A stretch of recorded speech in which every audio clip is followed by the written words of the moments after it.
The Vinyl Detective, Flip Back by Andrew Cartmel, narrated by Finley Robertson. Chapter 1. White Mule, Black Dog. I've been shot at before. I had hoped it would never happen again.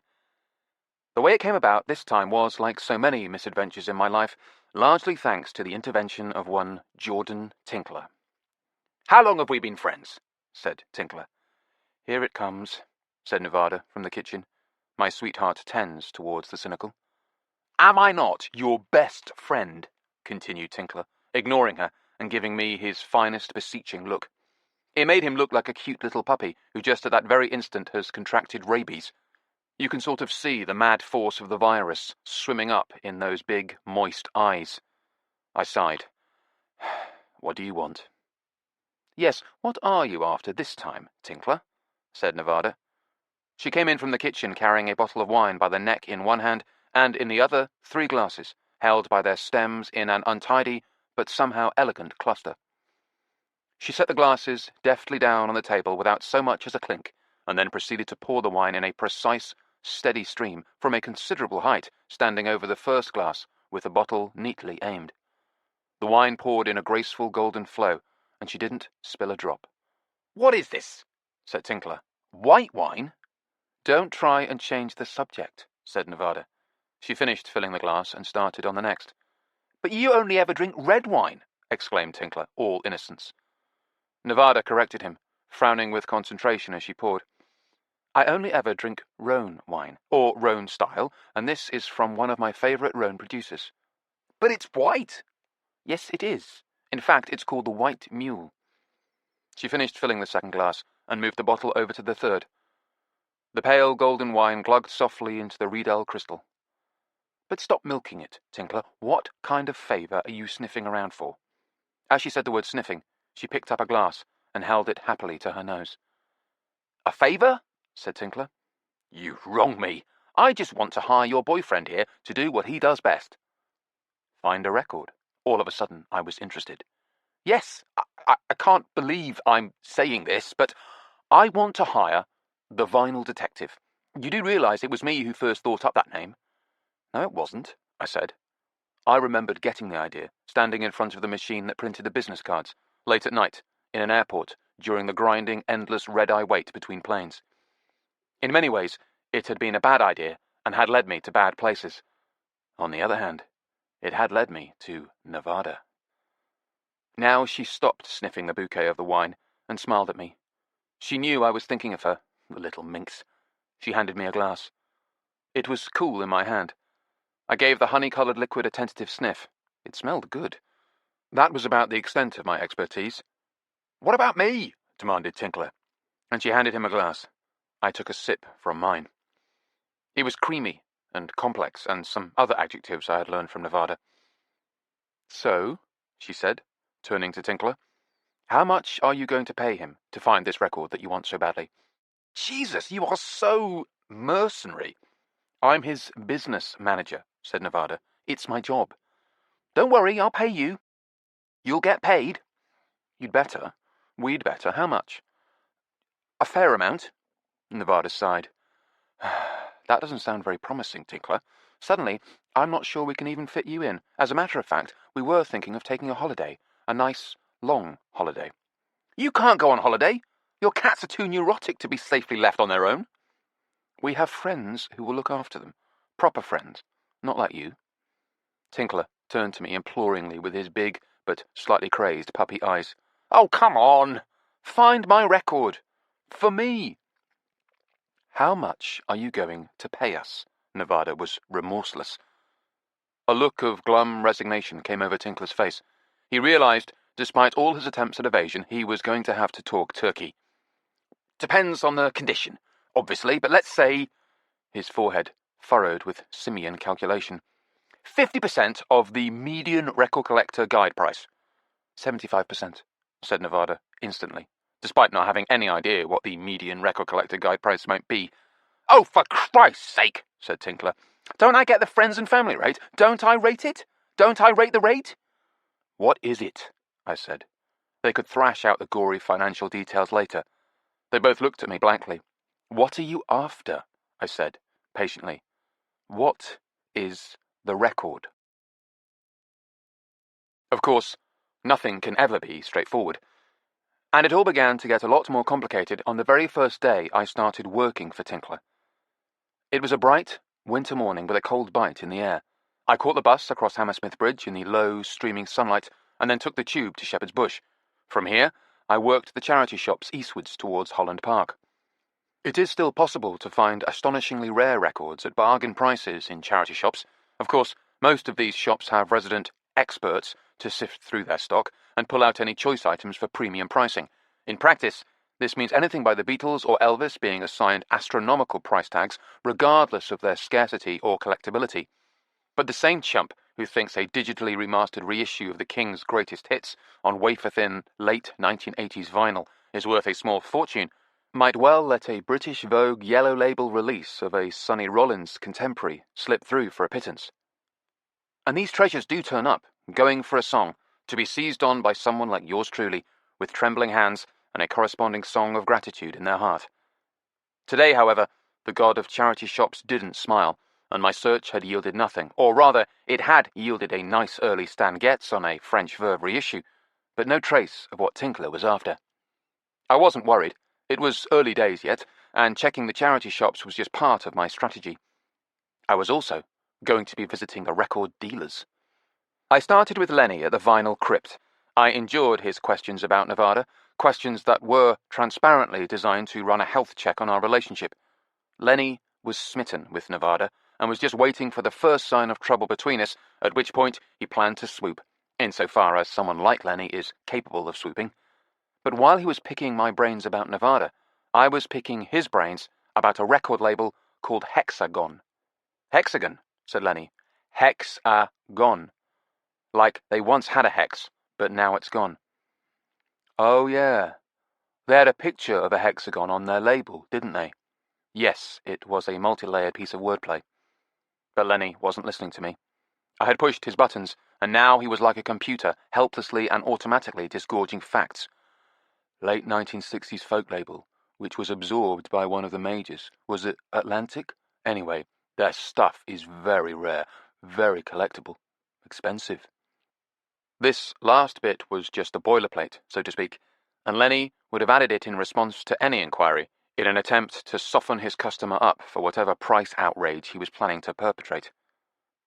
Now he went on for a while about how costly and sought-after Hexagon records were, which was useful to me because I soon learned that he had no idea what constituted the most desirable artists or rarest albums. This was just what I'd been hoping. It confirmed that, in addition to finding gems in charity shops, it was still also possible to get terrific records from dealers at bargain prices, providing they didn't know what they were doing, which, as in most forms of human endeavour, was about 90% of the time. I left Lenny's, buoyant and optimistic about my prospects of finding Tinkler's records. I was making my way along the winding back streets of Notting Hill when suddenly I had the oddest feeling. It was a quiet street, and I'd been on my own for the last couple of minutes, walking through this peaceful backwater in the pearly light of a winter's day. Everyone had gone into work, and no one was coming out yet for lunch. But now, alone in the cobbled street, I had the sudden, intense feeling that I was being watched. I stopped, and, despite myself, looked behind me. There was no one there. I scanned the street. Blank white walls, black iron gates, windows with elegant curtains drawn tightly shut. Apart from some windowsill knickknacks, 3 beige pottery dogs and a benignly smiling brass Buddha, I was entirely alone. I started walking again, but I couldn't throw off the sensation that I was being followed.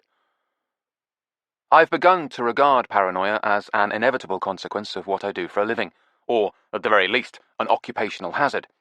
And I've also begun to listen to my instincts. I'm not mystically inclined or a believer in the sixth sense or anything similar. I leave all that to Nevada. But better safe than sorry is my motto. And right now, my instincts were telling me to walk more quickly, get the hell away from this lonely back street, and out in the open, among other people. To find a crowd, and lose myself in it. I began walking as fast as I could, across Pembridge Road. Then I turned into Pembridge Gardens, and hurried towards Notting Hill Gate.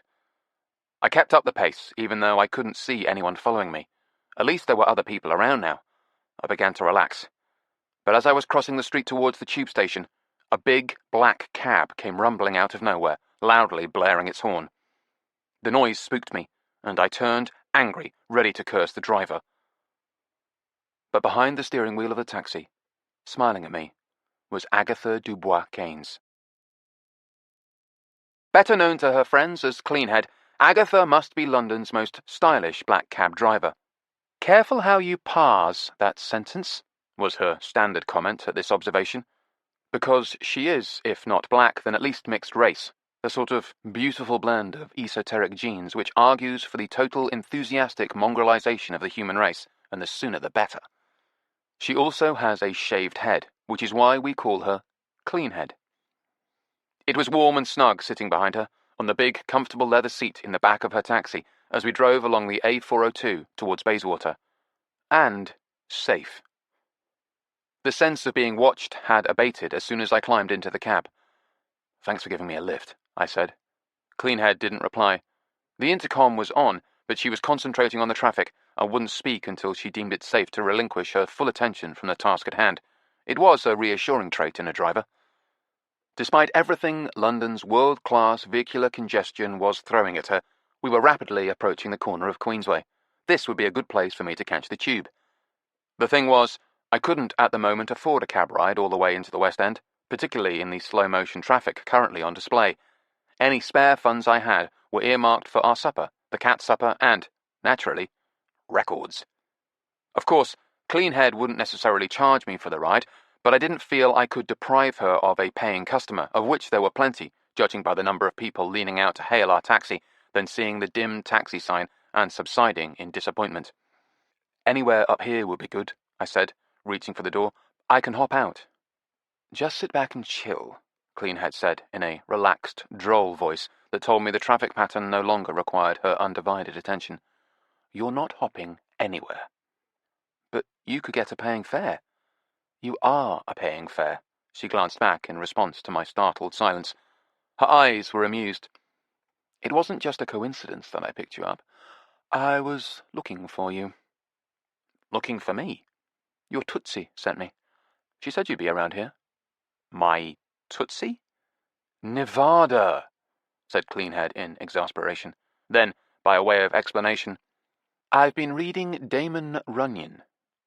We were safely stopped at a light, so she slid open the panel between us and handed me a paperback. I inspected it. The Collected Short Stories of Damon Runyon. "It's not a Penguin modern classic," I said. "No, but you can't have everything." She took the book back from me, making sure that I hadn't mauled it. Cleanhead was a bit of a stickler about her paperbacks. She collected them, and God help you if you bent the cover of a book, or, the ultimate crime, broke its spine. "So anyway," she said, "sit back and relax, and don't worry. It's on the tab." "Now we're running a tab with you." "Only if you're working, and Nevada told me you're working." "You have a new assignment." "Yes. Hilariously enough, I've been hired by Tinkler." "Is he still porking that teen kleptomaniac?" asked Cleanhead casually. I repressed the urge to ask if porking was a term used by Damon Runyon. There was what you might call history between Tinkler and Cleanhead. It was a history that mostly consisted of him hopelessly longing to get into her, no doubt stylish and skimpy, knickers.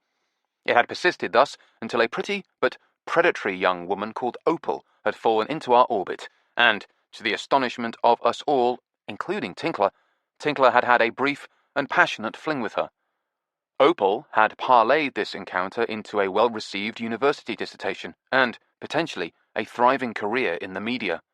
Tinkler, characteristically, had parlayed it into a broken heart and guilt.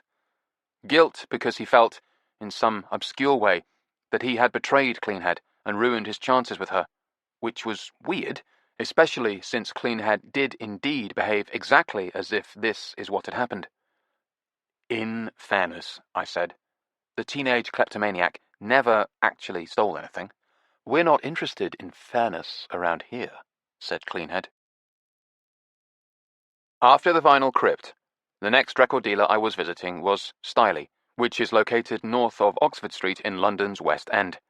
It had once been run by a nice guy called Jerry, Unfortunately, Jerry had been murdered, brutally beaten to death. To the police, this was still an unsolved case, and the perpetrators remained unknown. But I knew who they were, and I knew they were dead. A fact that still gave me a primitive stab of satisfaction whenever I thought about it.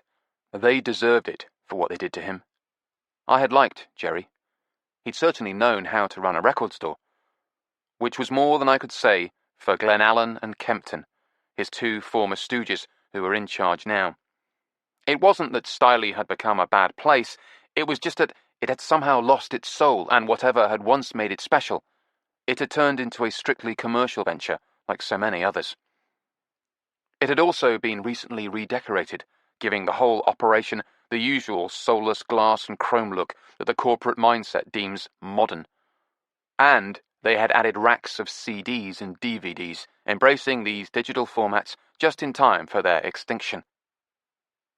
The kid whose name I could never remember, but who was my enemy for life because I'd once given him hell for selling a record to someone else when it had been reserved for me, well-deserved hell, I still thought, was behind the till, in the downstairs section where they sell rock and pop and current chart music. Gilbert, I thought. That's his name. I nodded at him as I came in, and he ignored me. I went up the stairs. This was where they kept the jazz, blues, and folk. There was also a newly added display of brightly coloured T-shirts and other garments behind the till, all featuring the Styley logo, and a range of matching DJ accessories, which to me clearly signalled the dismal new world we were in. Kempton and Glenallen were standing behind the counter against this polychromatic backdrop of branded merchandise, both leaning intently forward, talking to Nevada, who had her back to me. The two men had identical rapt expressions on their faces, gazing at her. They were Nevada's willing slaves. They looked up as I came in. They both looked unhappy to see me. On the other hand, Nevada turned around and her face lit up. And she's the only one who matters. She gave me a kiss, brief by her standards, but too long for the comfort of the two chumps behind the counter, who gloomily resumed their appointed tasks. Kempton went back to hand-lettering some plastic dividers, which would be used to separate the bins of records into some kind of coherent sequence. Glenallen picked up a digital stock scanner and cursed as he fiddled with it. But it wasn't entirely feigned bustle. They seemed legitimately busy, and there certainly had been a healthy number of customers downstairs.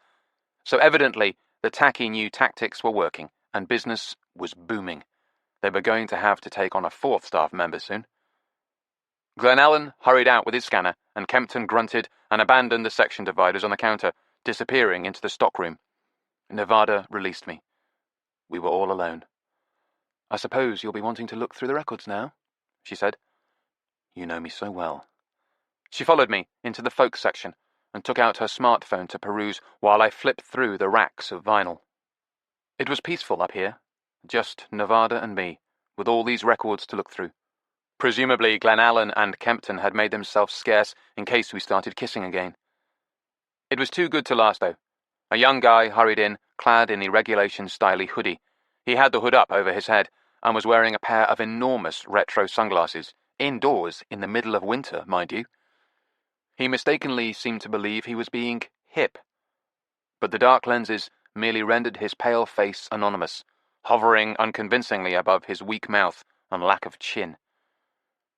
This hooded apparition saw the pile of section dividers Kempton had left on the counter and immediately picked them up, turning to the record racks where he began industriously looking for the correct places to insert them. I stood corrected. Apparently, Styley had already hired its fourth employee. As the hoodie minion distributed the alphabetical dividers in the blues section, I looked for the letter B in folk and started flipping through the albums. "What is this record?" said Nevada. I know it's called Black Dog," she continued, "and that it's folk music, but why does Tinkler want it so badly?" "Black Dog is the name of the band," I said. "The album is called Wished, with a T." Extraordinary title. It apparently means eerie or haunted. It was their difficult fourth album. "Why was it so difficult?" said Nevada. I finished looking through B and started on D, just in case someone at Styley, possibly the very hoodie minion now labouring opposite us, thought there was a musician called Mr. Dog, first name Black. That would presuppose, however, that he understood how alphabetical order by surname operated, and increasingly lost skill. They were a great British folk group, I said, but they wanted to become a great British rock group, and this album was their transition point. The hoodie minion was getting closer to us, working his way down the racks of blues LPs. I noticed he was listening to something on his phone, the headphone cable emerging from the neck of his hoodie. He was nodding his head in time to whatever the music was, blissfully oblivious to our presence. Did they become a great British rock group? Said Nevada. If I sound skeptical, it's because I've never heard of them. Perhaps they should have called themselves Black Cat, and then I would have. No, they never made it. This was their last album. I gave up on looking under D, a long shot in any case, and started on New Arrivals. Black Dog was basically a volatile mixture of wild talents who were always on the verge of flying apart. It was only thanks to the genius of their manager that they stayed together as long as they did, and once they lost him, that was the end of them. One always needs a good manager, said Nevada. I'm yours, in case you hadn't noticed. I had. But you're not just looking for this album per se, are you? I mean, there's some special version of it that you're after, that Tinkler is after. She glanced up at the hoodie minion who drifted past us. At least he had his music turned down low enough not to bother the customers. He continued putting alphabetic dividers in the rows of records behind us. That's right, I said. Wished was released in 2 different versions. The first one is the rare one. Of course. It was recalled to the factory and destroyed. Of course it was. Why? Contractual dispute within the group. One member of Black Dog wasn't happy with it, and legally he had control. So all the LPs were destroyed, and so were the master tapes. That would tend to make it scarce, said Nevada. A few copies survived, but just a few. All this would make them hard enough to find, but what complicates the picture even further is the second release of the album. The second release? Yes. When the unhappy band member left, the other members of the band, the happy members of the band, I suppose so. Anyway, they were happy to stay together, and they promptly went back into the studio and re-recorded the album. They released it again with exactly the same songs and exactly the same cover art, even the same catalogue number, which makes it difficult to tell from the rare original issue. The rare and valuable original issue? That's right. But you can, said Nevada, taking my arm. You can identify it, can't you? I nodded. The 2 versions are almost identical, but there are some subtle differences. For one thing, you can tell them apart by the covers. The first version has a flip-back. And what is that? I showed her, illustrating the point with a copy of a John Mayall album from the blues section. It's got this laminated cover, you see, and at the back, it's got these sort of flips. At the back. Yes, I guess so. But surely the word is flaps. I shrugged, returning the blues breakers to their appointed section. The hooded minion had finished distributing the alphabetic dividers, rather haphazardly, I thought. Perhaps he was indeed fashionably post-literate. Now he was crouching down to get new stock off the bottom shelf and replenish the racks, head bobbing in time to the imperceptible music on his phone. In any case, if you find a cover like that, then you've got the unreleased original version, and instead of being worth a few hundred, it's worth many thousands. Many thousands, said Nevada, savouring the phrase. That's the kind of thousands I like. And more importantly, you can listen to the original versions of all the songs, the ones recorded when Shearwater was still in the band. Is that a person? More or less. Max Shearwater. And he was the true genius amongst that lot? Well, he was one of them, I said. Black Dog was the great British folk band. Only they wanted to be the great British rock band. Correct. And that is what caused them to fly apart like a detonating hand grenade. I made exploding gestures with my hands. Glenallen came back up the stairs and into the room. He was grasping his stock control scanner. He still seemed to be trying to work out how to operate it. The hoodie minion went out the door and back down the stairs as soon as Glenallen came in, as though there was a strict store policy that no more than one member of staff could be on duty in the same place at any one time. Because that would be too helpful. You don't want to spoil the customers. Glenallen smiled warmly at Nevada and then looked at me vaguely, as if trying to remember who I was. Kempton came in from the back room, in strict violation of store policy. He stared at the counter and frowned. "Where are my section dividers?" I said. The new guy put them out. "What new guy?" said Glenallen, not looking up from his scanner. He did look up, though, his face very surprised, when I ran past him down the stairs. On the ground floor, I saw Gilbert working behind the till and some customers flipping through the racks. The hoodie minion was gone. I checked the door to the street. It was still drifting shut on its hydraulic hinge. I pushed through it into the cold, deepening gloom of a winter's afternoon. There was a vehicle parked just up the street. A mud-spattered Land Rover. The kid in the hoodie was getting into it. He slammed the door shut as I watched, and the vehicle shot away, moving at speed with a shriek of rubber.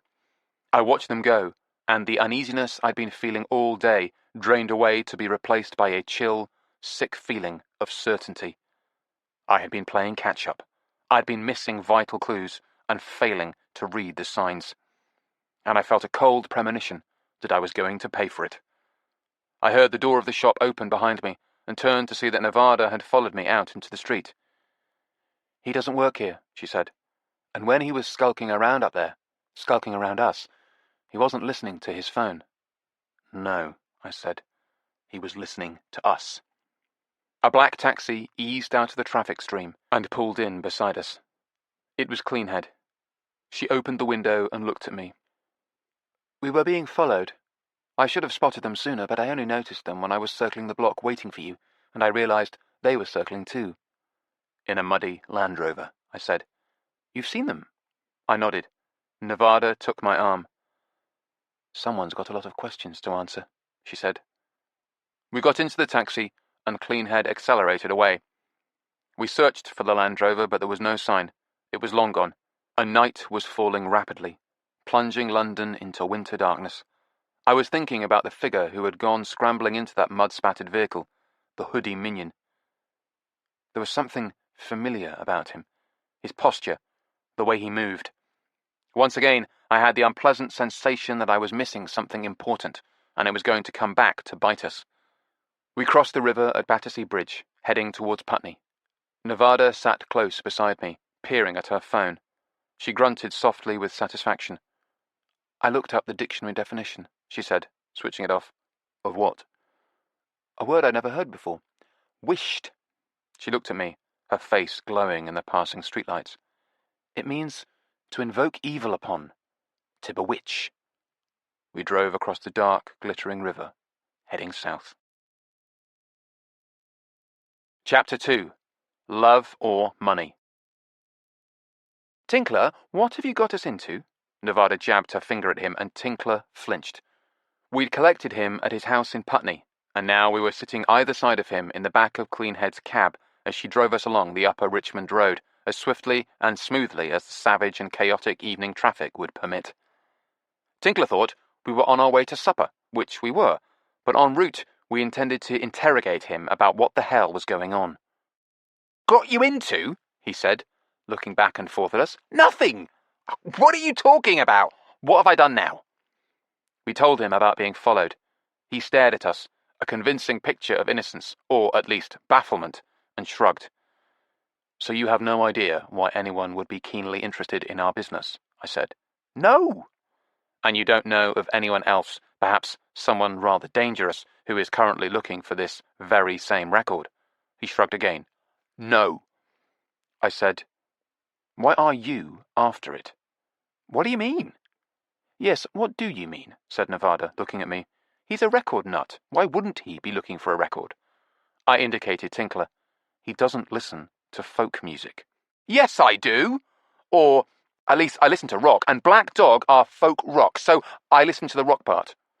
Nevada frowned at him, eyebrows pensively angled. "No, you don't. You're being shifty. You're up to something." I leaned towards Tinkler. "What haven't you told us?" The back of a taxi is a good place for getting intimidatingly close to someone. Tinkler sighed. "Okay, I'll tell you." He looked at us, then leaned forward conspiratorially. "Is the intercom off?" "Yes, it is." "So Cleanhead can't hear me?" "No, she can't." He relaxed. "You see, it's about Opal." Nevada shot me a quick glance. This disclosure was evidently an unexpected bonus. What about her? Well, you remember Opal was into folk music? This record is for her. Well, she's a huge fan of Black Dog, and she's never heard the lost original version of Wished.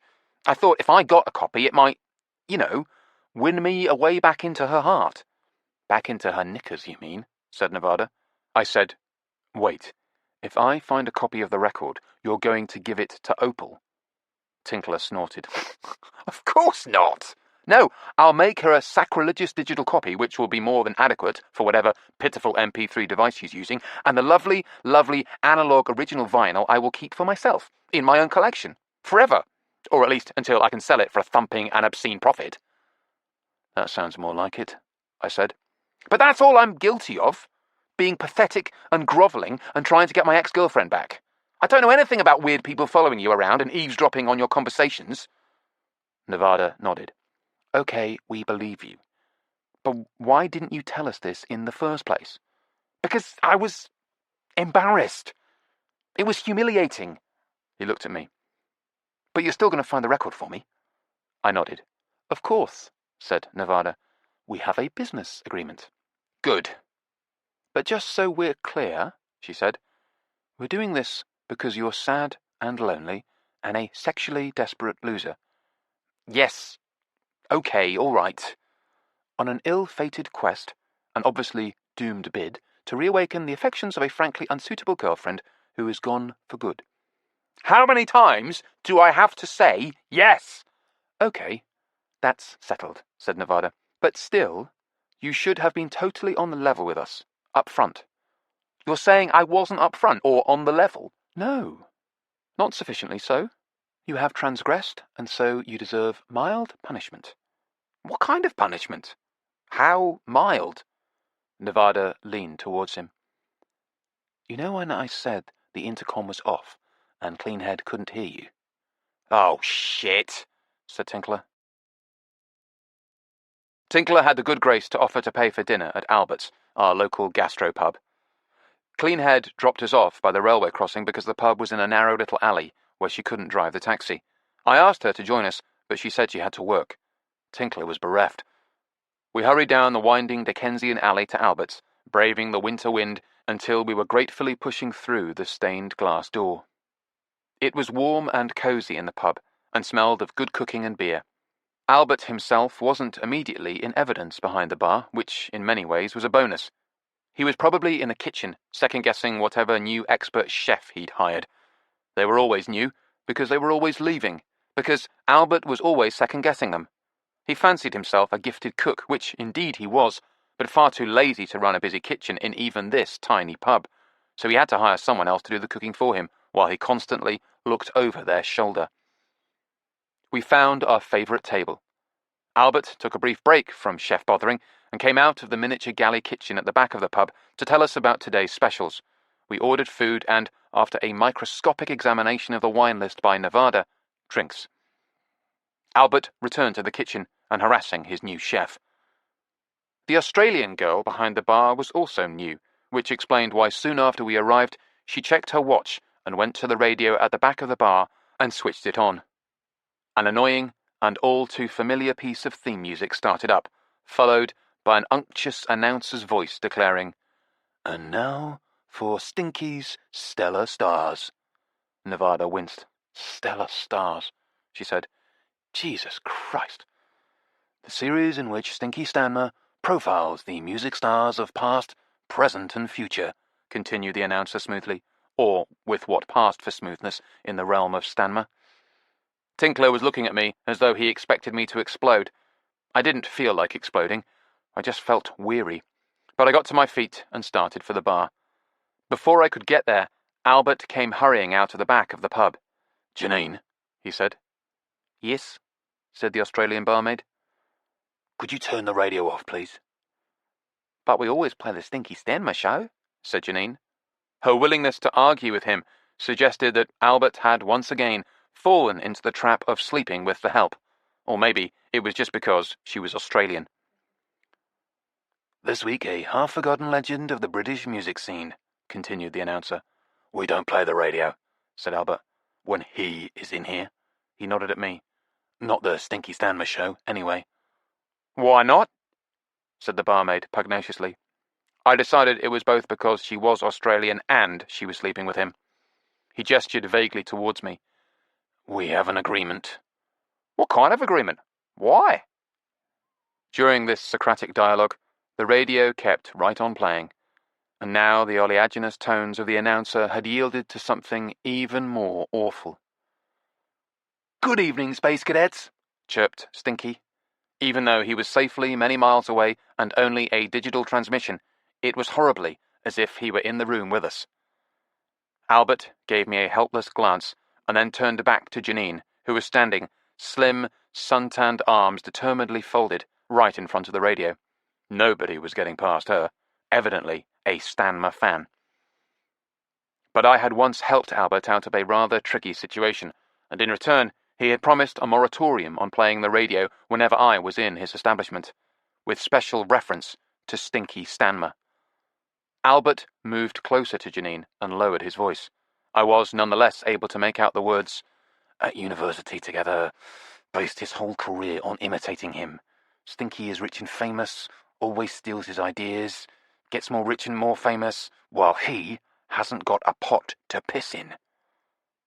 An anxious glance in my direction to make sure I couldn't hear any of this, but I could. All of it. Quite clearly.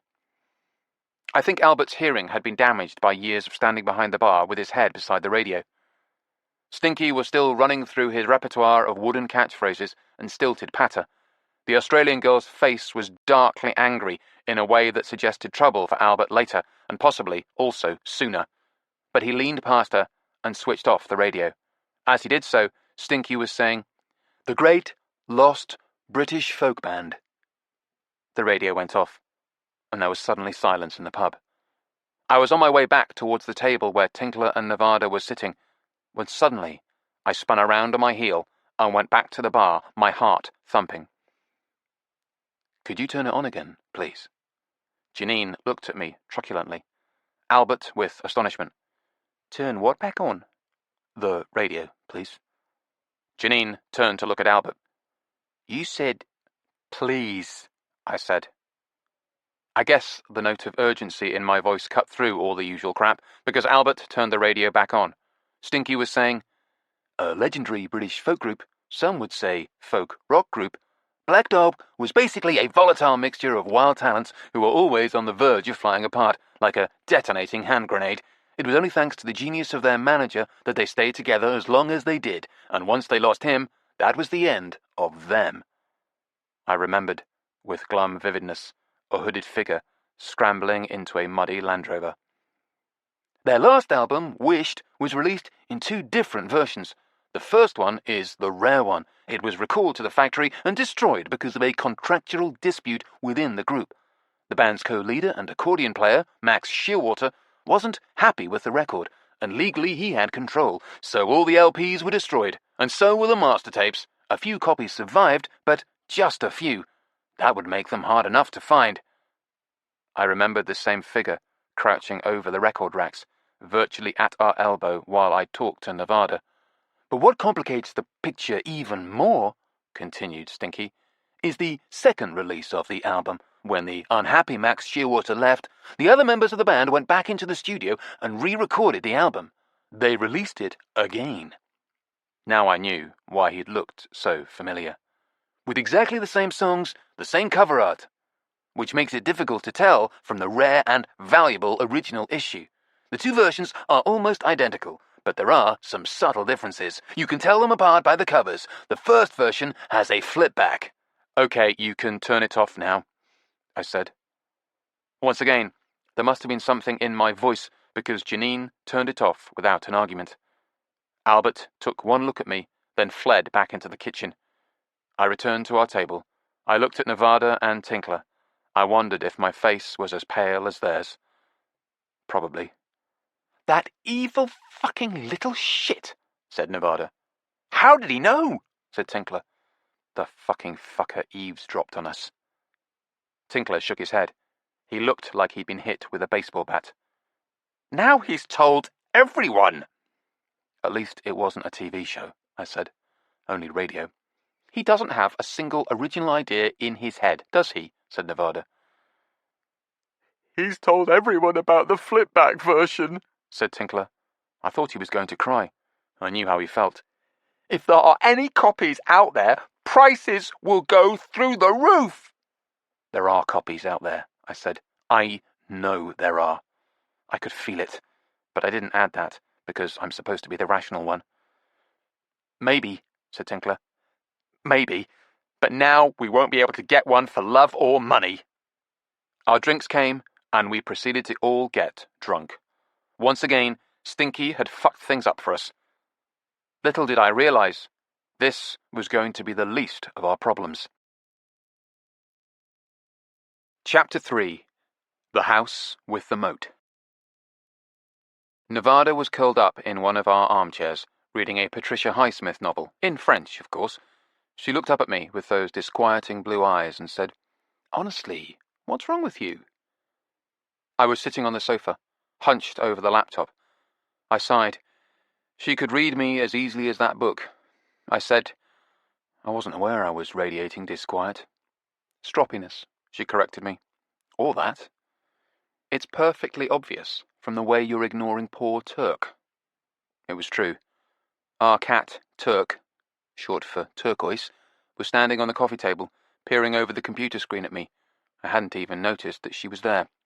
As soon as I looked at her, she extended her paw. Sorry, Turk, I said.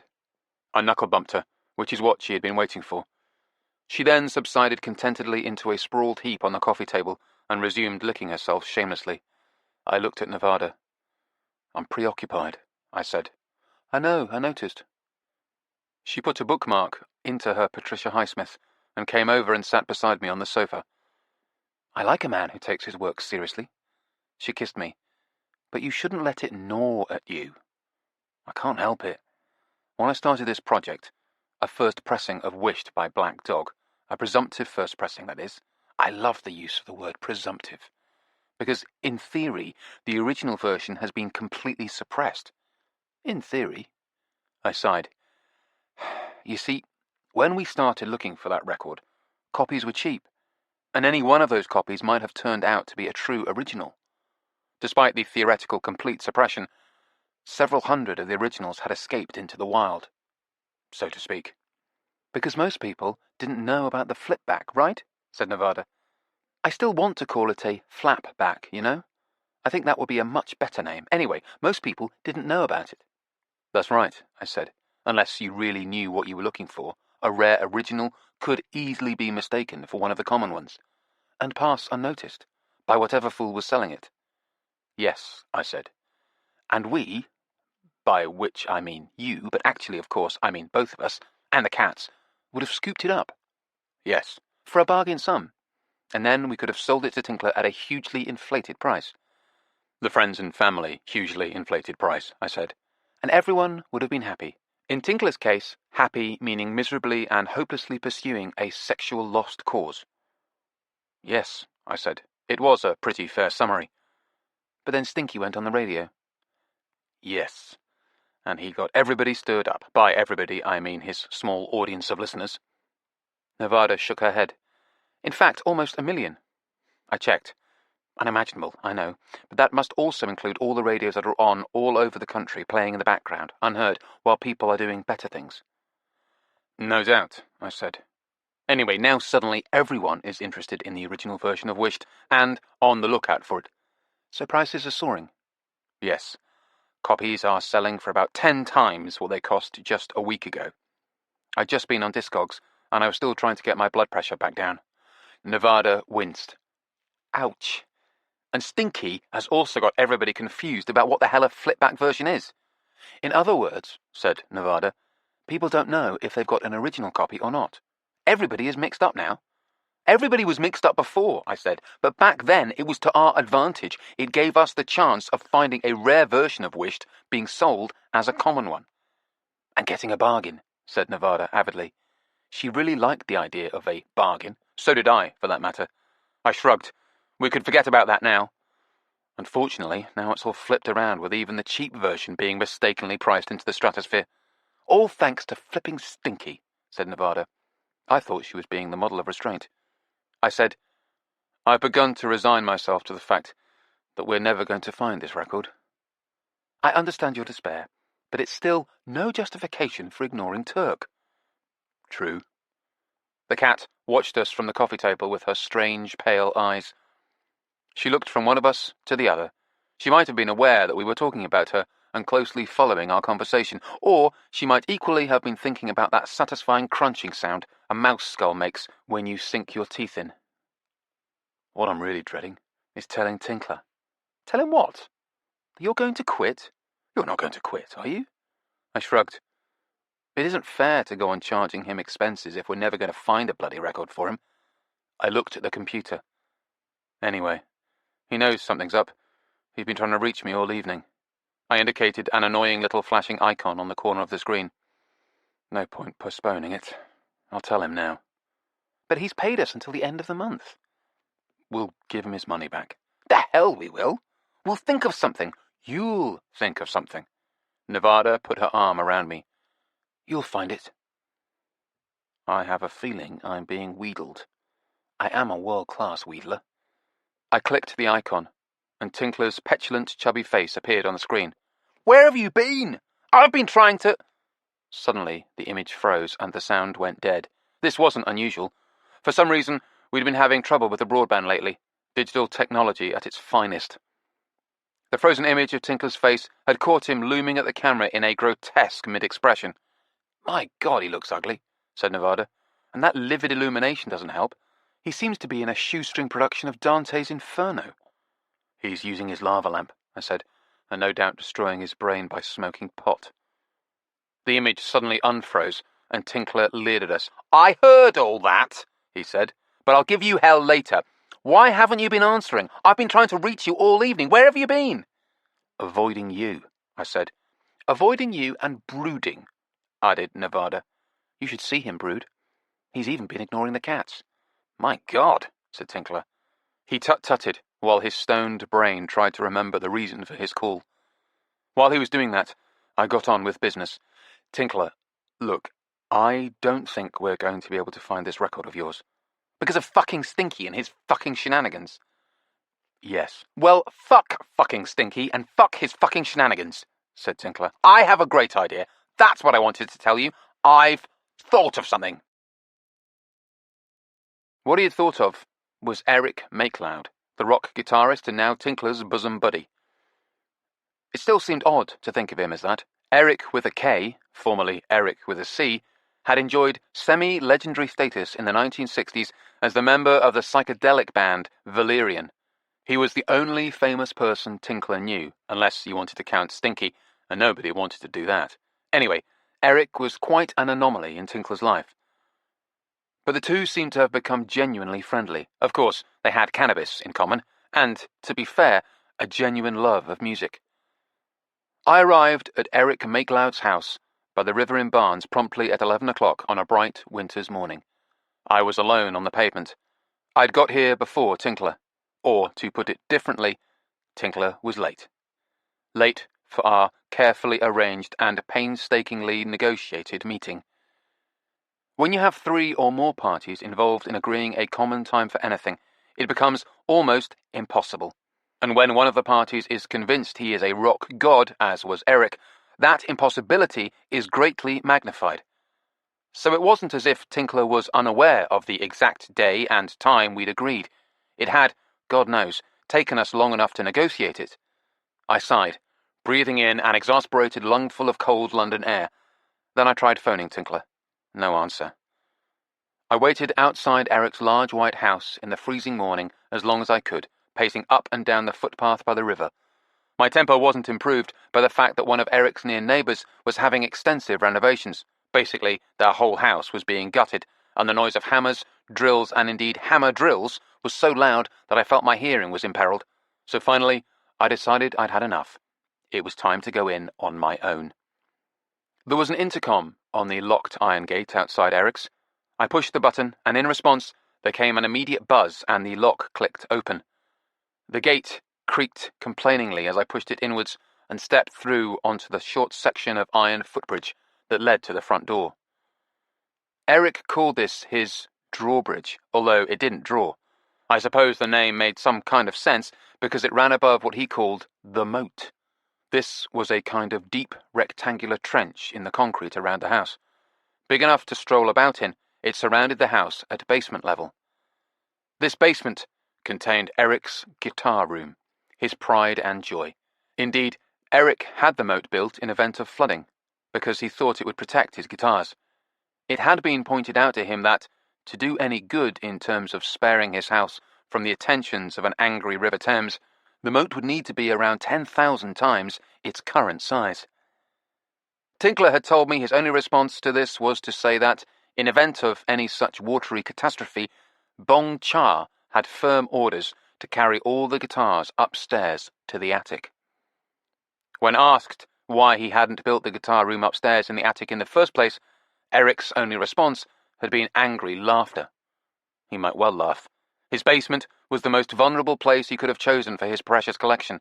Apparently, he only realized this after he'd already installed the elaborate setup down there. The guitar room had everything, including controlled humidity, and by then, of course, it was too late. Because Eric's pride was at stake. So, rather than admit he was wrong, rather than move the guitars to the top of the house, he'd had the moat dug. As I crossed the footbridge, my footsteps echoed in the concrete canyon of this folly. Ahead of me, the front door suddenly sprang open. Surprisingly, standing there peering out was none other than Eric MacLeod himself. His middle-aged female housekeeper Bong Cha, Korean by way of Birmingham, was nowhere in evidence. This was odd. Bong Cha usually looked after the tedious details of ordinary life for Eric, like opening doors. Eric's abundant Viking beard flowed into the hirsute chest revealed by his loose green silk Hawaiian shirt. A number of gold and silver necklaces hung around his neck, with matching bracelets on his wrists.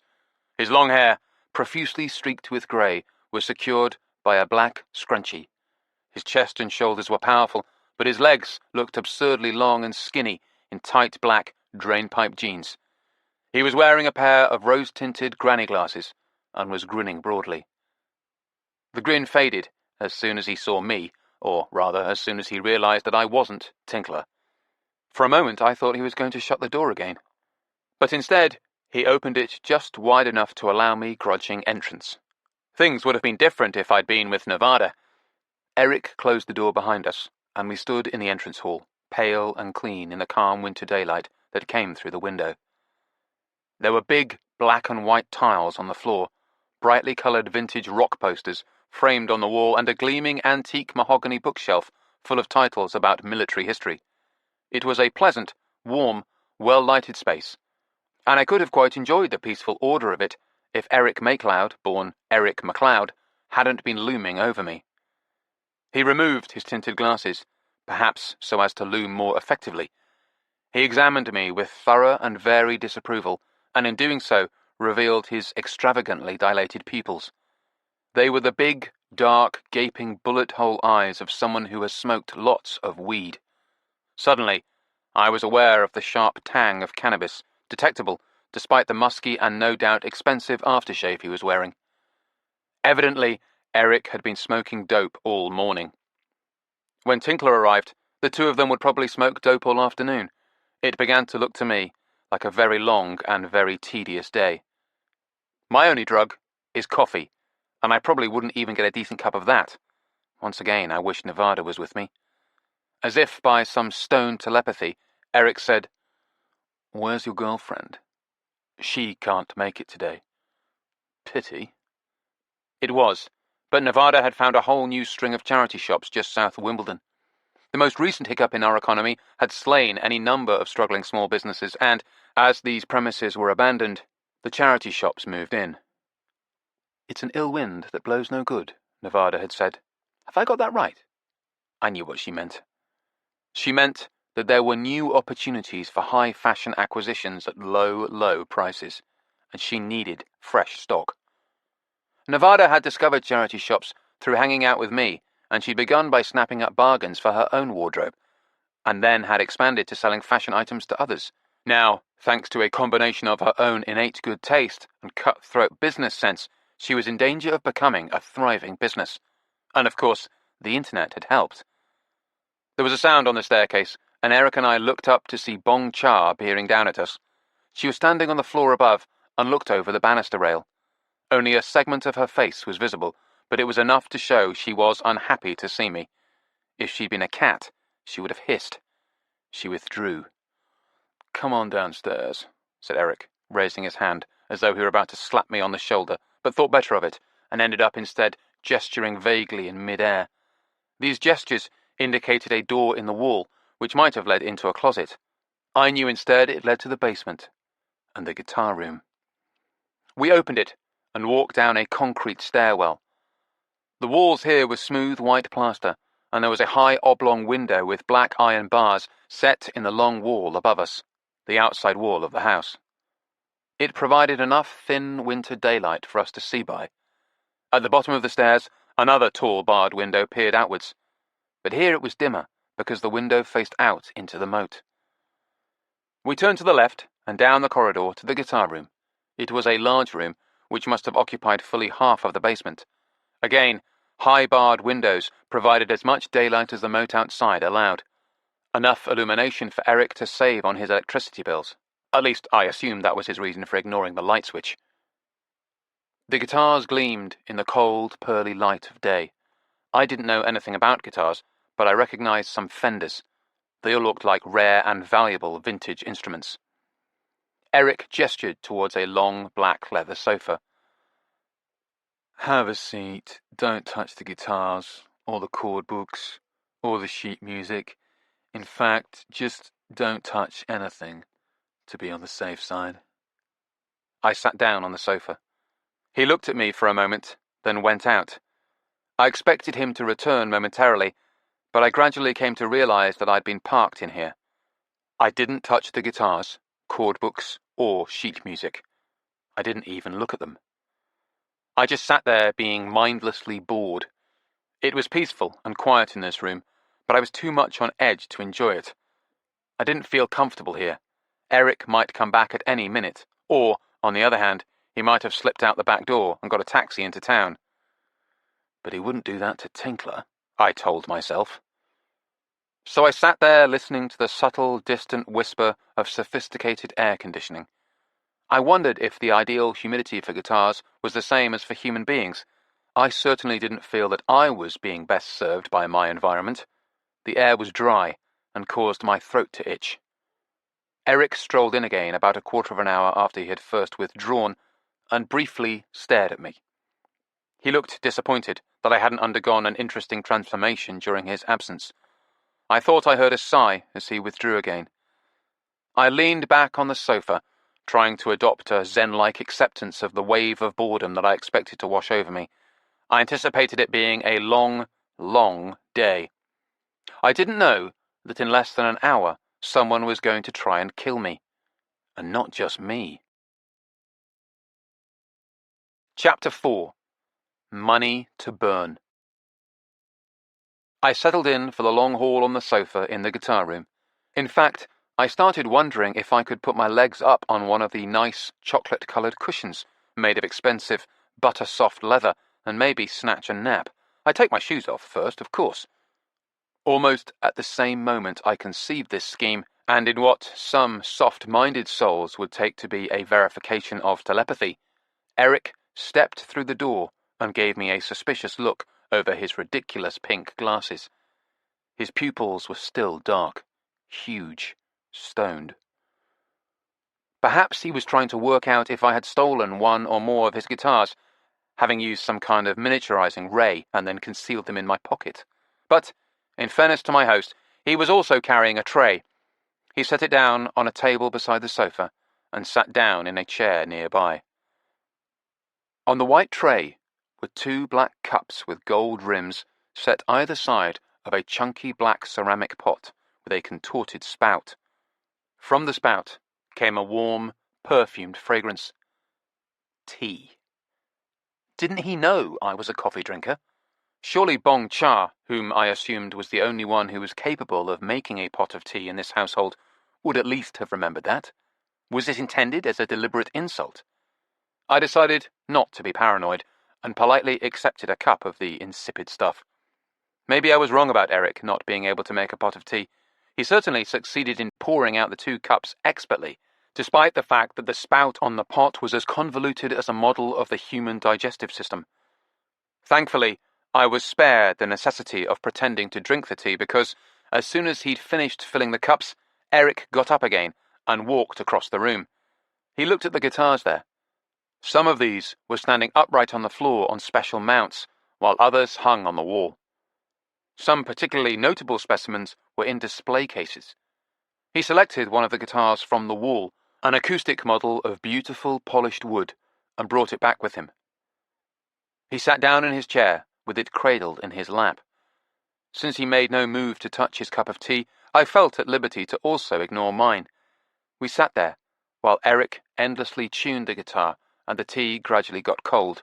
We didn't speak until finally he said, "So, Tinkler wants to meet Tom." Tom was Thomas Pywell, one of the members of Black Dog, co-leader of the band, in fact, and, along with Max Shearwater, was, I suppose, its other bona fide star.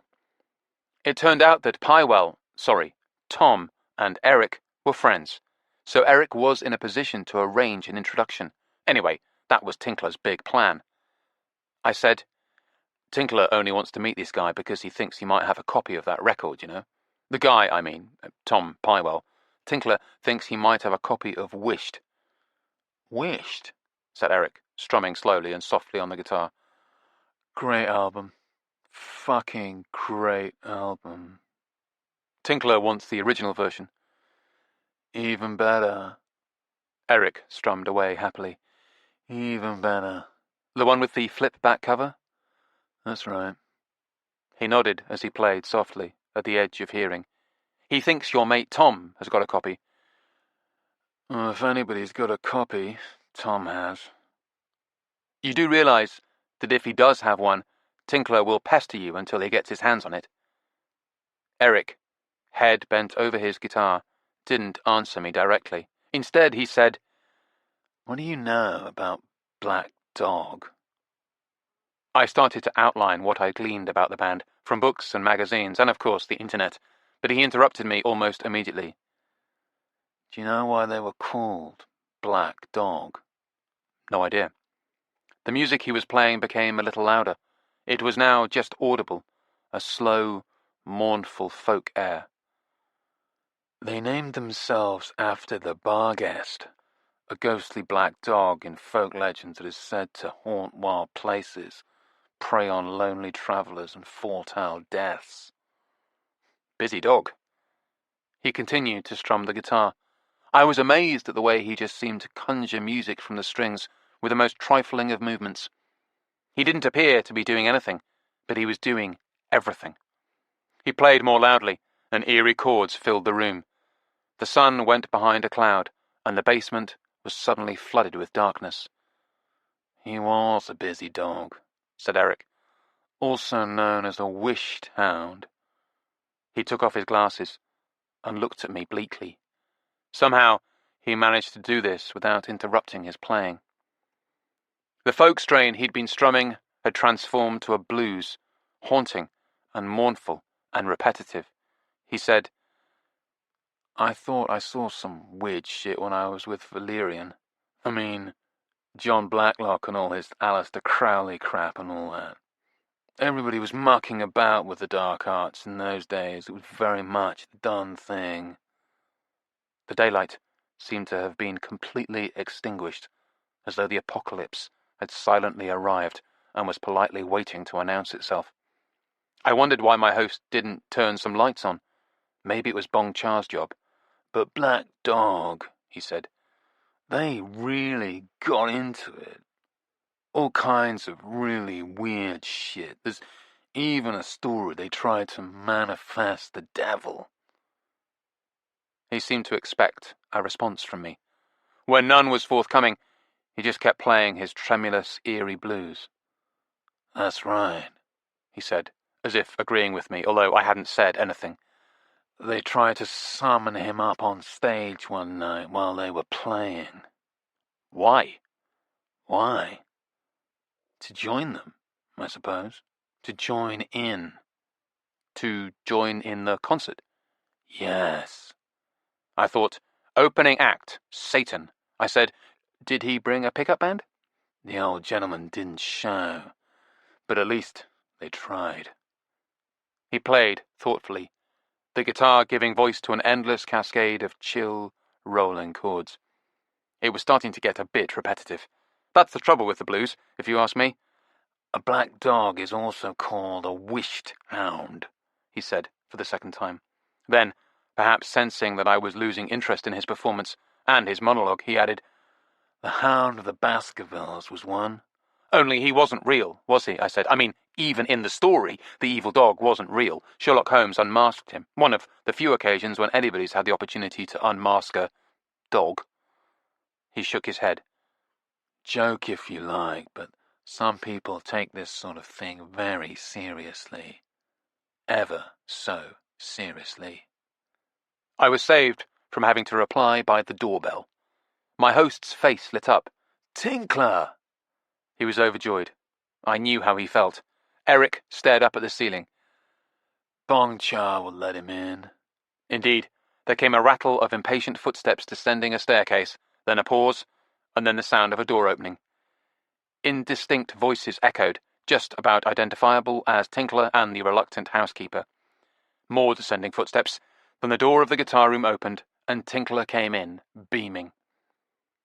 Bong Cha glanced in over his shoulder, shooting a poisonous look at her employer. That seemed to be the sole purpose of her visit, to let him know she was pissed off, because when she finished glaring, she withdrew again. Tinkler shook hands with Eric, who had set his guitar aside and risen enthusiastically from his chair, and then shook hands with me. I should have known better, but I was glad to see old Tinkler. I even forgave him for being late. I see you've brought the sunshine with you, I said. He glanced towards the window and the inky darkness beyond. Yes, it's black as night out there, he said. I even had the headlights on. You drove, I said. You could have got here quicker if you'd walked. He only lived in Putney. That's London traffic for you, said Tinkler. I blame all those other drivers. Eric leaned over and slapped him on the shoulder. Well, you're here now, mate, and that's what counts. So where is he? Said Tinkler, looking around the room. Tom Pywell, Mr. Pywell. He grimaced, anxiously. Should I call him Mr.? Yes, that's right, mate, Eric twinkled. Call him Mr. Bastard. Mr. Bastard Knobhead. That's about right. He chuckled, and Tinkler chuckled too, but much more uncertainly. He glanced at me with his big, worried brown eyes. I said, I can't believe you're so nervous about meeting this guy, Tinkler. Eric swiveled a disapproving gaze my way. Why shouldn't he be nervous? Yeah, why shouldn't I be nervous? Said Tinkler. Tom Pywell is a major figure in British music, said Eric. Him and old Max Shearwater were like our answer to Simon and Garfunkel. Well, that's sort of my point, I said. As half of a partnership, Pywell was someone all right, but without Max Shearwater, he hasn't exactly had a glittering career. I was being generous.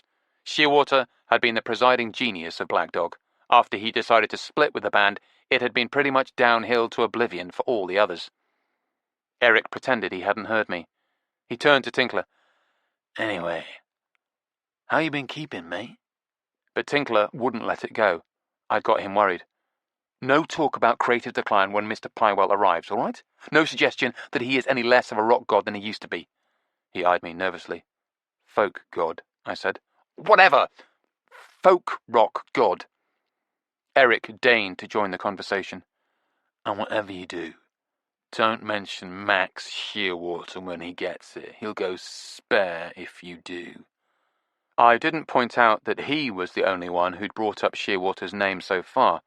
Still bad blood between them, said Tinkler. There always will be, mate. Always will be. Because Max Shearwater broke up the band, said Tinkler. Eric shook his head. Tom hated Shearwater's guts long before that. Everyone in the band did. Come to think of it, people all over the world who didn't even know him hated his guts. Tinkler nodded sagely. Because of what he did with the money. That's right, mate. Because of what he did with the fucking money. Eric suddenly took his phone out of his pocket and squinted at it. Excuse me. Got to take this. It's him. He walked out of the room with the phone to his ear. I turned to look at Tinkler. It's him, he said excitedly. Tom, Mr. Pywell. I think I'll definitely go with Mr. What was this about the money? I said. What? You said people hated Shearwater because of what he did with the money. What did you mean? Tinkler stared at me. You mean you've never heard about that? I'm hoping to hear about it now, I said.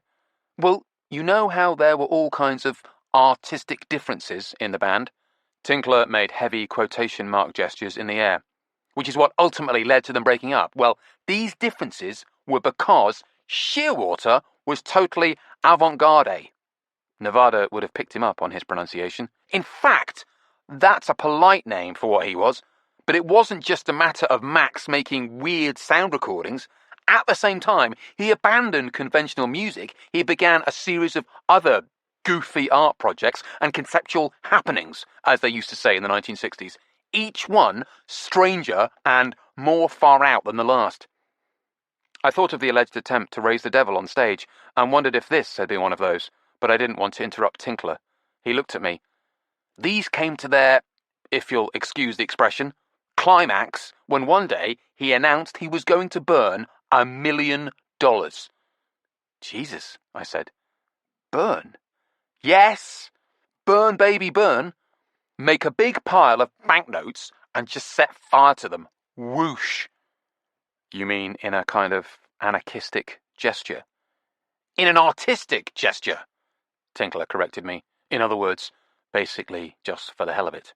Yes, basically just for the hell of it. Jesus, I said. You see what happens if you smoke too much dope? You lose your mind. More importantly, you lose your money, said Tinkler. But reportedly, he pulled this particular stunt during one of his lucid intervals. Drugs had nothing to do with it. Nevertheless, still, Jesus. Yes, and don't forget, $1 million was a lot of money in those days. I said, why was it dollars and not pounds? He converted the pounds to dollars before he burned them. I imagine he took a loss on the exchange rate, but I expect that didn't matter too much since he planned to burn them anyway. That doesn't answer my question, Tinkler. Why was it dollars, not pounds? Because $1 million sounds cool. £1 million just sounds kind of parochial. Uncool. Tinkler smiled at me. Anyway, $1 million was a shitload of money in those days. I know, I said. In fact, I was trying to do the arithmetic in my head. However you chose to compensate for inflation and calculate it in the years since then, it represented a staggering sum. Tinkler started chuckling. What's so funny? You never having heard about Max Shearwater burning $1 million. Everyone's heard about that. He pointed a chubby finger at me. You live in such a shell. You're such a hermit. Such a shut-in. You're a shut-in hermit. Despite myself, I was nettled. I said, look, what's this really all about? What do you mean? Why am I here? Tinkler was all injured innocence. Because I want the record. Your old friend wants the record. And Tom Pywell has got a copy. He's definitely got one. I'm pretty sure he's got one. He looked at me. I'm almost positive he's got one. At least I suspect he's got one. And I need you to negotiate for it. No, you don't. You can negotiate for it yourself. Nevada would have been horrified. Here I was, talking myself out of a job. But the thought of just leaving Tinkler and his mad musicians to it, just walking away from this riverside house into the quiet winter's afternoon darkness, was suddenly enormously appealing. I had a tremendous impulse to simply get the hell out of there. Chapter 5. Loopy Groupie. Nevada would later say, when I told her about how I felt that day, wanting to flee the place, that it had been some kind of atavistic, psychic survival instinct kicking in, trying to warn me of what was about to happen. But I think I was just bored. No, I couldn't possibly do that, said Tinkler. I couldn't possibly negotiate for the record myself. I've got to have you. You're my buffer zone, my firewall. I couldn't possibly haggle about money with Eric's friend, with a friend of my friend. It would be totally not cool. Well, we couldn't have that, I said. Thank God we've got that straightened out, said Tinkler. He leaned forward and examined the teapot. Is this tea? He put his hand on it. Still warm. He looked at the cups. Have both of these been used? I don't want anybody else's saliva in my tea. I'm old-fashioned that way. You don't really want it, I said. He looked up at me from the pot. Is it that bad? Not the tea, I said. The record. You don't really want it. Don't I? It's just a grand gesture to try and win back your ex-girlfriend. My supremely hot ex-girlfriend. She was fairly hot, I conceded. There had been one terrible moment when, quite involuntarily on my part, if such a thing is possible, Opal and I had almost got involved. Fortunately, sanity had prevailed. My sanity. Tinkler sighed and moved away from the teapot. No, it may have started off like that with me going after the record just because of Opal, but now I've been bitten by the bug. He looked at me helplessly. I really want it. I want to get this fucking record. I want to hear it. The music is said to be phenomenal. Don't tell me you're not interested in hearing it. I paused. He had me there. I wouldn't mind, I said. Of course, we could have located and listened to the music, or a debased copy of it, in some corner of the internet. No doubt there were dodgy MP3s and YouTube renderings of it, but no one in their right mind would settle for those when the original on vinyl was out there somewhere. You're dying to hear it, said Tinkler confidently. And you will. You will. I can feel that we're on the verge of getting hold of a copy. He rubbed his hands together. If you say so, I said, trying to sound sceptical, but in fact, I'd begun to have a similar feeling. And don't you think I haven't filed away your embarrassing ignorance concerning Shearwater and the money, not knowing that he put the flames to $1 million, $1 million buckaroos, up in smoke on a remote island off the coast of England. Wait until I tell Nevada. What island? I said. Hallig. Hallig Island. It's near Durham, or somewhere like that. There is a place called Durham, isn't there? Geography was one of Tinkler's many weak points. How do we know he really did it? I said. Really burned the money, you mean? That's right, I said. Maybe he faked it. If it had been me, I would have faked it. Me too.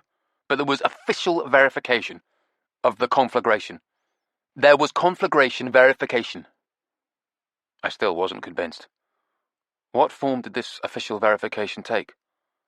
Whole bunch of reporters invited out to the island to witness the burning. Maybe it wasn't real money. Maybe it was counterfeit. No. Tinkler shook his head. They examined the money before it was put on the pyre, the reporters. They passed the money around to everyone so they could check it, and when they got the money back to the pyre, they found that about $10,000 had gone missing. That's how real it was.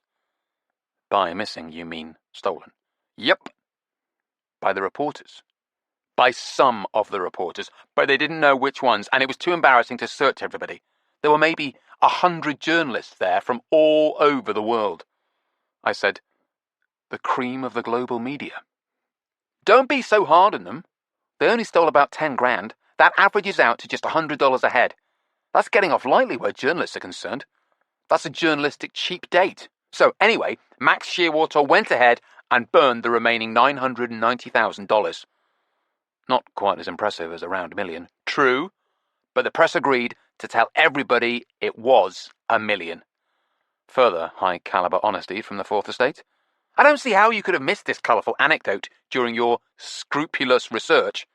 Tinkler put air quotation marks around these last words. I could see this turning into an annoying habit to add to an already generous inventory. Eric came back into the room and sat down on the edge of his chair. He should be here any minute. He suddenly seemed charmingly nervous. He looked at the tea things on the table, scowled at them in disapproval, and picked them up and took them away upstairs. Apparently, such was not good enough for the likes of Mr. Pywell. Eric came back and sat down on the edge of his chair again. Then the doorbell rang. and for some reason we all jumped, despite knowing that our guest of honour was due to arrive imminently. Something about the dark, muffled winter day had cast an eerie mood on us. My nerves were shot, and I hadn't even had any coffee. Perhaps that was why they were shot.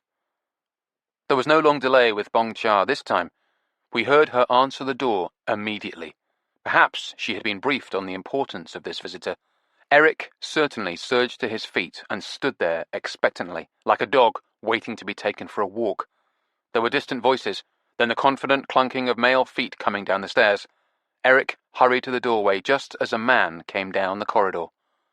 "Tom!" he cried, full of good cheer. "Are you all on your own? Where's that good-for-nothing housekeeper of mine?" "Don't you say a word against that daughter of paradise," said the newcomer.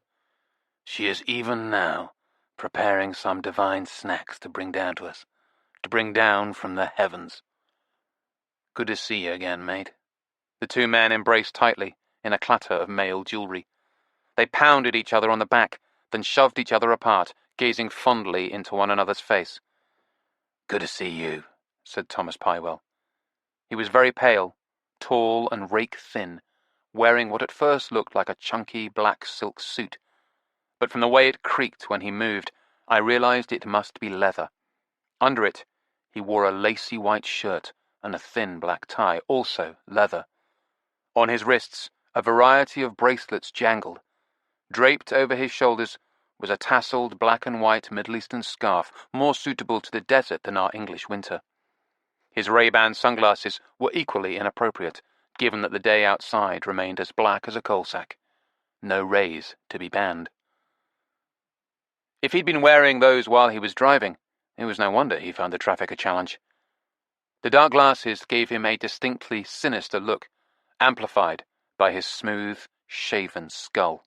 I assumed he was one of those men who'd begun to lose his hair and decided to hell with it, and had done away with the lot. It was a look that was a lot more flattering on clean hair than it was on him, especially since Tom Pywell had left a little shark fin of hair, I almost called it fur, at the back of his head, dyed chestnut brown. He took off his sunglasses to reveal a pair of bloodshot and cynical blue eyes. "Sit down, mate. Sit down." Eric indicated the armchair beside his, where a moment earlier Tinkler had been sitting. Tinkler was standing up now, having sprung to his feet when our new visitor arrived. Tom Pywell sat down in the chair he had vacated, and Eric sat in the other one. Tinkler accepted this demotion in status with good grace, coming to sit beside me on the sofa. There was a sudden and slightly awkward silence in the room. "You know who I was just thinking about," said Eric, anxious to fill it, "the other day? Norrie." Tom Pywell nodded thoughtfully. "That's funny. I was just thinking about him on the drive up here. Thinking how different everything would have been if he hadn't got himself killed." "He was murdered, wasn't he?" I said. Tom Pywell looked at me. Eric glowered over his shoulder. I hadn't been given permission to speak. Bad me. But Pywell nodded and said, "That's right. Shot dead by one of our groupies." "At least he had groupies," said Tinkler. For a moment, I thought he'd horribly overstepped the mark. But Eric started laughing, and, taking his cue from his host, Pywell allowed himself a thin smile. "Some of our groupies were lovely girls," he said. "Most of them were lovely girls, but not this one." He frowned, a man being submerged in memory. "I mean, she was beautiful, gorgeous, but, troubled." Eric nodded. "I remember her. She was what? Swedish? Norwegian, I think. Scandinavian, anyway." Eric chuckled. "Norwegian wood. The dark and hairy forest. I never ventured in there, personally." "I did," said Pywell. "And I can tell you, it was like bonfire night, flame and fireworks, in all the good ways, but also in some very bad ways." "What does that mean?" said Tinkler, leaning forward. "If you don't tell me what that means, the question will torment me to my grave." Tom Pywell smiled a little wider this time, almost like a real smile. Was Tinkler actually getting through his defenses? Could he succeed in befriending 2 rock stars, or 1 rock star and 1 folk star? I held my breath. It means she was unstable, mate. A total nutcase. Loopy. That's what we called her. The loopy groupie. Eric laughed. Yeah, that's right. I remember now. Pywell was looking directly at Tinkler. I mean, she was insane, mate. You didn't realize it at first. No, at first it was great. She was great. You're with this girl and you're thinking, she's amazing. You can't believe your luck. But then some of the things she did, some of the things she said. He shook his head. It was like biting into this beautiful piece of fruit and finding it's all rotten inside. He feigned a shudder, and Eric leaned forward and slapped him on the knee in a comradely fashion. What sort of things did she say? Said Tinkler. What sort of things did she do? Oh, she was a complete nutcase. I mean, she believed in all that stuff about the bar guest. The what? Said Tinkler. Black dog, I said. It's an old word for a supernatural black dog. Pywell shot me a surprised look. Apparently I'd scored some points. A dog that foretells death, he said. And that's what you named your band after, said Tinkler. He'd acquired a kind of smarmy smoothness. He might have been interviewing the guy for a magazine. I suppose so. Sort of. It seemed like a good idea at the time. Pywell nodded reminiscently. We were probably in the pub, all pissed as farts. Why didn't you call the band Barguest? Said Tinkler. We didn't think anybody would be able to spell it. He glanced at Tinkler, looking directly and squarely at him for the first time, even making eye contact. Then he did the same with me. He was warily including us in the conversation, as if we were of equal status. If he wasn't careful, we'd soon be like a bunch of normal people, having a chat. It was a relief that he was dropping his guard. But why was his guard up in the first place? I suppose it was a standard reaction by famous people. Of course, Tom Pywell wasn't really famous anymore, but maybe it wouldn't be such a great idea to point this out to him. Where's Bong Cha with the bloody refreshments? Said Eric, suddenly. Apparently he just remembered he was supposed to be our host. You can't hurry perfection, said Pywell. What were we talking about before? Oh, yeah. Norrie, he said. Mr. Nelson. What a man. That man was a genius of a manager. That's what I was thinking, said Eric, the other day. We didn't appreciate it at the time, but once he was gone, we really felt the difference. Pywell caught my eye. People argue about whether the true genius in the band was me or Max Shearwater. Actually, I thought, nobody argues about that. Everybody thinks it's Shearwater. But I continued to listen politely. But they're all wrong, said Pywell. Both sides are wrong. The true genius in the band was Norrie Nelson. If he'd still been around, we might never have split up. We were all hotheads, but Norrie had a way of calming us down. Eric suddenly got to his feet and left the room. He'd evidently had enough of waiting for Bong Cha. Tom Pywell didn't even notice this departure. He seemed to be submerging himself in memories again, or maybe they were rising around him, inexorably, like floodwater. Pywell's gaze grew distant. He shook his head. It was all that bitch's fault, he said, softly. She did for him. The loopy groupie, said Tinkler.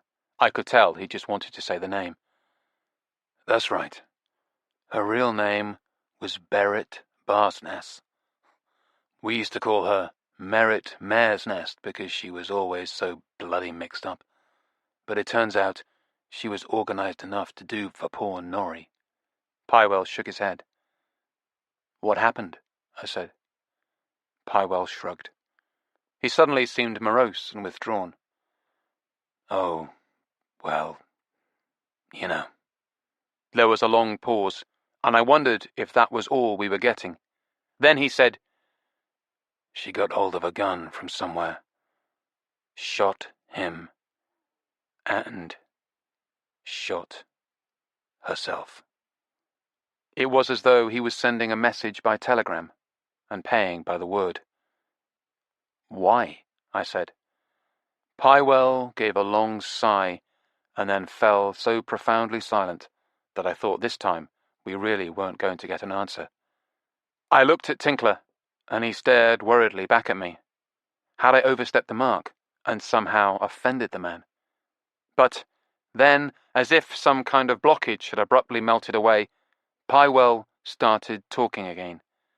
And he spoke now in a detached, matter-of-fact way, like he was dispassionately discussing someone he hardly knew. She left a note, written after she killed him, and just before she killed herself. You should have seen her handwriting. Her English was pretty good, but every time she wrote the letter I, she drew a little flower over it instead of a dot, like a daisy. Funny, the things you remember. Must have slowed down her penmanship like a motherfucker, that. What was in the note? I said. She said that she did it because a black dog had been howling outside her window at night. Tom Pywell paused, and then made a sound that was supposed to be a chuckle, but came out more like a snarl. As if that explained everything. He shook his head. As if that explained anything. A black dog, said Tinkler. You mean like... Pywell nodded. Yeah. Like the bar guest. Like the name of the band. Chapter 6. Bonfire Night. Now we were all silent. I imagine we were thinking similar thoughts, that somehow through naming their group after a messenger of death, they'd brought death into their circle. But maybe we were thinking very different thoughts, because Tom Pywell suddenly chuckled again, except this time it sounded like genuine laughter. Max almost shat himself when he found out. He said it could so easily have been him instead of Norrie, because he was shagging her at the same time Norrie was. She was clearly off her crust, and she just decided to kill someone, and it could just as easily have been him. He suddenly hunched his shoulders and rubbed his hands up and down his arms. He was shivering. Is it me? Or did it suddenly get cold in here? I didn't know about suddenly, but he was right. It was cold in the guitar room.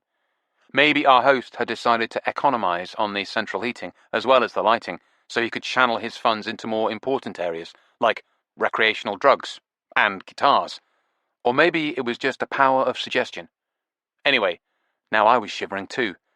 The sensation was so sudden and strong and unaccountable that I thought of the old expression, someone walking over my grave. I looked over at Tinkler. He was briskly rubbing his hands, so evidently he was feeling the cold as well. You know what would really warm us up? He said. He gave Tom Pywell a look of wide-eyed innocence. Burning $1 million. I felt my heart contract. In a long and eventful history of Tinkler saying inappropriate things, this really took the cake. What in God's name was he thinking? That this would break the ice or something? And what had become of the shy and nervous Tinkler who had been looking for the most respectful way to address Mr. Pywell? Right now, Mr. Pywell was staring at us in disbelief. He looked at me as if for a cue on how to respond. If that was indeed what he was looking for, then he was out of luck. And then back at Tinkler. And then his shoulders started to heave. It took me an understandable second or two to realize that he was laughing. Tom Pywell raised his chin and let his head fall back, and laughed, and laughed, and laughed. Tinkler stared at me, then he started too, and then, after a moment I found myself joining in, largely out of a giddy sense of relief. There was the sound of rock-star footsteps on the stairs, and Eric Maycloud came hurrying in. It reminded me of one of our cats rushing in whenever she suspected her sister might be getting a treat. They didn't like the possibility of missing out on something, and neither did Eric. He stared at us. The expression on his face just made us laugh harder. What's going on? He said, when he could finally make himself heard. Tom Pywell wiped the tears from his eyes and pointed to Tinkler and said, "This bastard here is a funny bastard, isn't he?" "I told you you'd like him," said Eric, mildly. He sat back down in his armchair and folded his hands on his chest. "Did you really?" said Tinkler. "Did you really tell him that?" Eric nodded. Tinkler grinned. He was pleased as punch.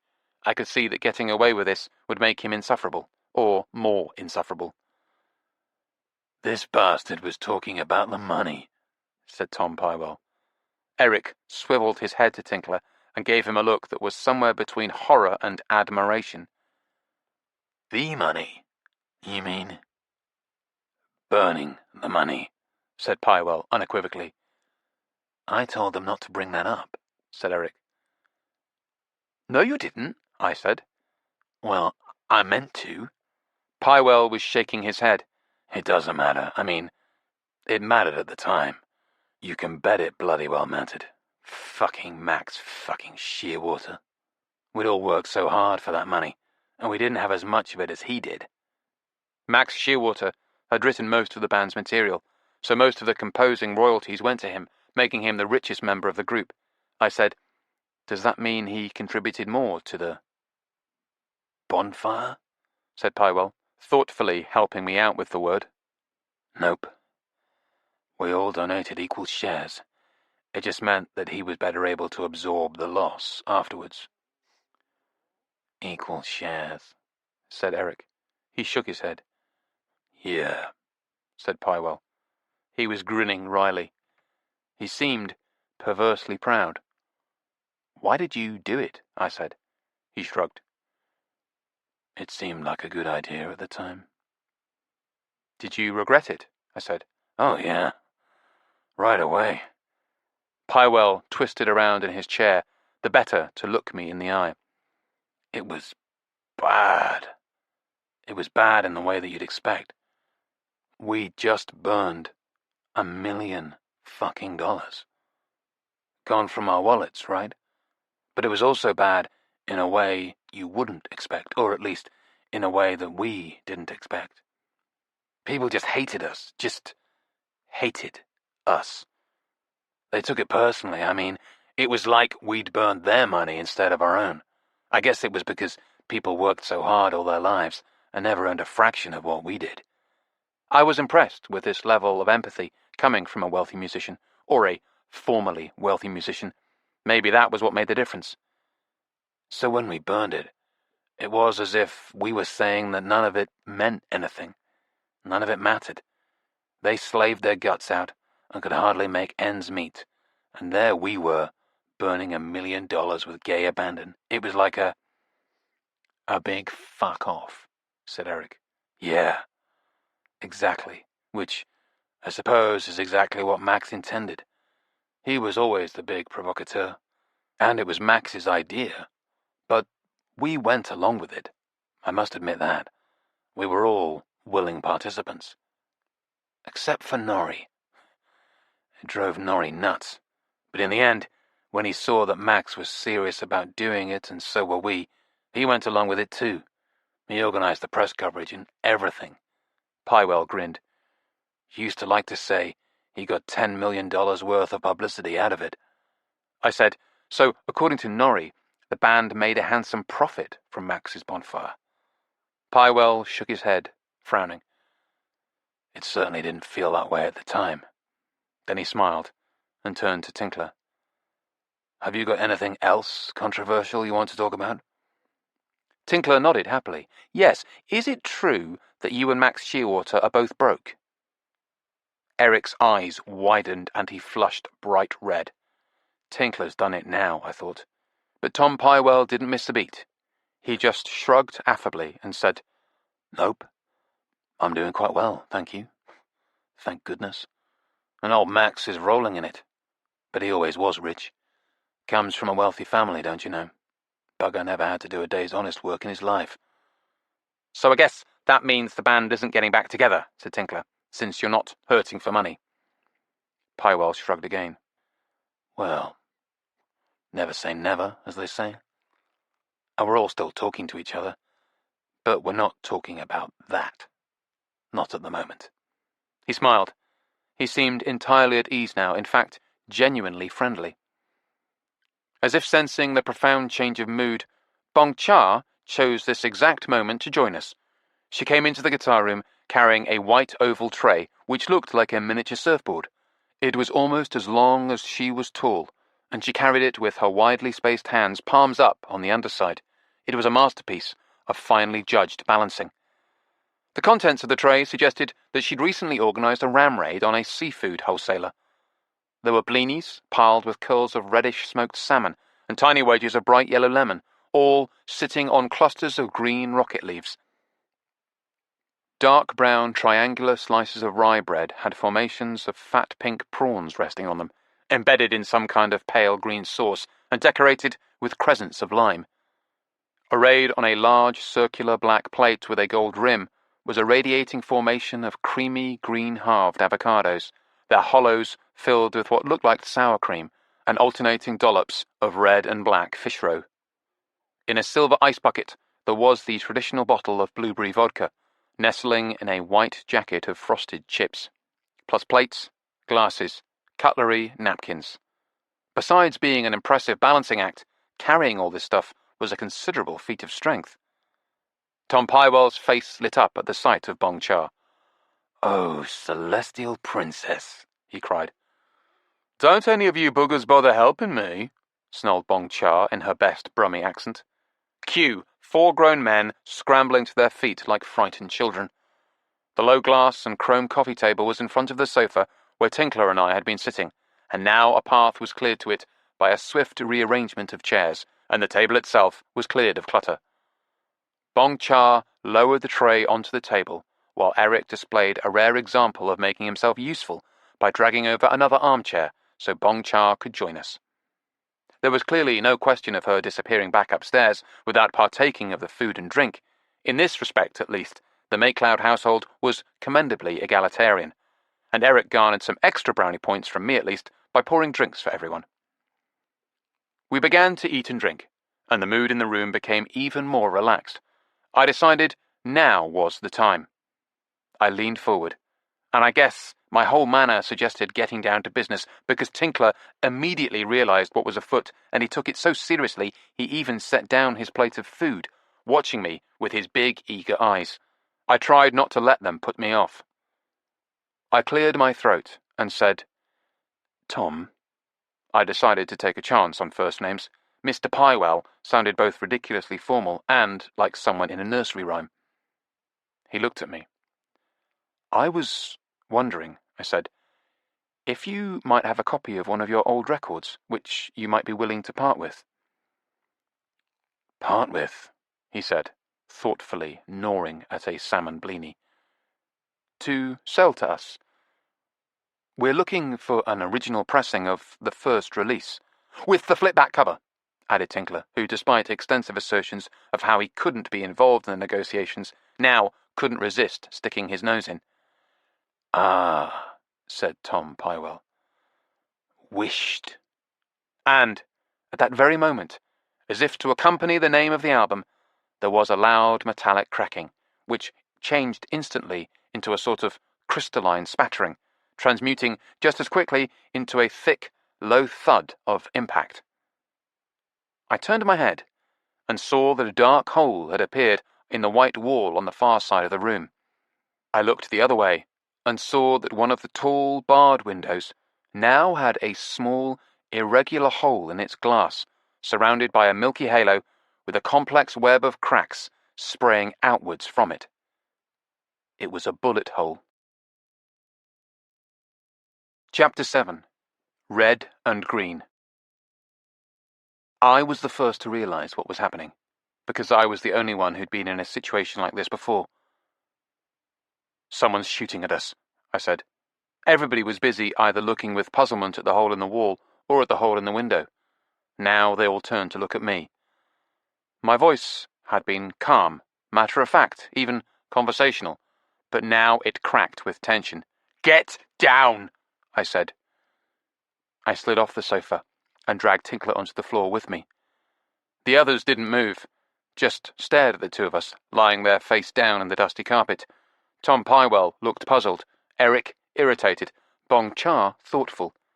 "Get down," I repeated. "Someone is shooting at us."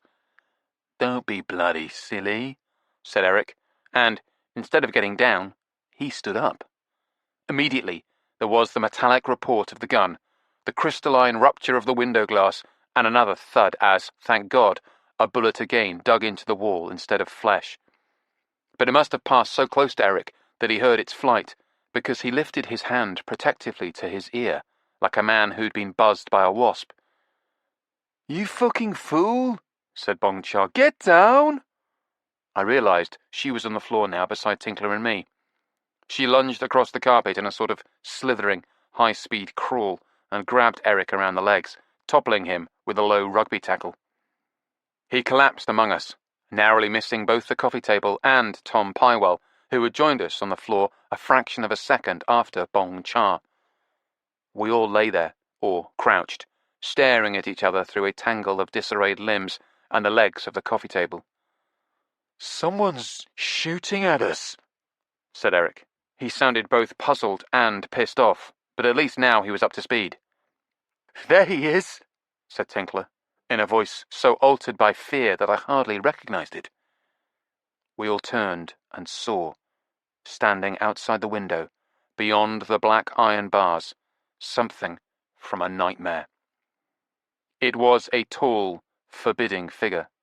He wore a red ski mask, but otherwise was dressed all in black, and he had a gun in his hand, which he was just now pointing rather carefully towards us. "Get out!" I shouted. I headed for the door in a scrambling motion, which was half running and half crawling, keeping hunched as low as I could. Tinkler was right behind me, and so were the others. I heard another shot behind us, and then we were out of the guitar room and in the hallway. As I was to learn, most of Eric's basement was given over to the guitar room and the laundry room.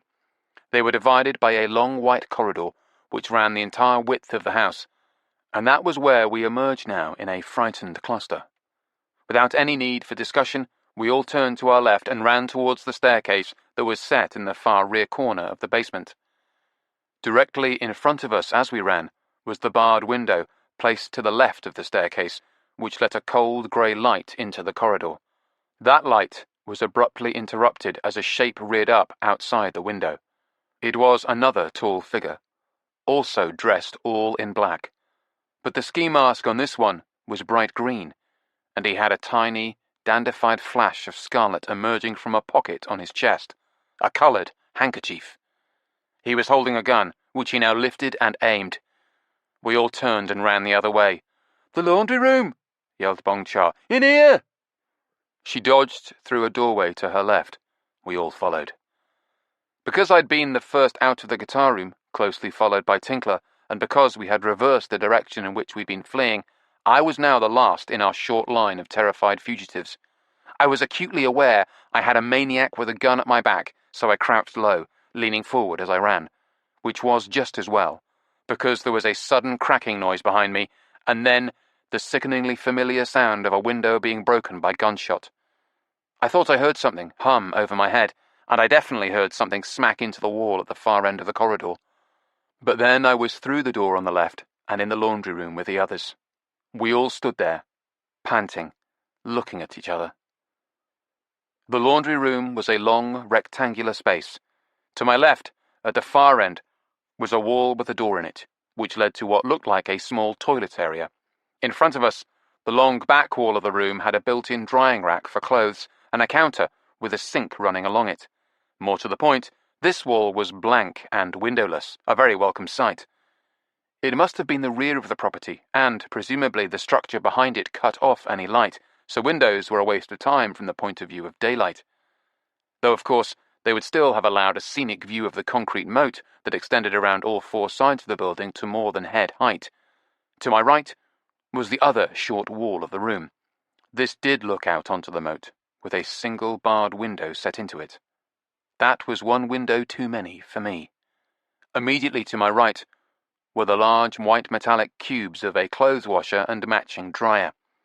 The washing machine was likely plumbed into the wall, but the dryer would only be connected to it by an electrical cable, and, luckily for us, it was nearer the door than the washer.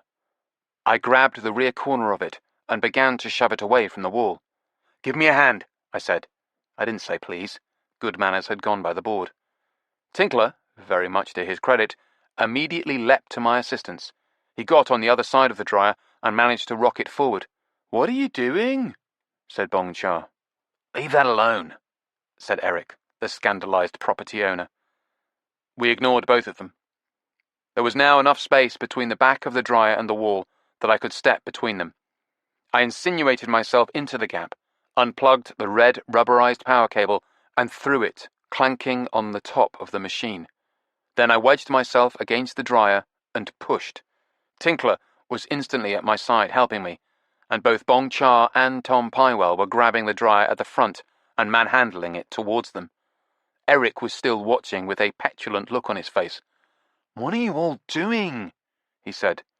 "Protection," said Bong Cha, and with no further explanation, assisted us in shunting the dryer forward. It moved with a complaining screech of its metal underside as we dragged it across the concrete floor. As the rear of the dryer drew level with the front of its companion washing machine, I said, "Okay, stop. Now the other way." I came out from behind the dryer and threw my weight against the near side of it. Everyone else helped, even Eric, who either by now had worked out what we were doing or was simply following Bong Cha's lead. With all of us working on it, the dryer lurched sideways with one quick metallic squeal, so that it now stood in front of the washer instead of beside it. I ducked down behind this reassuring improvised wall of metal, and so did the others. I was shaking, and it felt as if something bulky and difficult to swallow had lodged in my throat. My heart was pounding so fast and so hard that my blood slammed painfully at the tips of my fingers and the rims of my ears. That pounding slowed down a little now, but not much. It was surprisingly comfortable sitting on the floor. The big metal cubes of the washer and dryer were reassuringly solid at our backs, shielding us from the window, and the concrete was warm beneath us, evidently heated by some kind of underfloor system. I found myself thinking that the cats would like it. I wondered if I'd ever see the furry little buggers again, or Nevada. But that was not the way to think. Be positive, and we'd get out of this in one piece. Nevada. If only I could get in contact with her. If only I could tell her what was happening. That was when I did the obvious thing, and dug out my phone, only to realize that everyone else had beaten me to it and were already staring glumly at their own screens, except for Bong Cha. "I've got no signal," said Eric. "Me neither," said Tinkler. "Forget it. It's a dead zone in here," said Bong Cha, with the air of a woman who knew. I looked at my own phone. She was right. No signal. "How do you know that?" said Eric, turning to Bong Cha. "Have you been trying to make phone calls when you were supposed to be doing the laundry?" He seemed genuinely interested. "Trying is right," she spat. "Is there a landline?" I said. "There was," said Eric. He nodded at a pale rectangular mark above the counter opposite us, where there had once been a wall-mounted phone. Of course. Nobody had a fucking landline anymore. "We had it taken out," he said unnecessarily, and unhappily. Then he began to move on his hands and knees across the floor, towards the door where we'd entered. "What are you doing?" hissed Bong Cha. "The guitars," said Eric. "They could be—" "You are not going back for the guitars," said Bong Cha, in a voice that did not allow for even the possibility of disagreement. Eric turned and looked at her, staring over his shoulder as he kneeled there on all fours. "Just the Strats," he begged. "Get back here," said Bong Cha, and Eric crawled back across the floor and huddled with us once again behind our washer-dryer wall. "Maybe they're gone," he said after a moment. "Why would they be gone?" said Bong Cha. "They came here to kill us." That shut everyone up. Something bothered me about what they were saying, and not just the obvious thing. I couldn't work out exactly what it was, but something was wrong. I tried to think, but before I could even begin to concentrate on the matter, Tinkler said, "Oh shit, they're here!" He had been peering over the top of the dryer, but now he instantly dropped back to the floor beside us. "How many of them?" whispered Bong Cha. "Just one," Tinkler whispered back. "Is it the one in the red ski mask or the green?" I said. It was absurd, but I was whispering too. Despite the fact that he couldn't possibly hear us, even if we shouted, the mere presence of our attacker just outside the window was so terrifying that it made it impossible to behave in any other way. "What does it matter?" hissed Eric. I couldn't have answered that, but somehow I knew it did matter.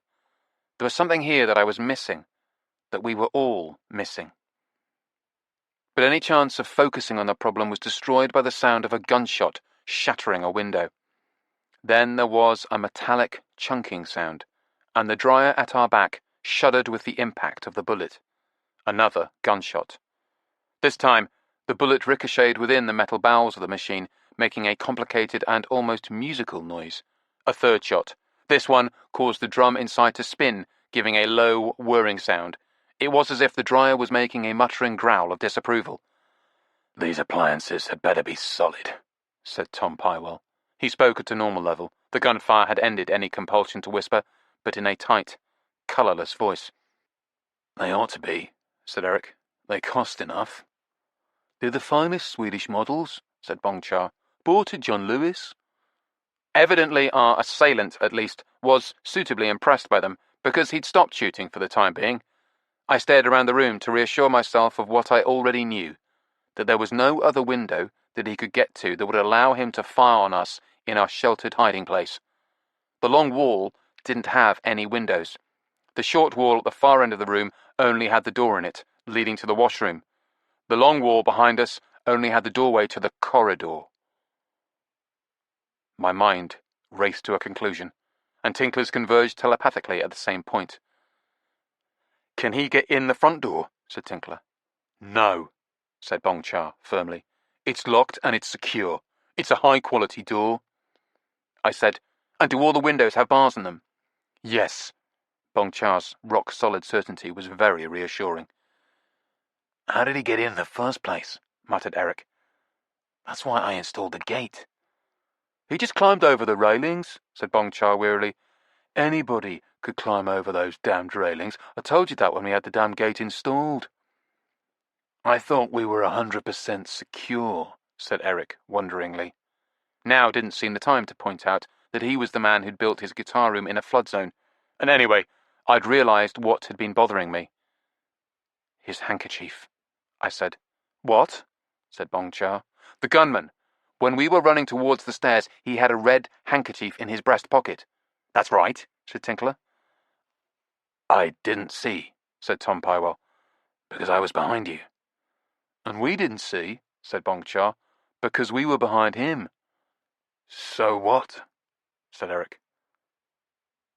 I was thinking carefully about that flash of red. "It wasn't a handkerchief," I said. "It was the other ski mask." "What the fuck is he talking about?" demanded Eric. He seemed a lot more angry with me than he was with the mad gunman outside.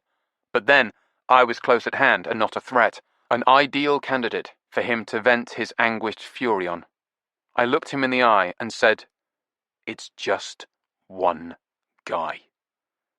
Eric gave me a sort of tormented look and said, "I don't understand what you're saying."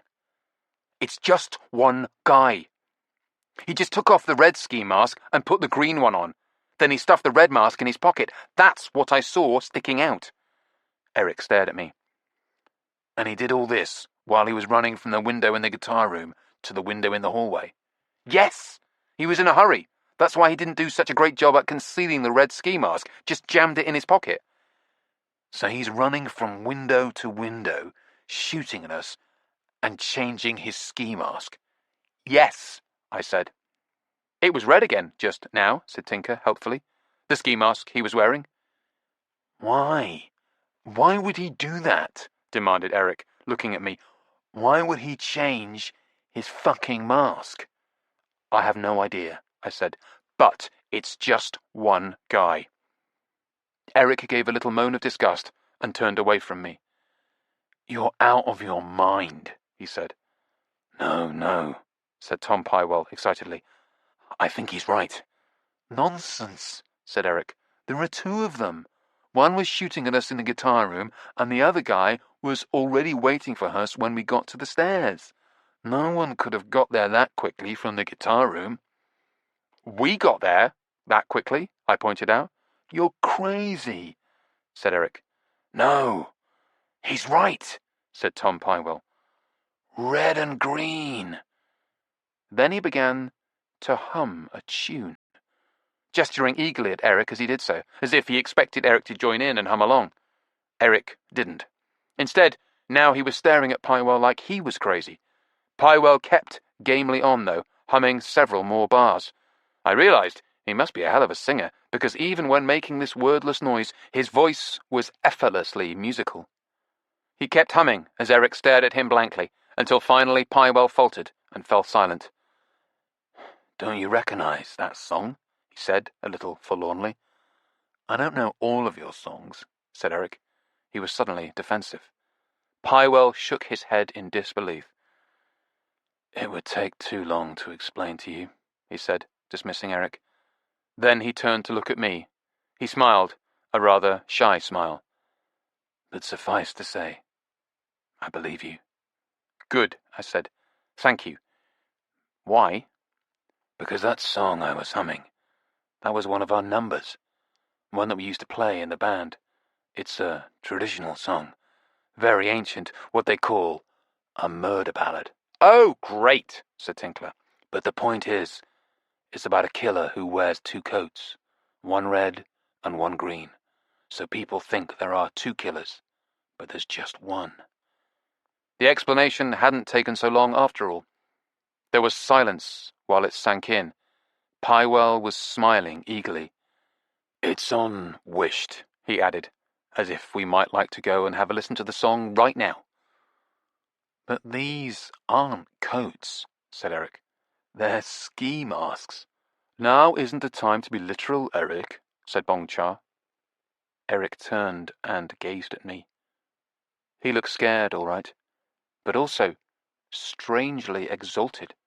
Maybe it was still the drugs, and he looked scornful too. We're right, I said. There's just one of them, I'm sure. He shook his head. I'm not going to risk my life on you being sure about something. I'm sure too, said Tom Pywell. Eric kept on shaking his head. Are you either? I still don't believe it. No, they're right, said Bongchar. The men are both using exactly the same gun, in exactly the same manner. It's just one man. Eric turned to Tinkler, as if he had the deciding vote, and stared at him in mute appeal. Tinkler shrugged apologetically and said, I think they're right too. It's just one guy. All right, said Eric petulantly. He was outvoted, but he didn't have to like it. So what if it's just one guy? What difference does that make? Well, I said, it reduces the odds against us by 50%, and I, for one, feel a hell of a lot better about that. The others nodded solemnly, all except Eric, who eased away from us a little, like a sulky child who wasn't going to get his own way. But in a sense, Eric was right. What difference did it make? It was still the same situation, and it was still a stalemate. Even though there was only one gunman, he could always get to the staircase as quickly as we could, and shoot us if we tried to go up it. We were trapped here for the foreseeable future. But perhaps something else Eric had said was also relevant. About it being impossible to get from one window to another that quickly. He wasn't right, of course. It wasn't impossible, but it was difficult. I swiveled around on the floor and turned towards the solid white metal of the dryer, and began to ease up it. What are you doing? Said Tinkler. Just taking a look. Don't! I didn't bother arguing that Tinkler had done exactly this himself just minutes ago. I just kept rising slowly behind the dryer, with my hand on top of my head, my fingers skimming its smooth metal. As soon as the metal vanished from under my fingers, I knew I'd reached the top, and I stuck my head up as quickly as I could. The man in black was standing at the window, wearing the red ski mask, staring straight at me. Just the sight of him had a sickening impact, like being punched in the stomach. Then he raised the gun. I dropped back behind the dryer, expecting him to fire at any instant. He didn't. Even so, I felt my resolve melting away. I knew I had to act quickly, or I never would. I'm going to make a run for it, I said. All the others said no in exactly the same horrified manner at exactly the same time. 4 voices in perfect synchronization. In other circumstances, it would have been funny. Now it was rather touching. Tinkler seized my arm. Don't do it, he pleaded. I think I can make it, I said. And once I'm up the stairs... Actually, once I was up the stairs, I wasn't sure exactly what I'd do. Use my phone? What if I still couldn't get a signal? It was patchy at the best of times. Is there a landline up there? I said. No, said Eric and Bongcha. Just the 2 of them synchronized this time. But there's my phone, said Bongcha. I think I left it on the counter in the kitchen, and it will work. It's only down here that it doesn't. It will definitely work. I would have preferred her to be a little more definite about leaving it on the counter in the kitchen. This might have showed on my face because she added, and my tablet is up there, and Eric's laptop. If, for any reason, you can't phone, you can Skype or email or something. She was right. Once I was up there, a whole world of possibilities would open up for me. For all of us. Possibilities of escape, and dealing with that fucker outside. I nodded and smiled, and Bongcha smiled at me. Maybe for the first time ever. She had a surprisingly nice smile. She was totally on board with my escape attempt, but not Eric. You're out of your mind, he said. I was getting a bit tired of this theme from him. Please don't do it, said Tinkler. I looked at Tom Pywell. Now it was me seeking out a deciding vote. Pywell just shrugged and made a helpless gesture with his hands, which rather annoyed me. Get off the fence, Tom. We're safe here, said Tinkler, and he hasn't managed to hit any of us yet, but if you try to run... Look, I said. One of the reasons he's pretending to be 2 people is because it's easier to control us that way. If we think there's 2 of them... I still do think there's 2 of them, said Eric in his most snotty voice. Thank you for the vote of confidence, Eric. If we think there's 2 of them, we're less likely to try and make a dash for it, I said. I think he's counting on that. I stopped and looked at their faces. Tinkler aghast, Bongcha encouraging, Tom Pywell withdrawn and not meeting my gaze, Eric meeting it, but manifestly hostile. Oh, fuck it, I said. I didn't bother arguing anymore. I just got up and, keeping crouched as low as I could, dashed across the room towards the door. I heard Tinkler make a sobbing sound behind me, and Eric cursing. Then I was out of the laundry room and into the hallway. I was running as fast as I could, and I was only in that long white corridor for less than a second, but it was enough time to feel a sickening, dreamy wave of déjà vu engulf me.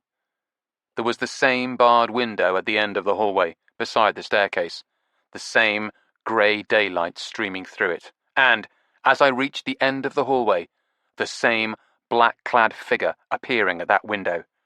But this time, he was still pulling on the ski mask, the green one. While he struggled with it, I spun around and raced back towards the laundry room, running for my life. He must have got the mask on, or maybe abandoned the attempt, and raised his gun and fired, because I heard the shot behind me. But I was already safely disappearing back into the laundry room. I got down on my knees and crawled back towards the others, all of them staring at me and shouting encouragement, the lovely safe white cubes of the washer and dryer bulking large behind them. I skidded across the concrete floor and huddled beside my 4 dear friends. There was another gunshot, from the window of this room now. The dryer shuddered with the impact of the bullet. Did he leave when I did? I said. Yes, but he's back. Pywell nodded in the vague direction of the window. Another bullet hit the dryer. No shit, I said. Another bullet. Our friend outside was angry. It's the same bloke. It's all one fucking guy, said Eric, as if he had originated this theory. I told you so, snarled Pywell, as if he had. Eric turned to me. I told you not to go, he said, but he said it almost tenderly. I could tell by his eyes that he was glad to have me back. That was when we heard it. All of us noticed it at the same time. A siren? It's the police, said Tom. Definitely a siren. Of course, said Bongcha. Someone heard the gunshots? Someone called the police, said Eric. A siren, getting steadily nearer. Thank Christ, said Pywell. Amen, said Tinkler, in a voice evidently devoid of irony. The siren was getting louder, approaching rapidly. I looked at the others. It seemed too good to be true. Was this really happening? I couldn't believe we were about to get out of here. It felt like we'd been in this room for most of my adult life. The siren was so loud now, it almost hurt to listen to it, but it wasn't so loud that we couldn't hear the gunshot. First the gunshot, and then another sound. It was a sound that made us all jump. Funny to think that we'd grown accustomed to the acoustics of being shot at, yet we had.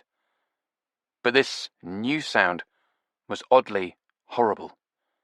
It sounded like somebody had dumped a sack of grain outside the window, or thrown down a large suitcase. "What the hell was that?" said Tinkler, raising his voice to make it heard over the siren. The siren was right outside now, at maximum volume. Then it grew quieter. I tried to convince myself that the police had considerately turned it down now that they had arrived, but I knew it wasn't true. The siren was fading into the distance. It had passed the house and just kept going.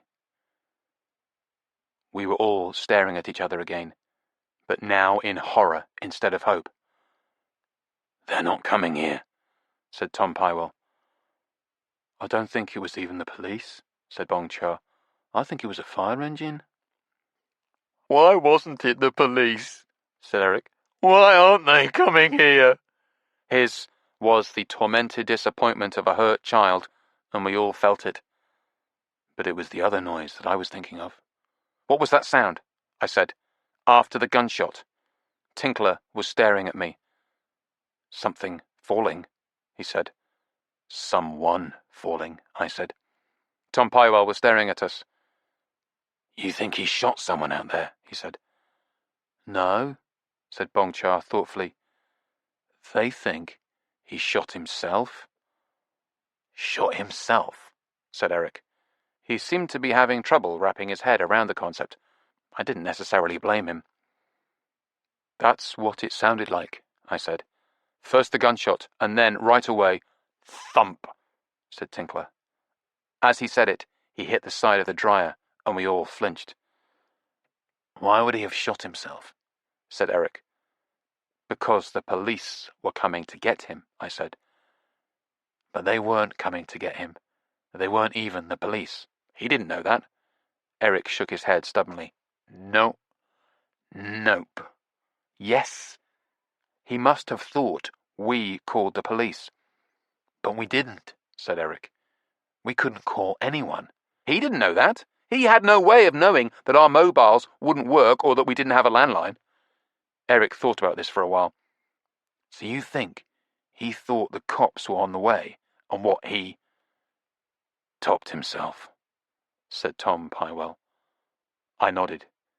It was odd, but I was absolutely certain that this is what had happened. I couldn't see the window, but I knew that he was gone from it, and not just gone around the corner. He was gone. "I don't believe it," said Eric. "He's just trying to lull us into a false sense of security." If so, he's obviously not doing a very good job with you, I thought, rage and frustration beginning to rise in me. "I'll go and look," I said. "No," said Bong Cha. "You stay here. You went out before. You took a big risk. No more big risks." She began to crawl quickly in the direction of the far wall. "You stay there," she hissed, looking back at me suspiciously. It seemed to take hours for her to traverse the space of floor between us and the door to the washroom, but it was less than half a minute. Moving along at floor level, she shoved the door all the way open, revealing a small lavatory with a sink and a mirror. Bong Cha crawled inside, then shut the door behind her. I wondered if she was going to use the toilet. I wouldn't have blamed her. But instead of the sound of water, I heard glass shattering. We all nearly jumped out of our skins. Then the door edged open and Bong Cha emerged again. She was crawling more slowly than before, because in one hand she was holding a large, jagged fragment of a broken mirror.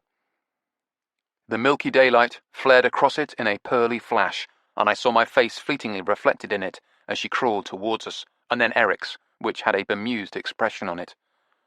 "What's that for?" he said. "A weapon?" "Reflections," I said. "That's right," said Bongcha, grinning. Then she handed it to me. "Don't cut yourself," she said. "Hold it like this." I must have looked surprised, because she said, "You wanted to take a look. Use this." So I crawled out from behind the dryer and across the naked expanse of floor towards the window. I edged forward on my belly, nose so close to the floor I almost rubbed against it. I could smell its sandy concrete odor and a lingering taint of bleach. When I reached the window, I held up the fragment of mirror. Daylight. Dull, grey daylight. Then the window glass, crazed with shatter lines. Then suddenly, a clear slice of the moat outside came into view. I adjusted the angle until I could see something in the depths of the moat. A dark shape. "He's down," I said. "I think he's dead." "He could be faking it," said Eric. "I don't think so." I lowered the piece of mirror and set it on the floor. I looked back towards the white wall of washer and dryer and saw two sets of eyes peering anxiously over them at me, Tinkler and Bong Cha. I took a deep breath and stood up. I heard equally deep breaths being taken behind me. Gasps, actually. I leaned towards the window, pock-marked with bullet holes and webbed with cracks, and gazed out. He was lying on the ground, looking more like a heap of black clothes than anything that constituted a real person. His posture, or utter lack of it, instantly convinced me that he was genuinely dead. There was a dark and slowly growing pool of blood on the concrete around him, and, most importantly, the gun lay on the ground some distance away. In the floor of the moat, there was a rusty circular drain with rectangular crossbars about the size of a soup bowl set into the concrete. A dark thread of blood was working its way towards this, as if to demonstrate a general principle about the flow of liquid, or perhaps to illustrate the efficacy of the drain's sighting. "He's dead," I said. I straightened up and backed away from the window, never moving my gaze, staring fixedly at the pock-marked glass, as if I expected the bloody and defunct gunman to suddenly rear up, grinning, "Just kidding!" and start firing again. Only when I reached the others did I dare to turn my back, and then I ran from the room. We all did. Never mind that our assailant was dead and the threat was over. We ran like hell. It was a feral, panicked, unseemly rush, each of us trying to shove past the others and get up the staircase first. Being physically the smallest, Bong Cha might have been crushed in the stampede if she hadn't led the way, loping nimbly up the steps. Chapter 8. At this time of the morning. We emerged from the staircase into the front hall of Eric's house. It was like we'd risen from the underworld. The winter daylight was still pale and tentative, but there was a hell of a lot more of it, coming in through windows that suddenly no longer presented a lethal threat. The five of us came to a halt, looking at each other. I suppose we were all a little ashamed of having bolted up the stairs at full speed, but given the chance to do it again, I would have run every bit as fast. Tom Pywell looked at Eric. "I still can't believe you didn't recognize that tune of ours." He sounded genuinely upset. "What tune?" Pywell gave an exhausted, disgusted little sigh.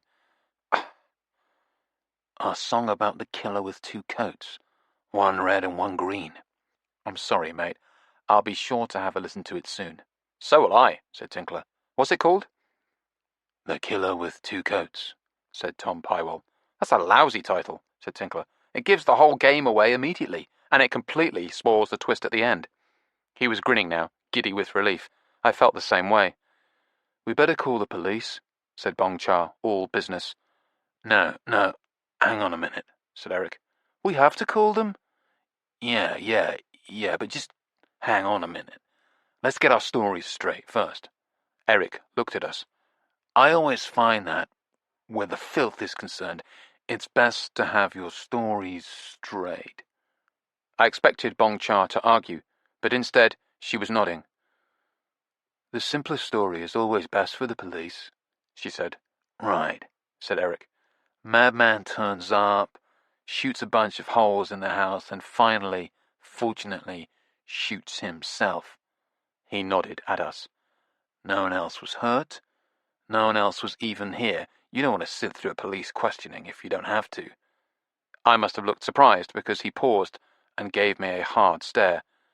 Unless you want to spend the next day or two in the cop shop giving details of what happened. Of course I didn't. The temptation now to just go home, to Nevada, our house, our cats, was quite overwhelming. No, I said. We'll go. We were never here. That's fine. Tinkler nodded enthusiastically. So did Tom Pywell. Bong Cha began handing us our coats, the model hostess, at the end of a successful party. Eric was all business now too. I'll call the police, Bong, but first you gather up all the goodies and take them out to the garden. Put them in the fake boulder. They'll never find them there. Goodies? He meant drugs. Of course he had drugs in the house. He was a rock star. Bong Cha nodded and grinned. It's just like the old days, she said, helping Tom Pywell put on a long and elegant black coat. But Pywell suddenly froze, then started pulling the coat off again. He shook his head. Sorry. I forgot I posted on social media that I was coming to visit you this morning, and these days, even the filth reads Facebook. I better stay. Could get sticky if they find out I was here and left. Best sit tight. He looked at me. You didn't post on social media, did you? That you were coming here? I shook my head, but then I looked at Tinkler. To my relief, he was also shaking his, though rather wistfully. Didn't think of it, he said. Too late now, I suppose. I decided to get him out of there before it occurred to him to ask for a selfie. We all looked at each other awkwardly for a moment, and then we said goodbye. Eric surprised me by lunging forward, grasping my hand firmly and shaking it hard. Bong Cha surprised me even more by giving me a hug, her head tucked under my chin. While she was doing that, Tom Pywell patted me on the shoulder, and Eric gave Tinkler a hug. Then we were out the door, into November daylight. We crossed the little rattling footbridge and went out through the black iron gate. It clanged shut behind us. I turned to look back into the moat, to search for the body. But Tinkler must have realized what I was doing. He grabbed my arm and pulled me away. No, no, no, you don't want that picture in your head. He was right, and I was glad he'd stopped me. We walked side by side, with the clean air blowing in at us off the Thames. The sky was grey over the river, and it was cold. The streets were almost eerily quiet. I thought you said the traffic was terrible. It was, said Tinkler. Look at it now. Everybody's gone. Sod's law. Where's your car? I parked it back by Vine Road. Christ, I said. That's miles away. Like I said, the traffic was terrible. I parked it and walked the rest of the way. Christ, I said again. I was shivering so violently that my teeth were chattering, and it wasn't just the cold. We walked past the Bull's Head, where we'd listened to many fine hours of live jazz, and then the wine merchants, beloved of Nevada, and the cheese shop, beloved of Tinkler. I was a little surprised that he didn't drop in to make a purchase, but we just kept walking, past the Sun Inn, where we crossed the road, and past the pond where various elegant waterfowl were wading and swimming, as if nothing had happened. I suppose, in their world, nothing had. We were crossing Barnes Green, heading for the small bridge that spanned Beverly Brook, when suddenly my legs buckled under me. I almost went down onto the grass, like a collapsing structure, a scarecrow, random clothes stuffed with straw, who'd been severed from his supporting pole. It's reaction, said Tinkler, putting a hand on my arm to steady me. No kidding, I said. My voice was a rusty croak. Just reaction setting in, he crooned gently. He lifted my arm and draped it over his shoulders. We kept walking, although maybe in my case, walking was not quite the right word. My legs were like rubber springs, but made of rubber that had begun to perish and go spongy and fail in all sorts of chaotic and unpredictable ways. I staggered along, half carried by Tinkler. We walked, in our halting, stumbling way towards Beverly Brook. We passed a pretty young nanny, pushing a double buggy with twin babies in it. She gave us a concise glance of contempt as we staggered past, drunk, and at this time of the morning too. Tinkler was a pillar of strength, helping me get to his car. But when we arrived, and he took his keys out of his pocket, his hands began shaking so badly he couldn't unlock the car door. I'll be all right in a minute, he said, sounding none too certain. Forget it, I said. Leave the car here. We'll walk back to my place. We're almost there anyway. Tinkler didn't argue. In fact, he gave a sigh of relief. We leaned on his little blue Volvo for a moment, the frosted metal cold at our backs, our breath clouds of steam in the chill air, as we gathered our strength.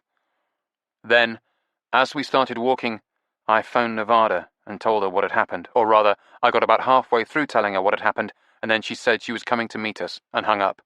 She must have run like an Olympic sprinter, because she was there waiting on the other side of the second railway crossing when we arrived. Of course, we hit trains at both crossings today, and had to wait for them to pass.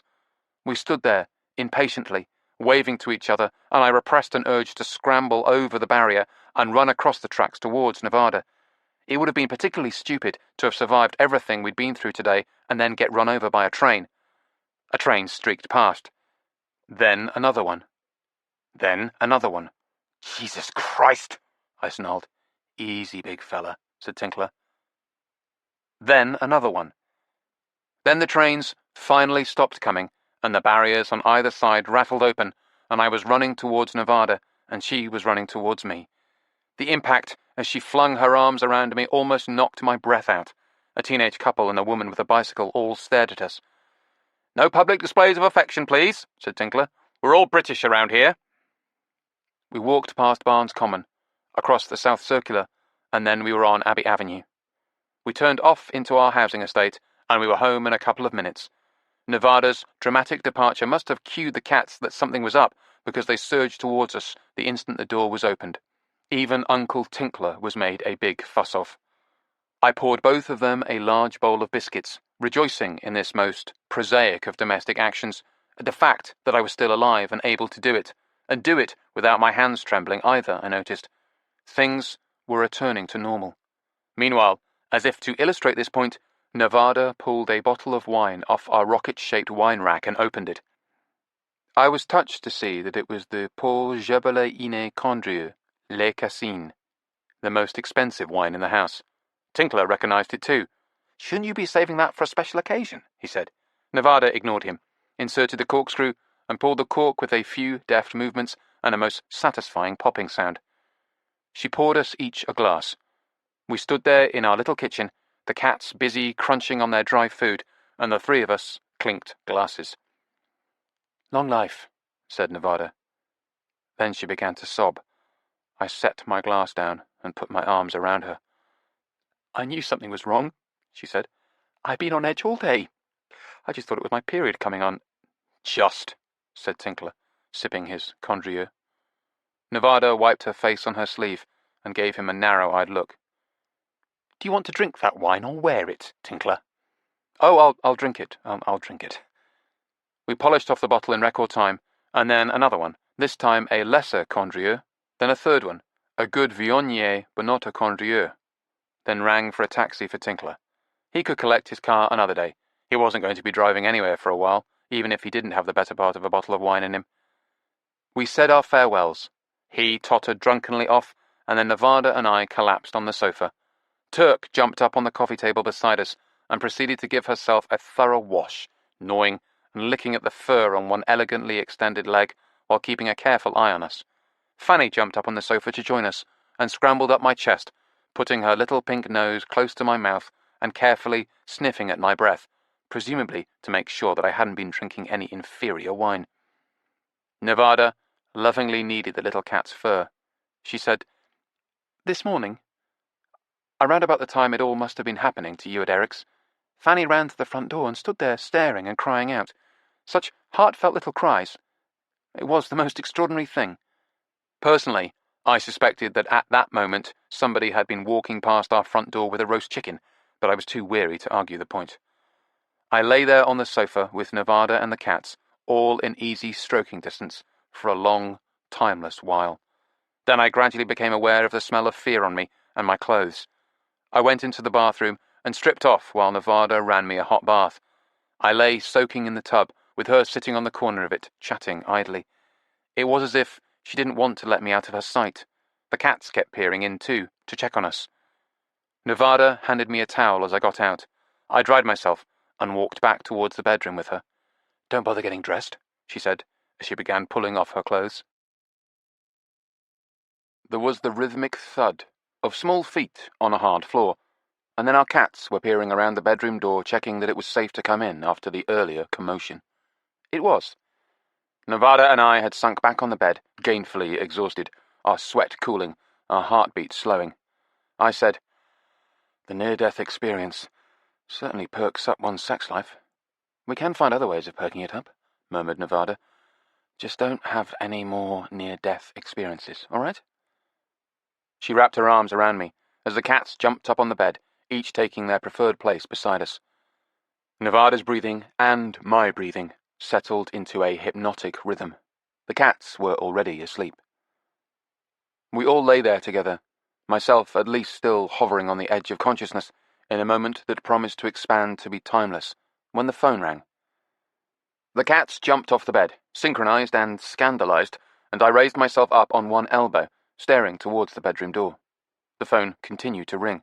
It was mine, where I'd left it in the sitting room. The sound had already thoroughly jangled my nerves, and I was wide awake again. "Why didn't I switch it off?" I said.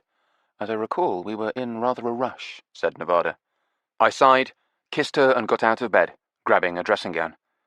As I entered the sitting room, Turk was vanishing out the cat flap into the back garden, and Fanny was standing on the counter in the kitchen, giving me a hopeful look. On the one hand, her nap had been interrupted. On the other, there was now the possibility of biscuits. I picked up the phone and looked at it. Tinkler. Under other circumstances, I might have been exasperated or annoyed, but now, as I answered, I just hoped he was okay. Tinkler didn't seem the type to suffer much from post-traumatic stress, but you never knew. "Turn the TV on," he said, with no greeting or preamble. "What?" "Turn it on. Quick. Now. BBC One." I hurried back into the bedroom, Nevada giving me a surprised look as I scooped up the remote and sat down on the edge of the bed as the TV screen came to life. I'd lost track of time, but it was the London news. Tom Pywell was standing on the road near Eric's house, with the Thames framed picturesquely in the background. He was dressed the way I'd seen him a few hours ago, including the long black coat. Standing beside him was a big man, somewhat taller than Tom and considerably more bulky. He was expensively, meticulously, and eccentrically dressed in black and white check trousers and a black and gold brocade jacket with a floral pattern on it. He also wore tennis shoes and a yellow and black Rupert the Bear scarf. His long hair and long beard were a wild mess of grey, but both the quality of his clothes and the gleaming intelligence of his eyes cancelled any impression of a drunk, derelict, or wild man, as did his voice. The camera moved in close on him as he said, in mellow and educated tones, "I was in London this morning, visiting the Church of St. Sepulchre, a regular pilgrimage I make, standing in front of the John Ireland Memorial window, and I was, actually, thinking about the band, thinking about Black Dog and Tom." At this point, the man glanced to his side, and the camera bobbed back to take in Tom Pywell standing beside him, just long enough for Pywell to nod and open his mouth as if he was about to say something, but then the big man started speaking again, and the camera closed in on him once more, excluding Pywell. And the man said, "So there I was, making a pilgrimage to a shrine, so to speak, of one of our musical heroes, and thinking about the good old days with the band, and with Tom, and at that very moment, my phone starts blowing up with messages about what had happened here." At this point, some lettering and graphics belatedly appeared at the bottom of the screen, identifying the speaker as Max Shearwater, founder and lead singer of Black Dog. So, of course, I rushed straight over. He turned to look at Pywell, and the camera drew back again to show both men. Shearwater's voice grew husky. "And thank God he was all right. It really makes you think," said Pywell.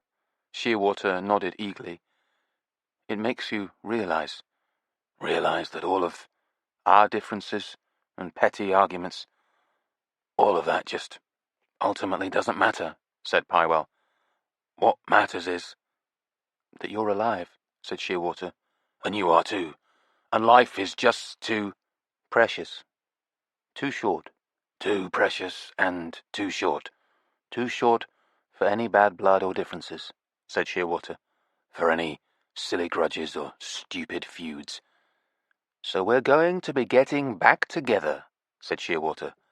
The band is going to get back together, said Pywell. That's right, said Shearwater. Black Dog is getting back together, said Tom Pywell decisively. A caption now appeared under his image. It said, Tom Pywell, Piewell, guitarist in Black Dog. I didn't think Tom would appreciate either the misspelling of his name or his demotion in comparison to the stature of Max Shearwater, the putative founder of the group. I wondered how long the band's reunion would last after Tom got home and saw this on television. But then I was distracted by the sight of the two men embracing furiously, rocking together tearfully in each other's arms, two burly older blokes standing beside the river. It was actually quite touching, and even the news anchor looked moved as we cut back to her saying it was time for the weather and good night. I switched off the television and put the phone to my ear. Did you see that? I said. Of course I did, said Tinkler. I was the one who told you to watch. The band's getting back together, and it's all thanks to us. What? We didn't have anything to do with it. Oh, come on, said Tinkler. Pywell would never even have been there if we hadn't been trying to swindle him out of his record. I can't even begin to follow your twisted logic, I said. It's all very simple, and I'll explain to you in easy words of very few syllables. But not right now. Right now, Maggie's here, and I better get back to her. Maggie was Tinkler's sister, and I imagine he told her what had happened, and she'd rushed over to be with him. Good night, he said. Good night, Tinkler. I switched off the phone and looked at Nevada, who was sitting up in bed with Fanny cradled in her arms, evidently having abandoned the quest for dried cat treats. The band is back together, I said. So I understand. It's an ill wind that blows no good. I said, that's what you said about the charity shops. It applies here too. I got back into bed. Nevada switched off the light and repositioned Fanny beside her. Then she rolled over and hugged me, and whispered softly in my ear, If anyone ever shoots at you again, and you're running away, run in a zigzag pattern instead of straight, and try and make it in a regular pattern, so they can't predict it. Yes, Mom. Pillow talk. Chapter 9. The Killer with Two Masks Thing. In the days following the nightmare at Eric Makeloud's house, details of our attacker began to emerge. His name was Stanley Strangford, from Southcote, Reading, and the now-dead Stanley was rapidly retrofitted into a number of handy media templates, most notably Obsessive Fan, Embittered Dropout, he'd abandoned a law degree at the University of Reading, and Unhinged Loner. Some of his neighbours, there were no signs of friends or family, appeared before cameras and obligingly said how shocked they were and, right on cue, reminisced about how quiet he'd been. Nevada said, Just for once I wish that people would say that one of these bastards held non-stop noisy parties. But I guess bastards who hold non-stop noisy parties have better things to do than end up in news segments. Anyway, add isolated loser to those templates. Stanley Strangford had lived a rich and extensive existence online, however, with a massive presence among Black Dog fan sites and discussion groups. He was utterly fixated on the band, especially poor Tom Pywell, and Stanley's digital footprint was particularly heavy in the corners of cyberspace where Pywell was vindictively criticised and blamed for the decline of Black Dog. Stanley had also drilled deep down into the band's supposed occult connections. Black Dog's drummer Pete Loretto featured heavily here, and perused these with an unhealthy appetite and enthusiasm, if his computer's cache was anything to go by. And then, in his final weeks, Stanley Strangford had spent virtually every waking hour, and there'd been a lot of them he'd hardly slept, researching Tom's life and routine and movements. So add internet fanatic and psychotic stalker, and then call it a day. Having ascertained that Strangford had obtained his gun online, how else, the police didn't find anything more of interest on his computer, so they did indeed call it a day, and Stanley was forgotten with surprising swiftness. More than 15 minutes of fame, maybe, but certainly less than 15 days. Then he was as gone and forgotten as it's possible to be, fading from every human synapse and computer buffer into an oblivion as complete as any being could aspire to. I felt no regret about this on his behalf, as he disappeared into eternity. After all, the fucker had tried to kill me. Christmas came and went, then New Year. The memory of what had happened at Eric's began to fade. I was absorbed back into the everyday business of trying to earn a living looking for records. I wasn't having much luck, but my beloved's canny reselling of second-hand fashion items kept us in funds until late spring, at which point we found ourselves seriously broke. Again. All this time, Tinkler's desire for the flip-back copy of Wished had been very much on my mind. To me, it was unfinished business. I hated to admit defeat, and I was convinced that I could find a copy, despite Stinky having fucked up our chances by telling the world and his wife how rare and desirable the record was. I knew I could find it.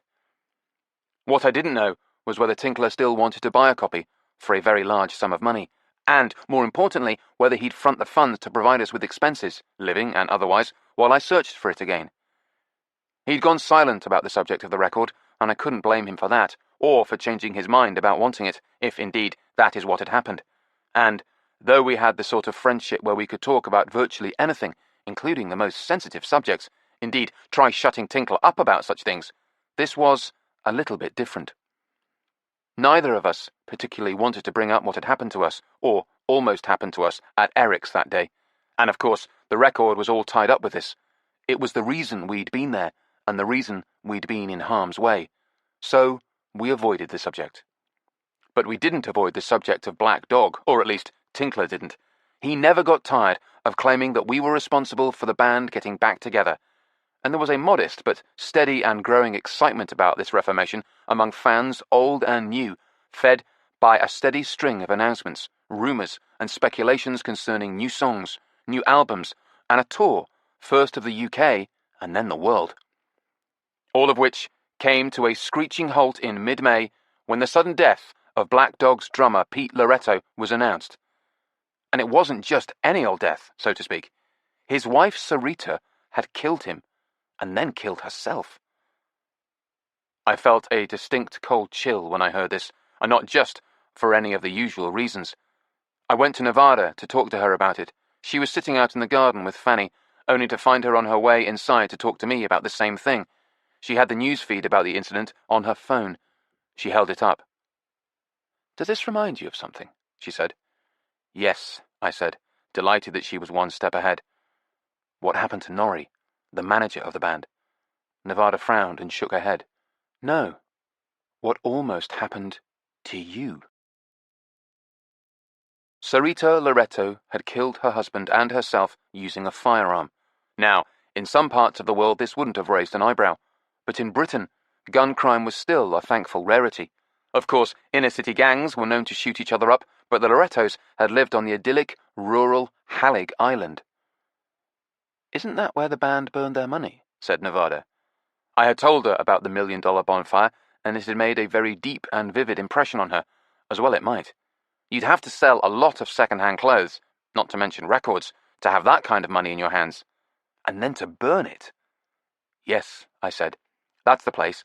Apparently, all the band members have houses there, or I suppose had is now the correct tense with Pete Loretto dead." "Why would they have houses on the island where they burned the money?" "Good question," I said. "It's supposed to be lovely there, though." "I would have thought they'd never want to see the place again." "I'd never want to see the place again, if it was me, lovely or not." The Lorettos had apparently been running a modest pig-breeding business as part of their idyllic, rural, etc. existence on Hallig Island, and they'd obtained a handgun, highly illegally, to kill their pigs before butchering them. An odd choice, some might say. "Poor pigs," said Nevada. "I still want to know why they're all living on the island where they burned $1 million. The scene of the crime, so to speak." "I'll ring Tinkler and ask him," which I proceeded to do. After exchanging comments about how shocking Loretto's death was, I popped the question. "Well, it's a lovely island," said Tinkler. "That's what I said, but I don't think Nevada is satisfied with that as an answer." "Okay, I'll do a bit of digging and find out more and brief you." "You're being strangely cooperative, Tinkler," I said, suspicion growing in me. "If you'd let me finish my sentence, it wouldn't seem so strange. I'll brief you, providing you cook supper for me." "All right." We were about due for a Tinkler visit anyway. "Now who's being strangely cooperative?" How about making the Ligurian pasta with the avocado pesto? Okay. See what I mean? Strangely cooperative. So I cooked the Ligurian dish, trophy pasta, gently steamed green beans and baby potatoes, and stirred in the pesto, made with a large clove of garlic, a little olive oil, a couple of tablespoons of ground almonds, a large bunch of basil leaves, the flesh of a large ripe avocado, and a squeeze of lemon, all blended until smooth. The ground almonds were my own little wrinkle. I substituted them for pine kernels, which I hated because the only ones we could get tasted like cardboard. Rancid cardboard at that. Not bad? Not bad at all, said Tinkler as we ate. The green beans are perhaps a little overcooked. Watch it, Tinkler, said Nevada. Did I mention how splendid the wine is? Said Tinkler hastily. We were drinking red with the pasta, of course, a nice M. Chapoutier Côte de Rhône Village, which Nevada had chosen, also, of course. Don't think I don't know you're just buttering me up, said Nevada. Would you like another glass? Is the Pope Catholic? That's a yes, by the way. Tinkler looked at me. And the pesto is very nice. Hard to believe that I like something so much which is vegan. By the way, did you know that was why she killed him? Who killed who? Said Nevada. Pete Loretto, I said, and his wife, or rather, his wife and him. She killed him because he was vegan. Because she was vegan, said Tinkler, and he was insisting on raising these pigs and slaughtering them. Poor pigs, said Nevada again. And she apparently befriended them. The wife befriended the pigs during the long process of raising them, from cute little piglets. Poor piglets. And in the end, she just couldn't stand it. They were supposed to kill the pig, and they had this gun ready to shoot it, but she shot him instead. Her husband, and then herself. Doesn't that remind you of anything? I said. Tinkler nodded as he rubbed the last of the pesto off his plate with a chunk of focaccia. Yes. What happened to Norrie the manager with the loopy groupie? No, said Nevada. What almost happened to both of you with the ski mask lunatic? Oh. Yeah, I guess. Is there any more of this pesto?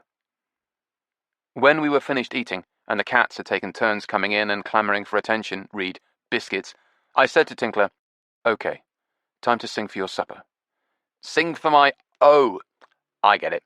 But surely you realise people have to be made to sing first, before their supper. Otherwise, what leverage do you have? Plus, who can sing well on a full stomach? Tinkler. Okay, so, Hallig Island is basically a volcanic cone. You can skip the geology. It features a medieval monastery, which was always being raided by Vikings. Oh, those nasty Norsemen. So they built a castle to protect the monastery. And the ancient history.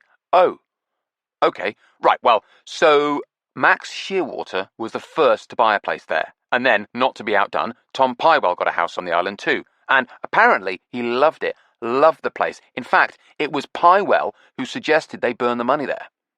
He loved it so much that he suggested they burn their money there, said Nevada. That's right. He was the one who chose the spot for the $1 billion barbecue. It was $1 million, not $1 billion. I know, but it doesn't alliterate. True. Also, it wasn't a barbecue, it was a bonfire. Still doesn't alliterate, said Tinkler. And if you're going to be pernickety pedants... Well, that does alliterate, said Nevada graciously. So, please do go on. Thank you, I will. Where was I? Oh, yes. Tom Pywell had found a dramatic beauty spot overlooking the ocean. I mean, the whole damn island overlooks the ocean, doesn't it? I mean, apparently, this spot particularly. Anyway, Pywell chose it, and Shearwater enthusiastically agreed. Perfect venue for a spot of $1 million burning. Looked great in the photos anyway. And after they burned the money, both Jimmy Lynch, the fiddle player, and Pete Loretto, the drummer, the late drummer, I said. Ah, yes, the late drummer, poor chap, never marry a vegan. That's clearly the lesson here. Where was I? Oh, yes, Loretto and Lynch both bought houses there after they burned the money. Why would they do that? Said Nevada. Why would they want to live there afterwards? Well, it's a beautiful place. After the death of Pete Loretto, Tinkler shut up about how we'd been responsible for the band getting back together, naturally enough. Because the band could never get back together now. They could have hired a new drummer, I suppose, but it wouldn't have been the same. So all the energy went out of the project, again, naturally enough. This seemed to finally close the door on Wisht and Tinkler's desire to obtain a copy, and our desire to make a handsome commission on finding him one. We stopped talking about Black Dog, and that was that. May turned into June, and our financial position became so precarious, no decent charity shop discoveries to flog in either clothing or vinyl, that Nevada decided to set up a website about our cats. Might as well see if we can monetize the little darlings, she said. You're going to sell your cats, said Tinkler. Online? No. We're going to post about their adventures and... Oh, well, that will be a big hit. Remind me to get in on the ground floor. I missed out on Google shares, but this ought to more than make up for that. This raised Nevada's ire, and the situation wasn't eased when Tinkler said something about pimping out your cats in cyberspace, and I thought I might have to intervene to prevent bloodshed. But just then, the phone rang. It was Tom Pywell. I got your number from Eric. I hope that's okay. Of course, I said. My voice must have revealed my surprise because in the background, Nevada and Tinkler had immediately stopped squabbling. I've been meaning to get in touch ever since, well, you know. I do know. It was really nice to meet you and your mate. Tinkler, I said, and Tinkler stared at me and touched his chest, eyebrows raised. I shook my head. And I meant to keep in touch, said Tom Pywell, but you know how it is. I do. I mean, I sort of felt we'd all become friends during the incident, and when it was over I thought we'd formed a bond and that we'd all be in touch. But I haven't even been in touch with Eric, and we're mates, I mean, old mates from way back. What I realized was, although it had formed a bond between us, it also was a bit unpleasant to remember, to think about, so I've tried to avoid thinking about it. I understand, I said. We feel completely the same way. Nevada was leaning towards me and silently mouthing the words, "Who is it?" Tom Pywell, I mouthed back. But Nevada didn't get it. Tinkler did, though, and he whispered in her ear. Anyway, said Pywell, today I thought, enough is enough. Grasp the nettle. Like I said, I hadn't even been in touch with Eric since then, so today I rang him up, and we had a long chat, and it was great. A real relief. A lovely catch-up. So I was on a roll, and I thought I'd get in touch with you at last. You and Tinkler. Anyway, are you guys still interested in that record?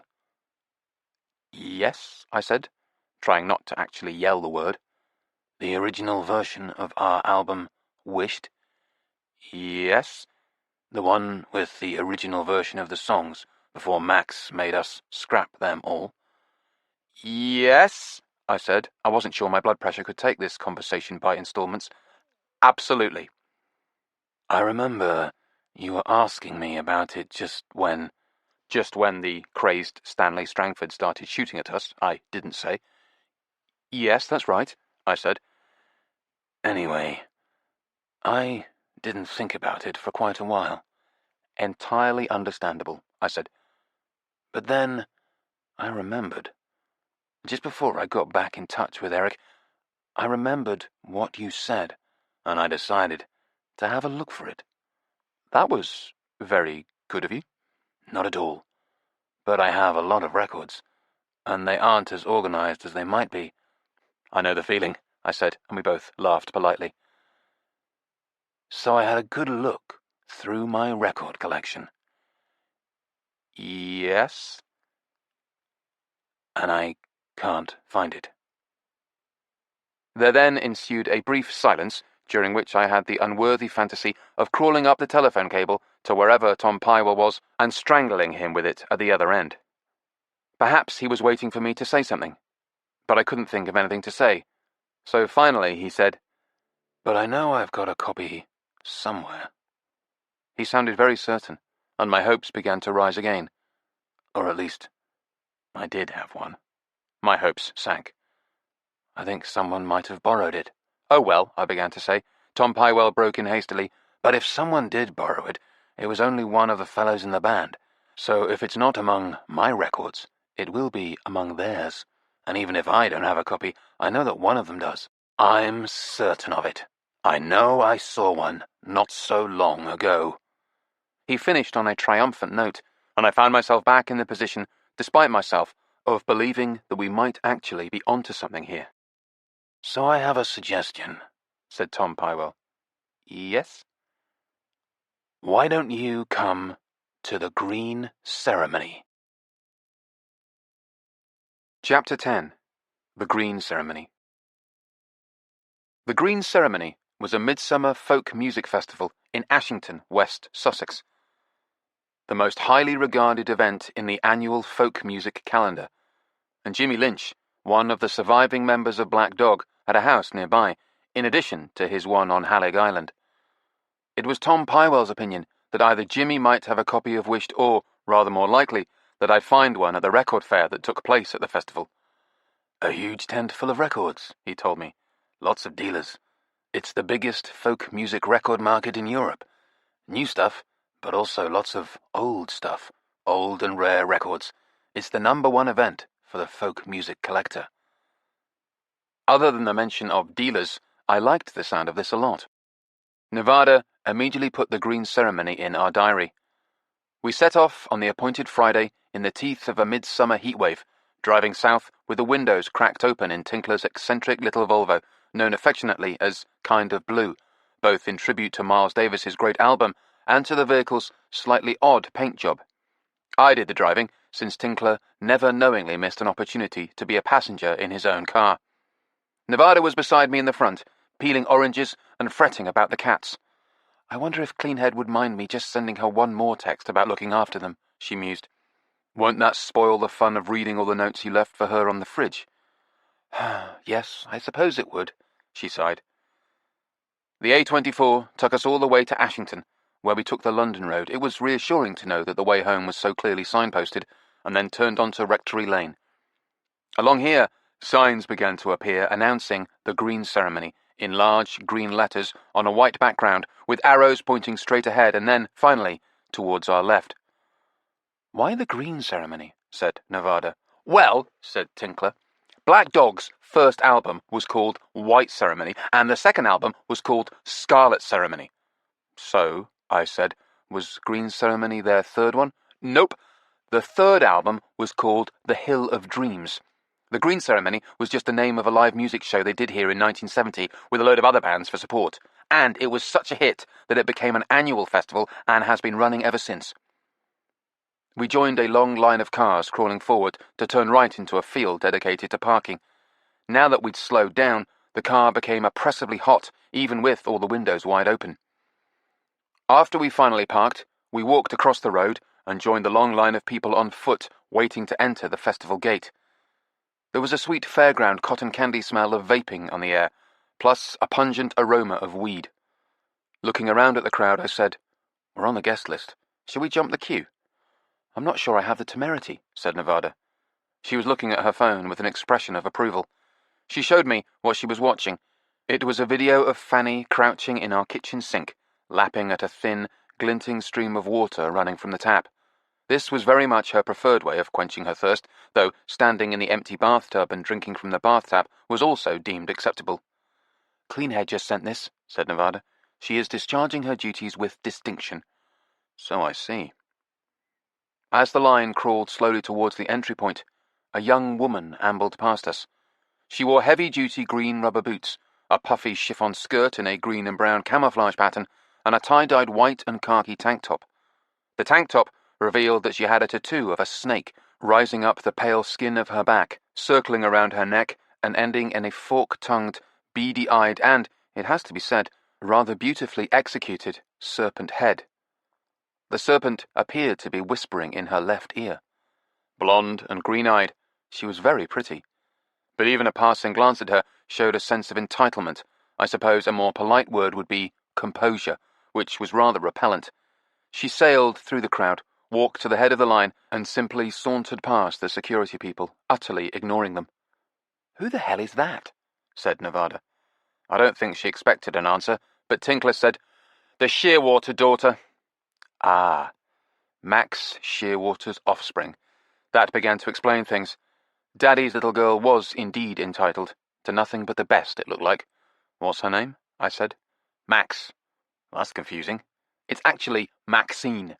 What kind of demented egotist gives his daughter virtually his own name? Said Nevada. The kind that leads a band, said Tinkler. It's actually a combination of his name and his wife's name. What's his wife's name? Said Nevada. Ottiline. Jesus. I know. All right, said Nevada, watching Maxine Shearwater disappear into the festival. Now I have the temerity to jump the queue. Come on. We strode to the front of the line, where the gateway opened into an area flanked by 2 tents. Outside the bigger tent, on our right, there was a poster with the words, "The Goblin Market," on it in rather spidery letters. Underneath was a painting that I recognized as being by Arthur Rackham, the celebrated illustrator of Victorian children's books. It featured a pretty blonde young woman, not entirely unlike Maxine Shearwater, in a white dress. She was leaning against a gnarled tree with some quite creepy little gremlins fondling her face and offering her pieces of fruit. The smaller tent on the other side had a placard stuck in the ground outside it which read, "Festival Team, Support and Info." This was our immediate destination. Standing directly in front of the gate and regulating access were some big and thuggish-looking men, or at least they were as thuggish-looking as their bright green and slightly camp high-visibility vests would permit. The biggest and most thuggish-looking of these approached us. "Tickets, please." "We're on the guest list," I said. He looked at us without blinking. We were told to go to the organizer's tent and they'd have our names down. Without saying anything, he just lifted his arm in the general direction of the smaller tent.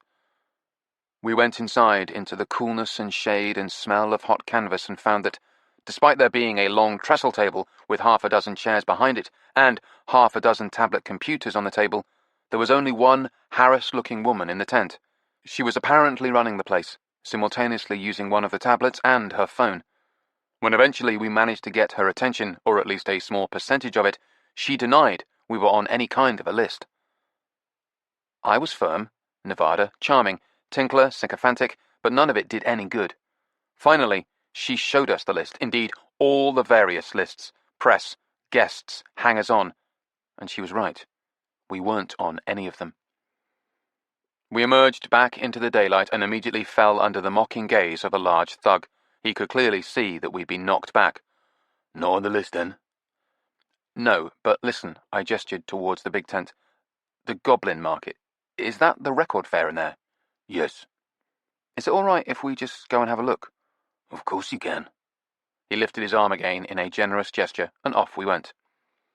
Up close, the digital printing of the Rackham image on the poster revealed its myriad deficiencies, but the original artwork was still lovely. "The Goblin Market," I said.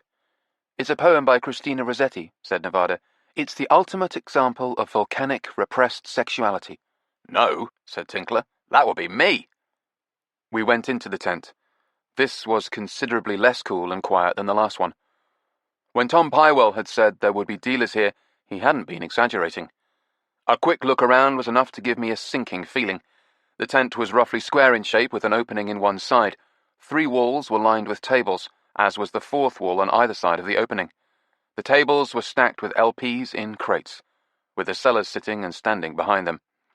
There were plenty of records, all right, but even at a glance I could see that the vast majority of it was new stuff, recent reissues, still sealed in plastic, with bar-coded stickers on them, and, as far as I could tell, all of the sellers were professional dealers, including some of the big firms.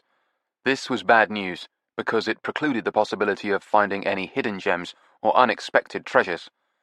These vultures wouldn't be likely to let anything like the original pressing of Wished slip through their fingers. How right I was in this assessment became clear as we walked further into the tent, our eyes adjusting again after the glare of the daylight outside. At the far end, with the biggest section of the table, was a dealer that I recognized. A banner hanging on the wall of the tent behind them announced, "Mindy Indie Vinyl, your independent record seller."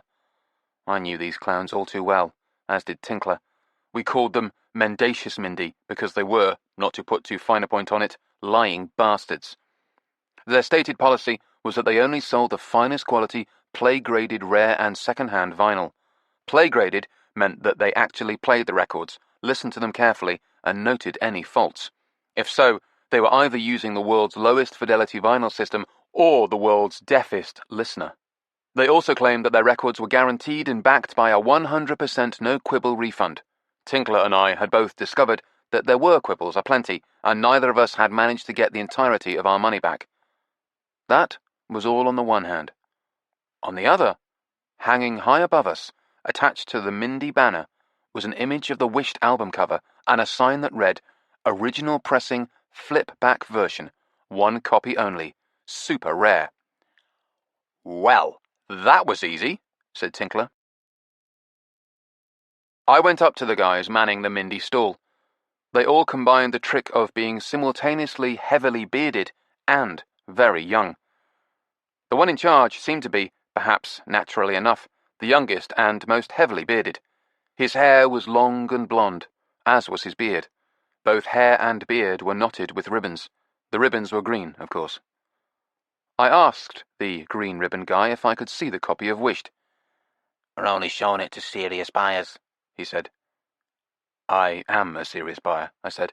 I didn't bother trying to explain that it was Tinkler, hovering anxiously behind me with a rather excited Nevada beside him, who was the actual buyer. I was the one doing the negotiating. Indeed, that was what I was getting paid for. Green ribbon guy narrowed his eyes. "How serious?" "I will buy the record here and now if it's in decent condition." "All of our records are in decent condition," he said. The sarcastic quotation was heavily implied. "They are all flawless and scrupulously player graded, otherwise we wouldn't be selling them. And they are all fully, 100% guaranteed." I didn't bother trying to parse these comments for all the plentiful untruths in them. I just stood there and said, "Show me the record. If it's as good as you say it is, we can close the deal immediately." I must have sounded on the level, because Green Ribbon turned to one of his colleagues and snapped, "Fenton, where's the van at?" He didn't actually click his fingers at Fenton, but you could tell he wanted to. Fenton immediately got on his phone, walked a small distance away from us behind the table on a quick and nervous semicircular course, speaking into his phone, and returned. "They're about 10 minutes away, stuck in traffic." Green Ribbon turned to me and said, "The record will be here in about 10 minutes. "So you haven't actually got this record," I said. "The record is in the van. The van is on its way here. It will be here in about 10 minutes. "They're stuck in traffic," added Fenton, helpfully. Green Ribbon gave him a nasty look, and Fenton fell silent and made himself busy applying, no doubt outrageously inflated, price stickers to the plastic sleeves of LPs which had yet to be put on display. Speaking of which, how much are you asking for the record? £2,999.95, said Green Ribbon. I looked at him. £3,000. £2,999.95. I didn't know whether to laugh in his face or simply punch him. I turned to Tinkler and Nevada and we formed a little huddle. "They're out of their fucking minds," I said. Now, said Tinkler, "let's not be hasty." "Yes, let's not be hasty," said Nevada, because if Tinkler was willing to accept this outrageous cost, we were on commission. I said, £3,000 is a completely insane price. Then I added, "Fucking Stinky." Before Stinky Stamner had stirred everyone up, the absolute top price anyone would have thought of asking for this album was more like £300, and it would have been entirely possible to pick up a copy for a fraction of that. Tinkler was looking at me with a pained expression, shifting from one foot to the other, like a little kid who needed the bathroom. "I really want this record," he said. "I know, Tinkler, but even so, I really want it. Not just for me, you understand. I want it for Opal, too, of course, and I'd actually budgeted for £5,000. This shocked us all to silence for a moment. Even Tinkler, who'd said it. Maybe it was hearing it said aloud. £5,000, Tinkler, said Nevada. Jesus! "I've actually got it here," said Tinkler, and he patted the pocket of his jeans. "What?" "I've brought the money with me, in cash, just in case." He patted his pocket again. "Tinkler," said Nevada. "What? You can't carry around money like that," said Nevada. "Give it to me immediately, for safekeeping."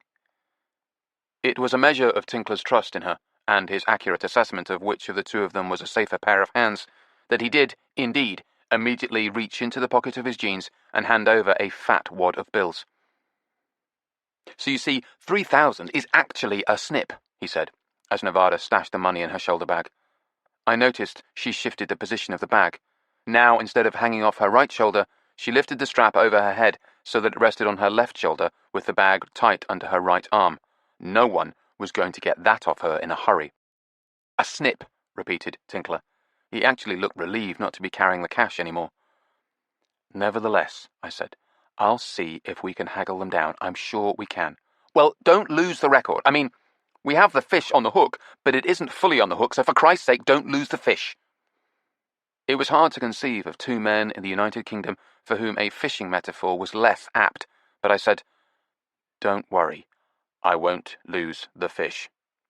"And, Tinkler, just so we're clear about this," said Nevada, "if we do manage to get the price down for you, then we get, say, 50% of the money we've saved you, as a bonus, okay? If you get the price down, you can have 100% of the money you've saved me." "Seriously?" "Seriously, I just want that record." I returned to the table, where Green Ribbon Guy was waiting and looking anxious as well he might. He too was afraid of having the fish slip off his line. It was clear to him that I was a serious customer, and it was also clear to him, whatever he might say, that 3,000 quid was an insane price to be asking. They'd probably picked up the record for about £3, so I began to haggle in earnest. I lost track of time in the course of these negotiations. When we finally finished haggling, I became aware of my surroundings again, and I turned to the eagerly waiting Nevada and Tinkler. £2,000, I said. Nevada grinned and punched the air. Tinkler patted me clumsily on the shoulder. "Really? Seriously? You got him down to £2,000? Well, 2,005. The 5 was a face-saving thing, so he can pretend he wasn't beaten down a whole 1,000 quid from his asking price." A thought suddenly occurred to me. I should have suggested £2,004.95. Oh well, maybe next time. "There is one complication," I said. "What?" said Nevada, instantly alert. "He wants paying right now, and the record hasn't arrived yet." "When is it going to arrive?" said Nevada. "Any minute now, they say. It's already overdue." "So why don't we just wait for it to arrive?"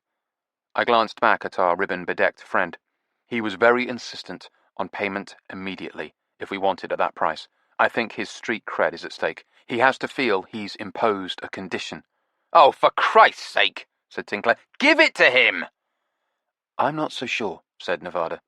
She looked at me. "What do you think?" "Well, they're not going anywhere with the money," I said, "and they genuinely seem to believe that the record will be here at any moment." Nevada frowned. I could see the conflict. She was healthily wary, but she also didn't want to risk losing our £995 bonus. Finally, she shrugged, and unzipped her bag and carefully counted the money off Tinkler's roll of bills. I went back to the table and handed the cash to Green Ribbon.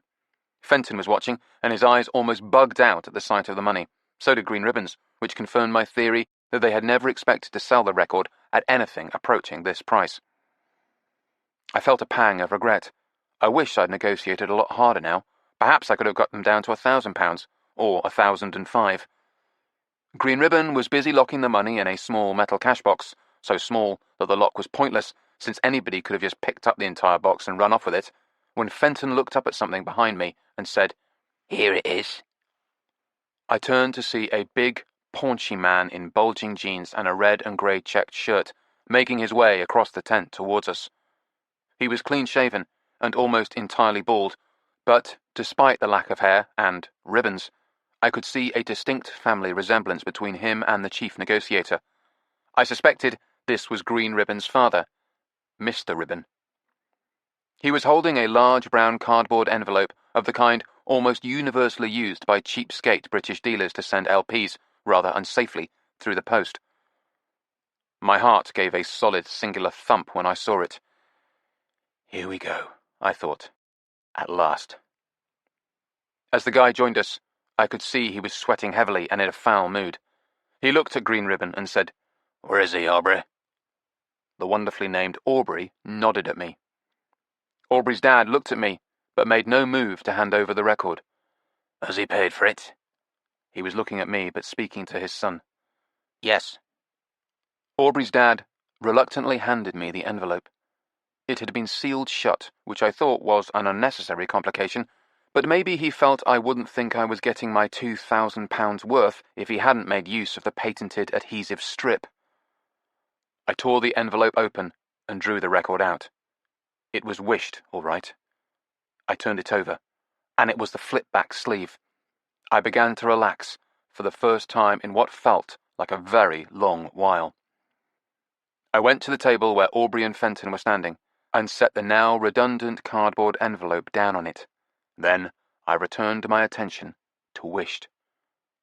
I was holding it in my impressively steady hands. At last. Chapter 11. Pink Cottage. I turned the cover over. This was the first time I'd seen the record in the flesh, so to speak, so I took my time, carefully studying the art on the front. Everyone who was gathered rather tensely around me must have assumed I was scrutinizing it to check the condition in a highly professional way, but I was just drinking it in and, to be honest, savoring the moment a little. The cover of Wished featured a photograph of a young woman of vaguely pre-Raphaelite appearance with a wild, curly mass of strawberry-coloured hair. She wore an antiquated white dress and equally old-fashioned black button-up shoes. She was standing in a rose garden with a crumbling brick wall visible through the masses of extravagantly blooming rose bushes behind her. In her hand, she held a leash, and straining on the end of the leash was a large and distinctly vicious-looking, wait for it, black dog. The dog's angular head, with its jutting, devilish ears, was pointing towards the viewer, its eyes slits of pure malevolent red. The young woman was also staring at us, her face showing an odd and rather bewildered expression. Of course, it could just have been that she was a model hired for the occasion, and it was late in the day, and she was getting terribly tired of holding that damned dog pulling defiantly on the end of his lead. But it felt like there was something much more, and much worse going on here, although it did look like the end of the day. Perhaps the end of all days. The lengthening shadows and soft twilight glow on the scene was positively eerie. It was an impressive piece of photographic art. Of course, the image had been thoroughly treated and manipulated, including those demonic eyes for man's best friend. This would have been achieved in the darkroom in those days, or perhaps during the physical printing process. No computers or Photoshop back then. The colours of the image had also been adjusted, so that there was a pale greenish cast to the girl's skin, rather reminiscent of the vampiric chick on the cover of the first Black Sabbath album. And the rose bushes had been tinted a psychedelic, intense, unreal pink, which in turn reminded me of Frank Zappa's Hot Rats, another piece of cover art featuring a scary-looking woman, come to think of it.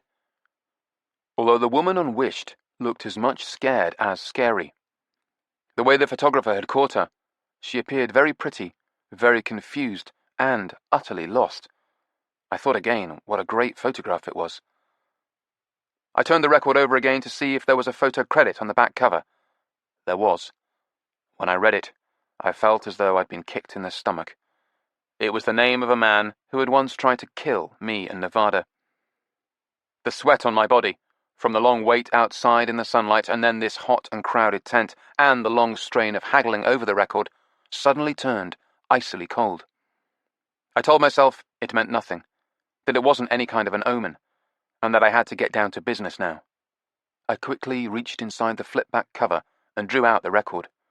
It was clad in a cream-coloured paper sleeve, with the hexagon label logo on it in rusty red. This logo involved a hexagon, naturally. It was an original inner sleeve, which was a very good sign. The inner sleeve was discoloured with age, but otherwise was immaculate, which was another. I reached carefully inside and drew out the record. I set the outer cover and inner sleeve down on the table and held the record carefully by its edges with the tips of my fingers. It was heavy, solid, and flat, and the vinyl was clean. The light inside the tent wasn't ideal, and I'd have to take it outside and look at it in daylight to be sure, but there was no obvious damage on side one. Indeed, the dense pattern of tiny grooves had that intricate, almost hypnotic sheen of something pristine and perhaps never played. I flipped the record over and looked at side two. My heart sank. The vinyl here was just as fine as on side 1, perfect and undamaged. But that wasn't the point. Everyone was looking at my face, and everyone must have seen my reaction, because I made no attempt to disguise it. And they all began to manifest reactions of their own. "What is it?" said Nevada with concern. "Ah, shit," sighed Tinkler with resigned disgust. Aubrey's dad was looking at me with truculent readiness, gearing up for an argument. Aubrey himself looked puzzled, and Fenton was staring worriedly at Aubrey as if awaiting a cue. "It's the wrong record," I said. "What do you mean it's the wrong record?" said Aubrey's dad. "It's wished, and it's in the flip-back sleeve. It's the first pressing." "It's the second pressing," I said. "I think we know what we're doing when it comes to identifying records," said Aubrey's dad. Aubrey was nodding vigorously. "That's just the problem," I said. "What is?"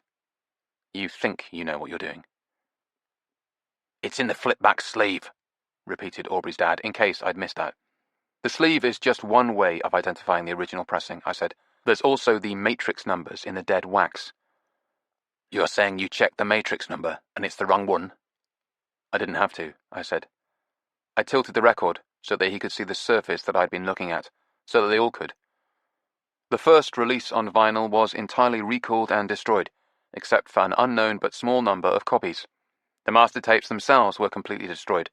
When they hastily reissued the new version, they had to record all the tracks again, and the length of the tracks were different on the second version. That isn't noticeable on side 1, but on side 2, I showed the record to Nevada. There are 3 tracks on side 2. In the original version, there's a narrow track in the middle and a wide one on either side of it. I went over to Aubrey's dad and showed him the record. An interested crowd had begun to gather around us to hear my dissertation, and I rather wished they hadn't. It was going to be hard enough dealing with this chump even without an audience. But on the second pressing, there's a wide track in the middle and a narrow track on either side of it, as you can see here. I held out the record to Aubrey's dad, but he didn't take it. I went back to the table and slipped the record back in the inner sleeve and the inner sleeve back in the cover. I went over and held it out to Aubrey's dad again. He still didn't take it. "Why is it in the flip-back cover then?" said Aubrey from behind me. "I don't know," I said. "Maybe somebody had an empty cover or a cover with a completely trashed record in it and decided to do a switch." I kept looking at Aubrey's dad while I said this, and his eyes flickered away from mine. He wouldn't meet my gaze, and he wouldn't take the record. I turned around and went to the table and held the record out to Aubrey. He wouldn't take it either, so I just set it down on the table in front of him. "I'll take our money back, please." Aubrey and Fenton gave me identical frightened looks, and then both turned to Aubrey's dad. I sighed and turned around and looked at him too. He seemed to be searching for words. When he finally found them, they were, "All sales are final." "I think not," I said, but Aubrey was nodding vigorously. "All sales are final," he said, in perfect imitation of his father. I could feel both Nevada and Tinkler shifting at my back.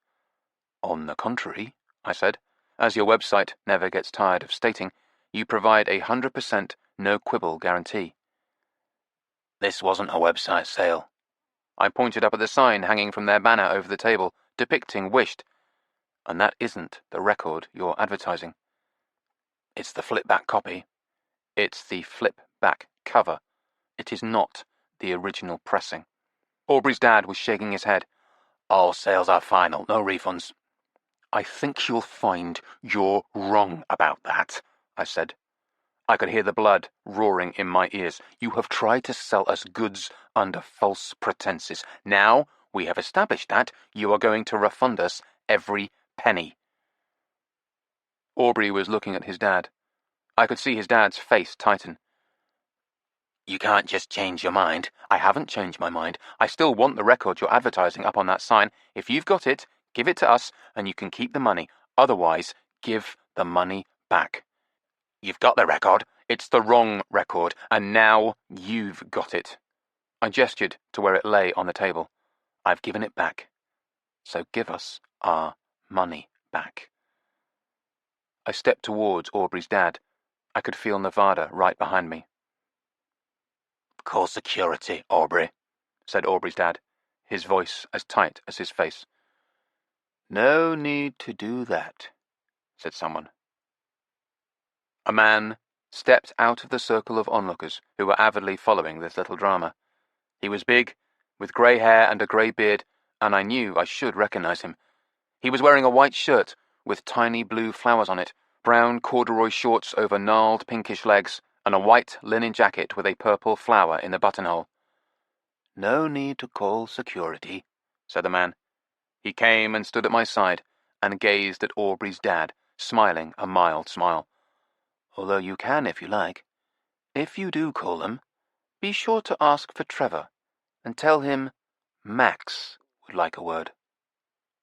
Aubrey's dad was staring at the newcomer with a look of almost childlike wonderment. "Mr. Shearwater," he said. Of course, that was who it was. Max Shearwater went over to the table and picked up the copy of Wished. He pulled out the inner sleeve and quickly glanced at the record. Then he smiled at me. His eyes gleamed with intelligence and mischief. "He's right, you know," he said. He ambled over to Aubrey's dad and handed him the record. Aubrey's dad took it. Max pointed at the sign. "It's not the original version, is it?" Aubrey's dad looked at the record, then looked at me. He was cornered. But instead of frowning, which he was very good at, or breaking down in tears, suddenly his face lit up. He'd had an inspiration.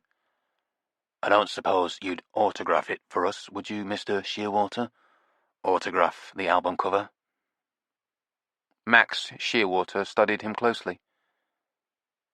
"You do realize that this is the version that I disowned, the one that was released by the chaps after I left the group, without my permission?" Ah. Aubrey's dad's eyes shuttled guiltily towards me. He was about to own up to having lied through his teeth. "Yes." "And you still want me to sign it?"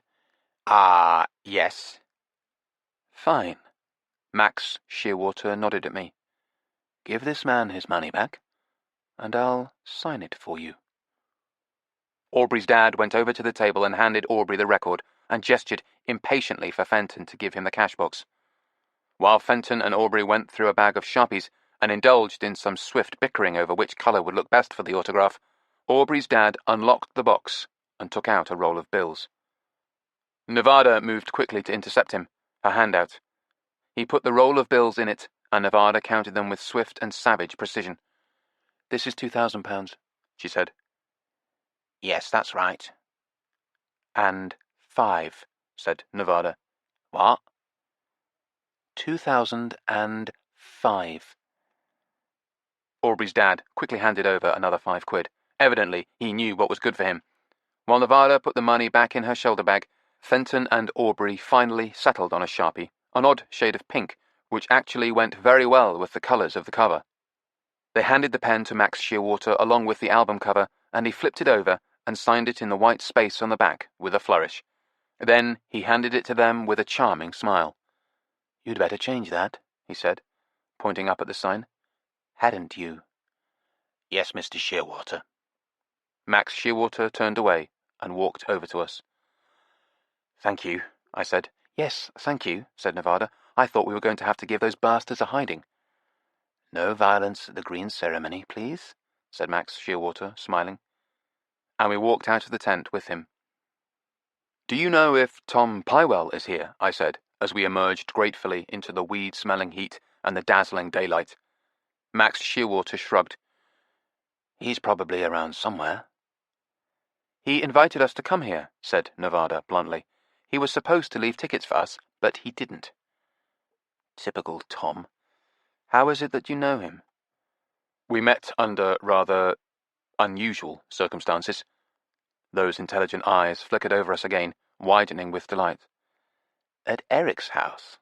That day when—" "Yes." "You're the detective," he said. "The vinyl detective," I shrugged. "Just vinyl." "Well, welcome to the green ceremony." He looked around, as if proudly surveying his domain. "I just love this thing. I try and make it here every year. Sometimes I even drag the family along." "We saw your daughter earlier," said Nevada. "She's gorgeous," said Tinkler. She's a handful. Max sounded fond, a little wistful. Nevada was looking across at the tent where we had tried and failed to find our place on the guest list. I don't suppose you can get us tickets to the festival? I don't think my darling particularly wanted to attend an in-depth celebration of folk music. I just think Tom Pywell's failure to come through had rankled her, and I knew how she felt.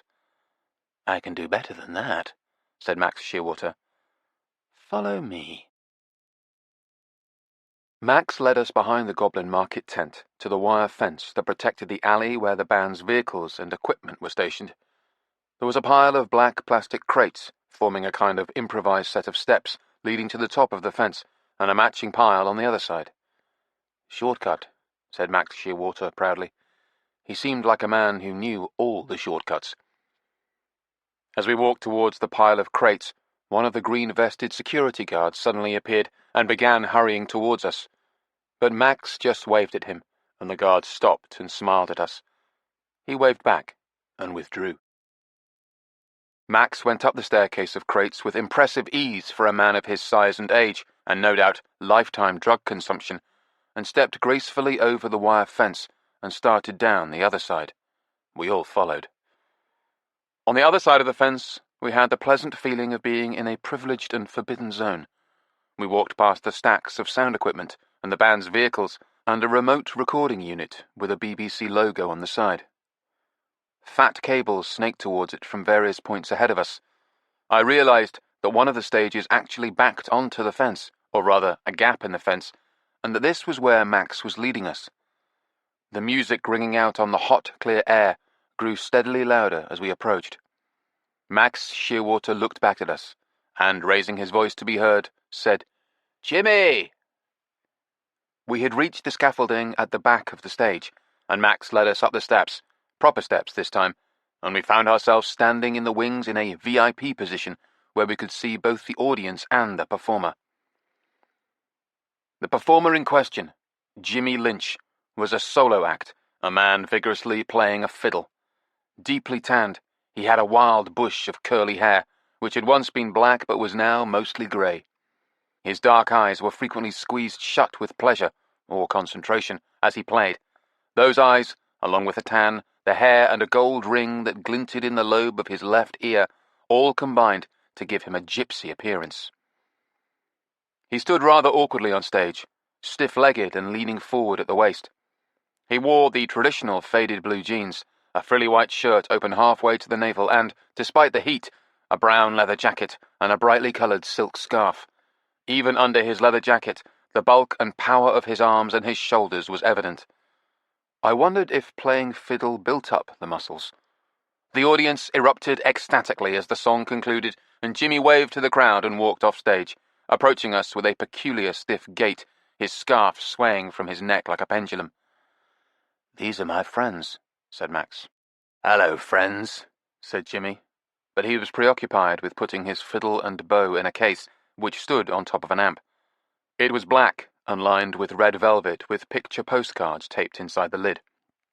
After he'd stowed his instruments, he snapped it shut, rubbing his hands vigorously like a man warming them before applying them to bare skin, and said, "Righto, back to my place, I think."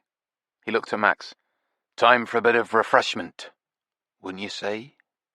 Are my friends invited?" Jimmy peered at us, peering in particular at Nevada. "Naturally," he said. "Actually," said Max, "they're here on a mission."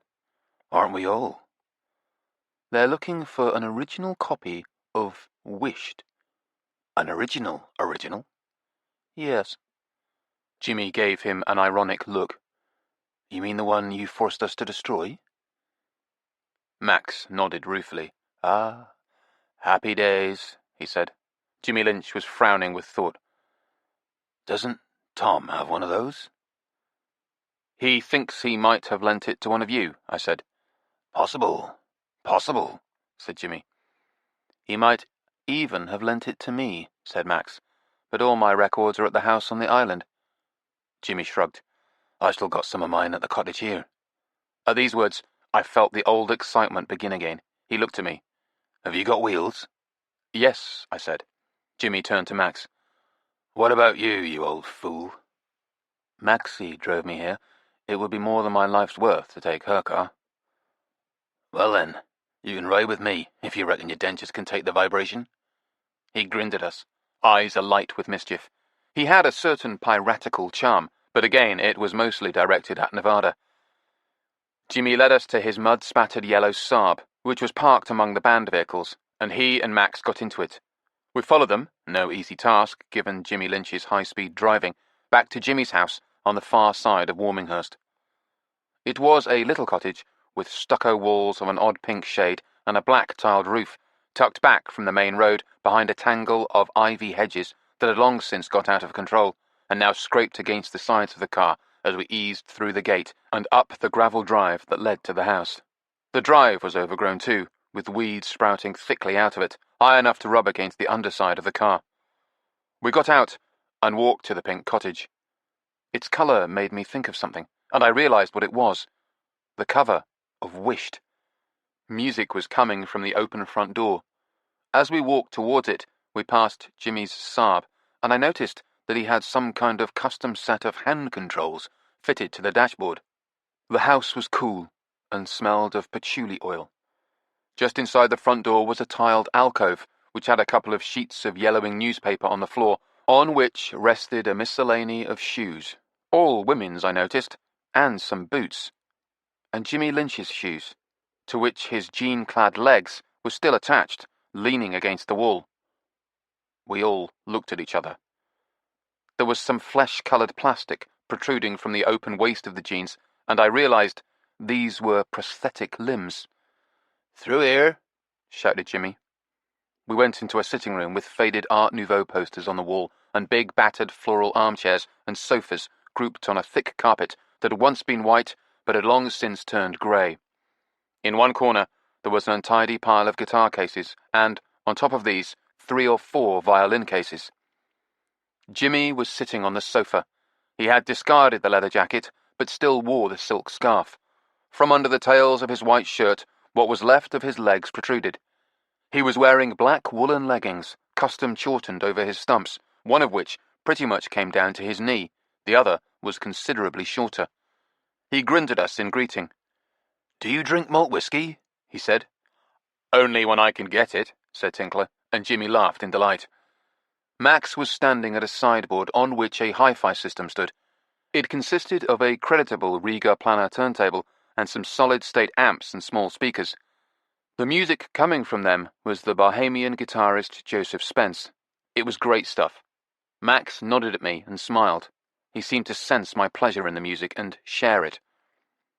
Jimmy eased down off the sofa and moved nimbly across the room, walking using his hands. He'd rolled up his shirt sleeves, revealing tanned and heavily muscled arms like the thick branches of an oak tree. He levered himself up onto an armchair, which gave him access to a drinks cabinet with a crowd of bottles on it. He selected one and swung back down off the chair, the bottle gripped in one fist and moving with the aid of the other. It clearly wasn't just playing the fiddle that had given him those muscles. "There's glasses on the table over there. Help yourselves." I declined the whiskey because I was driving, but he poured drinks for all the others. I wandered over to the sideboard with the hi-fi on it. The presence of the Riga turntable had made me suddenly hopeful that Jimmy might be serious about his vinyl and have taken care of his records. "There's some LPs over there," he called, "but most of them are up in the attic. Max, could you go up to the attic with these lads and pull the ladder down for them?" An hour later, Tinkler and I descended from the attic again, empty-handed. "Oh, you poor things," said Nevada. "You look like miners emerging from a mine." She kissed me, and then wiped a smudge off my face. Then she repeated the procedure with Tinkler, much to his delight. "No luck?" said Jimmy. He was sitting beside Max on the sofa, his fiddle in his lap. "Nope. No sign of it." In a way, I was relieved, because keeping records like that, lying flat in the unpredictable humidity and temperature extremes of an attic, was probably the worst possible way of storing them. And if we had found the flip-back Wished, it might have been in terrible shape. Anyway, that was that. So we made our excuses and said we had to be heading off. Jimmy was reluctant to let us go, but we were aided in our escape by Max, who said firmly that he had to be leaving too. We waited outside by the car as the 2 men said their goodbyes. It was thankfully cooler now, and the sky was fading from dark blue to black. The smell of honeysuckle in the dark garden was intoxicating and quite wonderful after the musty air of the attic. "I was glad Max was around," said Nevada, "while you and Tinkler were upstairs. If he hadn't been, I wouldn't have left you alone with him." For all his intermittent likability and his courage in the face of adversity, Jimmy Lynch struck me as a classic predator. "No sign of his wife, then," said Tinkler. "Jimmy has a wife?" said Nevada. "Oh, yes." She shook her head. "He just doesn't seem the type." "He very much has a wife," said Tinkler. "Valentina, with a Y. I'm not sure if spelling it with a Y indicates that she's of Russian extraction, or if it's just more rock and roll." "Like Eric with a K," said Nevada. "Exactly like Eric with a K." "Anyway, if Valentina with a Y had been around, he might have chosen a different topic of conversation," said Nevada. "Why? What did he want to talk about?" "Pornography," she confided in a low voice. "And masturbation. You would have been right at home, Tinkler." "Yes, I would have been." "Anyway, thank God Max was there. He turned the conversation round to music and he got Jimmy playing, which was actually rather lovely." "Yes, we heard. Through the floorboards. It was actually rather lovely even up in the attic. And certainly a lot better than the discussion on autoerotic gratification down below." Max emerged from the house looking at his phone. He put it away and smiled at us. "If you could drop me off back at the festival site, Maxie will give me a lift home from there." It made perfect sense, just on the basis of the brief glimpse of her I'd gleaned, that the Shearwater daughter would make her dad come to her instead of picking him up. It was pretty clear which way the dominance flowed in this family, and who had the whip hand. "Of course," said Nevada. As we got into Tinkler's little car, Max said, "Thanks. Jimmy offered to give me a lift, but he's as pissed as a fart, and you don't want to die in a fiery wreck. Not to put too fine a point on it. Yes." As we drove back along the dark country road, I found myself thinking about the eerie photograph on the cover of Wished, more specifically, about the young woman in the picture. It occurred to me that Max might know who she was, so I asked him. "That's Berit Barsness," he said. The name was familiar, but for a moment I couldn't think why, and then it clicked, and apparently for Tinkler at the same instant, because he said, "The Loopy Groupie." "Yes," said Max. Nevada twisted around in her seat and looked back at him, or as much of him as she could see in the fading light. "The girl who killed your manager?" "Yes, Norrie Nelson. She did." We were all silent for a long moment, with dark fields flying past on either side of us. Then Nevada said, "Why on earth did you use her photo on the cover after she'd killed your manager?" "Because we were all fucking idiots," said Max. "Including me. Especially me." He turned around in his seat, perhaps so he could get a better look at us, and said, "But it was a great cover." We had reached the green ceremony field now. There was a car parked by the side of the road, rather dangerously far out from the verge, with a figure standing beside it. Our headlights picked her out, and I saw the serpent tattoo on her neck as she turned to look at us. I pulled in just ahead of her car, and Max thanked us and got out while I hit the turn signal. In the rear-view mirror, I saw him standing with his daughter in the red flashing light for an instant. Then I pulled out into the road, and they shrank in the mirror and were gone. Chapter 12. Fairy Tale Kingdom. "I knew something was wrong. I could tell by your face, but I thought the record had turned out not to be authentic, as indeed was the case." Nevada was lying beside me in bed. After our adventures in Sussex, we were back in our little house, in the hot quiet of the summer night, with Turk out prowling on the hunt, and Fanny at the foot of the bed, working on the difficult quandary of whose feet to sleep on. I'd finally revealed my discovery to Nevada. I'd been reluctant to do so, but as she said, she'd known something was wrong. So I told her who'd done the cover photo for Wished. Our old friend, Nick Vardy. I still felt the shock of seeing his name on the back of the album.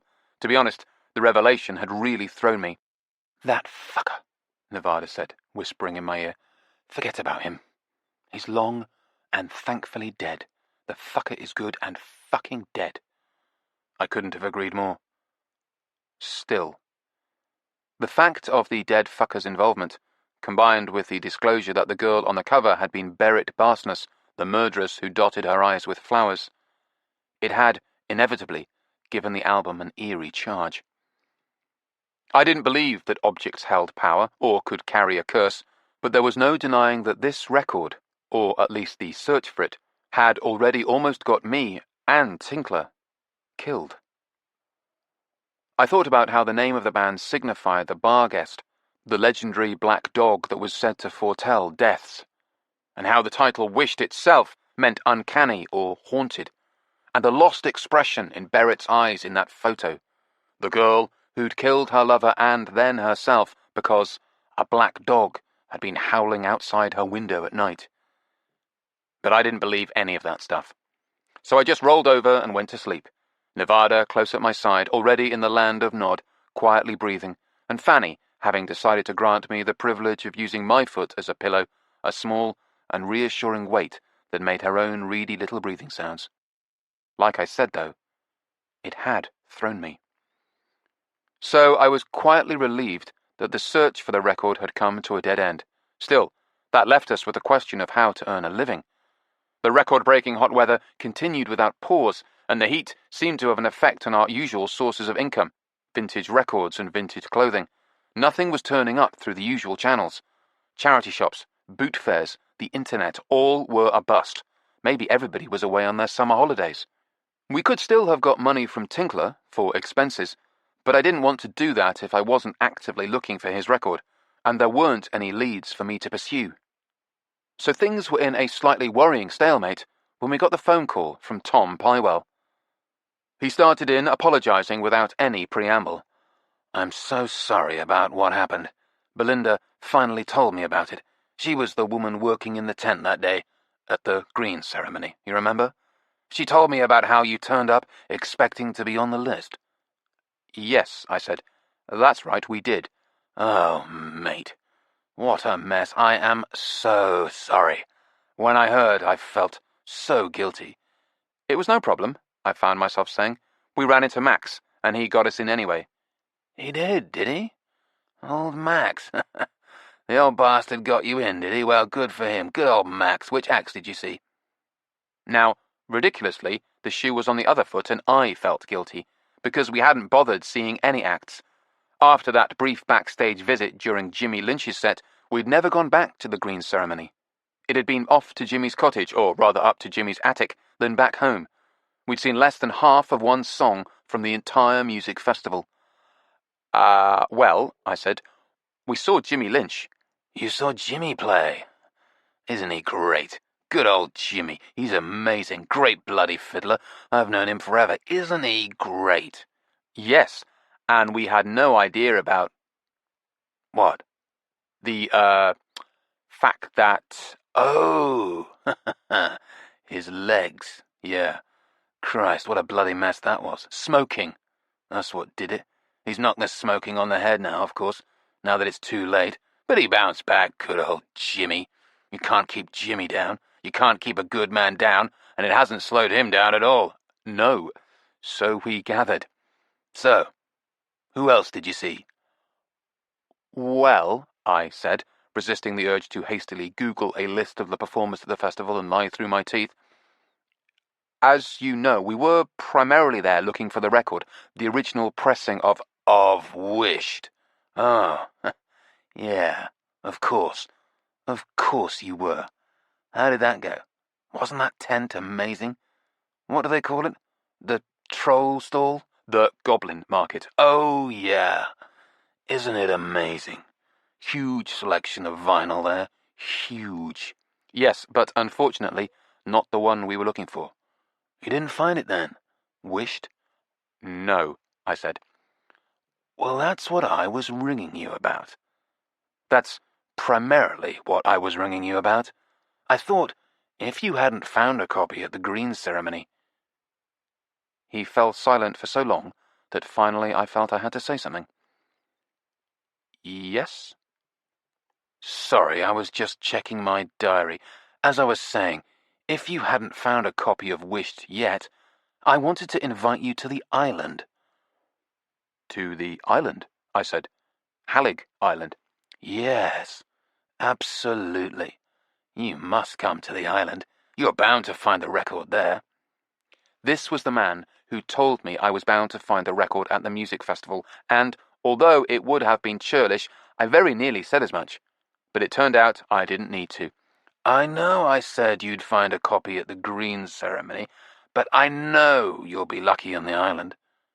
Do you know why I know that? No? Because I asked Valentina, that's Jimmy Lynch's wife, where he keeps all his old records, and she said their house on the island. And I asked Ottoline, Max's wife, where his records are, and she said their house on the island. And I didn't have to ask my wife, because the Wicked Witch of the West flew off on her broomstick, back to the marvellous land of Oz several years ago. He laughed. He sounded genuinely happy, I must say.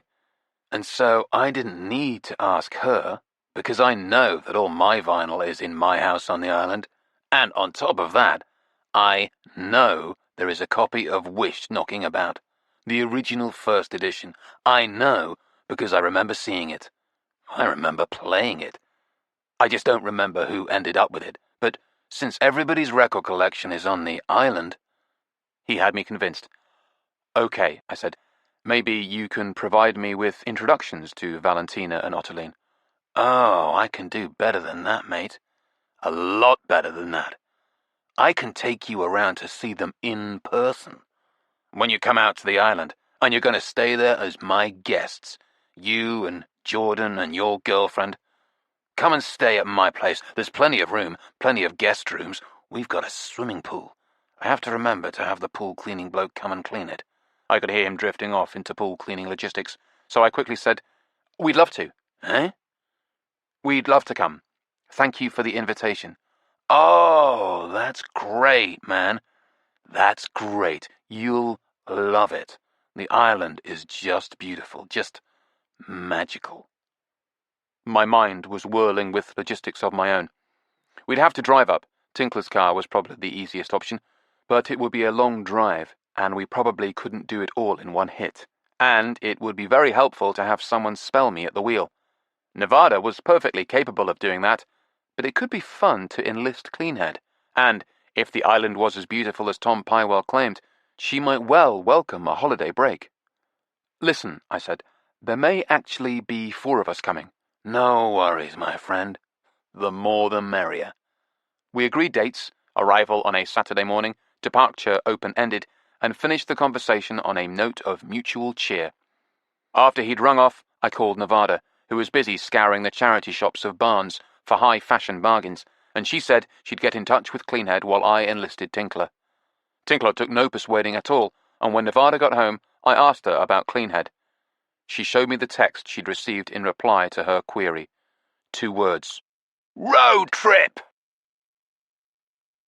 Cleanhead insisted on driving all the way, and she drove with such jaw-dropping speed and skill that we could have done the journey in one go. But we stuck to our original plan and broke our trip with an overnight stay at an inn near Rawcliffe on the outskirts of York. This venue had allegedly been chosen because it was ideally located in terms of distance from our departure point and destination. But in fact, Nevada just liked the look of their wine list. We set off early the following morning and took the A59 to the A1, and then drove north until we turned onto the A690 and a series of small roads towards the coast. It was a very hot and very bright morning, with a searing sun high in the intense blue sky as we left the mainland for the island.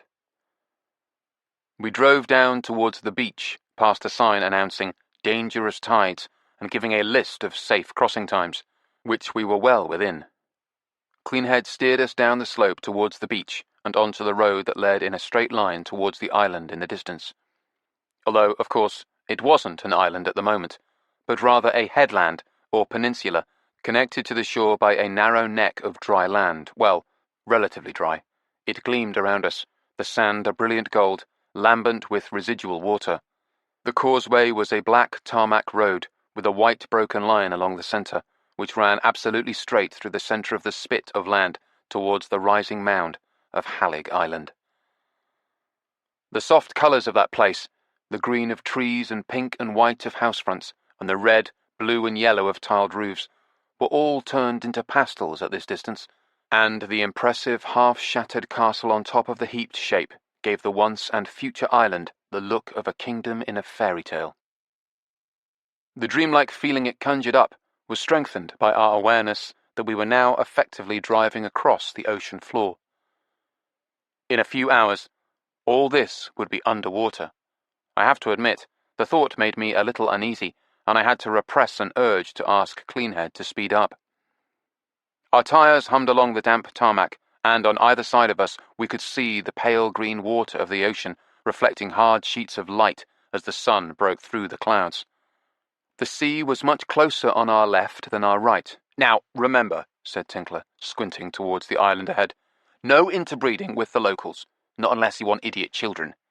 We ignored this observation, and numerous others, as Halig rose steadily in front of us, apparently rising out of the sea as we got nearer in a slow, steady recap of the explosive way it had first thrust itself out of the waters as a volcano millions of years ago. Nevada phoned ahead and confirmed that our B&B would be waiting for us, and also managed to get a sneak preview of the lunch menu. Soufflé omelette with a vintage cheddar, small tomato tarts, celeriac salad and new potatoes, she reported as she rung off. "You hear that, Tinkler?" said Cleanhead. "There's a little tart waiting for you at our B&B. "I know. My mouth's watering." Actually, mine was too. Meanwhile, Nevada was busy mentally inventorying the various wines we'd brought with us in their boxes, which were now riding comfortably behind us in the trunk of Tinkler's car, cushioned and insulated with all our other luggage packed carefully around them to shield them from extremes of temperature, undue vibration, and even, who knows, the effects of a fatal head-on collision. One has to have priorities. At least the wine survived. "I think the McManus," said Nevada speculatively, turning around in her seat as if she could actually see the cases locked in the trunk behind the seat. X-ray wine vision. "You know the McManus?" "Yes, I do," I said. "We've got 4 bottles of that, so one of them is expendable, so to speak, in case it's been a bit shook up in transit and not entirely at its best." "I'm a bit shook up," said Tinkler, "and not entirely at my best." "You never are," said Cleanhead, peering ahead through the windscreen, a bright band of sunlight on her face. She pulled down the visor, and her face was suddenly in shade, her eyes protected. I noticed that our speed was creeping up almost imperceptibly since the discussion of lunch and the accompanying wine had begun. "Yes," said Nevada, "the unctuous creaminess of the McManus should work well against the sharpness of the cheddar and the acidity of the vinaigrette." "Unctuous creaminess," said Tinkler. "Well, I'm glad that's settled." These and other discussions soon saw the mass of Halig rising to fill our windscreen. Cleanhead's no-nonsense driving had decisively closed the distance, and suddenly we were there. A fringe of sloping brown sand surrounded the irregular black rock of the island. The causeway aimed straight at a cleft in the rock and swept upwards in a kind of ramp, and then levelled out in a road which ran in both directions, stretching away around the circumference of the island and gradually rising up past the fringe of sand dunes, dotted with long grass, into wooded slopes. I was impressed by the number of trees. "Look to your right," said Cleanhead, slowing the car. "Bullet holes." We obediently looked out, and saw a sign like the one on the mainland, warning about the danger of tides and giving safe crossing times, except this one was, yes, pockmarked with bullet holes. Cleanhead was tut-tutting. "What is this, America?" she said. Nevada took a picture of it, and then we were in motion again. Our tires were buzzing on the new surface now, the cement of the ramp that led up from the seabed.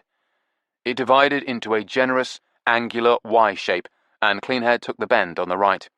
The concrete changed back into a black tarmac road, and suddenly we were riding along the seafront on Halig Island. We'd arrived. I glanced back at the narrow, low-lying isthmus of land we'd just crossed.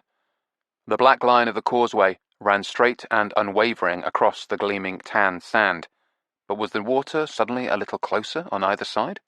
And now it was the turn of the mainland to look hazy and dreamlike, lost in the soft distance. "Dig the Mormon hipster," said Tinkler. We looked out our windows to the left, and, sure enough, a tall young man was standing there on the pavement, watching us go by. He had curly black hair gathered into a top knot and he was wearing a pair of faded blue denim dungarees, fashionably unattached at one shoulder and equally fashionably torn at the knees. Under the dungarees, he wore a khaki t-shirt, and he looked muscular and capable. But his most distinctive feature was a long and flourishing black beard, which did, indeed, somehow make him look simultaneously like a Mormon and a hipster. Tinkler had absolutely nailed him. We all started to laugh. Even before we began laughing, the Mormon hipster was looking at us with what seemed like a marked and not entirely friendly interest. Tinkler quickly picked up on this too, because he said, "We don't get many strangers around here." He uttered this in a vowel-stretching, dim-witted yokel's voice. Cleanhead reached over and punched him on the shoulder with her left hand, and, none too gently by the sound of it, she was now laughing so hard she was having difficulty steering straight. The B&B we'd chosen was about half a mile along the seafront. The shops and pubs, there were a lot of pubs, had given way to a solidly residential district all to our left, facing a low wall on the other side of the road, and, stretching beyond that, a pebbled fringe, a sloping sandy beach, and then the sea. The sea was close to the shore here, and I realized we had long since left behind whatever geological feature raised the road above the water at low tide. Cleanhead pulled to a stop outside a white, two-story building which had a cosy, cottage-like appearance, mostly thanks to the thatched roof. There were red and yellow tulips in terracotta troughs in the windows, and a black, wrought-iron fence in front, which presumably protected the place from attack by any particularly small tourists.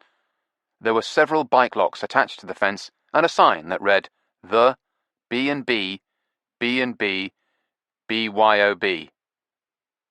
Cleanhead switched off the engine, scanned the road for traffic, and then, confident it was all clear, got out and walked towards the beach. Tinkler scrambled to follow her and crossed the road to join her, contemplating the peaceful vista of the sea and, in the misty distance beyond it, the land we'd come from.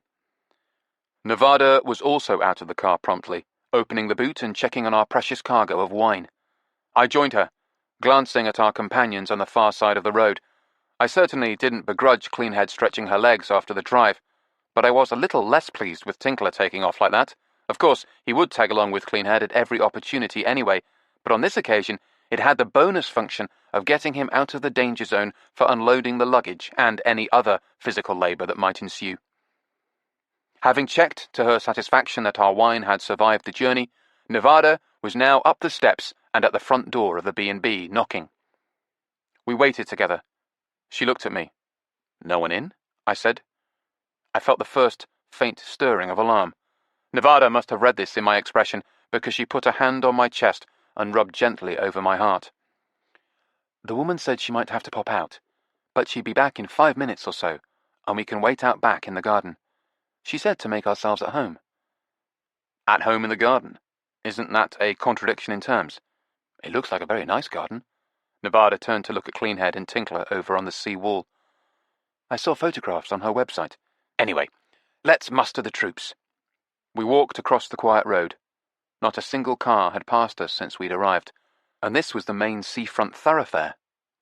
I was beginning to get a feel for just how sleepy this place was. Peaceful might have been a good word for it, but, inexplicably, I didn't feel peaceful. I was ill at ease, and I couldn't wait to get inside the comfy-looking little house. I felt we were far too exposed out here. I looked up and down the beach that ran below the sea wall. There was no one else in sight.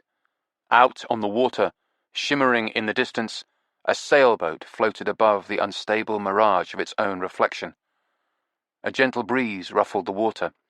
It was the very picture of tranquility, but I was experiencing an atavistic ripple of unease. I could feel the small hairs crawling on the back of my neck.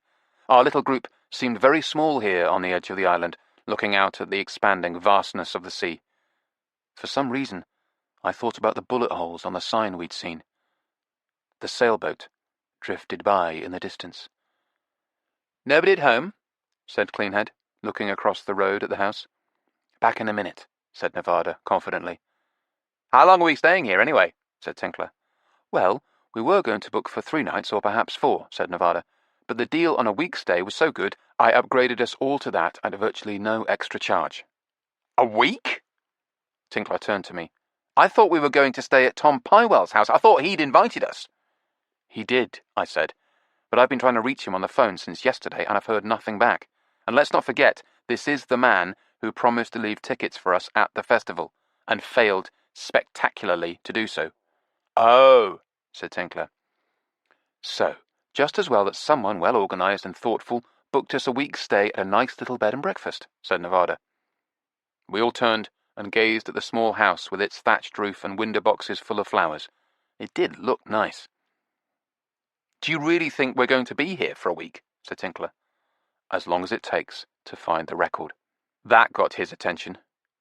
He was suddenly all sharply focused eagerness. But what if we find it on the first day? Then we've got 6 nights of wasted B&B booking. That's all right, said Nevada. The client will just have to absorb that as part of our expenses. Oh yeah, said Tinkler, cheerfully. Smart thinking.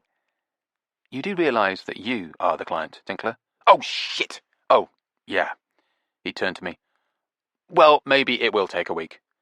How many of the members of Black Dog have got houses here? Said Cleanhead. All of them, I said. Tom Pywell, Max and Ottiline Shearwater, Jimmy Lynch, and the late Pete Loretto. He was the one who was killed, said Cleanhead. Over her left shoulder I could see the sailboat. It was getting closer to shore, to us. I could almost make out the people on it. That's right, I said. He was the drummer in the band. And his wife killed him? Nevada nodded. Killed him and then committed suicide, she said. Depends on who you ask, said Tinkler. There is another theory circulating on the internet. And what's that? Said Cleanhead. That a demon in the form of a pig was responsible. Ah, well, the smart money's definitely on that, said Nevada. Out on the water, the sailboat was moving off once more, growing tantalizingly vague again, just when I'd been about to see who might be on board. Now it was becoming mere colours and shapes. The breeze stirring in off the sea strengthened, and the waves smacked the shore below us with a steady rhythm that was somehow reassuring. I felt myself beginning to relax.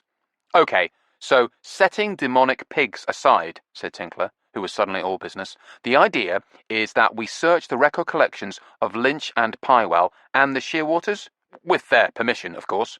I nodded. And I don't see why we should leave Pete Loretto off the list, or at least his record collection.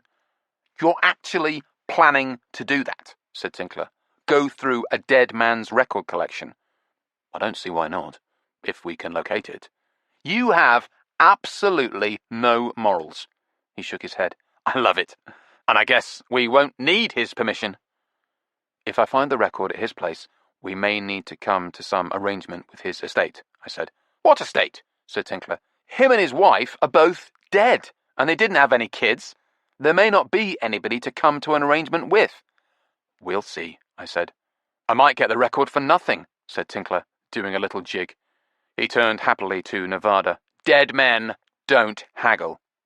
So I have been given to understand. A sound took me by surprise. It was just an engine, but I had already grown so used to the quiet that it seemed oddly intrusive. The first vehicle we'd seen since we arrived was approaching, in the distance. A white van, coming from the opposite direction to the way we'd arrived.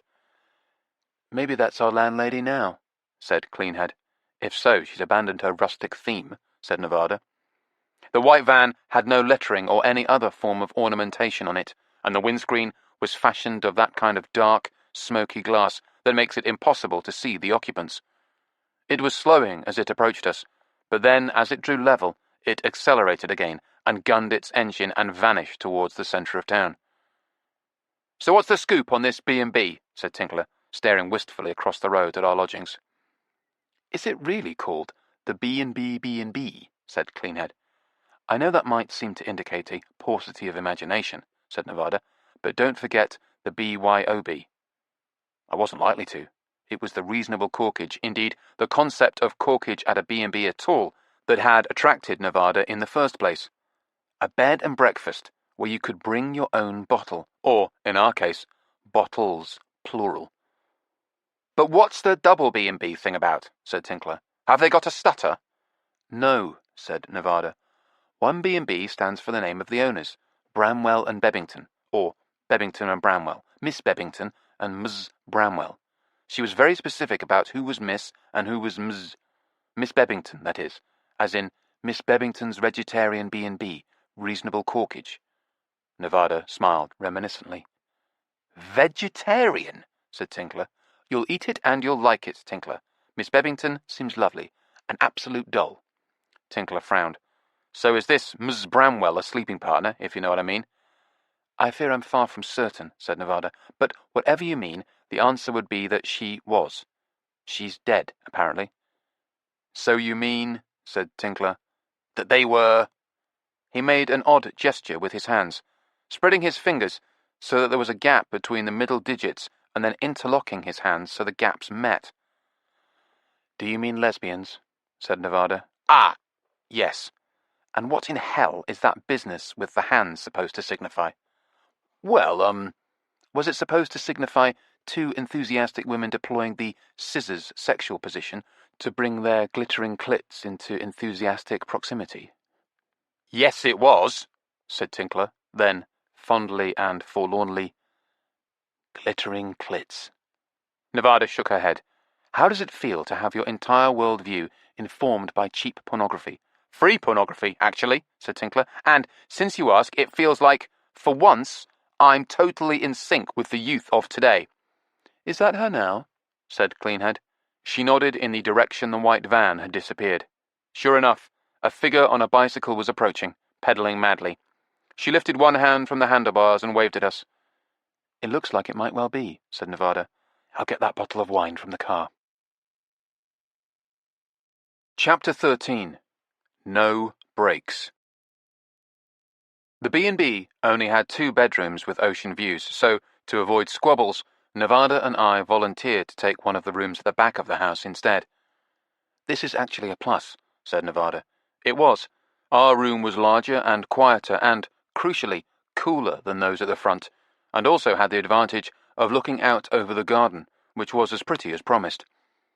We opened the windows as soon as we moved our luggage into the room, and took turns leaning out and breathing in the scent of roses. Who needs sea air? Said Nevada. We unpacked our things and lay down on the bed for a few minutes. It had a big iron frame, painted a vanilla shade, and a thankfully firm mattress. The room was light and pleasant, with William Morris wallpaper and thick, fluffy white carpet. The cats would love that, said Nevada. She sat up on the bed and took out her phone. Speaking of which, time to check in with the little fiends. Finding a babysitter for the cats this time had involved some fancy footwork on our part, because both of the usual candidates, Cleanhead and Tinkler, had come along on this expedition with us. But we got lucky when it turned out that Tinkler's sister Maggie was both free and willing to move into our house for the duration of our absence. There had been some initial teething problems, the cats regarding any stranger with considerable suspicion, but soon Maggie had settled in nicely, at least according to Nevada. She called her on her phone now and, after a brief exchange of pleasantries, got down to the nitty-gritty. Is there any chance we could have a glimpse of the little darlings, Maggie? Said Nevada. Maggie carried her phone to a napping Fanny, who stared up into the camera, gave an insolent, tongue-extruding yawn, and promptly rolled over and tucked herself into such a compact little bundle of striped fur that it was impossible to tell one end from another. Nevertheless, Maggie kept the phone trained on her for a generous length of time, so we could watch the stripy ball of fur gently expanding and contracting. At least she's still breathing, I said. Thank God, said Nevada. Then Maggie went in search of Turk. Despite our house being of modest dimensions, this turned out to be quite a project. Eventually, a jagged shadow behind the sunlit curtains in the bedroom disclosed her presence, but as soon as Maggie poked the phone through the gap in the curtains to get a good look at her, Turk turned around and lifted her tail high, as though to deliberately expose the upside-down exclamation mark of her private parts. With this eloquent but silent parting shot of feline profanity, she then fled. Ah, well, they both seem well, said Maggie. We allowed that this was indeed the case, thanked her profusely, and hung up. The advantage of having Maggie house-sit for you, said Tinkler when we joined him downstairs, is that being so scrupulous and moral and everything, she won't immediately turn your place upside down looking for your drugs and porno stash. Maggie was a devout Christian. We don't have a porno stash, said Nevada. Or a drug stash, I said. Nevada gave me a look. Okay, cancel that last item, I said. Anyway, she won't look for it. The three of us were sitting in the breakfast room, which was a snug parlour at the front of the house, containing 2 tables, a sideboard, and various non-matching wooden chairs with cushions on them. While breakfast would be served in here, other meals, for those who booked the 5-star service, as Nevada had for all of us, were served across the hallway in a dining room, which was another parlour, but at the back of the house and comprising part of Miss Bebbington's living quarters. Miss Bebbington had short, silver-grey hair, cut to closely fit the contours of her head, like a helmet. On her left hand, she wore 3 big, chunky silver rings, each with a roughly cut, bright gemstone in it. Red, green, and amber. I wondered if the resemblance to a traffic light was deliberate. She joined us for lunch, which was a promising sign. It's always reassuring when people are actually willing to eat what they've cooked for you, and the food was as good as it had sounded. The celeriac salad turned out to involve sliced apple, red chili, and poppy seeds. Miss Bebbington was delighted with our contribution of the McManus Viognier, though there ensued the usual dispute about the temperature white wine should be served at. Nevada solved this with the Solomonic move of providing 2 bottles, allowing one to be chilled in the fridge and the other decanted at room temperature. I noticed that Tinkler, the traitor, drank the chilled wine. Cleanhead, however, remained true to the cause. After a bit of post-lunch torpor, during which we all retired to our rooms, we gathered again for coffee in the breakfast room, and then decided to go out for a walk. Even Tinkler enthusiastically agreed to this plan, and he was a man who wouldn't walk across the room if he could help it. That was what remote controls were for. But Cleanhead was with us, and there was no way he was going to miss an opportunity to lope along beside her, drinking in her magnificence, which, to be fair, was well worth drinking in. It was early evening now. The heat wave that had taken the entire country by surprise this summer was also emphatically present here on the island, but the nearness of the sea softened the heat and made it more bearable.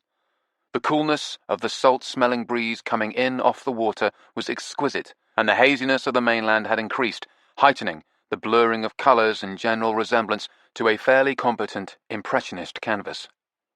We had turned left as we came out of the B&B and strolled past a rowing club, a pub, a tea shop, and a series of seaside hotels that were considerably larger than Miss Bebbington's tiny establishment, but still not remotely the size of your average London hotel. There were also a lot of residential dwellings in terraces, some of them surprisingly run down. We followed this road along until the buildings beside it ceased, ending in a disused service station with weeds springing up through cracks in its concrete forecourt. Beyond this, the road itself terminated in a circular cul-de-sac of black tarmac, which allowed baffled and frustrated motorists to spin their vehicles around in a petulant fury and speed back the way they'd come. The multitude of skid marks on the tarmac indicated that more than a few had done exactly this. Past the dead end was a beach, dunes, a shelf of black rock, and, rising above all of these, a thick patch of woodland.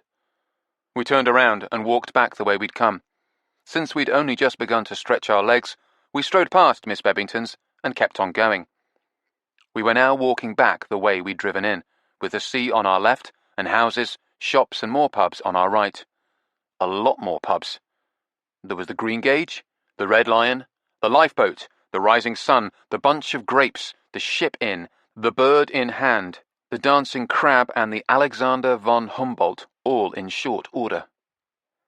We'd just passed the last of these when a car approached.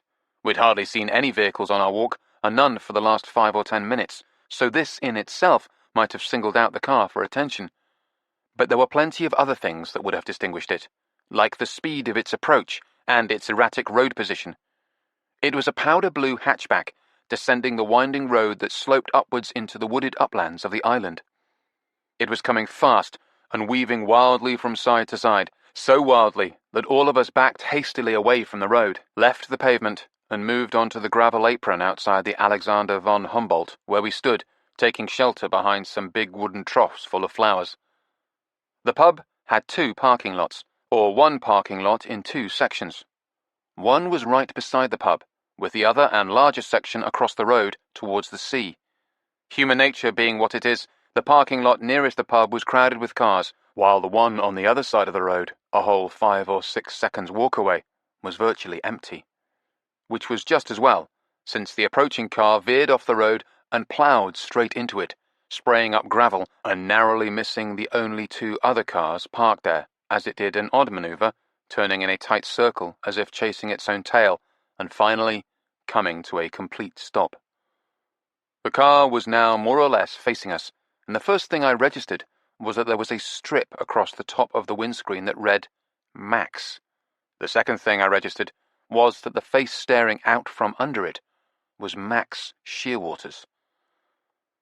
The door of the car popped open, and Max clambered shakily out. He stared at us, trembling and clutching the door as though he'd collapse to the ground if he let it go. His face was as white as milk. I was already running across the road, with Nevada and Tinkler close behind me, and Cleanhead slightly behind them.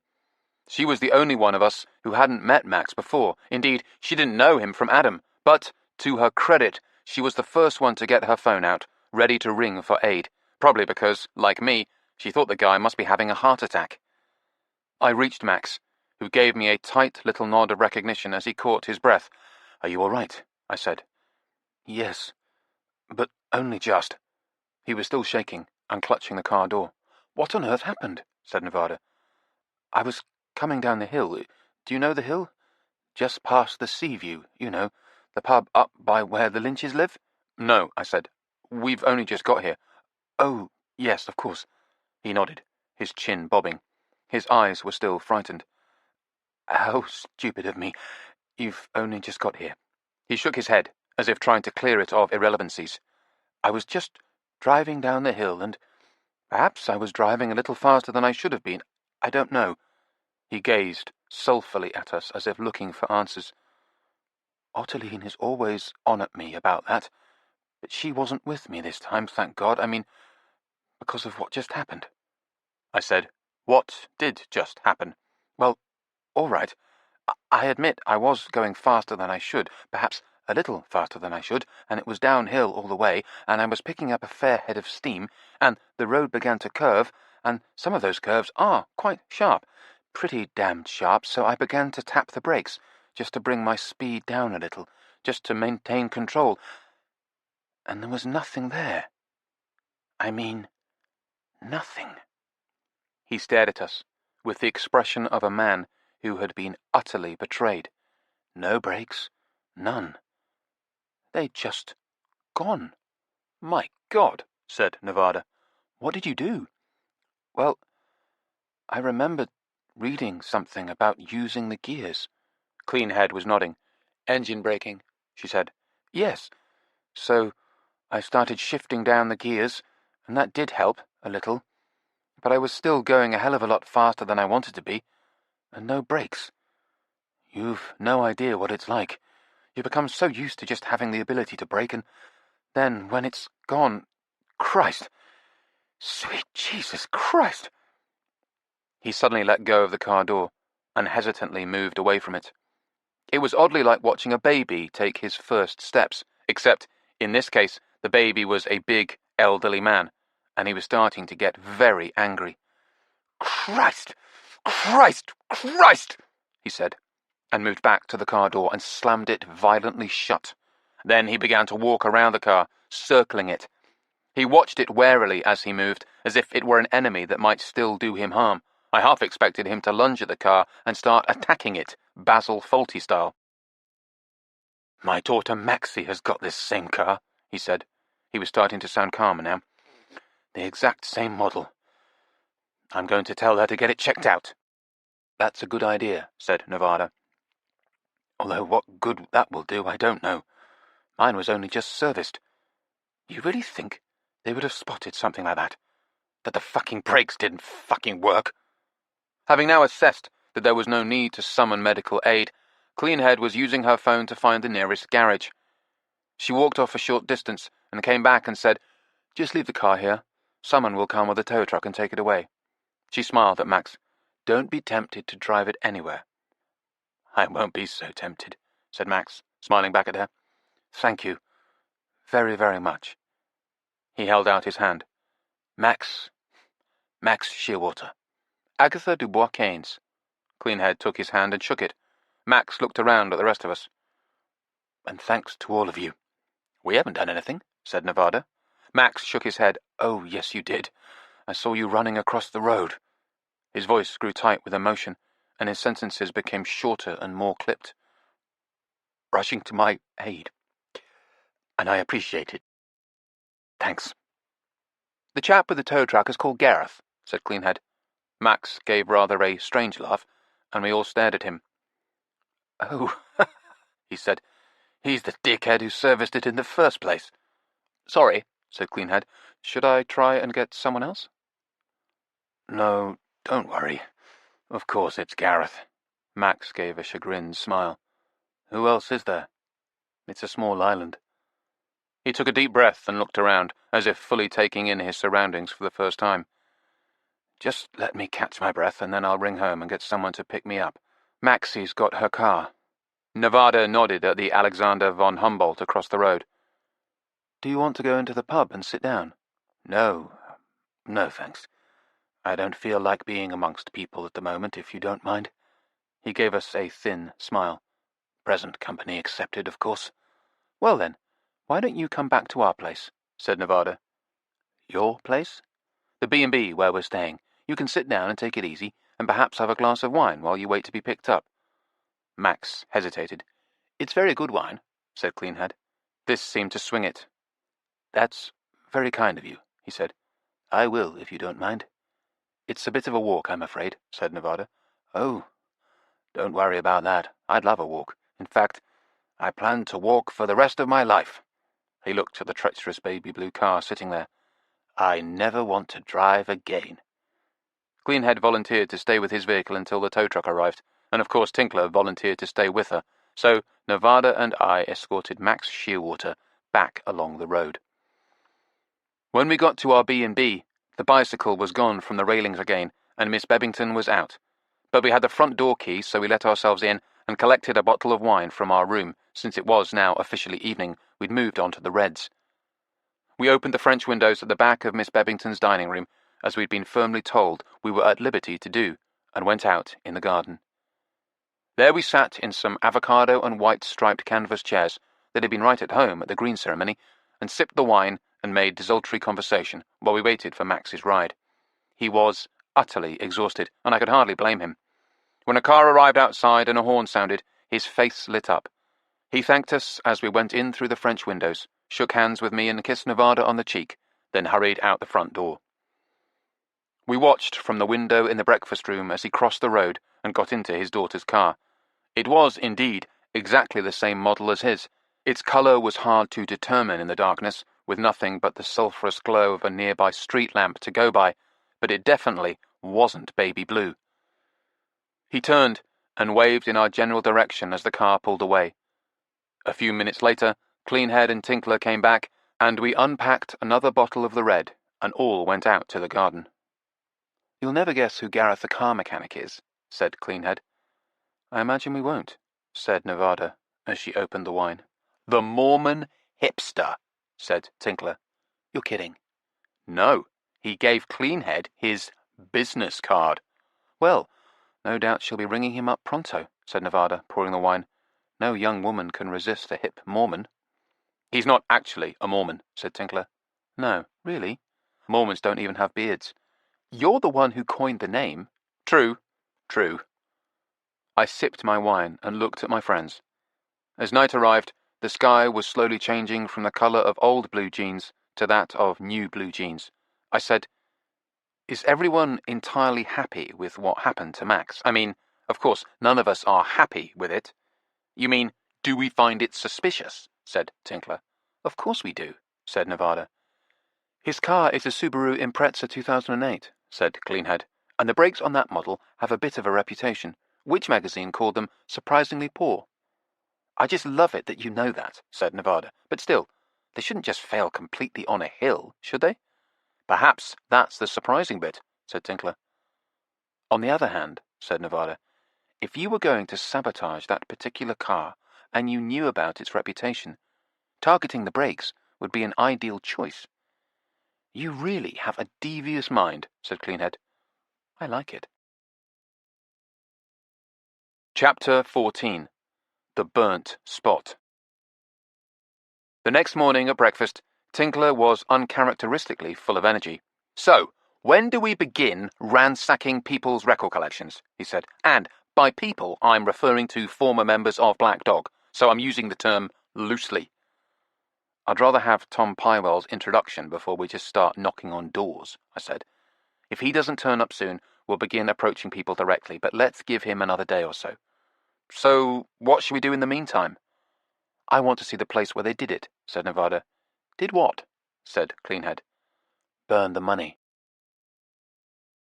We drove along the seafront, past a parking lot where Max's car had ground to a halt, and retraced his route up the hill until we came to the road that ran through the tree line. At this point we turned left, whereas Max's careening car had come from the right. The thought of his brake failure made me rather apprehensive and wary, but Cleanhead seemed totally in command of the situation as ever, moving Tinkler's Volvo at a brisk and confident clip. Miss Bebbington had given us directions, but she'd also told us that if we lost our way, we could just ask anyone. Literally anyone. We were driving around the circumference of the island, circling around the slope of the vast volcanic cone that formed the place, heading out towards the seaward side. Soon enough, I was able to see why our landlady had been so sure we wouldn't have any trouble finding the spot. It was on a shelf of black rock, which jutted out from the main island slope, extending towards the sea in an almost cantilevered fashion. Hanging above a green pocket of forest, it was visible from miles away. In the end, we left Tinkler's car parked on the road some distance below the site. We could have driven considerably closer, but we'd all elected to walk the rest of the way up the hill to get some exercise. Well, I say all. Tinkler complained vociferously. Then, as we got about halfway up the slope, he stopped moaning and started reminiscing, if you could call it that. "You know what this reminds me of?" he said, peering ahead. "The Wicker Man?" said Nevada. "That is exactly what it reminds me of. When they dragged that poor bastard up the hill to burn him alive." Cleanhead grinned. "Are you scared this is all an elaborate plot so we can burn you alive, virgin boy?" "I am not a virgin," said Tinkler. "Don't forget my interlude with Opal." "I wish I could. Although, before that, I must admit, it had been a long dry spell." "We really don't want to hear about it, Tinkler." They'd chosen the spot well. From its vantage, you could see half the island spread before you, stretching outwards and down towards the pale tan fringe of beach, and then the ocean. If you faced to the right, the sea extended unbroken without apparent end. To the left, it was split, with the causeway cutting across it, and, in the distance, currently lost behind a haze of mist, was the mainland. I found it oddly reassuring to know it was still there, and within reach, even if I couldn't exactly see it. "Gorgeous," said Cleanhead. Standing here at the top, we eventually stopped admiring the view, or in Tinkler's case admiring Cleanhead, and looked around for what we'd really come to see. It turned out to be an irregular circle of white cement. Beside it was an upright pole or post, thick and rectangular, and of a dark grey colour. It was so wide that it looked almost like a surreally elongated headstone. It needed to be that big so that a plaque could be fitted onto it. It was a circular blue memorial plaque with white lettering, of the kind you see on buildings where somebody famous has once lived, except this one read, "On this spot, the members of Black Dog burnt $1 million in the cause of music and art." Underneath, on the grey cement of the pole, someone who was apparently both irate and well-informed had written some graffiti in black. "Bollocks, only $990,000.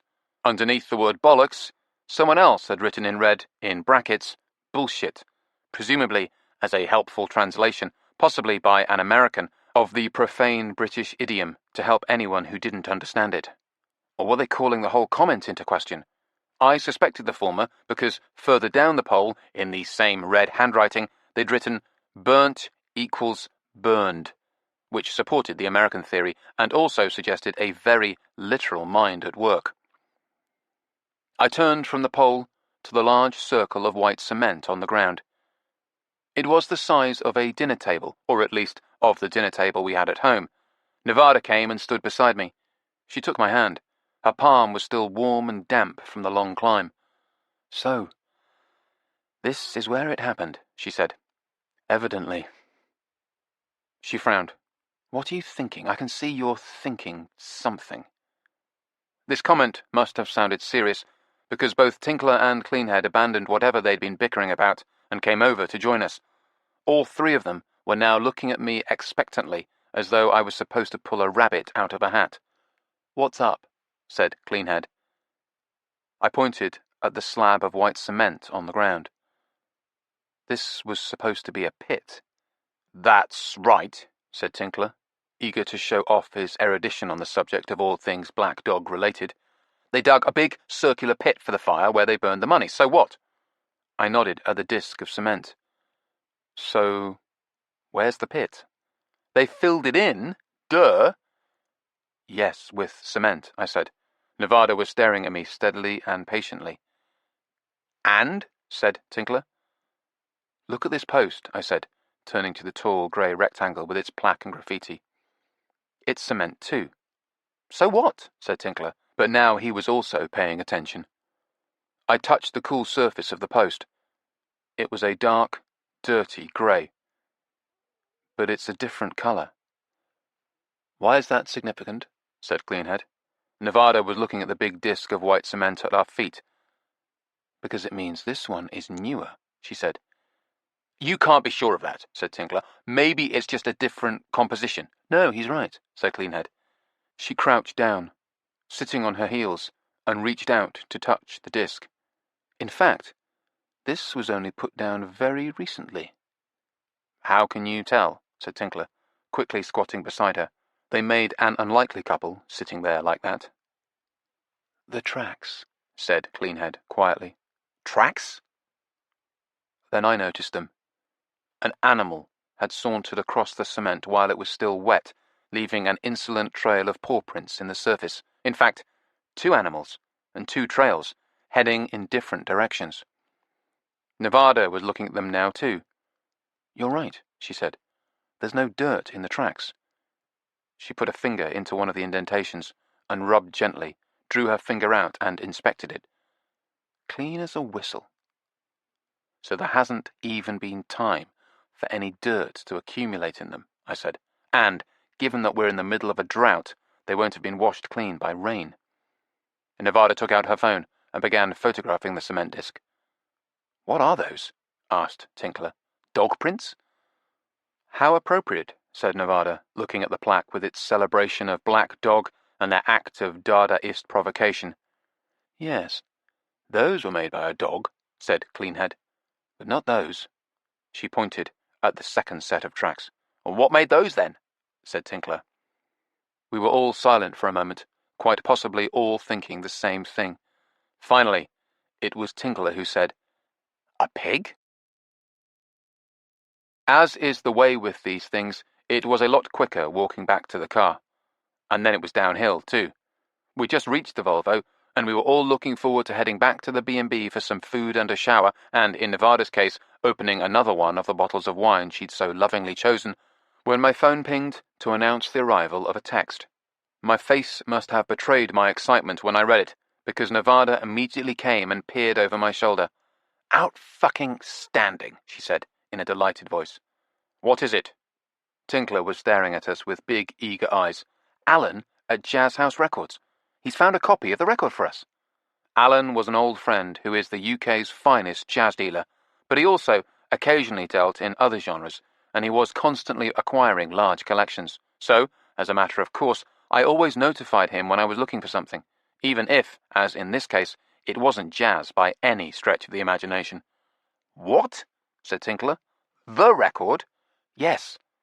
"With the flip-back sleeve? And the first pressing vinyl?" "Yes." "Give me. Let me see," said Tinkler, reaching for the phone. "No, get off," I said, waving him away. I was trying to text a reply and also look up an address on Google Maps, and Tinkler really wasn't helping. "How did he find it? Is it for real? I have to know," implored Tinkler. "He's buying a collection," said Nevada, "and among the jazz, he found the record." "Despite it being a folk album?" said Tinkler. "Yes." "And he's sure it's the flip-back version?" Yes, said Nevada and I in disgusted unison. Tinkler walked around in a vague little semicircle and stared blankly at Cleanhead. It was a measure of his distraction that his stare was blank instead of filled with longing, adoration, and/or lust. It's too good to be true, he muttered. It may well be, I said. The guy wants a lot of money for it. Well, just give it to him, said Tinkler. I mean, just tell Alan to give it to him, and we'll pay him back. He doesn't have enough cash, I said. Oh, for fuck's sake! And the guy is insisting on being paid in cash. So what do we do? Said Tinkler. We'll go to him. We'll stop at a bank along the way. But isn't his shop in Leicester? Said Cleanhead, who had a soft spot for Alan. He's not at his shop. He's gone to the guy's house in a place called New Harrington. He's there right now, and I finally got Google Maps to behave. It's only about an hour away. Then let's get going, said Tinkler, decisively opening the car door and scrambling inside. His decisiveness was less impressive than it might have been because he'd scrambled into the passenger seat and was now gazing out at us like a car-loving dog waiting to be taken for a ride. Wait, said Nevada, peering at her phone. Wait, said Tinkler in an agonized voice. I just need to check the tide tables. Already checked them, said Cleanhead, who was also looking at her phone. We're fine, both for going out and coming back, so long as we leave now. She wrenched the car door open and jumped into the driver's seat. Now she really did look decisive. Nevada and I got into the back of the Volvo and slammed the doors. As Cleanhead gunned the engine and pulled away, I glanced back up the hill. I thought I could make out the concrete post against the sky, but then the road curved, and it was gone. Chapter 15. Like Quicksilver. We drove down the hill on a winding series of switchbacks, expertly negotiated by Cleanhead, descending to the now familiar seafront high street, leading to our lodgings, and many a pub, including the one in whose car park Max Shearwater had so dramatically screeched to a halt. But it was chiefly the B&B and the thought of another outstanding meal that was uppermost in my mind. We were going to miss dining with Miss Bevington today, I realized regretfully, but time was of the essence, and we could celebrate in style once we had the record in the bag. Instead of turning left, we turned right, and were soon accelerating towards the causeway. The warning sign with the tide times was looming up ahead. Slow down, I said. What? Said Tinkler. Why? Said Cleanhead. Please. Cleanhead managed to make the act of slowing the car one of sullen insubordination, but I wound down the window and checked the sign. The safe crossing times were printed boldly on the gleaming surface of the immaculate metal sign, which shone painfully bright with the late afternoon sun reflecting off it. We were going to be fine. Okay, let's go. Cleanhead grunted and hit the accelerator so hard we were jerked back in our seats. An obvious act of protest from someone who was normally the smoothest driver I'd ever encountered. You either want to get there fast or you don't, she muttered. Tinkler turned around in his seat and looked at me. What was all that about? Checking the tides, I said. I had the glum feeling I was going to take a lot of shit for this. But they already checked them, the girls, online. Call me a girl again and see where it gets you, said Cleanhead. But I sensed that she was hard-pressed to maintain any kind of angry mood. The road ahead was clear. The day glittered around us with preternatural beauty, and we were driving at high speed on a smooth surface. She was utterly in her element. It never does any harm to double-check, said Nevada. I felt a grateful warmth that she was backing me up, especially when it's a matter of life and death. He's just such a warrior, said Tinkler. We were all lost in our own thoughts for a while, hypnotized by the eerie loveliness of our surroundings. It was like a Salvador Dali landscape, the road cutting through a slice of what was, effectively, seabed. Indeed, it would be underwater again in a few hours.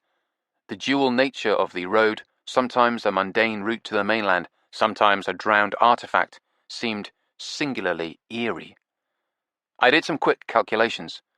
If the guy's house in New Harrington was really as close as the internet was telling us, then providing we didn't get bogged down in protracted and tedious negotiations, I said, we should be able to buy the record and get back in plenty of time before the tide comes in. Don't forget we have to stop at the bank, said Nevada, and draw out funds. I love the word funds, said Tinkler. You better, said Nevada. They're going to be your funds. Oh. I'd forgotten that. I hadn't realized there was going to be the bank complication. Evidently, Nevada had laid down the law with Tinkler about carrying large wads of cash around. Despite the inconvenience of having to go to the bank, I was just as glad she had. The car surged relentlessly forward, Cleanhead urging it on, tires purring on the eerie road, the oddly exquisite terrain stretching flat and gleaming all around us. Tinkler turned around in his seat again and gave me a sardonic look. I could tell he was elated at the thought of the record finally being within his grasp. "Did you really think the website could have been hacked?" he said. My thoughts were far away, back at the top of the hill on the island, on that white disk of cement. "What?" I said. "The website. Did you think it could have been hacked?" The white disk of cement.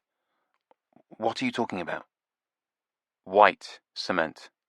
The website with the tide times on it, the one the girls, women, looked up.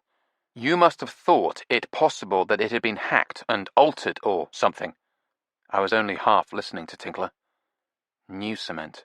Tinkler kept talking. Or why else did you insist on stopping and checking the sign as we left? New. The sign, I said. I felt a sudden, sickening lurch deep in my stomach. New. That's right, said Tinkler. The sign with the tides, the times of the tides, the tidal times. That sign. The sign. New and gleaming and perfect. I swallowed. Nevada was staring at me, concerned. What? She said. That sign, I said. When we saw it yesterday, it had bullet holes in it. We made a joke about it. That's right. She got out her phone. Tinkler was still staring at us over the back of the seat, but the elation had faded from his face. The Volvo slowed almost imperceptibly. What's up? Said Cleanhead, immediately sensitive to the changed mood in the car. Is something wrong? Nevada held up her phone. It was a picture she'd taken of the sign, pockmarked with bullet holes. Oh, Jesus, I said. What is it? Said Cleanhead. The car was now slowing considerably as she eased off the accelerator.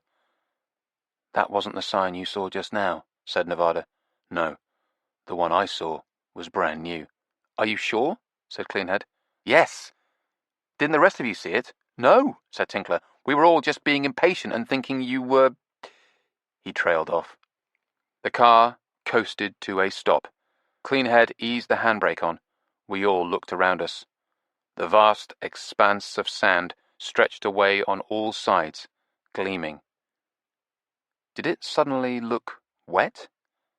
Cleanhead said, Maybe they replaced the sign because it had bullet holes in it.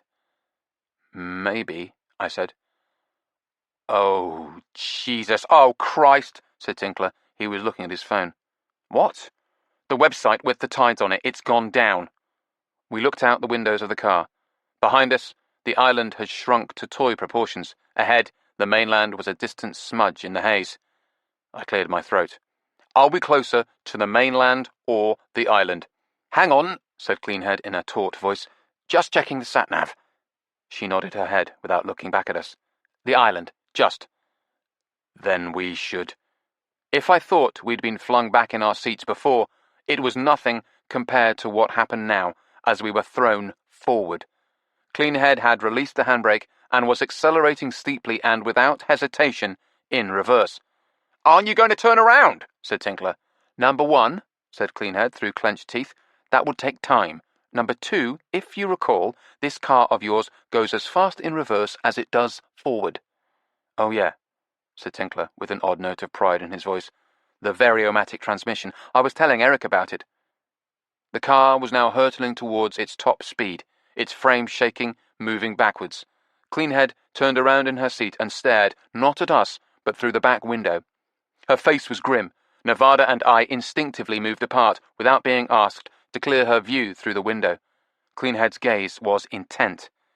She corrected the trajectory of the car with minimal movements of her hand on the steering wheel. Her shoulders rolled restlessly.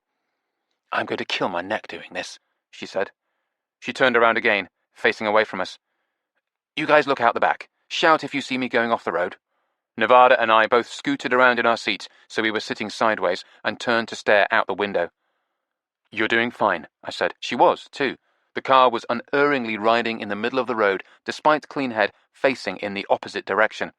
Her left hand rose up and twitched the rear-view mirror, her eyes flashing at me in reflection, dark and bright and deadly serious.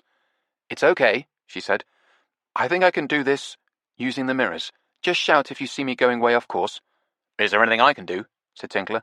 Cleanhead shook her head. No, she said. Her tone of voice startled me. I was expecting her to snap at him, but instead she spoke gently, almost tenderly. Just relax, she said. I think we're going to be all... Then we heard it. A sizzling, slithering sound coming from under the car. The sound of tires cutting through water. None of us said anything. We didn't need to. We were all thinking the same thing. We could actually feel the shared nature of our thoughts, as though our skulls had expanded to encompass 4 brains instead of just one, all focused on the same problem, the same multivariable equation.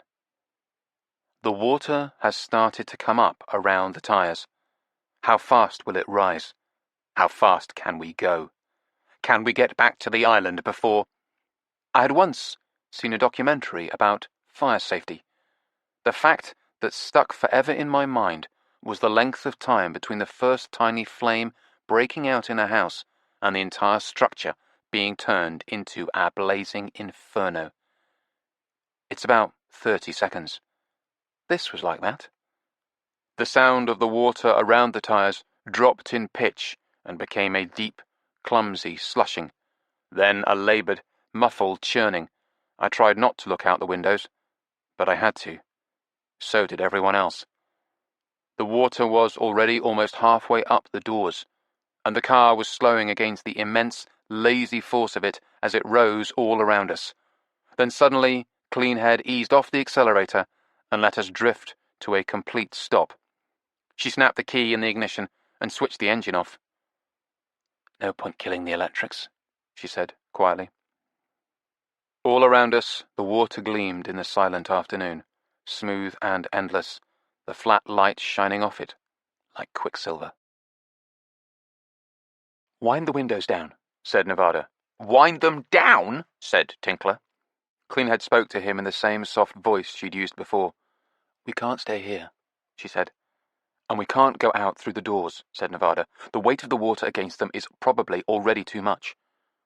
She began winding down the window on her side of the car, and I did the same on my side. Go out, said Tinkler. But, like Cleanhead, he was already winding down his window. So, we're going out through the windows.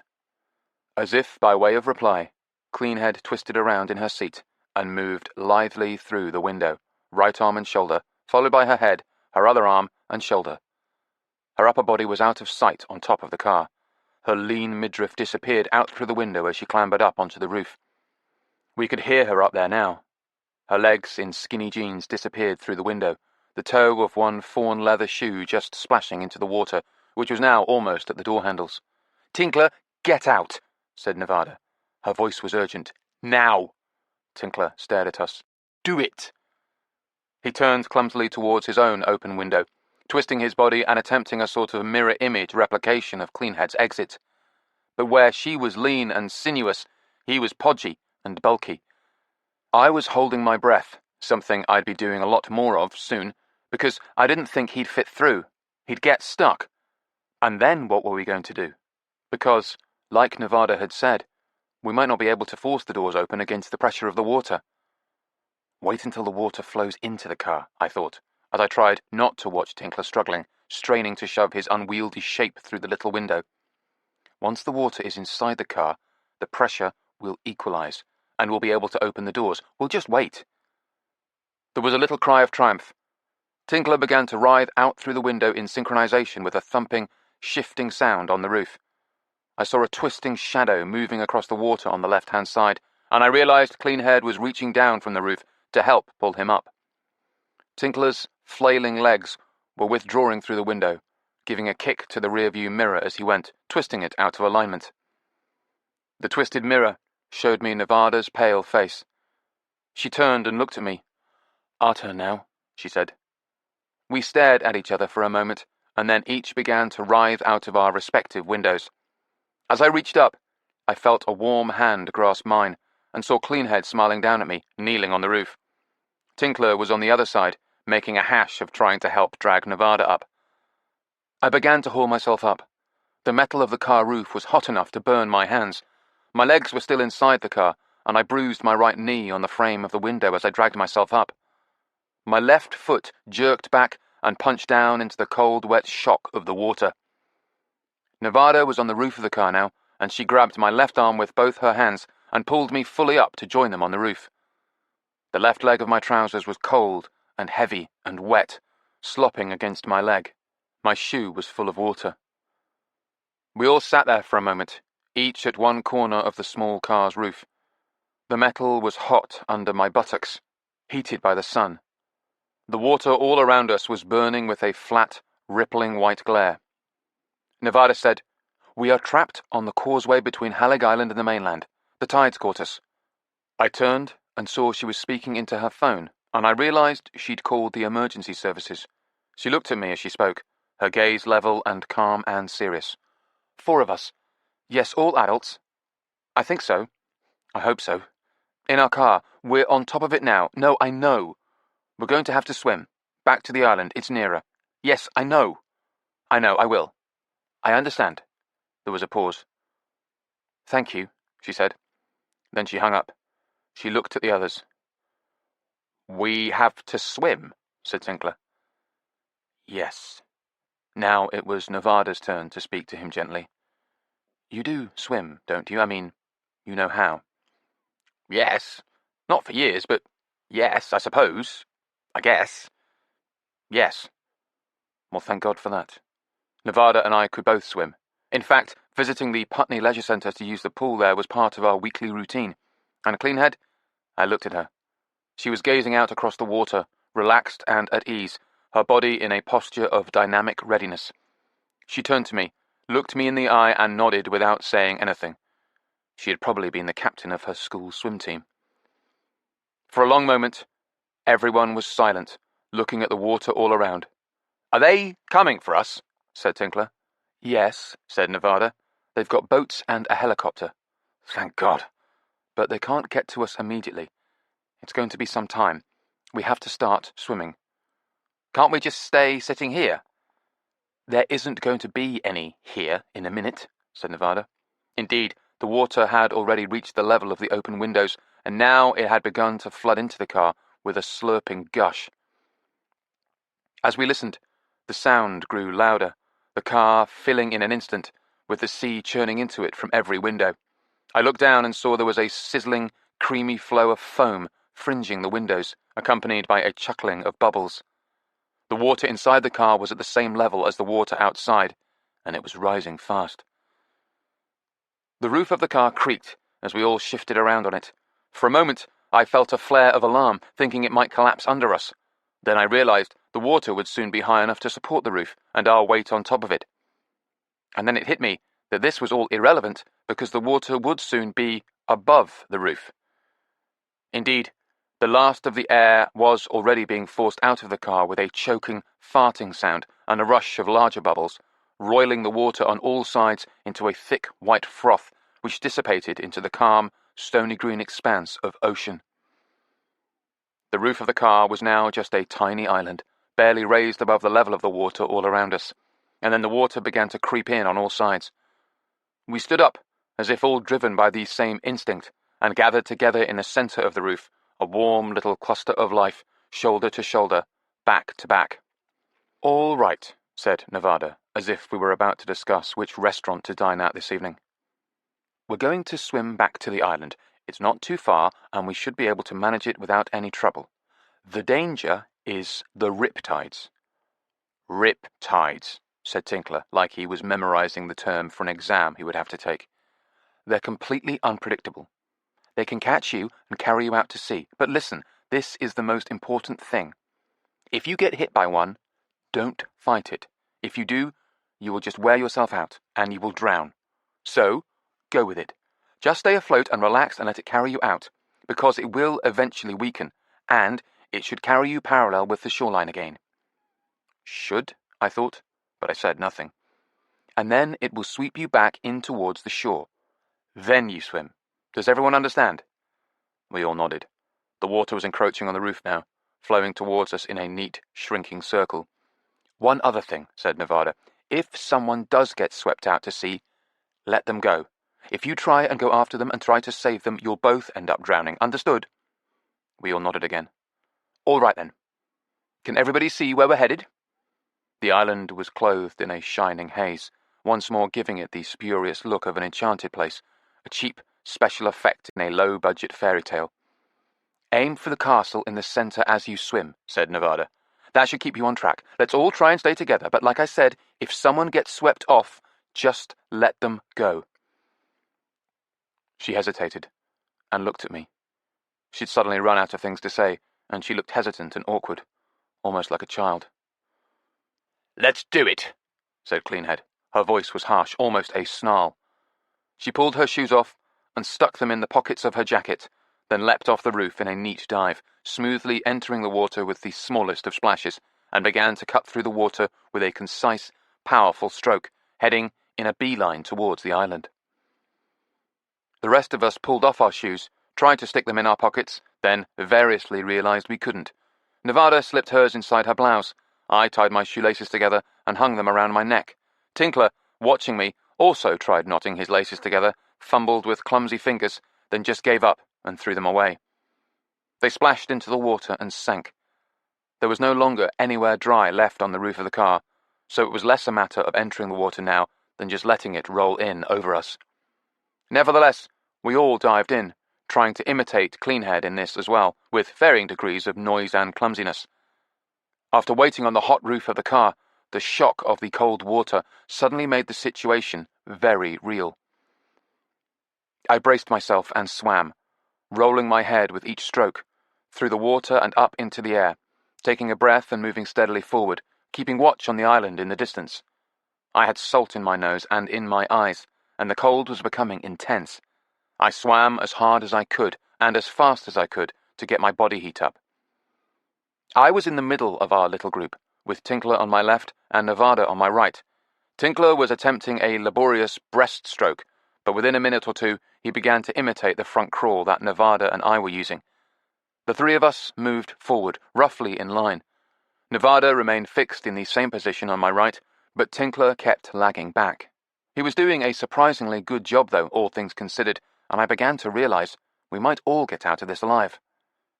Ahead of us, Cleanhead was just a dot in the water, and a chevron of foam as she swam strongly and unwaveringly towards the island. Suddenly she rolled over, sleek as a seal, and began to do backstroke. I realized she was doing this so she could keep an eye on us. She must have deliberately slowed down as well, because the gap between us and her began to close. Soon, we were near enough for me to make out the features on her face.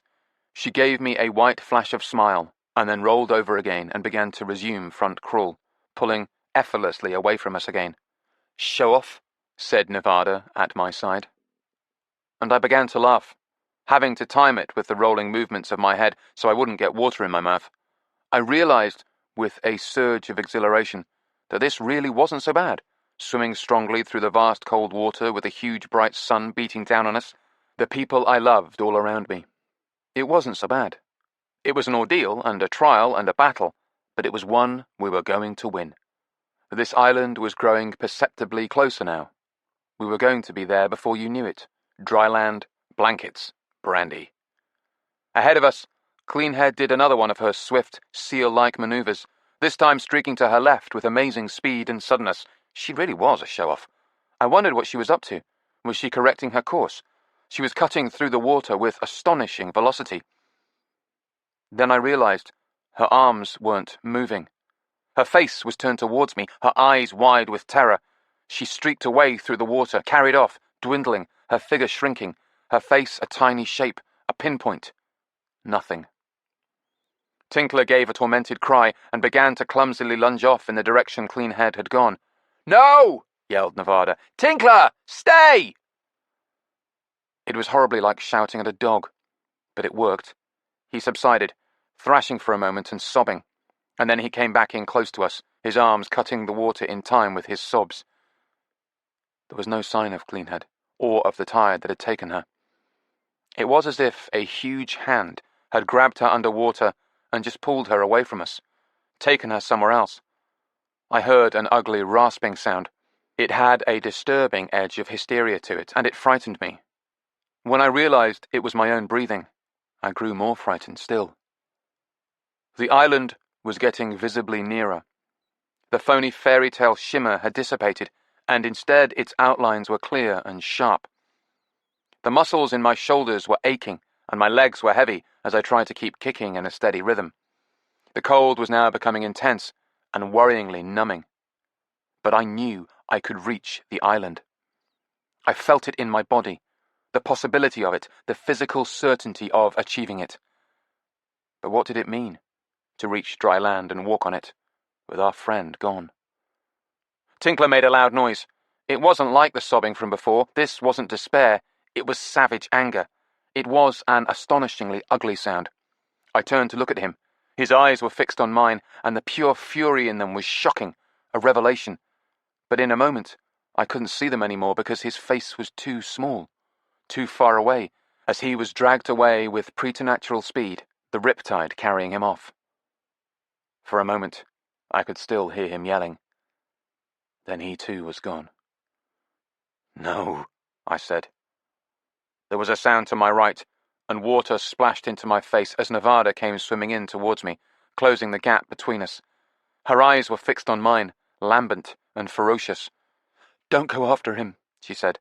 I shook my head, hardly different from the endless rhythm of it rolling through the water. Roll, stroke, breathe. Roll, stroke, breathe. Nevada and me, swimming side by side. Just the two of us now.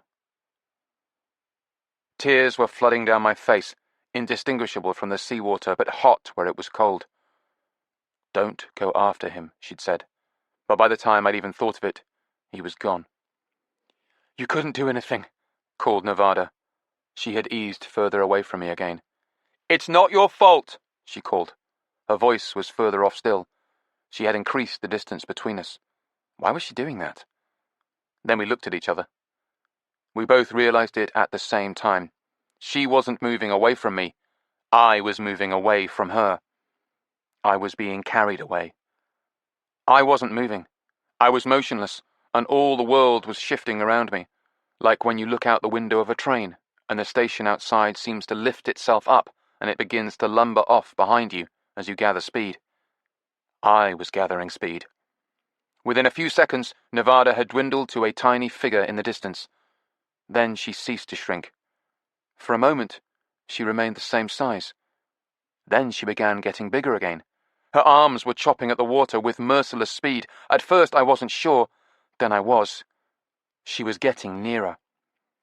I realized with a shock, far more profound than the shock of being taken by the tide, that she was coming after me. Don't do it! I shouted. Stay away! Her small face was gouging through the water, stubborn and determined, her pale arms coming back down into the water in a relentless, ceaseless rhythm. Stay back! I screamed.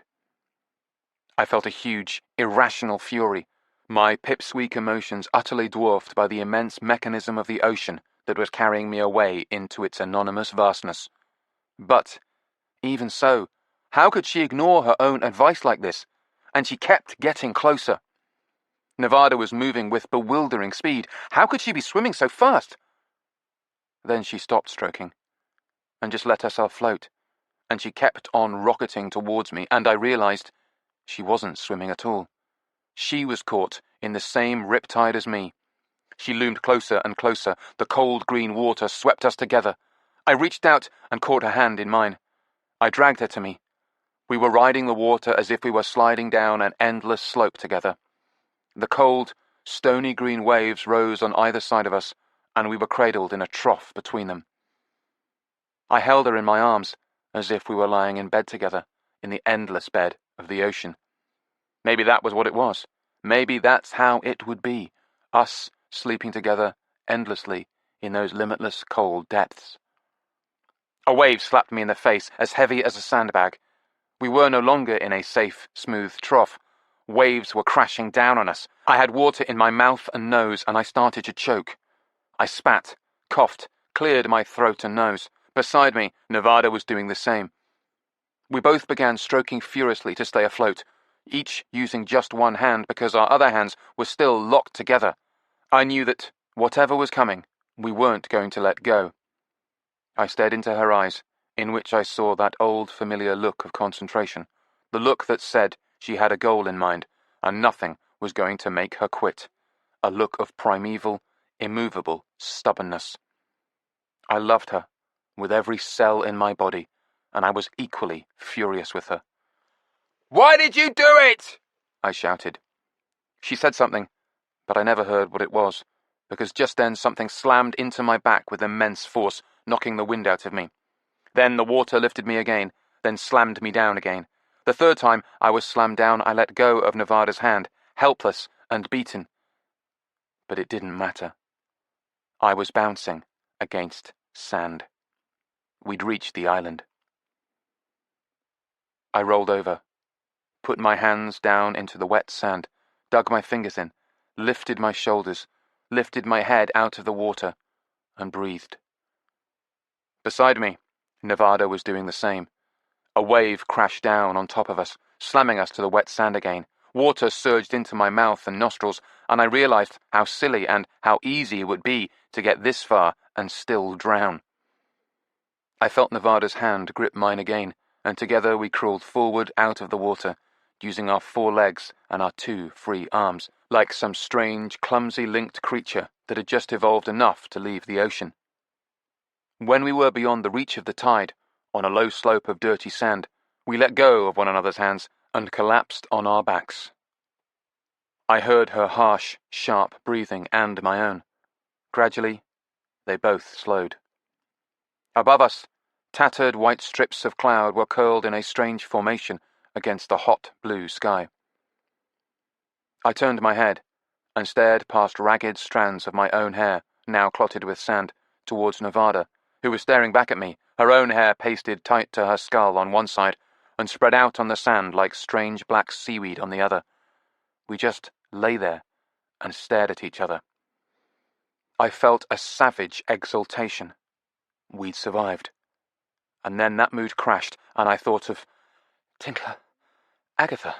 Nevada whispered their names. We rose to our feet and started walking. We didn't have the strength, but we walked anyway. I peeled off my socks and walked barefoot. Nevada's feet were already bare. We'd both lost our shoes. I looked back at the ocean, out towards where the car must be, but all I saw was a flat, green expanse of water with the sun glaring off it.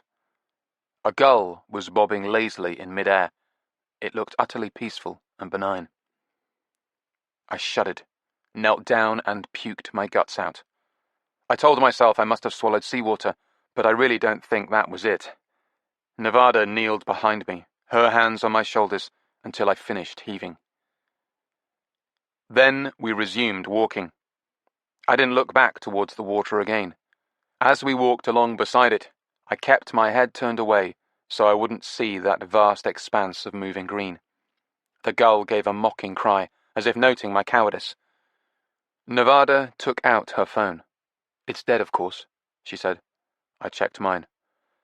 "Dead too. We're supposed to stick it in a bowl of what? Dried lentils? Rice, I think." We walked past ugly black outcrops of rock, tidal pools shimmering with a rainbow slick of petrochemicals, heaps of rubbish brought in by the tide, bottles, drink cans, anonymous crushed plastic shapes. Our bare feet left neat prints in the wet sand, like a pair of carefree holiday beachcombers out for a stroll. We passed upended fishing boats, rotting, charcoal-coloured hulks, and then ahead of us we saw a strange, shapeless lump lying at the margin of the water. We hurried forward, and the lump resolved itself into 2 soaked, intertwined figures. We began to run.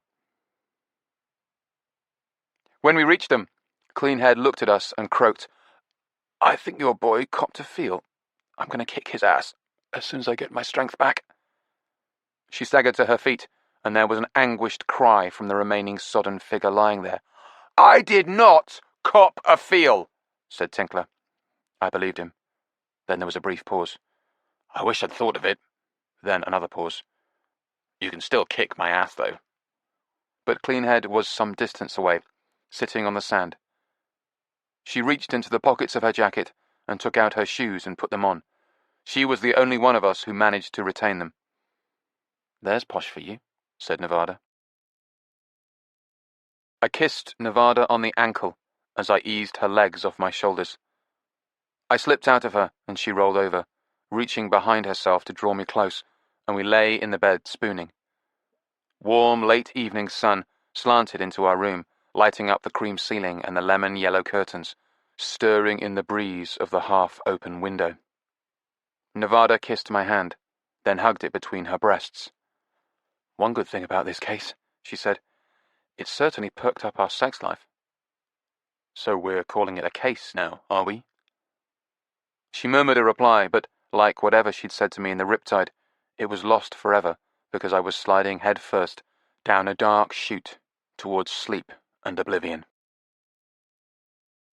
The following morning, we showered and dressed and went down to the breakfast room. Not surprisingly, we were ravenously hungry. Tinkler and Cleanhead were already there. As we walked in, Tinkler said, "What did I tell you? Look at them. They're positively glowing." He nodded at me. "You did, didn't you? You had near-death sex." "Yes, we did," said Nevada complacently, sitting down at the table with them. "And it was great." "You see?" said Tinkler, turning to Cleanhead. "I told you! Why couldn't we have near-death sex?" "No way," said Cleanhead, shaking her head. She reached into the basket of freshly baked croissants and chose one. "Why not? It's a once-in-a-lifetime opportunity. Why won't you take advantage of it?" "Because," said Nevada, evidently speaking on behalf of Cleanhead, "none of us would have had a near-death experience in the first place. Indeed, we wouldn't be here at all if it wasn't for your stupid obsession with your stupid ex-girlfriend." Cleanhead broke open her croissant and sniffed its steaming golden interior with approval. "Roger that," she said. She looked at me. "I don't understand how they did it. Set the trap with Alan." She took a bite of the croissant. "I mean, you were texting him, right?" The croissant looked good.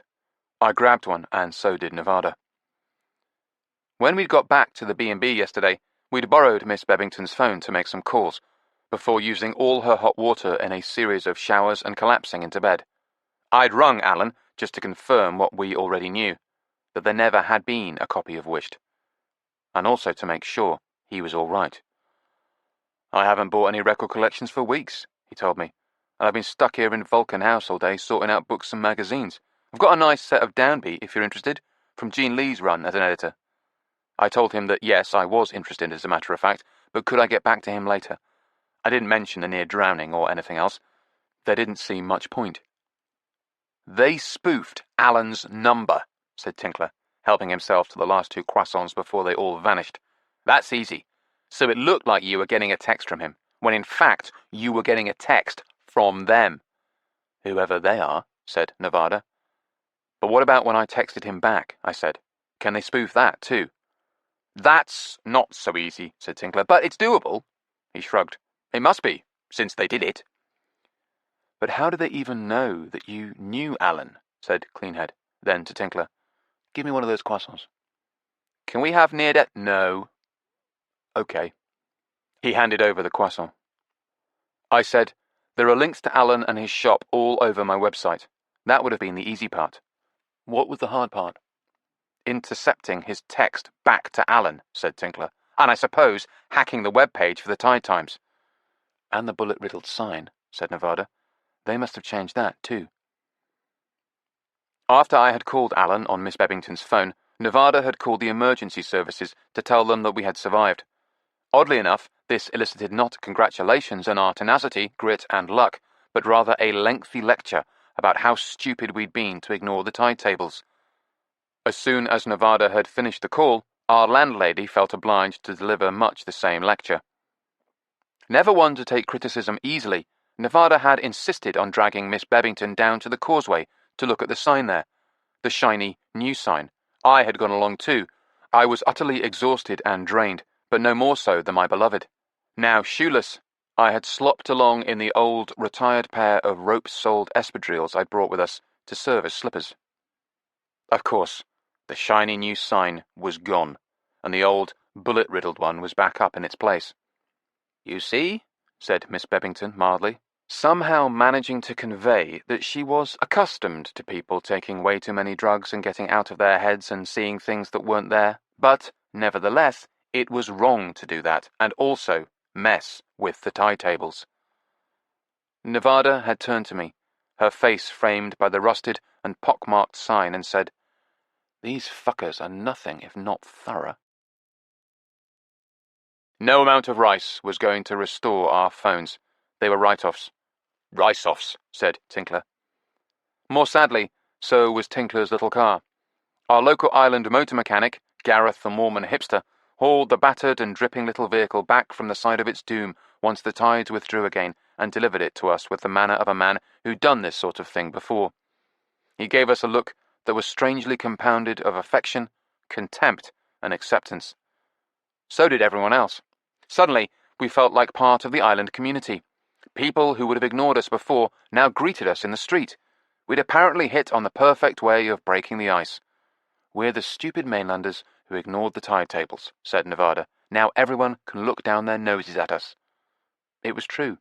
Any conversation about any subject was guaranteed to work its way around to a discussion, however tangential, of how ill-advised it was to ignore the times of the tides themselves, and indeed the implacable nature of, well, nature. We very rapidly gave up any attempt to explain that we'd been suckered into trying to travel along the causeway at the most lethal time of day. However, we did try to get in touch with the people who operated the tide table website we'd consulted, which had displayed the false information, and had then gone down. They seemed to almost deliberately misunderstand what we were trying to tell them. Instead of allowing any possibility of looking into what had happened, they responded instead with some boilerplate legal language about how they were in no way responsible for anyone who misunderstood or ignored the warnings they posted about the tides. Their email also included a brief personal message about the dangers of messing with Mother Nature. Anyway, our phones were history, and so was Tinkler's poor little car. But, in fact, the most annoying loss was our shoes. Chapter 16. Reliant Robin. Nevada and I were walking along one of the side streets that ran uphill from the seafront, having just visited the second-hand bookshop we discovered for fresh reading supplies, when a car came bouncing over the cobbles. It was a strange-looking, pale green vehicle, simultaneously old-fashioned and futuristic in appearance, and it only had 3 wheels. I mean, it was designed to have 3, not that it was missing one. It clattered along at considerable speed and narrowly missed us as it screeched by. When I say narrowly missed, I actually mean we had to jump out of its path, up out of the narrow roadway and onto the still narrower footpath. "Jesus wept!" snarled Nevada. As if as a direct result of this blasphemy, the little car came to a sudden halt just ahead of us, on a rising section of road where the cobbled surface climbed up the hill. The vehicle seemed to have died in the attempt to scale this puny rise. We looked at each other. "I didn't know my own strength," said Nevada, immediately cheering up.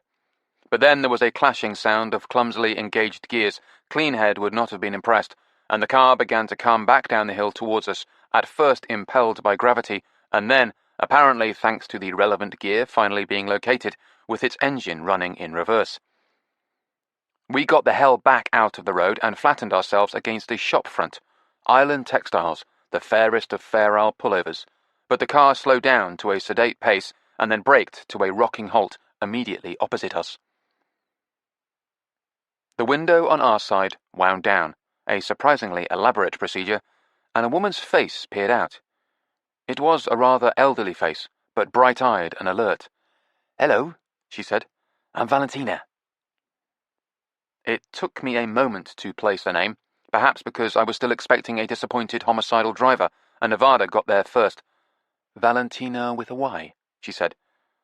The woman nodded impatiently, as if to say catch-up. "That's right."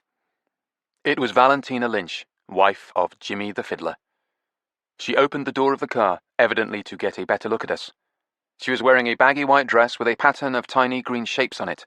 In her hair was a plastic clip of matching design. In each case, the colour seemed to have been chosen to match the shade of the car. I felt like the green ceremony had pursued me from the mainland. Nevada smiled at the woman, giving every appearance of being delighted to see her. "I have been looking everywhere for you," said Valentina, a note of annoyance in her voice, as if we'd been deliberately giving her the runaround. I thought this was pretty rich, and since I still wasn't best pleased about having had to leap from her path, I said, "We weren't even sure you were on the island." She looked at me with careful attention, and evidently was about to offer a full and informative response to this statement, but instead she said, "What size are you?" Nevada gave me a look. She didn't have to say anything. I knew what she was thinking. She was wondering if this was some kind of blunt opening gambit before inviting us to join an island sexual swinger society. I responded with the wit and acumen that such an inquiry demanded. "What?" Valentina shook her head with disgusted impatience. The plastic clip waggled in her hair. It wasn't properly fastened and looked like it was about to fly off. "What size are you?" "Size," I said, just to vary my obtuseness. Valentina lowered her head and gazed down at the old rope-soled espadrilles I had on. Ideal for brief slipper duty, they were fast becoming even more grubby and frayed with full-time use as outdoor footwear. Valentina spoke like the slow option on a language-learning website. "What shoe size are you?" "Oh, 9. Suddenly, all irritation vanished from her face. She smiled. It was the first time we'd seen it, and it was a radiant smile. It took about 40 years off her. And she looked not only young and pretty, but mischievous too. "Wonderful," she said. She wound up the window, fought briefly with the gears, and pulled away again at speed. The little green car slithered up the hill successfully this time and went over the crest, bashing its metal underbelly against the cobbles, and disappeared. We watched it go, and then Nevada looked at me. "When she was asking about your size, you thought, depending on the answer, that she was about to invite me and, more hopefully, us, to partake of some kind of hideous island sexual swinger society?" Now Nevada was staring at me. "Yes, that is exactly what I thought. How did you know?" "I don't know. I just knew." She took my hand. "That's one reason why I adore you, because we're on the same wavelength. It's a weird wavelength, but it's the same one." As we walked back towards the B&B, she said, "Did you say, hopefully us?" "Yes, because I'd never want to be separated from you, especially if I was inducted into a hideous island sexual swingers jamboree." "How sweet. I'd say something about adoring you again, but we've had more than enough sentimental bilge for now." When we got back to Miss Bebbington's, we found Cleanhead and Tinkler sprawled peacefully in the deck chairs in the back garden, the long grass rising around them, both engrossed in books. Cleanhead was deep in The Flight from the Enchanter by Iris Murdoch, but she looked up as I described Valentina's car to her, and before I'd said more than about 3 words, she said, "Reliant Robin. Fiberglass body, made in Staffordshire somewhere. Tamworth, that's it, Tamworth, widely regarded as one of the worst cars ever invented." "I thought it looked kind of cool," I said, in a mid-century design sort of way. "Now that I think about it, I'm pretty sure I saw them around when I was a kid." "Probably. Top speed of 85 miles per hour. "I bet you could make one go faster," said Tinkler from the depths of his own deck chair, where he was reading a William Gibson novel. Or rather, he was holding it open on his stomach. "Of course I could," said Cleanhead. "He's just buttering you up," said Nevada. "Of course he is. Speaking of design, the complete lack of drip rails is kind of interesting." "On Tinkler?" "On the Reliant. They got rid of them 10 years before Fiat did. Those Reliants were more a motorcycle than a car. You didn't even need a license to drive one." "You're kidding." That made sense in the context of Valentina's near murder of us in the thoroughfare, not to mention her epic battle with the gears. "Nope. Interesting vehicle in all sorts of ways. Nasty tendency to flip over if you go downhill at speed and execute a sharp left turn, though." This one was going uphill, and it had Valentina Lynch at the wheel. "Jimmy's wife," said Tinkler. "Yes." "Was Jimmy with her?" "No." "Well, he could have been," said Cleanhead. "It has a surprisingly capacious interior, the Reliant Robin. There would have been plenty of room for him." Our discussion came to an abrupt end at this point, because Miss Bebbington came out through the French windows and said, "A friend here to see you." Any mystery about the friend in question was instantly banished as our landlady withdrew back inside after this announcement, to be replaced by Valentina. Valentina was about to say something too, or at least in the general direction of Nevada and myself, but then she saw Tinkler lying there with his bare feet propped up, and instead she turned to him and said, "What size are you?" Normally, Tinkler can be relied upon to furnish even the most innocent of remarks with an obscene connotation, but now, to my astonishment, he glanced at his feet and then back at Valentina Lynch and simply said, 9. The same as your friend. I was size 9 first, he just copied me. But Valentina wasn't listening. She was smiling that lovely smile again and shaking her head in happy wonderment.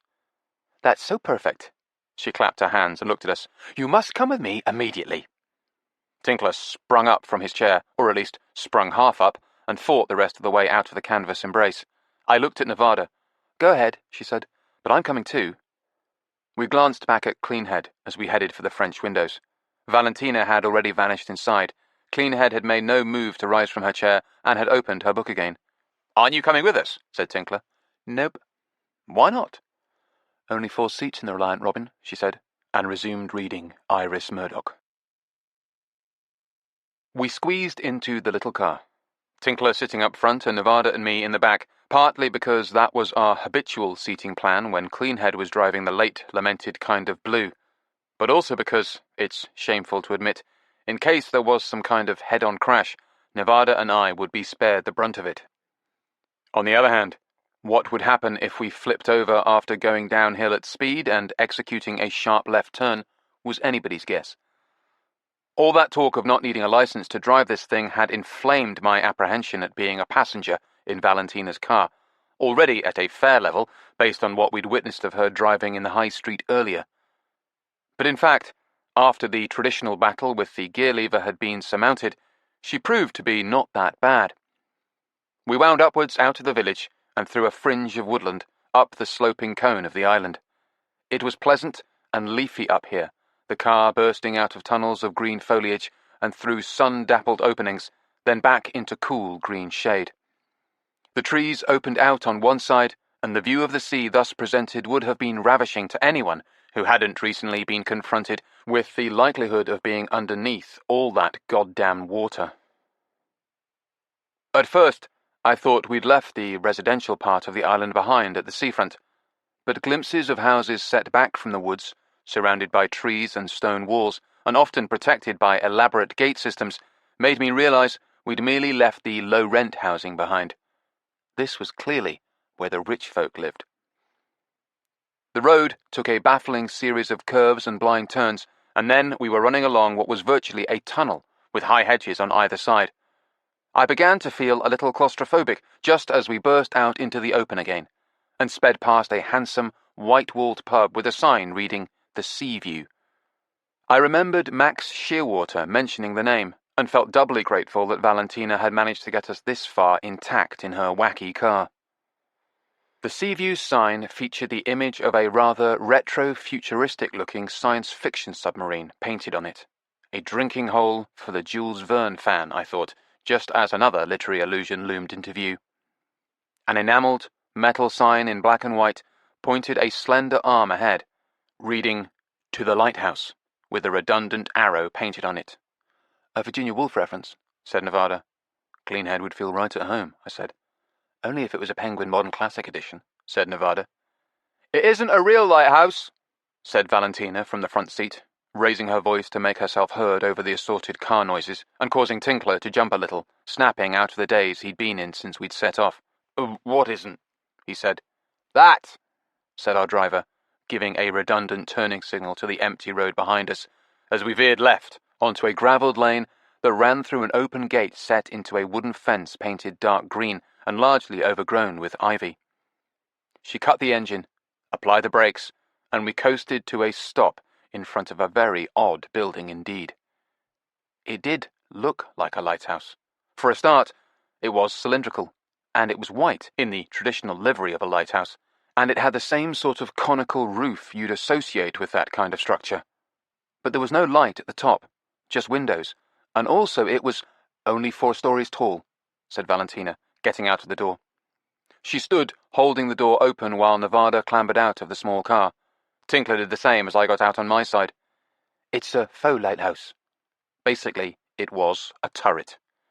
"But it's absolutely lovely," said Nevada in full charm offensive mode. "It is until you try and hang a sodding picture on the sodding wall," said Valentina, shaking the ring of keys in her hand as she looked for the one to the front door. The door was painted green, and, set in the white stucco wall of the house, it replicated the colour scheme of her dress. Standing close behind her as she unlocked the door, I could see that the little green shapes on her dress were stylized cartoon cats. Ah, a kindred spirit. "Come on in," said Valentina, pushing the door open and kicking aside an assortment of muddy boots and empty wine bottles that blocked the immediate entrance. One of the wine bottles rolled off into a corner, and I saw Nevada trying to read the label on it as it spun across the floor. I could see what Valentina meant about the pictures now. There was no shortage of them on the walls, mostly rather well-executed watercolours of sea scenes, but they were all hung on some kind of custom-made black iron brackets, which held them out some distance from the curve of the wall in the middle and allowed them to touch it on either side. To the right of the front door was a tall coat rack, which at the moment seemed to be hung exclusively with long silk scarves. I recognised them as being the sort that Jimmy Lynch liked to wear, whatever the weather. Beside the coat rack was an inner door leading to a narrow staircase, which ran upwards in a curve which followed the wall. "They're up here," said our hostess, and led the way. Windows set at regular intervals along that wall, also custom-made, clearly, curved glass, provided plenty of daylight on the staircase. We trooped up after Valentina. Tinkler was making an extraordinary amount of commotion, slopping up the stairs in the bright orange flip-flops he was wearing.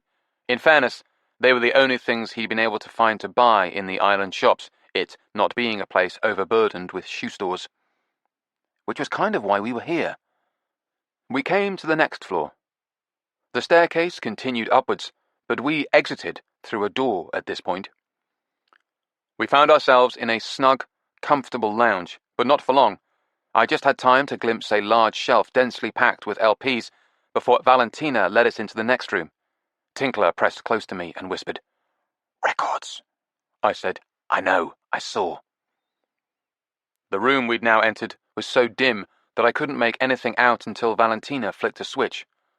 Cold white electric lights in recessed ceiling sconces came on and revealed extensive, custom-made shelves fashioned from dark polished wood, following the curves of the wall, lining and mostly concealing its white surface. And on the shelves, shoes. Shoes and boots of every description. They gleamed with the same dusty dark glow as the wood of the shelves. "I heard about your dilemma," said Valentina, looking at Tinkler and myself. "Losing your shoes like that? You should really be more careful and read the tide tables. You could have lost a lot more than that." "Good Lord," said Nevada softly. She was too busy inspecting the array of shoes to be annoyed by the safety lecture. "He had a mighty collection, all right," said Valentina. I noticed the use of the past tense.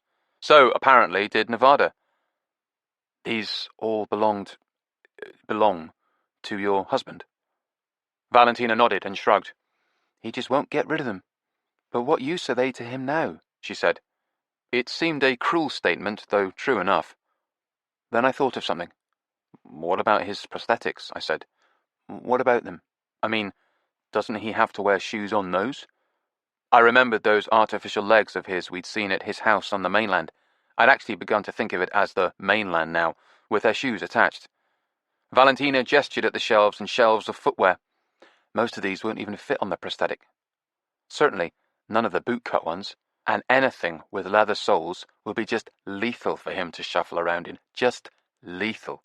Like walking on a skating rink, especially on a marble floor. Take a couple of steps and whoops, smash down he goes. She paused thoughtfully for a moment to consider this, as though perhaps it wasn't such a terrible notion after all. Then, emerging from her reverie, she said, "Anyway, he's had the same bloody shoes fitted on those prosthetics for the past 15 years. He probably couldn't get them off if he wanted to. No, he doesn't want any of these, not really." She locked her eyes on mine, as if daring me to contradict her. "So, just help yourself." I looked at the grubby, fraying espadrilles on my feet. "I suppose I could do with a pair or two." A sharp nudge in my ribs from behind signaled that Nevada had higher ambitions, or indeed, however many you can spare. Spare? Oh, I can spare all of them, said Valentina happily. I'll just go and get a bin bag. She looked at Tinkler, who had already taken a pair of square-toed, toffee-brown Chelsea boots off the shelf and was wiping the dust from them. 2 bin bags, she said, positively chuckling, and left the room. As soon as she was gone, Nevada said, Sorry about the jab, but let's liberate as many pairs as she'll willingly spare. Almost a song lyric, said Tinkler, cheerfully inspecting the prospective loot. Indeed, many a false-rhyming lyricist would have been happy with it. And anything I'll never wear? I said. More lyrics, said Tinkler. I took a pair of crazily long and narrow-toed black patent leather winkle pickers off the shelf and held them up to Nevada by way of illustration. Anything you'll never wear, I'll sell, she said. That doesn't even vaguely rhyme, said Tinkler. I'll flog them on the jolly old internet, said Nevada. There's vintage footwear classics all over the place here. She surveyed the shelves, virtually purring with anticipation. Okay, good thinking, I said, though I did have a little vestigial pang of guilt that we were robbing poor old Jimmy of his beloved collection. But speaking of beloved collections, why don't you choose for me, I said, and headed back towards the lounge. Why? What are you going to do? Said Nevada. I pointed through the doorway to the lounge and mouthed the word vinyl. Nevada got it instantly. Ah, also good thinking. Tinkler got it too. You're going to look through his records? Keep it down to a low shout, please. Tinkler looked from the lounge door to the shelves of free footwear all around him. Oh, shit.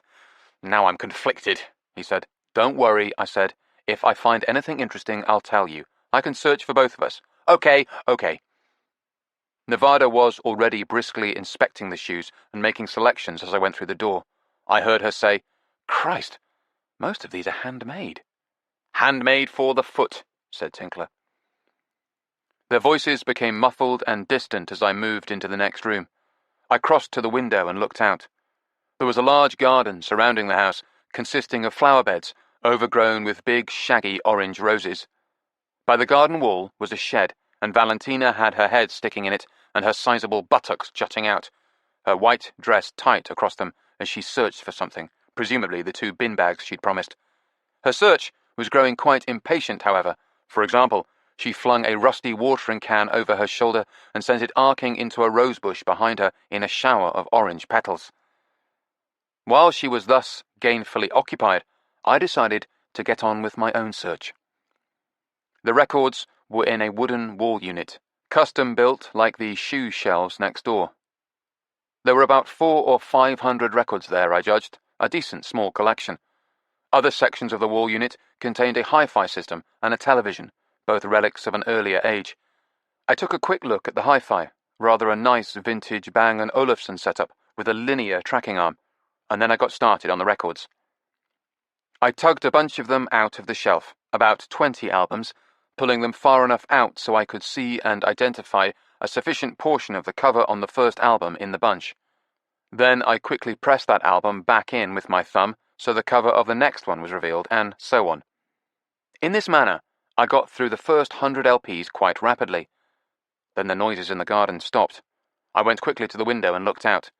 To my relief, Valentina was still standing by the shed. Indeed, she seemed to have pulled out most of its contents, including a small platoon of gnomes who stood watching in wonderment as she got on with what was now looking like a complete rearrangement of everything that had ever resided in the shed.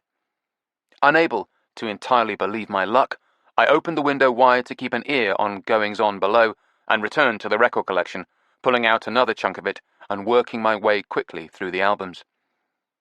What I had found so far was, not surprisingly, a great deal of fiddle music. There were some very obvious entries, like Dave Swarbrick, a household god of British folk fiddle, but apparently Jimmy Lynch's taste, I was sure it was Jimmy's collection and not Valentina's, ranged more widely than that. I thoroughly approved of entries such as the blues luminaries Big Bill Brunsey and Lonnie Johnson, both of whom, like Jimmy, played fiddle as well as guitar. Then, perhaps the best of all, was Papa John Creech, another blues master. Also represented were Clarence Gatemouth Brown and Don Sugarcane Harris, and some serious jazz players like Ray Nance. but there was no sign of anything by Jimmy Lynch himself, or indeed any member of Black Dog, let alone the much sought-after Wisht. Then I heard the sound of footsteps on the stairs. I darted to the window to double-check and saw that, indeed, the gnomes were now alone outside the shed and looking like they didn't know what to do with themselves.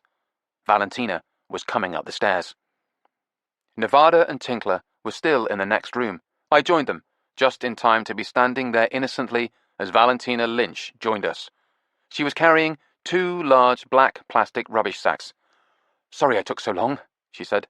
"You know how it is. You start looking for something, and you have to tidy things up to find it. And then once you start tidying things up, you just—" She ground to a halt as she looked at the shoes on the floor, and then at the shelves. Now it was her turn to have her face full. I realized we must have gone too far. But she said, "Couldn't you take a few more?"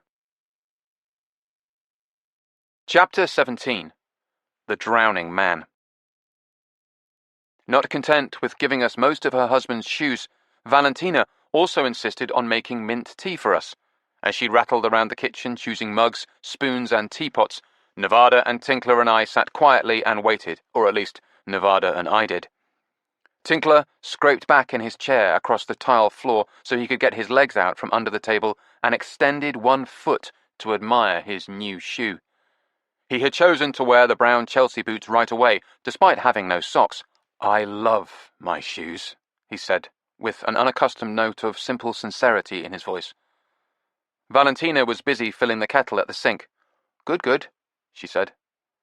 Nevada looked at me. It was my turn to be polite. I looked at my own footwear, a rugged pair of hiking boots. "And these are great too," I said obediently. Valentina looked around from the stove where she'd ignited a hissing blue flame and set the kettle on it. "Oh, those are a lovely pair. Great for walking, great for rugged terrain. We hiked all over the island in those. Not both of us in the same pair. Ha ha, you understand. I had my own." She went to a cupboard and took out a big jar of brown sugar.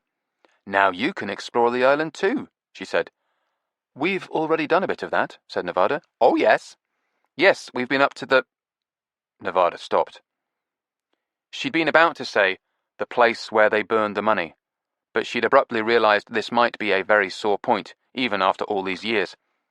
But I decided there was nothing else for it. In any case, Valentina had turned around to look at us quizzically, the sugar jar open in one hand, as the silence began to grow and grow. "Up to the place where they had the bonfire," I said. "Oh, yes," said Valentina. "Lovely views up there. You can see for miles." She began to shake out some sugar into a small bowl. Everyone around the table relaxed. Since it didn't seem to be a sore point after all, I decided to probe a bit further. "One thing we noticed," I said, "is that there's been a cement cap placed on the site of the fire itself." "Oh, yes. Yep.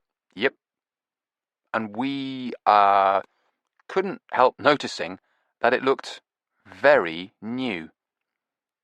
Valentina gazed at me with guileless eyes. "Oh, yes," she said. "It would do. They only put that there last week." "Last week? Yes. Yep." "I wonder why they did that," I said. "Oh, health and safety. You know, the sort of thing. Didn't want children falling in the hole." "And who exactly did it?" I said. "Who did it? Who was responsible for deciding to pour the cement after all these years?" "Good old Jimbo," said Valentina. "Your husband," said Nevada. "That's right. I mean, in collaboration with the local council and with their permission and everything. But it was Jimmy's initiative, and he insisted on paying for it." Did he now? I thought. I said, "Have any children ever actually fallen in the hole?" "Not to my knowledge." Valentina was crouching in front of another cupboard, this one at floor level, struggling to extract a tray. I said, "I wonder why there was a sudden urgency to seal it up then." Valentina straightened up, victorious in her skirmish with the contents of the cupboard, and now clutching a tray with a varnished black and white photograph of Marilyn Monroe on it. "Oh, Jimmy just really wanted it out of sight. He said it was an eyesore, and he's always hated that place because it's a reminder, you see. He's still seething with rage about his share of the money being burned. You'd think if he found it so upsetting, he might have raised an objection at the time. But anyway, he didn't, so poof, up it went in smoke. Do you know that it would be worth about $10 million now, with inflation and whatnot. I repressed the urge to ask whether she meant Jimmy's share or the whole caboodle. But aren't you seething with rage too? Said Nevada. Valentina shrugged. It's only money. She set Marilyn Monroe on the table in front of us, the star's dazzling black and white smile now largely concealed by tea things. I'll just pop out the garden and pick them in. She went out the back door, leaving it open and allowing a welcome cool breeze to blow in on us. Nevada and I looked at each other. It's only money, she said, as soon as our hostess was out of earshot. Admirable attitude, I said. What do you think of Jimmy deciding to put a cement cap on the fire pit just before we arrived on the island? I think it's a damned good way of preventing us from finding anything out after all these years, I said, just in case there were any traces up there of how they could have faked burning the money. And how do you think that could have been achieved? I shrugged. I don't know. And now we never will, because there's a big fucking cement cap sealing the whole thing off. I smell a rat, said Tinkler decisively, looking up from his inspection of his shoes. Really? Have you even been following the conversation? Parts of it. Valentina came back in from the garden just as the kettle on the stove began a shrill whistling. She was triumphantly gripping a bunch of bright green mint leaves. She proudly told us about this year's bumper crop and how she was providing fresh herbs and vegetables for the local pub as she dropped several sprigs of the mint into the teapot. Tinkler suddenly spoke up. There were some footprints, he said. Valentina glanced at him as she poured hot water over the mint. Footprints? On the cement over the firehole, said Tinkler. The money firehole. Not footprints, I added. Paw prints. A dog must have walked through it when it was wet. And there was something else too, said Nevada. Some other sort of tracks. Oh yes, the pig. We all waited for her to elaborate on her statement, but she didn't show any signs of doing so. So I said, You think it was definitely a pig? Not a pig, the pig. When you say the pig, the devil pig. Ah, I see. The pig that killed Pete and Sarita. It walked through that wet cement deliberately to make a statement, to send a message. And it's still on the loose, up there, somewhere. It's a good job you visited that place during the day. She looked at us. I wouldn't go up there at night, she said, matter-of-factly. I was beginning to have that we're not in Kansas anymore feeling you get when you're talking to an apparently normal person and then they suddenly start sharing their intensely fundamentalist religious beliefs or reminiscing about the time they were abducted by a flying saucer and thoroughly probed. I turned around in my chair, so I was looking at Valentina more squarely. I thought, I said in my most polite and reasonable voice, that Sarita shot Pete and then herself. Valentina shook her head emphatically as she brought the teapot to the table. The mint smelled good, although not as good as coffee. Sarita would never have done that, she said. Pete might do something that horrible, but Sarita? Never. So you think perhaps Pete shot her and then... I don't think he shot her. Valentina sat down at the table with us, her hostess duties complete. But I think he was responsible. She began spooning sugar into her own cup. I think he was responsible for summoning the forces that caused this terrible thing to happen. Summoning the forces, I said neutrally. She nodded. The boys in the band were always mucking about with magic, both white and black, but Pete Loretto took it more seriously than any of the others, and he was always the darkest in his practices. So, you think he summoned this pig? Valentina finished stirring in her sugar and drew the spoon out of its tiny brown vortex and tapped it impatiently on the edge of her saucer. He didn't summon the pig. They bought the pig. He summoned the diabolical forces that came to inhabit the pig and set in motion these wicked events. She looked up at me, her eyes surprisingly clear and rational for someone who just said all the stuff she just said. I really can't see any other explanation, she concluded. I could. When we got back to the B&B and Miss Bebbington saw the bags of shoes, she laughed. So, she finally did it, she said. It turned out the reason Jimmy Lynch was still on the mainland was because he was busy seeing his girlfriend. Or girlfriends, said Miss Bebington. Plural. And Valentina knows about this. Them. Nevada flashed me a look. This began to make ample sense of the carefree way she'd been disposing of her husband's worldly goods. Of course, it was true he'd probably never wear any of those shoes again, but even so— "Oh, yes, indeed," said Miss Bebington. "Long-standing arrangement. They go and stay in their house on the mainland, and then Valentina comes back early, and he stays on so he can see his dolly birds." "And they're like, what, groupies?" said Nevada. "They're exactly like that. He's been seeing them for years. It's sort of a tradition." "They're the same ones, all these years?" Miss Bebington nodded. "Pretty much. Though occasionally a new one is inducted." "Inducted? Good Lord," said Nevada. "You know, fresh blood." "Fresh blood? Ugh," said Nevada.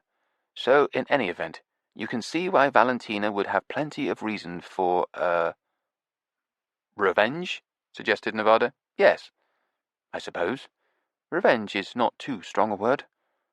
"But she said she'd been wanting to get rid of all that—" Nevada chose her words carefully— "surfeit of footwear for years." "Oh, yes," Miss Bebington nodded, her eyes gleaming. "And she's been looking for a means of revenge for years, too.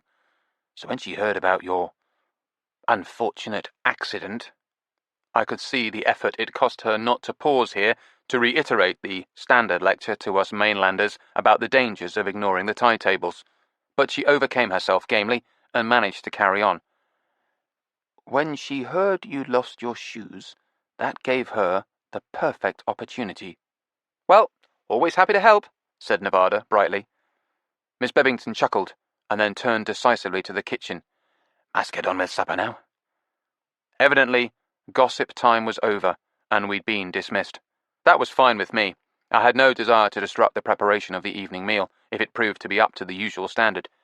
So we went into the back garden, where we found Cleanhead lying in her deck chair, asleep in the sunlight and snoring softly, with her paperback rising and falling gently on her tummy.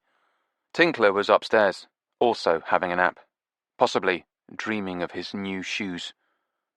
We sat in the garden, speaking quietly so as not to wake Cleanhead. "That's one more reason for Valentina not to be upset about the cash being burned," I said. "What do you mean?" "Oh, it's only money." "Right. She can have that attitude because there are at least compensations as far as she's concerned, in terms of it really pissing off Jimmy, and anything that pisses her husband off is okay with her." "So that explains her being so laid back about the loss," said Nevada. "Yes. But you know, what might also explain her being so laid back? If they'd never actually burned the money, but somehow managed to steal it for themselves and conceal that theft all these years from the other band members." "Precisely," said Nevada. "I do like the way our minds run along the same lines, and how those lines tend towards high-grade duplicity and criminal chicanery." Nevada and I had a nap, and then, a few hours later, wandered down to the sitting room to eagerly await whatever culinary delights Miss Bebington had in mind for our supper that night. Cleanhead was already there, one leg hooked elegantly over the arm of the leather armchair in which she was ensconced. She put a finger into the flight from the enchanter to save her place, and gave us a sardonic look. "Don't think you're fooling anyone with this nap nonsense," she said. "You should just thank God Tinkler isn't here to take the piss out of you and generally drag your sex life through the gutter." "Where is Tinkler?" said Nevada, as she sank down beside me on the big red velvet sofa. Cleanhead frowned, glanced at the paperback she was holding, looked around for a bookmark, found a postcard on the table beside her chair, stuck it in the book, and set it aside. She leaned forward, her arms on her knees, and spoke in a low voice. "He's found a girl." Nevada gave a cackle of astonishment. I was pretty astonished myself. "What? When?" said Nevada. "While you two were napping." Cleanhead made elaborate air quotes around this word. "That was fast work." Nevada was now leaning forward, her arms on her own knees, in an intent echo of Cleanhead's body language. She even dropped her voice to the same conspiratorial level. What the hell happened? He went out for a walk, but actually, I suspect, to go and moon over the wreckage of Kind of Blue. At the Mormon hipster's garage. Yeah, there. To study the wreck and generally torment himself about the car being a write-off. Poor Tinkler. Poor nothing. He met this girl while he was out, and, I know it's hard to believe, hit it off with her. Do you think she's some kind of special? It was Nevada's turn to make air quotes around a word. Denizen of this island? The implication here was clearly inbred half-wit. Nope. Tourist girl. Anyway, he came herring back here to spruce himself up, and then went trotting off again to meet her. Said we wouldn't be seeing him for the evening meal because he's buying her supper at a pub. Tinkler paying for a meal? Nevada glanced towards the sitting-room window, as though expecting to see an oddly coloured sky announcing the end of the world. And, later that night, Nevada lay tautly awake beside me in bed, for all the world like a worried mother, or a worried cat owner, awaiting the little one's nocturnal return. My darling was unable to sleep until we finally heard Tinkler rattling his key in the back door of the B&B. Nevada leapt out of bed, nude and lithe, the colour of ivory in the moonlight, and shot to the window, where she peered out.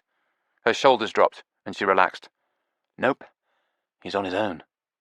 She sauntered back from the window and checked the illuminated face of the alarm clock we'd been forced to borrow since our phones had drowned. Almost 1 o'clock. Do you think he had time to— No, I said, as she snuggled back down beside me. And can I just say that this obsessive interest in the sex lives of others is not only unwholesome, but downright Tinkler-esque. You can say that, said Nevada, already starting to sound sleepy as she burrowed against me in the big bed. But may you? That's the question. Despite the extreme unlikelihood of having consummated his new acquaintance on such short notice, Tinkler could scarcely have been happier if he had done so. He was nothing short of jubilant when we saw him the next morning. In fact, he looked like the cat who'd got the canary, or, in the case of Turk, the cat who'd got a full-grown magpie and somehow managed to drag it in through the cat flap, black and white wings pinioned in her jaws. We all lingered over coffee after breakfast and listened to his account of the previous day's events. We weren't just interested, we were veritably fascinated. It was the same kind of queasy fascination as exerted by a bad road accident, because we all knew that was what Tinkler's relationships ended up resembling.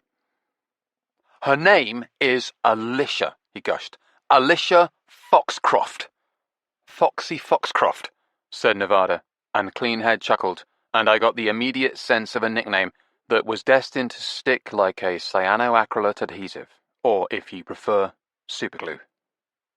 And I'm going out with her again today, announced Tinkler proudly. Is she blind? Said Nevada in a voice of kind inquiry. No, she is not blind. Is she off her rocker? Said Cleanhead, sipping her café au lait and studying the arts pages of The Guardian. She is not. Is she as ugly as homemade soap? Asked Nevada. By way of reply, Tinkler sighed disgustedly and took out a small digital camera. Where the hell did you get that? I said. I bought it. To tide me over until I get my new phone. I'm sorry for using the word tide, by the way. Why do you need a camera? To take photographs of his car, said Cleanhead, without looking up from her newspaper. For insurance purposes. Yes, that's right, said Tinkler, a little too quickly. So he can preserve memories of his beloved, said Cleanhead. Well, anyway, said Tinkler, I also took these photographs. He scrolled through the camera display, then passed it to us. It showed a series of photographs of a young woman, the last few in the sequence being selfies taken with Tinkler at her side. She was pretty, in a big-eyed, impish kind of way, and those photos of her beside Tinkler revealed her to be almost pathologically petite. Good Christ, Tinkler, said Nevada. You didn't buy her alcohol, did you? Cleanhead was staring over Nevada's shoulder, the Guardian arts section now quite forgotten. The islanders will be preparing pitchforks and a noose for you right now, Tinkler, she said. She doesn't come from the island, said Tinkler. So they'll be forming a posse on the mainland even as we speak. Why? Why will they be forming a posse? Nevada shook her head sadly. You know what they do to people like you in prison, Tinkler. She's 23 years old. and she's doing a master's degree in media studies." "Do they even have a master's in media studies?" said Nevada, looking at Cleanhead. "I thought those Mickey Mouse degrees had the good grace to terminate at graduate level." Cleanhead shrugged and took the camera from her. "I'm just relieved he didn't take any upskirt shots," she said. "She was wearing jeans," said Tinkler. Then he looked up hastily with a mortified expression. "Not that I do anything like that anyway. Not that I dream of doing anything like that. Not that I have ever dreamed of doing anything like that." He was a reformed character, all right. I was impressed. Tinkler took the camera back from Cleanhead and said, with becoming shyness, "What are you doing tomorrow evening, or maybe the day after?" "Why?" said Cleanhead, managing to draw the word out to a truly extraordinary length. "Well, I was down at the garage talking to the Mormon hipster." Cleanhead immediately tensed up, which was rather odd, because she wasn't a tense kind of person. "Talking to him about what?" "Well, I was just thinking, I thought we might go to the pub." "You were thinking we might go to the pub?" "Yes," said Tinkler. "Me and Alicia."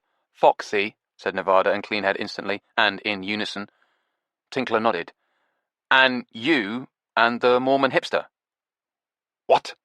said Cleanhead, this time setting a world land speed record for uttering a clipped and unbelieving word. "You mean like a double date?" said Nevada helpfully, but I recognized the signs of uncontrollable laughter rising in her. Yes, I guess. Sort of like that," said Tinkler, eyeing Cleanhead worriedly. She leaned across the table towards him and spoke with great precision.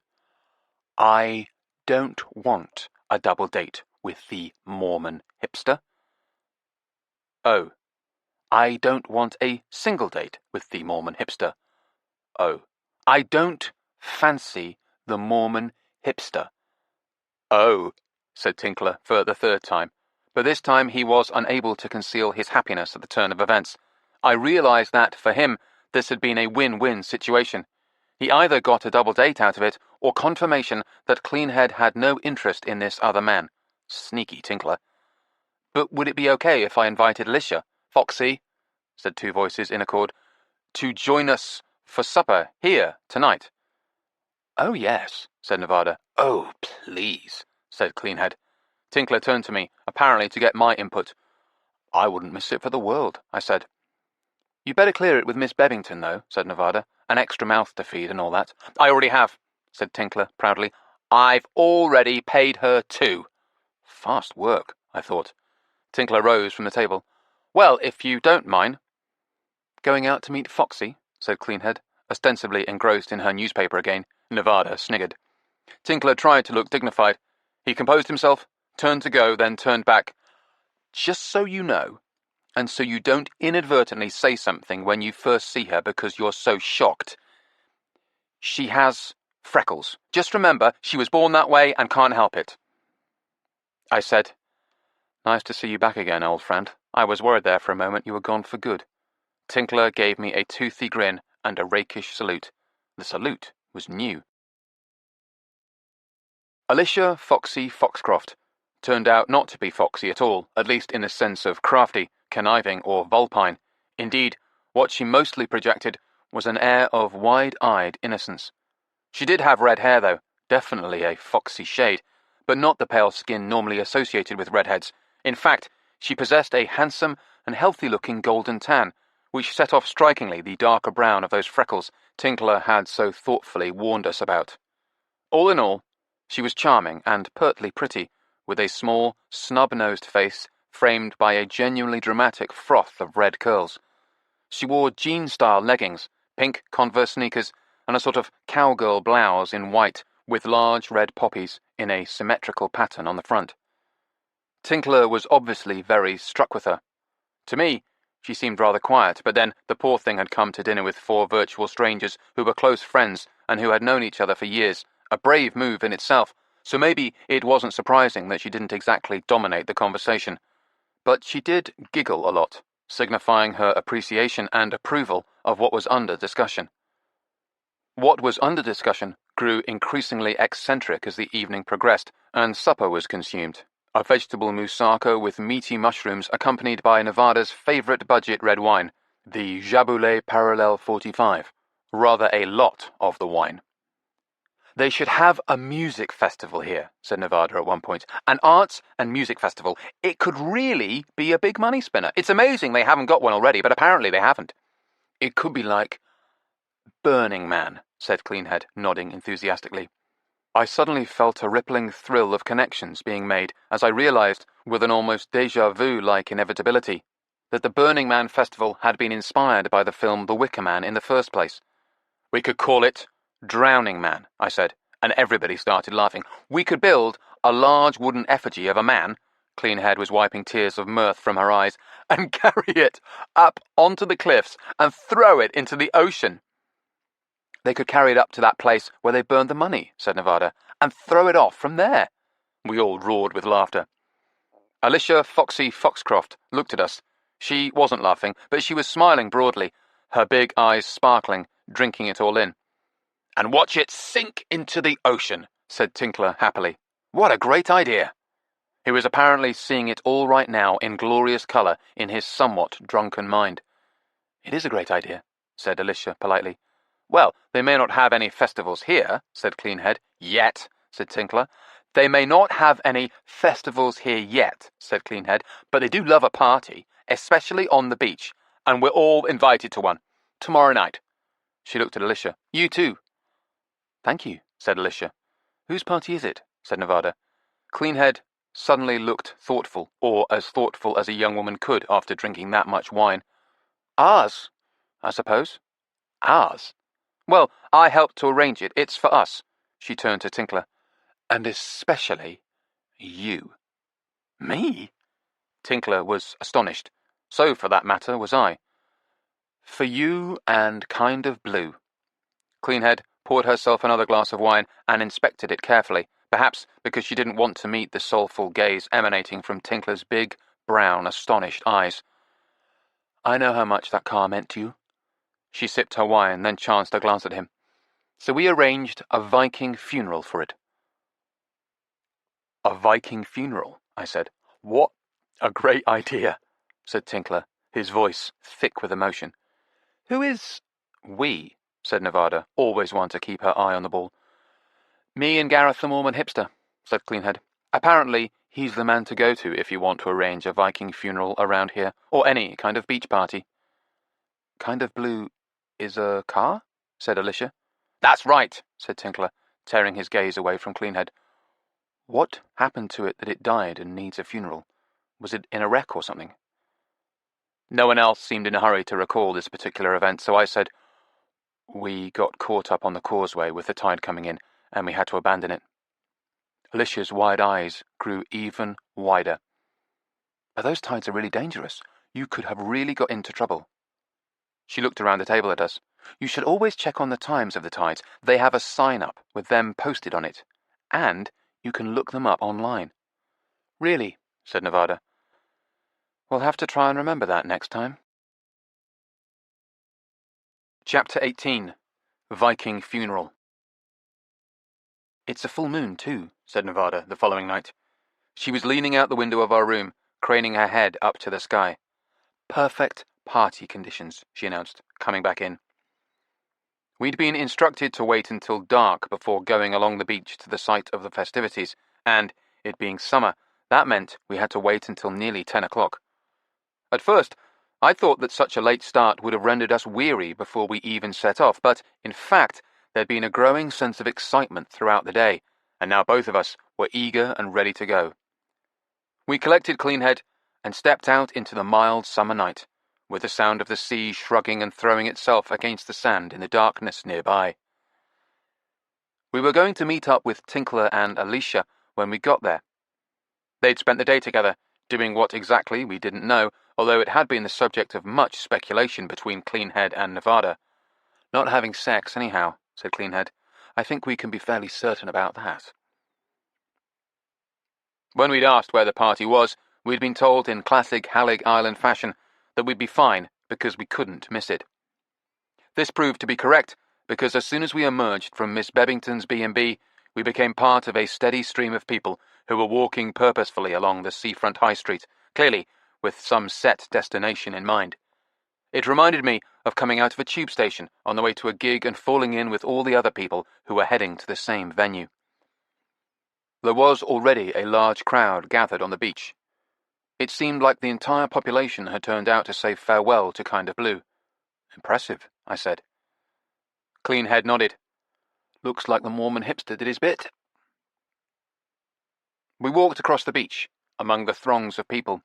They were mostly, but by no means all, young, and in everyone's hand there seemed to be the white shape of a drinking cup, the glint of a can, or the glowing tip of what might be, in the best-case scenario, a cigarette. A general party mood was abroad, and conversation was loud and excited. In the sky above us, a mass of cloud shifted, and the full moon suddenly poured cold whiteness down on the scene. Some people applauded as though this was a particularly clever stage effect. Others took out their phones and began to take pictures, puny little flashes going off, drowned by the immense light coming down from the heavens. Look there, said Nevada.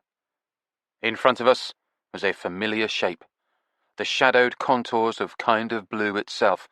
Moonlight gleamed on its windscreen, with a black frond of seaweed caught under one wiper blade, stretching up raggedly across the glass like a thick crack. We went over to the car and peered at it.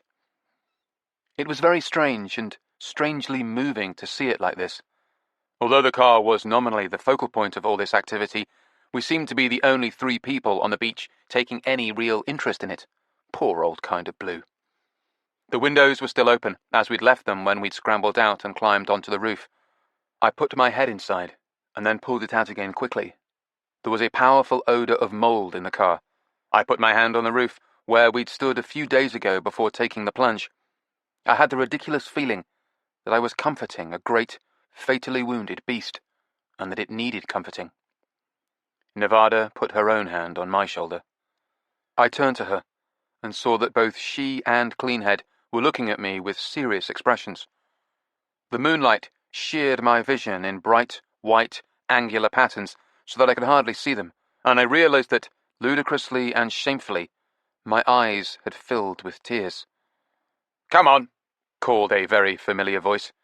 Tinkler came trotting out of the crowd and gestured excitedly at us. Quick! You're going to miss it! We turned and hurried after him, leaving Kind of Blue behind in the dark. I hastily wiped my eyes. Crying over a car seemed more silly than ever, not least because Tinkler sounded perfectly happy, and it was his car.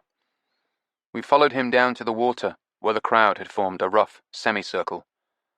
At the very edge of the water were 4 young men in wetsuits, 2 of them wearing only the wetsuit bottoms so as to reveal their sculpted and ripped torsos.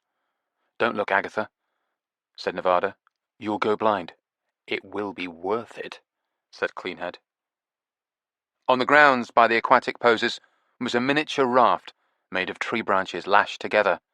In the centre of it was a pile of kindling like a large untidy nest, and in that nest rested a couple of pale rectangles of metal with black numbers on them. Tinkler came and stood beside me. I said, Are those the license plates from Kind of Blue? Yes, said Tinkler softly. Maybe he wasn't as happy as I'd first thought. He sounded moved. Alicia Foxcroft came over and stood with us as we watched. The 4 young men in the wetsuits were now handed burning torches. With their other hands, and a little awkwardly, they picked up the raft, putting the corners of it on their shoulders like pallbearers. Then they walked out into the waves and dropped the raft so it floated between them. Lowering their torches onto it, they ignited the kindling around the license plates. This must have been soaked in accelerant, because it caught fire quickly and dramatically, burning blue, then a hot orange. The men shoved the burning raft out, and it floated a little distance from them, then caught the swell of a wave and slipped smoothly away as we watched. Nevada took my hand. We stared out at the little flame on the waves as it moved off into the night, a hot gleam in the darkness, which shrank, and then finally winked out, whether simply with distance or the extinguishing crash of a wave, we'd never know. I turned to see that Tinkler had his arm around Alicia's waist. I noticed now that she had a professional-looking sound recording device hung by a strap over her shoulder, and was holding an equally professional-looking microphone with a furry wind baffler on it. It looked like the fat tail of a frightened cat. What was all that about? Viking funeral, eh? Said Tinkler. Yes, very nice, I said. It was the least kind of blue deserved. Yes, it was. It had only been a stupid car, but we'd had a lot of adventures in that stupid car. I nodded at Alicia, who had moved off with her recording equipment. What's going on there? Oh, Alicia thought we should record this event for posterity, so a friend of hers has got a camera and is filming it, and Alicia is recording the sound. Shouldn't both of them be together then? I said, so that the sound and film match up. She's recording a wild track. He shook his head in fond wonder. A wild track. Do you even know what a wild track is, Tinkler? No, but she's such a smart woman, and I'm such a lucky man. The raft launchers had now waded back onto shore, still carrying their burning torches. They used them to light big piles of kindling sitting on the sand. Each sprang to life, throwing light and surging shadows across the sand. Beach bonfires. Someone turned on a music system somewhere in the darkness, and it began to boom out. Suddenly, we were in the middle of a proper beach party. The bonfires were throwing off heat, and slender curls of smoke rose towards the full moon. There were whoops from the revellers, and people surged all around us. Bottles were being passed around, and cans of beer were everywhere in evidence, not to mention the joints glowing in the dark, and vaporizers, and hash pipes. The smell of weed soon obliterated the smell of wood smoke. From back in the direction we'd come, there was suddenly an intoxicating pulse of bongo drums. We followed this rhythm up the beach, towards kind of blue again, like children drawn to the pied drummer of Hallig. In contrast to the rest of the music, these drums were real and being played live, and whoever was playing them actually knew what they were doing. To my surprise, this turned out to be the Mormon hipster himself, sitting cross-legged on a red and black checked blanket on the sand beside the car. A girl was dancing on the roof of Kind of Blue, her sinuous body writhing in time to the bongo beat. She was wearing a leopard print bikini and had a lean, muscled torso. A tattoo of a snake went writhing up her body from her right ankle to her left ear. The whispering head of the snake was revealed intermittently as she threw her long mane of blonde hair around. "It's the Shearwater daughter," I said, raising my voice to make myself heard over the music and, now, the approving cries of the crowd. Cleanhead nodded. "It was supposed to be me." "What?" "Yes. The Mormon hipster invited me to do the bikini dance in the car, and I said no." She shook her head. "I'm beginning to regret it now. At least I can actually dance." After the car top dance routine ended, we wandered through the partying crowd. It was noisy and chaotic, shadows twisting in the firelight, people dancing and music booming, and I was soon separated from both Nevada and Cleanhead. I just turned around, and they were gone. I wasn't surprised. They seemed to be mounting a full-scale surveillance campaign on Tinkler and Alicia Foxcroft, shadowing their every move, and apparently this reconnaissance had led them away from me. Eventually, I found myself standing beside the Mormon hipster, his duties as bongo drummer now discharged. We stood elbow to elbow and watched the festivities, smiling. It was quite a night. I leaned towards him and shouted over the music, "Thank you!" He shrugged modestly. "For what?" "For silting the car." He shot me a surprised look. "What has Agatha told you?" He was staring at me worriedly now. "Nothing," I said, and shrugged. "Should she have told me something?" No. No. He peered at me. "What did you mean about the car, then?" "All this," I said, indicating the beach party which was in full swing around us. "I was just saying thanks for arranging this and giving a nice farewell to Tinkler's car." "Oh, that!" He looked relieved. "You're welcome." I wanted to ask him what he'd thought I'd meant, but this would clearly be a non-starter. So we just stood in silence, well, in the midst of the riotous noise of the party, but unspeaking, until he looked up at the full moon and gave a little shiver. "I wonder if the pig'll turn up," he said. For a moment, I thought he meant that a hog roast was in the offing, but then he said, "It was a full moon on that night, too." "What night?" "When it killed Pete and Sarita Loretto." "The drummer and his wife." "When what killed them?" He shot me a keep up look The pig. You think a pig killed them? I'd already had versions of this from Valentina Lynch and Tinkler, but I wanted to hear the Mormon hipster take on it. The pig. The demon pig. I sighed and took a deep breath. On second thoughts, could I even muster the energy for this discussion? It was a bit like forcing myself to make real coffee. There was an intrinsic value in an effort directed towards a worthwhile end, like denying the existence of murderous demon pigs. But they were shot, I said, weren't they? Right. She shot him and then shot herself. Yup. He nodded. I was glad there wasn't going to be an argument about whether a pig could operate a gun with its trotters. So how does the pig come into it? I said. It caused it. It caused the whole situation. By just being there, said Gareth.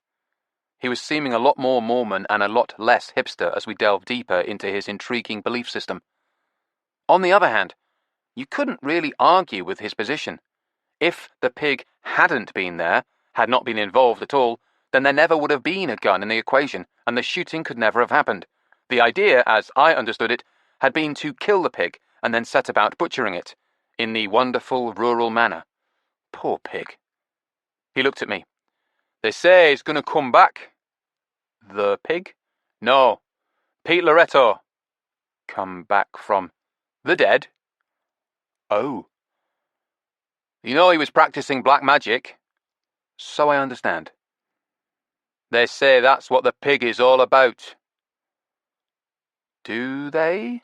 I said, far from clear what he was getting at, but by no means eager for clarification. But I got it anyway. They say it's his spirit returning, said Gareth, in the form of the demon pig. Hang on, I said. You said it was the demon pig that killed him. How can he return in the form of the demon pig if it was the demon pig that was responsible for his death in the first place? This is the same demon pig we're talking about. There is just one. Gareth was staring at me, and I realised I might have gone too far. But what the hell? In for a penny, in for a pound. Well, I said. He looked me up and down. I can see you're a skeptic. You've got that right. We both shifted around now, so instead of standing side by side in companionable discussion, we were half facing each other in pugnacious confrontation. I could sense things escalating, but, to be honest, I didn't feel like backing down. The Mormon hipster's chin was lifting aggressively. You think you mainlanders know it all, do you? Nope, but we do know that demon pigs are a heap of horse shit. Sorry, pig shit. Gareth rocked back and lifted his arms with his elbows tucked close to his side, and I wondered, for the first time since the days of the schoolyard, if I was going to get involved in a fist fight. But then a tall figure stepped out of the darkness and clapped hands on our shoulders. Well, lads, how's it going? It was Tom Pywell, and I was preposterously pleased to see him, considering that he hadn't returned any of my calls. In fairness, though, I hadn't recently possessed a phone on which he could have returned them. I've been looking all over for you, he said, leaning over and shouting in my ear. The music had suddenly risen again, making conversation problematical. Why the hell didn't you call me? I tried to make a reply and then, all things considered, just gave up and shrugged. I said you could come and stay at my place, yelled Tom. I'm going to be offended if you're not careful. He gave me a gleaming grin to show that he was joking. Gareth broke in on our conversation, seizing Pywell companionably by the arm. Great to see you, Tom. Catch you later. He gave me a nasty look and walked away. Catch you later, Gareth, Tom called after him. The music dropped to manageable levels again as he turned to look at me. His gaze was sardonic and speculative. What was all that about? You seem to have really annoyed our Gareth. We were discussing the demon pig that is alleged to be haunting these parts. Oh, and you don't think there is one? Well, I did say alleged, I said. Did he explain about Pete Loretto? If by explain you mean make some vague comments about being mixed up with the dark arts, then yes, he did. Well, Pete really did believe in those dark arts. So I understand. Tom Pywell looked at me, the light of the bonfires reflected in his eyes. Don't you think that belief can summon such things into existence? Not in the way that you mean, or that Gareth means. Do you know The Crucible, the play by Arthur Miller? I repressed the urge to say, "Oh, that Crucible." Yes. Do you remember the scene where the girl believes she sees this demonic thing flying around the room, and then all the other girls begin to see it too? Yes, but that girl you're talking about doesn't really see anything. She's deliberately misleading the others because she knows they're susceptible. Fascinating. I'd love to talk to you more about your interpretation of that. He slapped me on the shoulder. But there's someone I have to find. He peered around at the tumult of the beach party, and I thought, good luck. He glanced at me. You don't mind if I... No, not at all, I said. I'll catch you later. He nodded and smiled and moved off. For a moment I was alone and peacefully at a standstill. And then there was suddenly an enormous roar of approval from the crowd, and I turned to see what might have occasioned it. It had come from the direction of Kind of Blue, and I headed that way through the crowd. In the distance, in the firelight, I could make out a figure dancing on the roof of the car, but even at this remove, I could tell it wasn't Maxine Shearwater again. In fact, it looked like someone I knew. I pressed through the throng of onlookers, and soon I could see that it was indeed Cleanhead. At first I thought she'd stripped down to her bra and knickers, but then, as I got nearer, I saw she was wearing a proper bikini, an elegant black and white domino creation. Someone had a beatbox pounding out Dance to the Music by Sly and the Family Stone, and Cleanhead was really throwing herself into it, her entire body shimmering to the pulse of the song, lithe and elastic and twisting around the beat. She was right. She was a far better dancer than Maxine Shearwater. And the crowd thought so too. They were clapping their hands in time to the song and shouting ecstatically, whistling and cheering, every face turned up to gaze at Cleanhead, blissful, rapturous and entranced. Except for one. Maxine Shearwater stood there watching with a look of stony hostility. This is how a real professional does it, Maxine, I thought. Watch and learn. Sly and the Family Stone segued into Superstition by Stevie Wonder. Who had chosen these tracks? Cleanhead herself? They were perfect. The beat of this one was slower and even more funky, if that was possible, and Cleanhead was writhing and clapping her hands, and the entire crowd was swaying and clapping along with her. Except for Maxine, who had turned away and was slipping off. I felt a hand on my shoulder and turned to see Nevada smiling at me. Where have you been? Arguing about demon pigs. She kissed me with her wine-tasting mouth and clung to me as we watched Cleanhead. As the song came to an end, Cleanhead stopped dancing and began to lower herself off the car roof. There were moans of disappointment and imploring cries from the crowd, but she just grinned and shook her head and jumped to the ground, where she was instantly surrounded by a circle of admirers, male and female, who were eagerly offering her every alcohol and cannabis delivery system ever invented. Nevada turned and grinned at me. What did you think of our girl? Very impressive. Wasn't she just? I'd rather have seen you up there, though. Nevada took my arm. That was the correct answer, she said.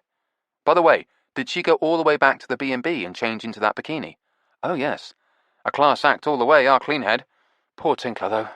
Why poor Tinkler? Did he miss the show? Oh, no, he was over there. Watched the whole thing. But he had to pretend he wasn't in the least interested, because he's with his new girlfriend.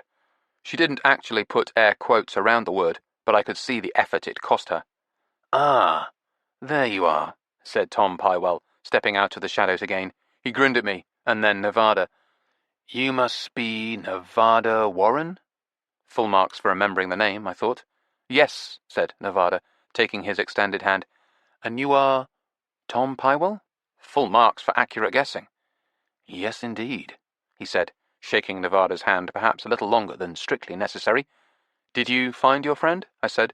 He looked at me and shook his head. "No, but I'm sure she's knocking about somewhere." "Now, Mr. Pywell," said Nevada. "Tom." "Yes?" "There was a vicious rumor that you'd invited us to stay at your house." Pywell laughed. I did. I'm not quite sure what went wrong." "Well, not to worry. We're staying at a lovely little B&B with our friends." "Still," said Tom Pywell, "I'm sorry about the hassle." "No hassle." "Perhaps, by way of compensation, I can buy you all dinner." "You can certainly try," said Nevada. He chuckled. "What about tomorrow night at the Alexander von Humboldt?" "That's the pub on the seafront?" "It's definitely one of them, and the food there's not bad at all." "Well, now you're playing our song," said Nevada. "Speaking of songs," said a new voice. We all turned around to see that we'd been joined by none other than Max Shearwater, indeed, the entire Shearwater clan. His daughter Maxine was standing behind him, still dressed in her leopard print bikini, and now looking bored as only a beautiful and posh young woman can. Meanwhile, a considerably older woman, Max's age, stood at his side. In her face, I could see echoes of Maxine's bone structure. "You must be Ottiline," I said, taking the plunge. She gave me a somewhat snaggle-toothed grin. The imperfection was somehow charming, and I found myself thinking she must have been a stunner when she was young. She was a bit on the plus size now, and wearing the sort of loose, flowing dress that provided ample camouflage. This particular one was white, with a pattern of jagged black lines which looked African, as did the very large and very angular ebony earrings she wore. She managed to carry this ensemble off, though. She had a considerable volume of silver hair, which seemed unacquainted with a comb in recent years, but again, this looked good on her, as did the large spectacles with purple frames, through which she peered at me. "Guilty as charged," she said, grabbing my hand in both of hers and giving it the sort of firm and energetic shake you apply to a can of spray paint before desecrating a monument. "And this is our daughter, Maxie," said Max. He extended his right hand in a patriarchal gesture in the general direction of his serpent-tattooed offspring. In his other hand, he was clutching a CD, the silver disc catching and flashing reflections from the distant beach fire. "Yes, we've bumped into each other before," I said, nodding at the daughter. Maxine Shearwater showed the first flicker of interest, or at least awareness of our existence. She narrowed her eyes a little, and studied me as though estimating my exact position for calling in an airstrike. "Really?" "Yes, at the green ceremony." "Oh, really? I don't recall." "Sadly," said Nevada, "we had to be content with just admiring you from afar." Oh, well, I thought, the gloves are off now.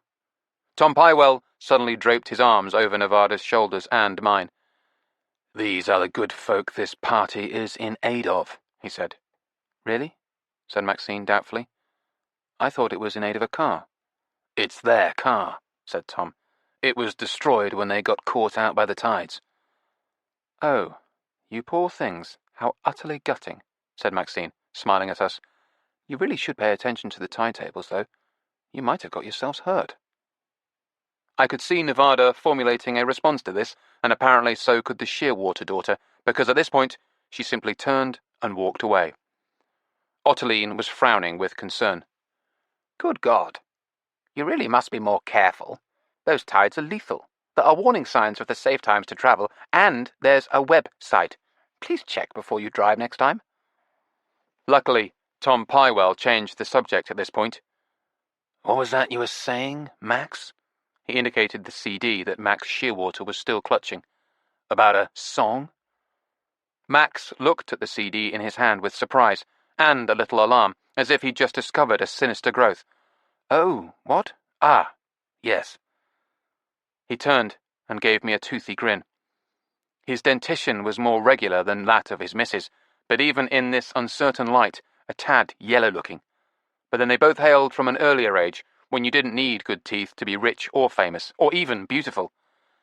"This is a little gift for you." He handed me the disc, and I realized it was a CDR, actually, home-recorded, with a title handwritten in Sharpie across the non-playing surface. Reveries in Rhythm, followed by a long string of numbers. I would have brought you a copy on vinyl, but it hasn't been pressed on vinyl yet. When it is, I shall make sure you get a copy. Hot off the press, or rather the stamper. At least he knew his vinyl terminology, but then he'd worked in the music business back in the days when vinyl had been the only game in town. Do let me know what you think of the music. I put my number on it. His number? Of course. The string of digits scribbled on the CD were a phone number. He gave me a shy smile, and I suddenly realized that he was nervous about how I might react to his music. It was strangely touching. Ottoline took his arm, and they turned away and set off determinedly, marching across the sand into the darkness. Just before they were out of sight, Max turned and shouted, "Great party!" Then they were gone. Here's my number 2. Tom Pywell handed me a business card. My private number, the direct line. That would have been helpful to have a few weeks ago, I thought, but I forced down my irritation and thanked him. "So, we're having dinner tomorrow," he said. "You do realize there's 4 of us," said Nevada. "No worries." "Absolutely no worries." "Hang on," I said. Something had suddenly occurred to me. I saw Alicia Foxy Foxcroft standing over by the nearest bonfire, pointing her microphone towards the flames, presumably to record their crackling for posterity. Standing in attendance and watching her dotingly was Tinkler. Jesus, there might even be 5 of us. Stranger things had happened. No worries. The more, the merrier. Chapter 19.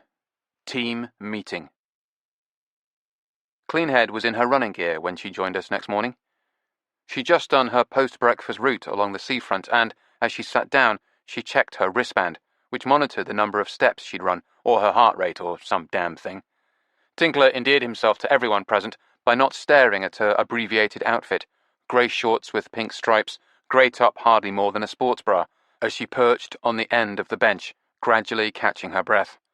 Out on the water, the early sun was burning off the haze. I tried to resist the notion that it looked like something Turner might have painted, but in the end, I just gave in. The air smelled so strongly of brine, it almost stung my nostrils. I breathed in deeply anyway. Up above us, gulls screeched generalized criticism. "So, team meeting," said Cleanhead, clasping her hands together and placing her elbows on her knees. "Correct," said Nevada. "Why didn't we just get together and sit down and talk at the B&B?" asked Tinkler. "Why do you think?" Nevada turned and gave him an expectant look.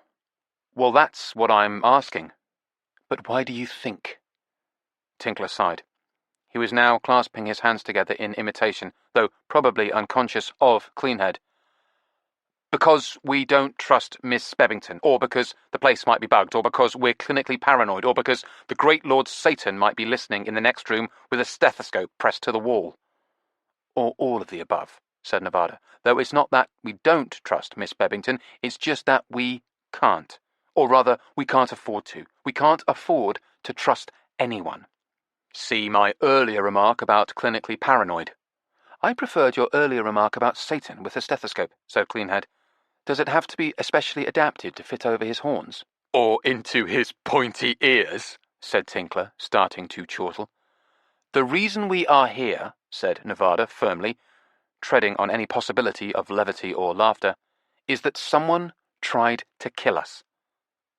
That shut everyone up. "Does anyone disagree with that assessment?" said Nevada. "Does anyone think luring us out onto that road when the tide was coming in was just a harmless jape?" Silence. "Right," said Nevada. "That party last night was a lot of fun. But seeing poor old Kind of Blue brought the whole incident back to me. Not that it needed much bringing back. And what we have to realize is that instead of holding a Viking funeral for a car, someone might have been holding a non-Viking funeral for all of us." She looked around to see if anyone disagreed with the logic of this. No one did. "So, we need to work out who did that to us. Who tried to kill us, right?" "Right," said all of us. "So, let's look at what we know about the person, or persons, responsible. As far as I can see, we can discern 2 things about them. They knew how to hack the website where we checked the tide tables, and they were able to switch the sign. We all turned and looked down the road to where it dipped and joined the causeway, where our merry undersea adventure had begun on that memorable day. "They didn't just hack the website," said Tinkler. "They also did something to your phone." He turned to me. "Remember how you exchanged texts with Alan at Jazz House Records? Well, like I said at the time, spoofing his number on an incoming text would have been straightforward enough. But intercepting your text back to him would have been rather more tricky. I've been thinking about how they might have done it, and I've concluded the most likely way was simply to take over your phone." "Take it over?" said Nevada. I could see that she was mortified on my behalf. Tinkler nodded. "And not just his. Probably all our phones, just to be on the safe side." We all looked at each other. "Wouldn't they need physical access to the phones to do that?" said Cleanhead. "Nope. They just need to introduce malware or a virus." "Don't we have to be naive and click on a link?" said Nevada. "Not necessarily. There are myriad ways of doing it." "Myriad," repeated Cleanhead. "Nice." "It literally means 10,000, said Tinkler proudly.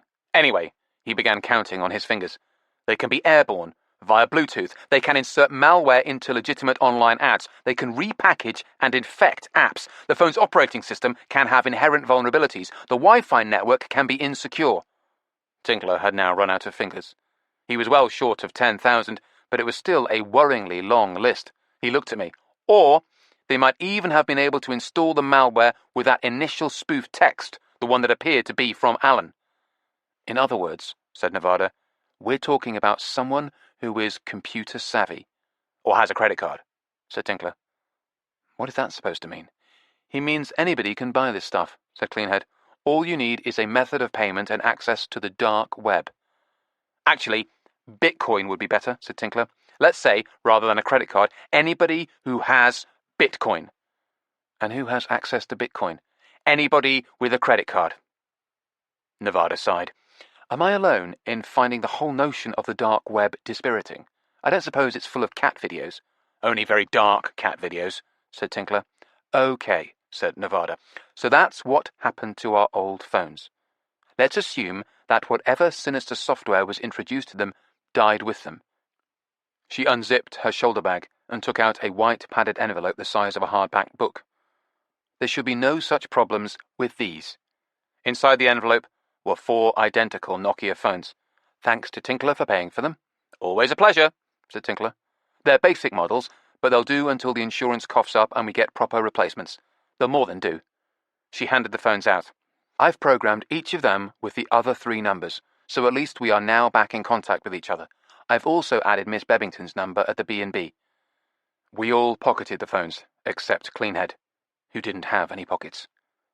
"So much for the attack on our phones," I said. "That leaves us with the sign." I pointed down the road towards the causeway. "Somebody physically went down there and switched it just in time for us to drive past it." "How would they know when to do that?" said Cleanhead. Then she snapped her fingers and answered her own question. "When they sent the text that was allegedly from Alan, and you replied to it, all their timing was based on that." Nevada looked at Tinkler. "How long would it take them to hack the tide table website? Could they do it as soon as they sent the text?" "They wouldn't have to," said Tinkler.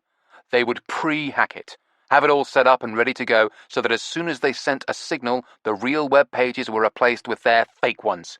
They could just prepare it beforehand and, at the required moment, put it into action." Cleanhead was staring along the beach now, towards the road to the mainland. "Could anyone have witnessed them replacing the sign that day?" I shook my head. "I don't see how. Nevada and I took a walk along there and had a careful look. There's no CCTV cameras anywhere in the area, and the sign is placed in a dip well below what is street level up here, so it's effectively concealed from the sight of any casual passers-by." "What about when they were coming and going?" said Cleanhead. "Wouldn't they have had to walk along the road up here when they were on their way there?" "With a great big fucking fake sign under their arm," said Tinkler. "Possibly wrapped in brown paper so as not to look suspicious." "On their way there or their way back?" said Cleanhead. "With the sign again," said Tinkler, "having removed it after it had done its sinister job. I'm really warming to this brown paper theory." Anyway, said Cleanhead, it might be worth asking in the shops along the seafront. I nodded. We thought of that. We also thought, said Nevada, that if someone wanted to do it undetected, the best way would be to get off the road some distance away and approach along the beach. There'd be no problem doing that at low tide, and they'd be out of sight all the way, coming and going. It was Cleanhead's turn to sigh. You reckon they thought of that? I reckon they thought of everything, said Nevada. We were all silent for a moment. The more I considered it, the more chilling her statement seemed. What about traffic along the causeway itself? Said Cleanhead. I mean, people driving to and from the mainland. Someone messing with that sign would have been highly visible to anyone on the causeway. Unfortunately, I said, there wouldn't have been anyone. Cleanhead looked at me, then nodded. Of course. They did this just when the tide was coming in, so there wouldn't be any traffic out there. That's right, I said. Everyone was too smart to be on that road at that time of day. Except for us. The bastards thought of everything, said Cleanhead. Let's look at this from another angle, I said. Who could have done it? Got a new sign made like that, and, more importantly, who would have wanted to do it? Occam's razor, said Tinkler. Let's go at this from first principles. Somebody wants to get rid of us, said Nevada. Why? My guess is because we somehow represent a danger to them. Me? Said Tinkler. I don't represent a danger to anyone. He paused for a moment. Except possibly myself. Clearly, we all represent a danger, said Nevada, even Tinkler. But why? My money is on the money, I said. The money they burned, said Cleanhead. The £1 million. $1 million, said Tinkler. Whatever. It's still a lot of money. Enough to kill for, said Nevada. Tinkler leaned forward from where he was sitting on the bench so he could look at me. What are you thinking? That they didn't really burn the money at all? I nodded. And that's the sort of information that someone might be willing to kill over, to stop it becoming public knowledge. Well, who's the likely candidate? Said Cleanhead. Tinkler was doing his thoughtful look. Well, supposedly burning the money was the entire band's idea, a collective black dog decision, but after it was burned, or apparently burned, said Nevada, after it was apparently burned, and they started getting a lot of grief from people, the sort of people who didn't have $1 million to burn, which, come to think of it, is almost everyone, some of the band members started to distance themselves from the decision. Suddenly, it wasn't their idea. So whose idea was it? Said Cleanhead. The two leaders of the band, I said, who were, and I suppose still are, Tom Pywell and Max Shearwater. They're certainly the two dominant personalities. And both of them claim to be the one who originally came up with the idea, said Tinkler, which is their relationship in a nutshell. They were always fighting over taking the credit, over who was the one, the big dog in Black Dog. The difference is, after the money was burned, or not burned, and the shit hit the fan, and the band started coming in for a lot of criticism, Tom Pywell also began to distance himself from the decision. But not Max Shearwater, said Cleanhead. No, said Tinkler. He's shown no remorse. He still thinks it was a great idea. Meanwhile, the others, well, except for Pywell, who's tried to rise above it, the others have all got more and more pissed off because everybody in the world thinks they're dicks for burning $1 million, and because, well, they're also pissed off because they burned $1 million. Which they could have had to spend, said Cleanhead. Yes, on drugs and clothes and cars and other essentials of the folk rock lifestyle, said Tinkler, like guitar picks. Imagine their regret. Imagine the number of guitar picks they could have purchased. But never Pywell or Shearwater, said Nevada. Well, Pywell basically adapts his attitude to whoever he's talking to. If they think burning the money was a great idea, he makes out like it was indeed a great idea. If they think it was insanely stupid, he goes along with that. But he always makes it clear that he's above any messy disputes about the matter. He's on a higher plane where he agrees with whoever spoke last. But not Max Shearwater. No, said Tinkler. Max never shows any regrets, no matter who he's talking to. At least he's always been consistent. He was the original trickster in the band. In some ways, he genuinely is the most committed artist. He ought to be committed, said Nevada, to a suitable institution. Tinkler nodded. Many might agree with you. But you sort of have to admire his chutzpah. The money really seemed to mean nothing to him. He was the Lord of Misrule. To him, burning it was a pure Dadaist gesture. Or not burning it, I said. Now, I'm trying to work out if being a Dadaist trickster makes him more or less likely to have stolen it, said Cleanhead. That's what we're talking about, right? Pretending to burn the money, but actually stealing it instead. Right, said Nevada. That's exactly what we have to do. We have to work out who was the most likely to have stolen the money. Well, said Tinkler, of all of them, Shearwater was the only one who was independently wealthy. His family was rich. Which is why the money meant nothing to him, said Nevada. Tinkler shrugged. It's certainly why the others were so pissed off with him when they sobered up afterwards and realized what they'd done, and that there was no way of getting the money back since it had gone up in smoke, or into someone's pocket. They were pissed off with him because he was the only one who didn't feel the pain, said Cleanhead, about the money being gone. Right. Personally, said Nevada, I've known a few rich people and seen them up close. She glanced at me, and I knew she was thinking of a certain Mr. Hibiki. He'd once been her employer. I'd been in his house on a memorable visit to Nagasaki Prefecture. It had been a very nice house. And there was never one of those bastards, said Nevada, who wasn't keen to pick up a little extra cash on the side. So we can't rule Max Shearwater out, said Cleanhead. And what about the others? Tom Pywell is suspiciously well off, I said. But he's the one who has had the best, or at least the most lucrative, solo career post-Black Dog, said Tinkler. Yes, I said. Mostly in Japan, though, right? Thinking about Mr. Hibiki's house in Amura had reminded me of this aspect of the Black Dog saga. I'd believed that Pywell was all washed up after the band split, and indeed, he'd made a bid for mainstream success and fallen flat on his face.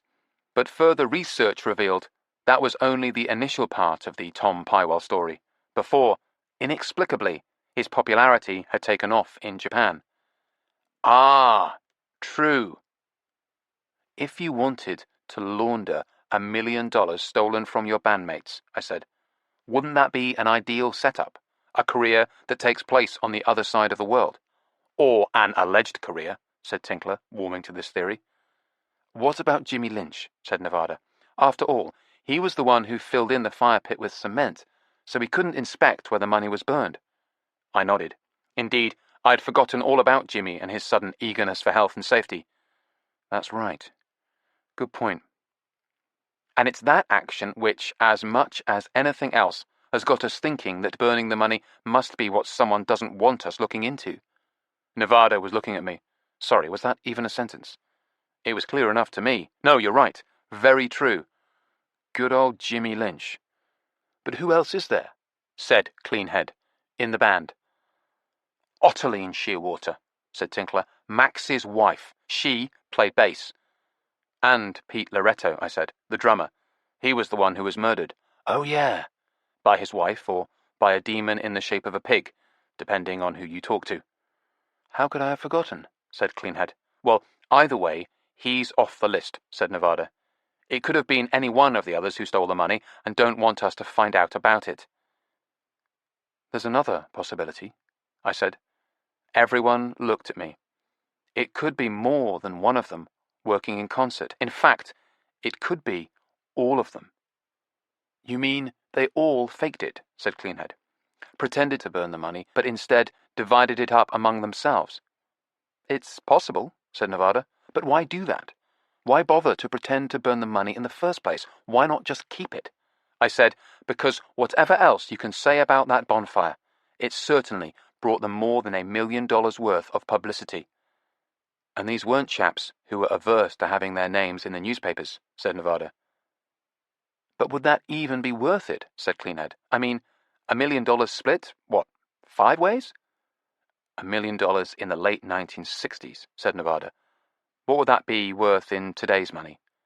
I don't know, said Tinkler. Not exactly, but maybe, like Valentina Lynch said, around 10 million in modern currency.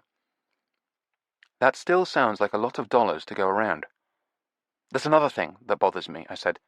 Dollars. Why dollars? Why not burn pounds? It would have been so much easier. What are you thinking? Said Nevada. That rather than do some kind of switch when you're burning the money, wouldn't it be much easier to do the switch earlier on? The earlier, the better. You mean when the currency was exchanged? Nevada was frowning and nodding. And then, what? You burn counterfeit money? Maybe. And counterfeit US dollars might more easily pass muster than counterfeit English pounds, since you're doing this in England. Maybe. But wait a minute, said Cleanhead. If they pulled the switch long before they burned the money, why would anyone want to pour cement in the fire pit to stop us inspecting it? That silenced us all for a moment. And there is one other possibility, said Nevada. We all looked at her. It could be someone who isn't in the band, someone we don't even know about. That silenced us for quite a while. I wonder what Miss Bebbington is making for lunch, said Tinkler. Chapter 20. Alexander von Humboldt. When we turned up for dinner with Tom Pywell, we immediately knew that Maxine Shearwater was at the pub because her car was parked outside. It was identical to Max Shearwater's, right down to the sticker with the name Max on the inside of the windscreen above the driver's seat. The only difference was, instead of baby blue, this one was painted shocking pink. It was similar enough to look very strange and somewhat ominous standing there, virtually where her dad's Subaru had ended up after its eventful and brakeless downhill excursion. Isn't that cute? Nevada inspected the vehicle disdainfully. His and hers cars. And further evidence of daddy-daughter creepiness, I said. Did you know, said Cleanhead, that until World War I, pink was the colour for little boys and blue was for little girls? Yes, said Nevada, who would never concede being ignorant of any aspect of fashion. No, I said. That's fascinating. Inside, the pub was crowded, indeed heaving in a sort of polite and amiable way. The first people we recognised were Maxine and her mother, sitting on tall, stylish chrome and black leather stools at the bar. They were looking rather stylish themselves.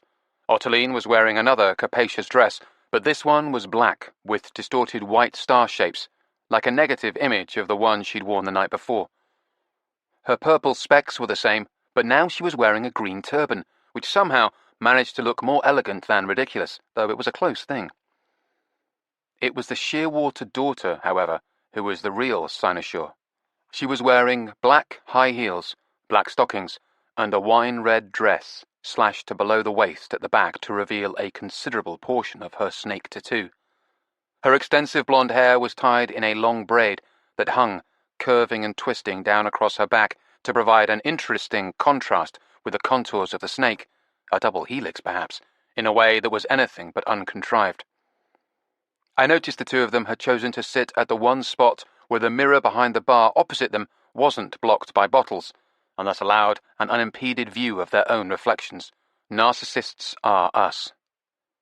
Thanks to the mirror, they could see us as soon as we stepped into the pub, and, to my astonishment, they both spun around on their stools, with big warm smiles of greeting, and waved to us, the ambient noise in the pub making any cold greeting merely theoretical. This was all very nice, and indeed quite convincing. But then Maxine caught sight of Cleanhead, and, just for a moment, couldn't stop a look of unadulterated hatred appearing on her face. Ah, yes, I thought, the great car rooftop bikini dance-off. At least young Maxine was smart enough to know when she'd been beaten. She managed to plaster the smile back on her face pretty quick. But even so, as we walked past them, I half expected her to reach out and swat Cleanhead on the shoulder, the way one of our little monsters would do when she caught her sister coming through the cat flap. But we made it past the bar unmolested, and into the dining area. This consisted of bare wooden floors and walls made of reclaimed timber, some of it with fragments of the original signage still legible on it. The room had apparently been added to the pub as an extension or afterthought.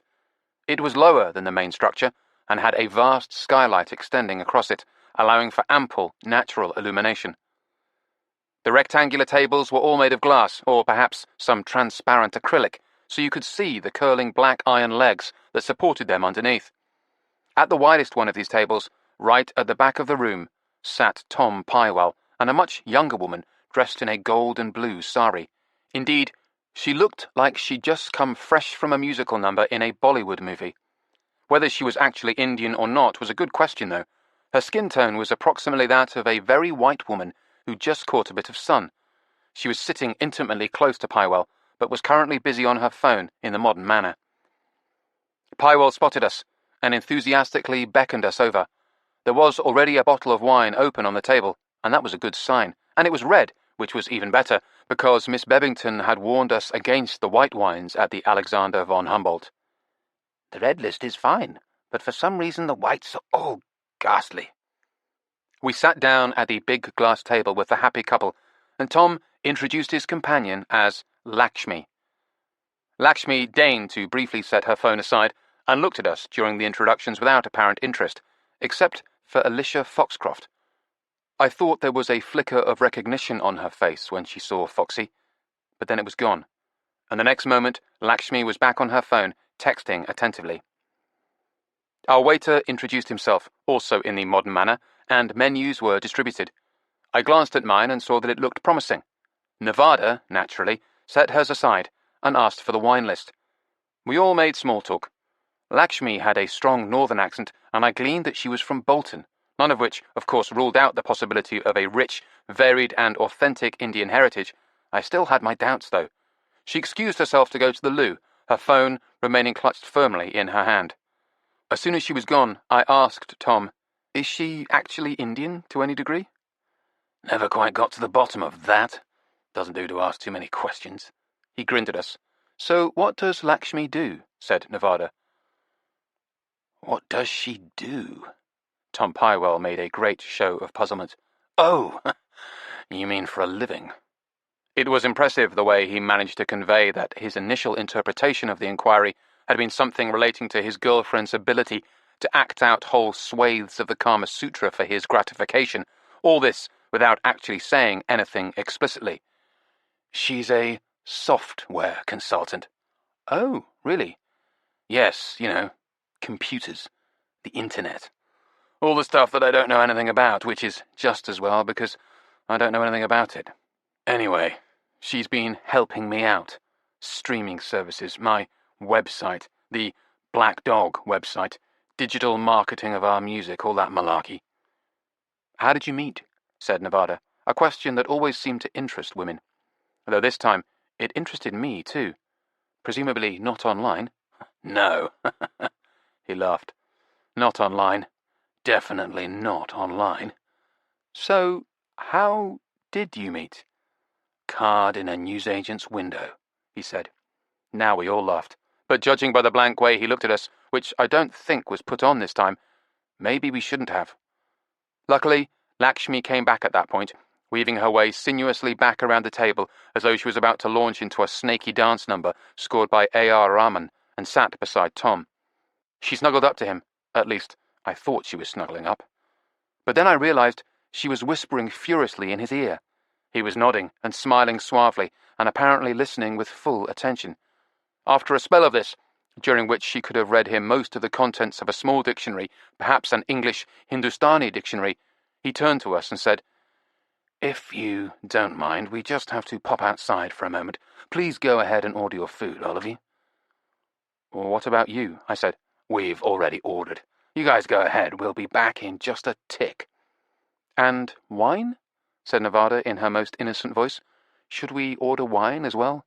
"Oh, yes, of course. Please do. Whatever you like. As I say, back in a tick." He and Lakshmi extricated themselves from behind the table and headed towards the door of the pub, moving rather rapidly, especially considering that she had resumed whispering in his ear, or perhaps shouting, as they were now contending with the ambient noise in the loudest section of the bar. Tom Pywell turned his head towards Maxine and Ottiline Shearwater as he walked past, and smiled and nodded. They smiled, dazzling mother and daughter smiles back at him, then returned to their conversation. They were as thick as thieves. A moment later, Tom Pywell and Lakshmi were through the door and out into the evening. I turned to Alicia. Do you know her? Who? She said, eyes wide with apparent innocence. Lakshmi. I thought she recognized you when we arrived. Oh, yes, I know what you mean, and I thought I recognized her, but I'm not sure from where. She smiled a guileless smile at me, and I decided I wasn't going to get any further with this line of inquiry. I picked up the menu. I think they're having an argument, said Cleanhead, nodding her head in the general direction of our departed host and his girlfriend. Your relationship's spidey sense is tingling, said Tinkler. Alicia giggled. Cleanhead nodded haughtily. You're right, it is. Does anybody know what they want to order? I said, setting the menu aside. Nevada was still busy studying the wine list as though it might contain the secret to eternal life, which, indeed it might, if you added up all the hopeful column inches devoted to the beneficial effects of wine consumption. The salmon, said Nevada decisively, which was particularly impressive, since she hadn't even looked up from the wine list. I spotted this myself. Alaskan salmon fillets on a bed of charred fennel and wild rice. And a light fruity red will go very nicely with it. I've spotted an absolutely devastating Pinot Noir that they've got. What is everybody else having in the way of food? I'm having the salmon too, said Cleanhead. I feel a bit guilty. It's like we're picking out on seafood just because we're not at Miss Bebbington's, and it's our chance not to be vegetarian, but what the hell? This is an island. We are by the sea. And the fish very nearly ate us, said Tinkler. And fair is fair. That killed the conversation for a moment. But only for a moment. Salmon fillets is fish, isn't it? Said Alicia. I think I'll have white wine with my fish. Of course, said Nevada in a tone of voice which of itself could have chilled white wine. Is there any white wine in particular you'd like? A Chardonnay, I think, please. A Chardonnay. Right. Nevada's voice had dropped a few degrees lower, but she raised an eyebrow and summoned the waiter, and we ordered. The wine came before the food, and the waiter poured a glass of the Pinot Noir for Nevada to try. She sipped it thoughtfully, and then nodded a happy nod. The waiter tried to pour her a glass of the Chardonnay too, but Nevada passed it straight to Alicia, who took a decorous sip and announced, Delicious. Then Alicia excused herself and headed for the loo. The door had hardly swung shut behind the poor girl when Cleanhead and Nevada got started. Delicious, they exclaimed in unison. Delicious Alicia, said Nevada, and Cleanhead laughed and clapped her hands. Delicious Alicia. I thought she was Foxy Foxcroft, said Tinkler. We may need to vary our mockery, said Cleanhead. Which shouldn't be difficult, said Nevada. Salmon fillets is fish, isn't it? Oh, now that's just cruel, said Cleanhead. Funny, but cruel. Okay, that wasn't her finest moment, said Tinkler, but she's a very intelligent woman. Of course she is, said Cleanhead, but my relationship's spidey sense is telling me you're not going to get your leg over. Perhaps I have already, said Tinkler. Have you? No. Nevada picked up Alicia's bottle of Chardonnay and studied it, then poured a homeopathic quantity into a clean glass, sniffed it suspiciously, and finally tasted it. She set the glass aside, expressionlessly. How is it? More oak than Sherwood Forest. Miss Bebbington was evidently correct about the white wines here. Alicia came back to the table, and then Tom Pywell and Lakshmi came back inside just as the food arrived, which was a relief, since on past form I thought he might have just taken off and left us stuck with the bill. He hadn't been lying about them having ordered earlier, either. Their meals came with ours. Tom had chosen steak and chips, which seemed disappointingly unpretentious for him, while Lakshmi was more on form. She had gone for herring, coated with some brilliant vermilion spice. It looked very dramatic on its bed of white rice surrounded by various green vegetables. She'd also ordered an assortment of ancillary curry dishes, perhaps all to shore up the Indian impression she seemed so intent on making. I'd pretty much decided by now that she was a complete fraud and about as Hindu as I was, though to be honest, this was largely based on the dislike I had taken to her because of her constantly being on the phone while in company. She did set it down now, though, for a brief interval, as she set to work on her food. That looks good, Lakshmi, I said, and it did. You are what you eat, she said, as though she'd personally just coined the phrase. Tom Pywell leaned over towards me. Have you had a chance, by any chance, to listen to that CD old Maxie gave you remember? On the beach last night? I did remember, and, as a matter of fact, we had, and it was startlingly good. I said as much now. The tracks consisted of recordings of ordinary people speaking about their lives, all old men with pronounced regional accents, a fisherman reminiscing about working on the water, a retired milkman discussing his rounds, a baker detailing his daily routine, starting very early every morning as he lit the ovens. In summary, it sounds like a recipe for boredom and disaster, but it was actually impressive and deeply moving.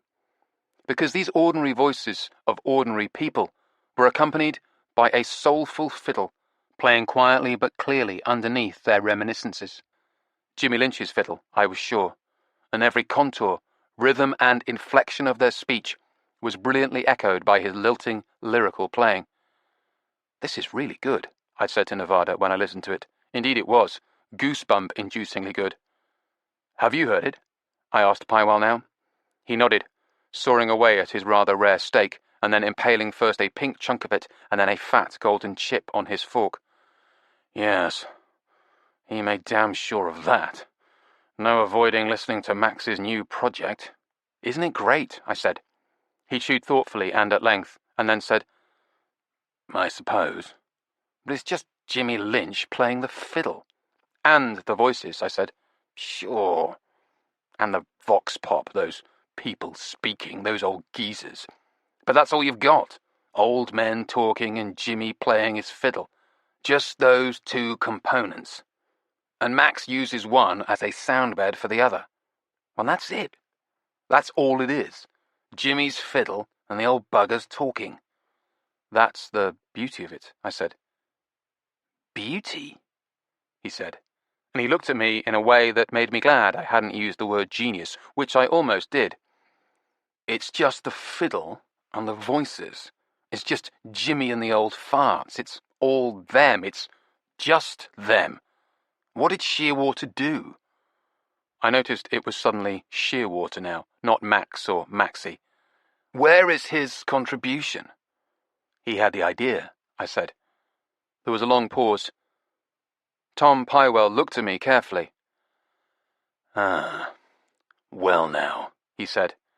I'd begun to think he was a little drunk, or perhaps more than a little. "Isn't that interesting?"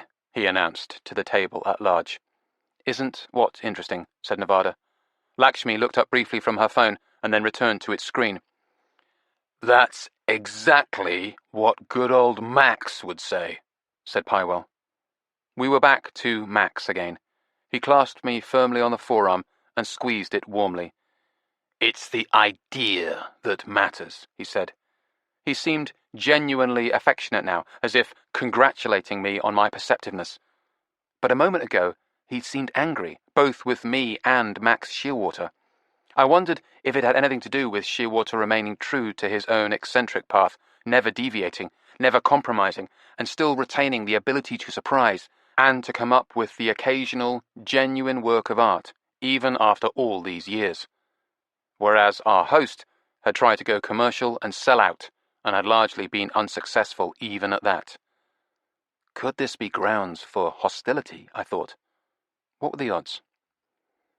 But now Tom Pywell looked up and smiled a big smile and said, "Oh, look, there's the man himself." Jimmy Lynch had just come in through the door of the pub. He was wearing his customary faded jeans, this time with a shirt with a grandad collar with thin blue and white stripes, and also, as usual, he was wearing a long silk scarf, this one with thicker blue and white stripes on it, which hung down past his waist. He cut a distinctive figure with his frizzy greying hair and somewhat haggard, smiling face, and no one would have been surprised to learn he was a musician. He walked with that slightly hesitant, stiff-legged gait that I now regarded with astonished admiration, since I knew how difficult it must be for him to achieve. Jimmy saw the Shearwater mother and daughter at the bar and went over to them and said something, and they all laughed, and then he looked up and caught sight of us and began to amble towards us with that slow, deliberate stride. He was still a good distance from the table when Tom Pywell began to shout good-natured greetings at him. Jimmy, you debauched miscreant! Why don't you come over and join us? What do you think I'm trying to do, you little shite? Both men laughed, and Lakshmi looked up briefly from her phone to see what was happening. Then Jimmy reached our table and stood in front of it, leaning on the glass surface with both palms firmly planted flat on it, smiling at each of us in turn. This must be Lakshmi, he said. Yes, it must be, said Tom unhelpfully. Lakshmi, for her part, just smiled her trademark mysterious smile, but she'd put her phone away, a rare honour being accorded to Mr. Lynch. This lot I know, said Jimmy, looking at our party. Except you. He smiled a big smile at Cleanhead. And you. A slightly smaller smile for Alicia. This is Agatha, said Nevada. And this is Foxy, said Cleanhead. Alicia, said Tinkler, firmly. I don't mind, Foxy, said Alicia. Well, hello, Agatha, and hello, Alicia, who doesn't mind being Foxy. Jimmy was smiling, and crinkling his face agreeably and apparently exerting every sinew to be charming. Then he turned to Tom. Let me buy you a drink.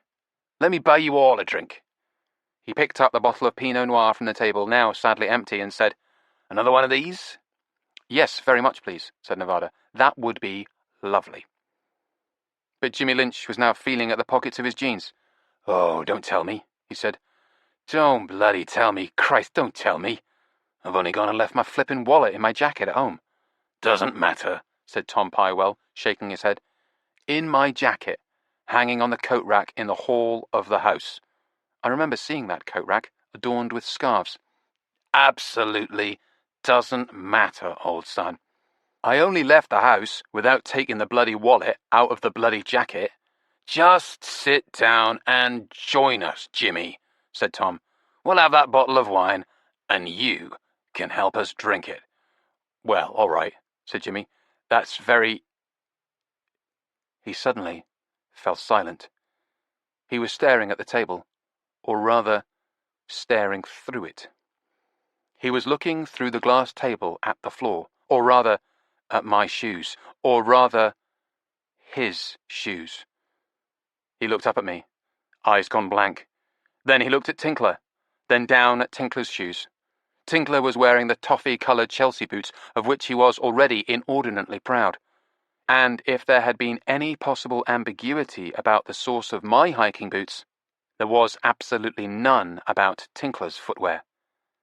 This time, when Jimmy's eyes came up, they were rapidly filling with rage.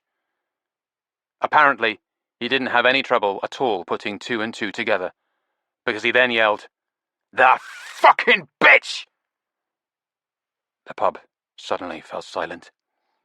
Everyone was staring at us. Jimmy didn't seem to notice, or to be bothered. "I'll murder her!" he announced. He turned away from the table, stalked back through the crowd at the bar, ignoring Maxine Shearwater and her mother, and slammed out through the pub door. We all looked at each other. People were varying degrees of aghast, except Lakshmi, who was absorbed in texting on her phone again. Chapter 21. The Sea View. After supper, we ordered a taxi, and when it turned up outside the pub, Nevada and I said our goodbyes and hurried off. We were heading up to the Lynch house to see if we could repair the damage we'd done. We actually did consider going back to the B&B first and picking up the bags of shoes so we could return them as a peace offering, but we decided this would be too time-consuming, too cumbersome, and besides, on some level, I knew Nevada was still hoping we might end up keeping them.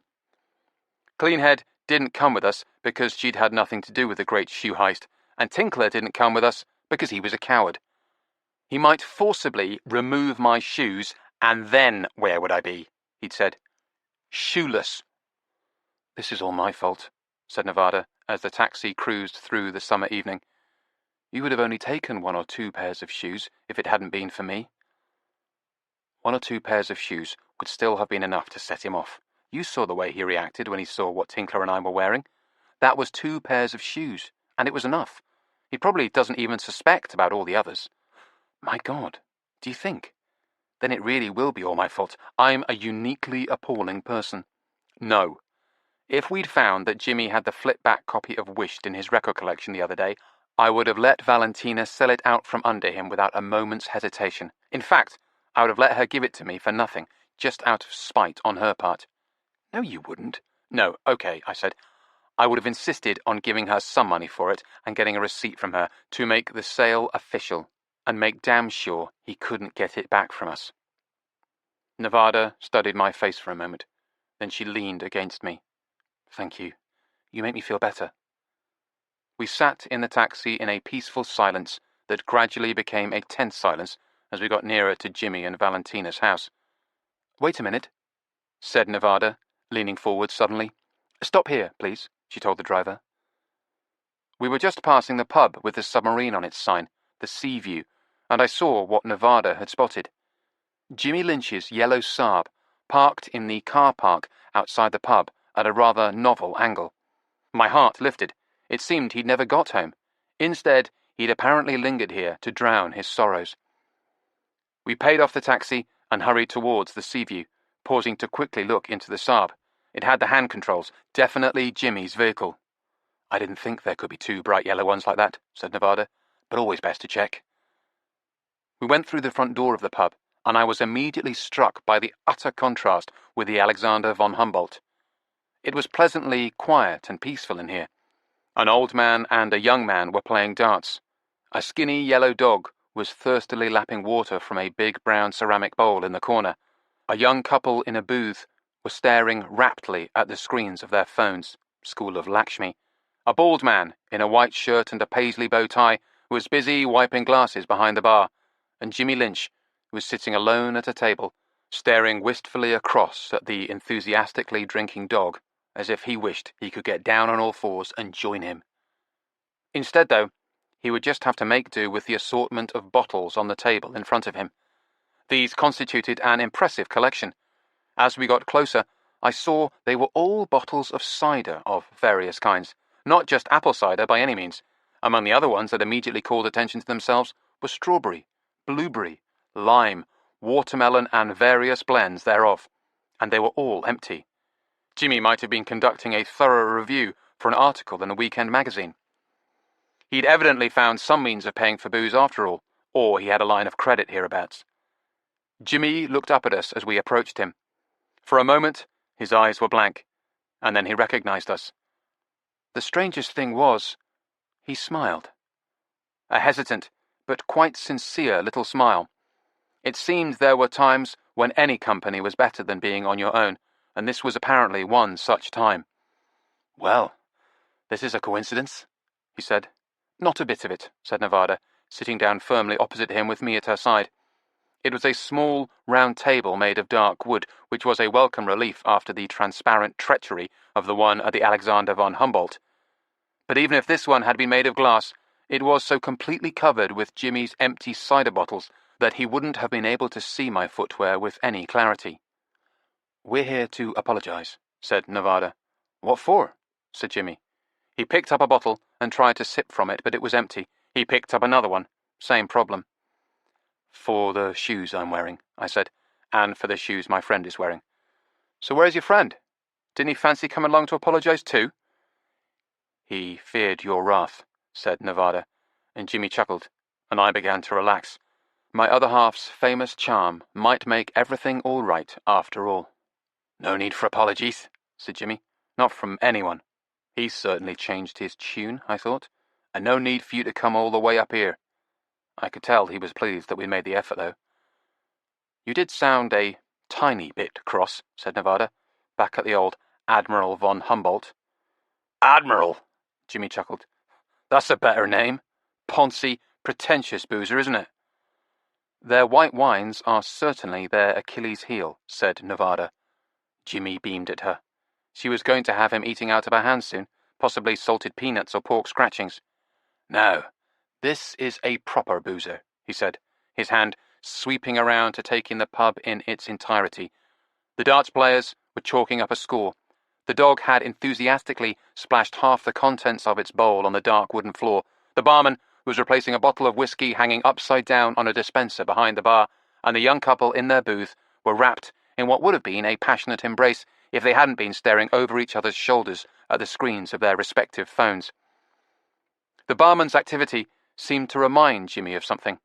He began to search among his own bottles on the table, looking for one that still had something in it.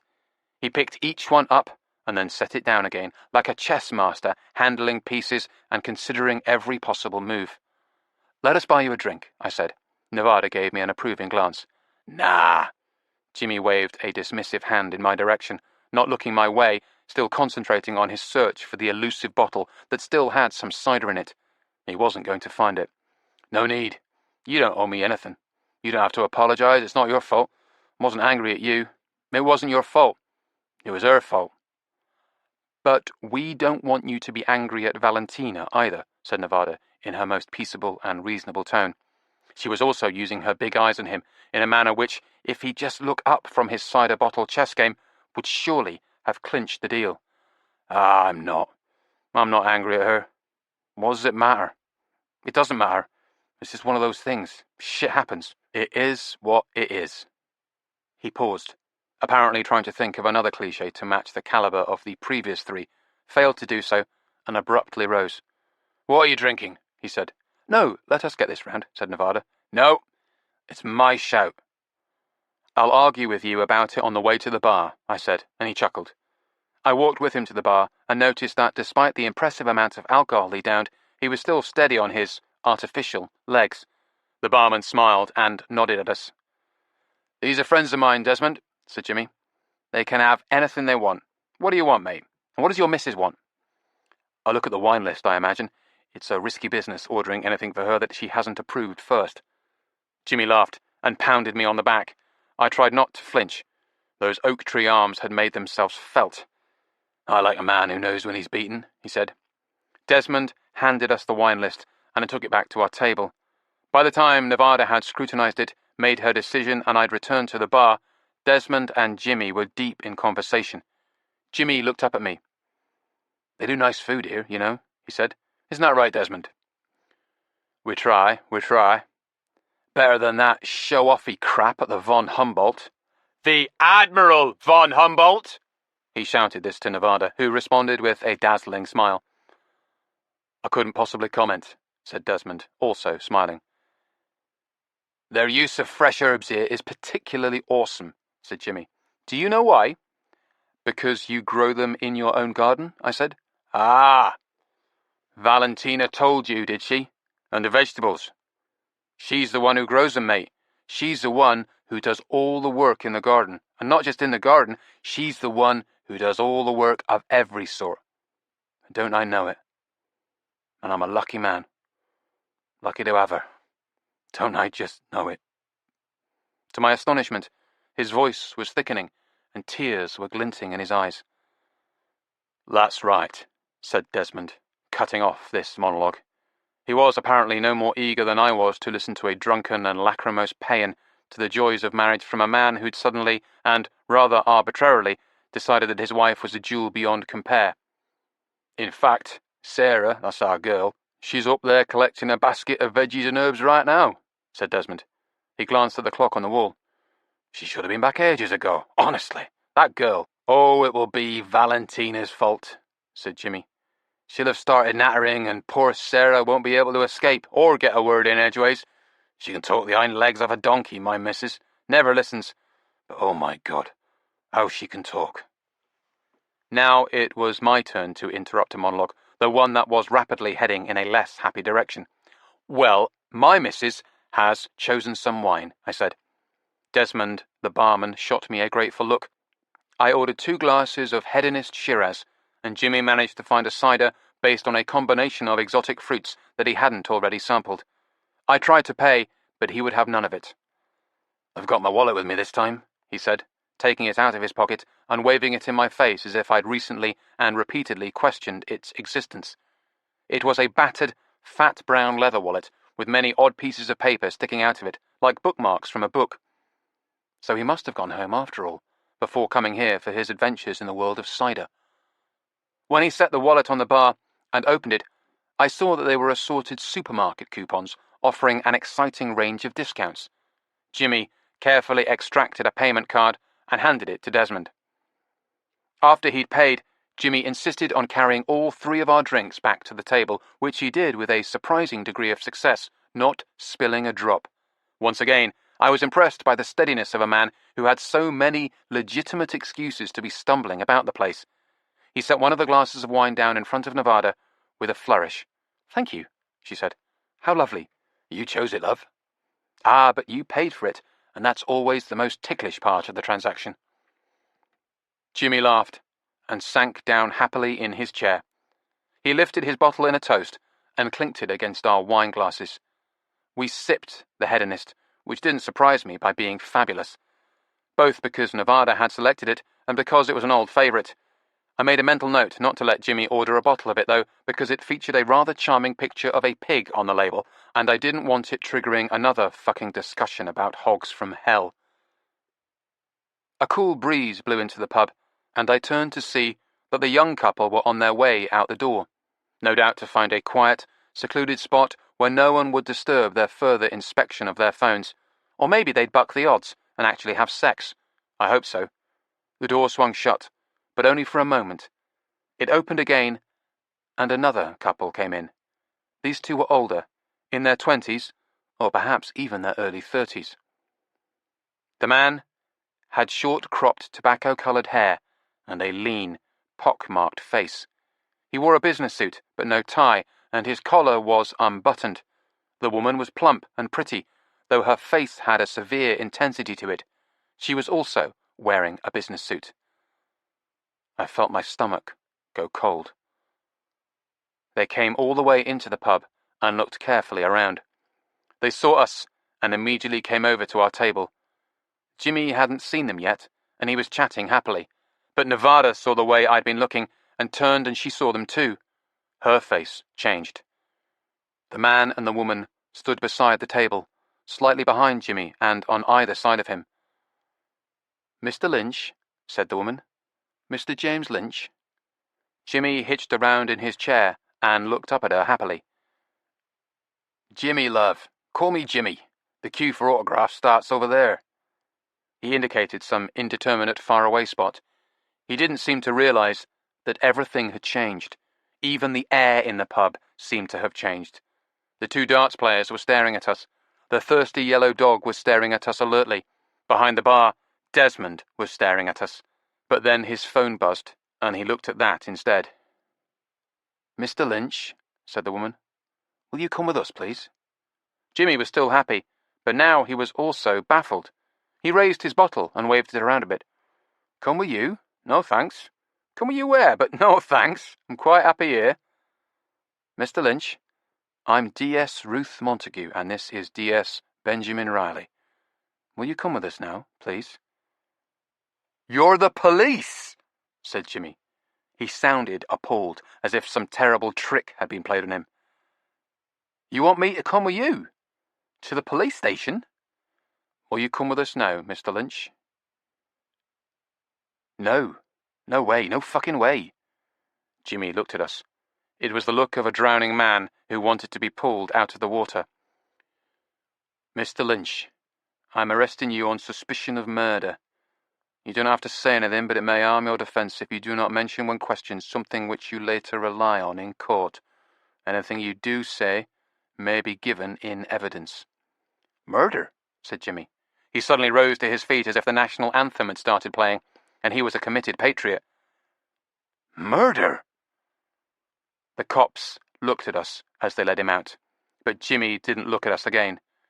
As soon as they were gone, Desmond came out from behind the bar. He was still holding his phone, and he was trembling. "The bastard," he said. "The bastard killed his wife. My girl found her, lying there on the kitchen floor. His wife's dead. The bastard killed her." Chapter 22. Deck Chairs in the Dark. I walked out into the dark garden behind Miss Bebbington's B&B. It was very late, and the whole town, the whole island, was indistinctly spread out around me in silence. In the distance, I thought I heard the soft, repetitive sound of the sea, but I wasn't even sure about that. There was no sound of traffic, no voices, no music, no lone dog barking. Everyone was long since in bed and asleep. But behind me, in the little house, lights were burning at the windows and worried faces were peering out. Tinkler, Cleanhead, and Miss Bebbington herself. Nevada was sitting alone in the garden, sprawled in a low deck chair, sitting in the dark and staring up at the night. She didn't look at me as I sat down in the chair next to hers. "I know what you're thinking," I said. "Of course you do. Because you're thinking the same thing. Everyone's thinking the same thing. Because it's true. He killed her, and it's entirely my fault." "Maybe," I said. Out of the corner of my eye, I saw her pale face turn towards me in the darkness. "Maybe," she said. I leaned over so I could look at her, or look at the blur in the darkness that indicated her. "I've been thinking about it." "So have I. About nothing else." "Then you'll have asked yourself the same questions," I said. "Like what? Like, how could he have gone home, killed her, and then got back to that pub where we found him in time to drink all those fucking bottles of cider? You saw how many there were. He's settled in for a serious session there." "He had time to go home and get his wallet, though, didn't he?" said Nevada. "He didn't have that at the Alexander von Humboldt." I noticed she'd got the name of the pub right. "But he had it with him when you went up to the bar together in the Seaview, though, correct?" I peered towards her in the darkness. "Yes, but I'd imagine murdering your spouse takes a little more time than just popping back into the old homestead to retrieve your wallet." "Are you sure about that? I imagine it could happen pretty quickly." "Well," I said, "personally, I can't imagine it happening between those two without a great deal of shouting going on first." There was silence from the deck chair beside me. I sensed that I was beginning to make progress. "All of which takes time. And then the act itself. She was strangled, right? Desmond, the barman at the Seaview, had filled us in on the grisly details, just as his daughter, in turn, had filled him in. She'd found Valentina lying on the kitchen floor with one of Jimmy's scarves knotted around her neck.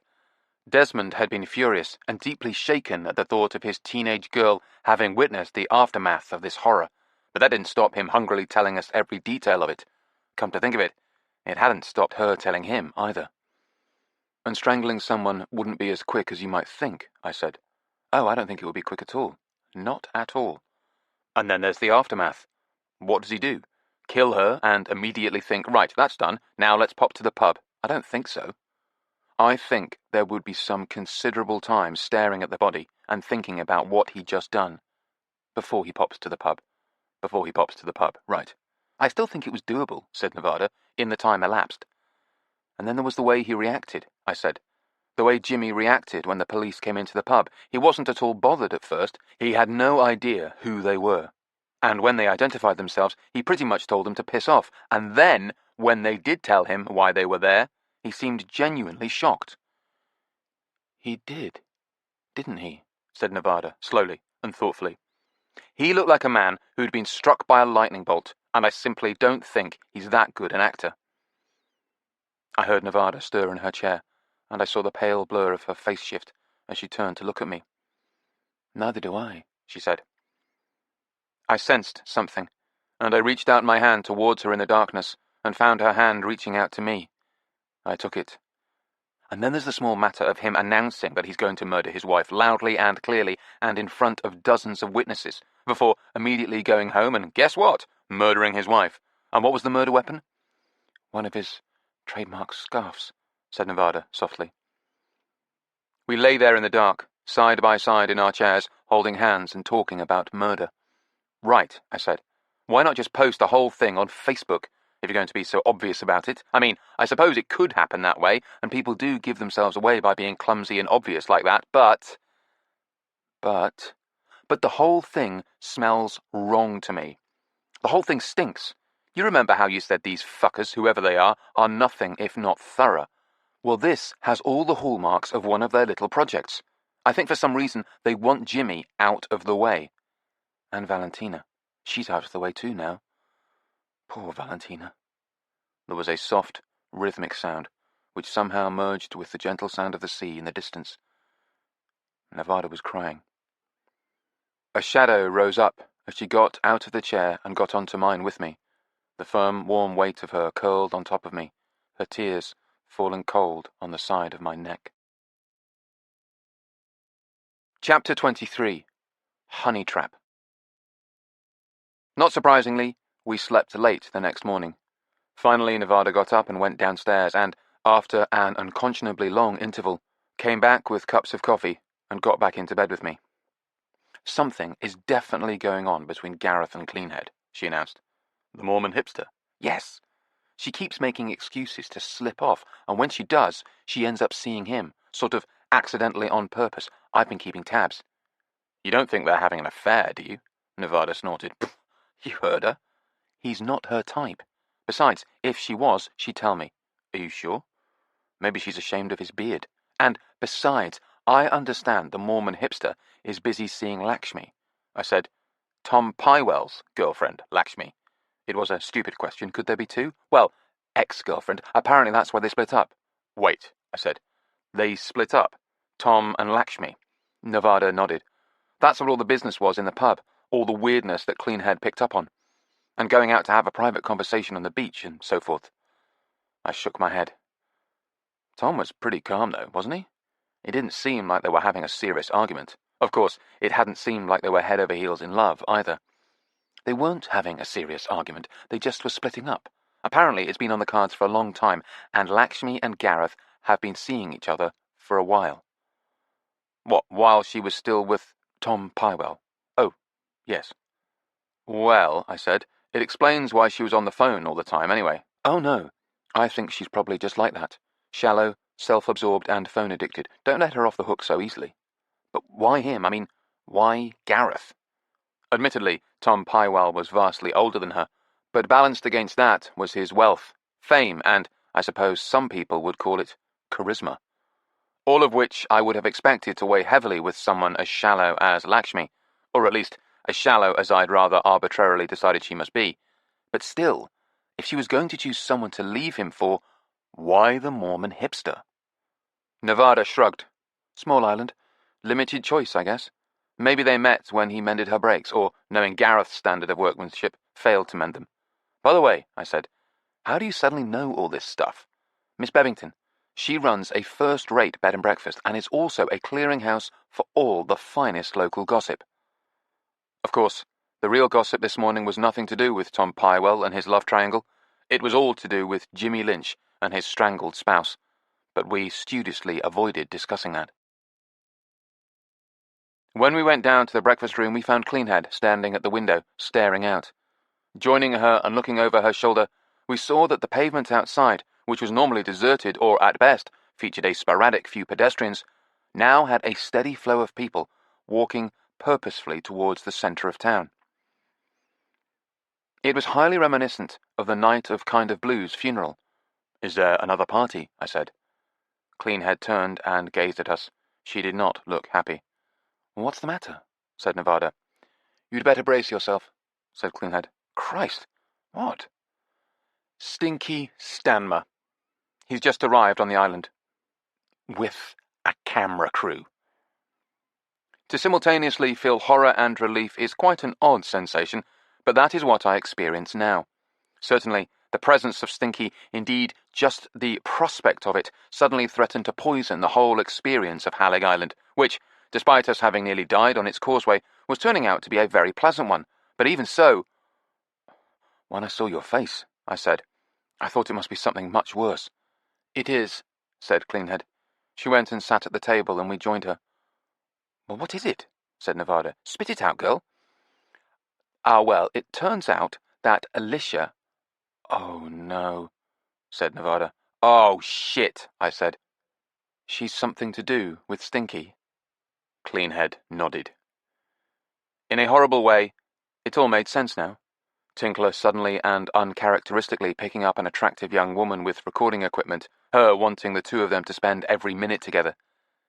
She's working for him, said Cleanhead. Foxy Foxcroft is working for Stinky, said Nevada. She sounded as unhappy as I felt, and as Cleanhead looked. Yes, she's apparently the sound recordist on his film crew, and also a researcher. A researcher, said Nevada. She looked at me. And she was researching what? Stinky is here to make a documentary about Black Dog, about burning the money and all that. Gosh, I wonder where he got that idea, said Nevada. So Alicia came here early with her friend, the one who was doing the filming at the beach party, so they could do some groundwork before Stinky arrived. And part of that groundwork was getting close to us, I said, finding out what we were up to and what we knew. That's right. You know, I said, I never did actually see the friend who was doing the filming that night, the camera person. Well, you can see her now, said Cleanhead. What? Cleanhead got up and went back to the window, and we followed her. There she is. Cleanhead indicated a tall young woman with short dark brown hair sitting on the seawall across the street. She wore a sleeveless yellow t-shirt, raggedly cut-off denim shorts, and Doc Marten boots. The t-shirt had black lettering which read, "Wake me up when it's quitting time." She was seemingly engrossed in looking at her phone.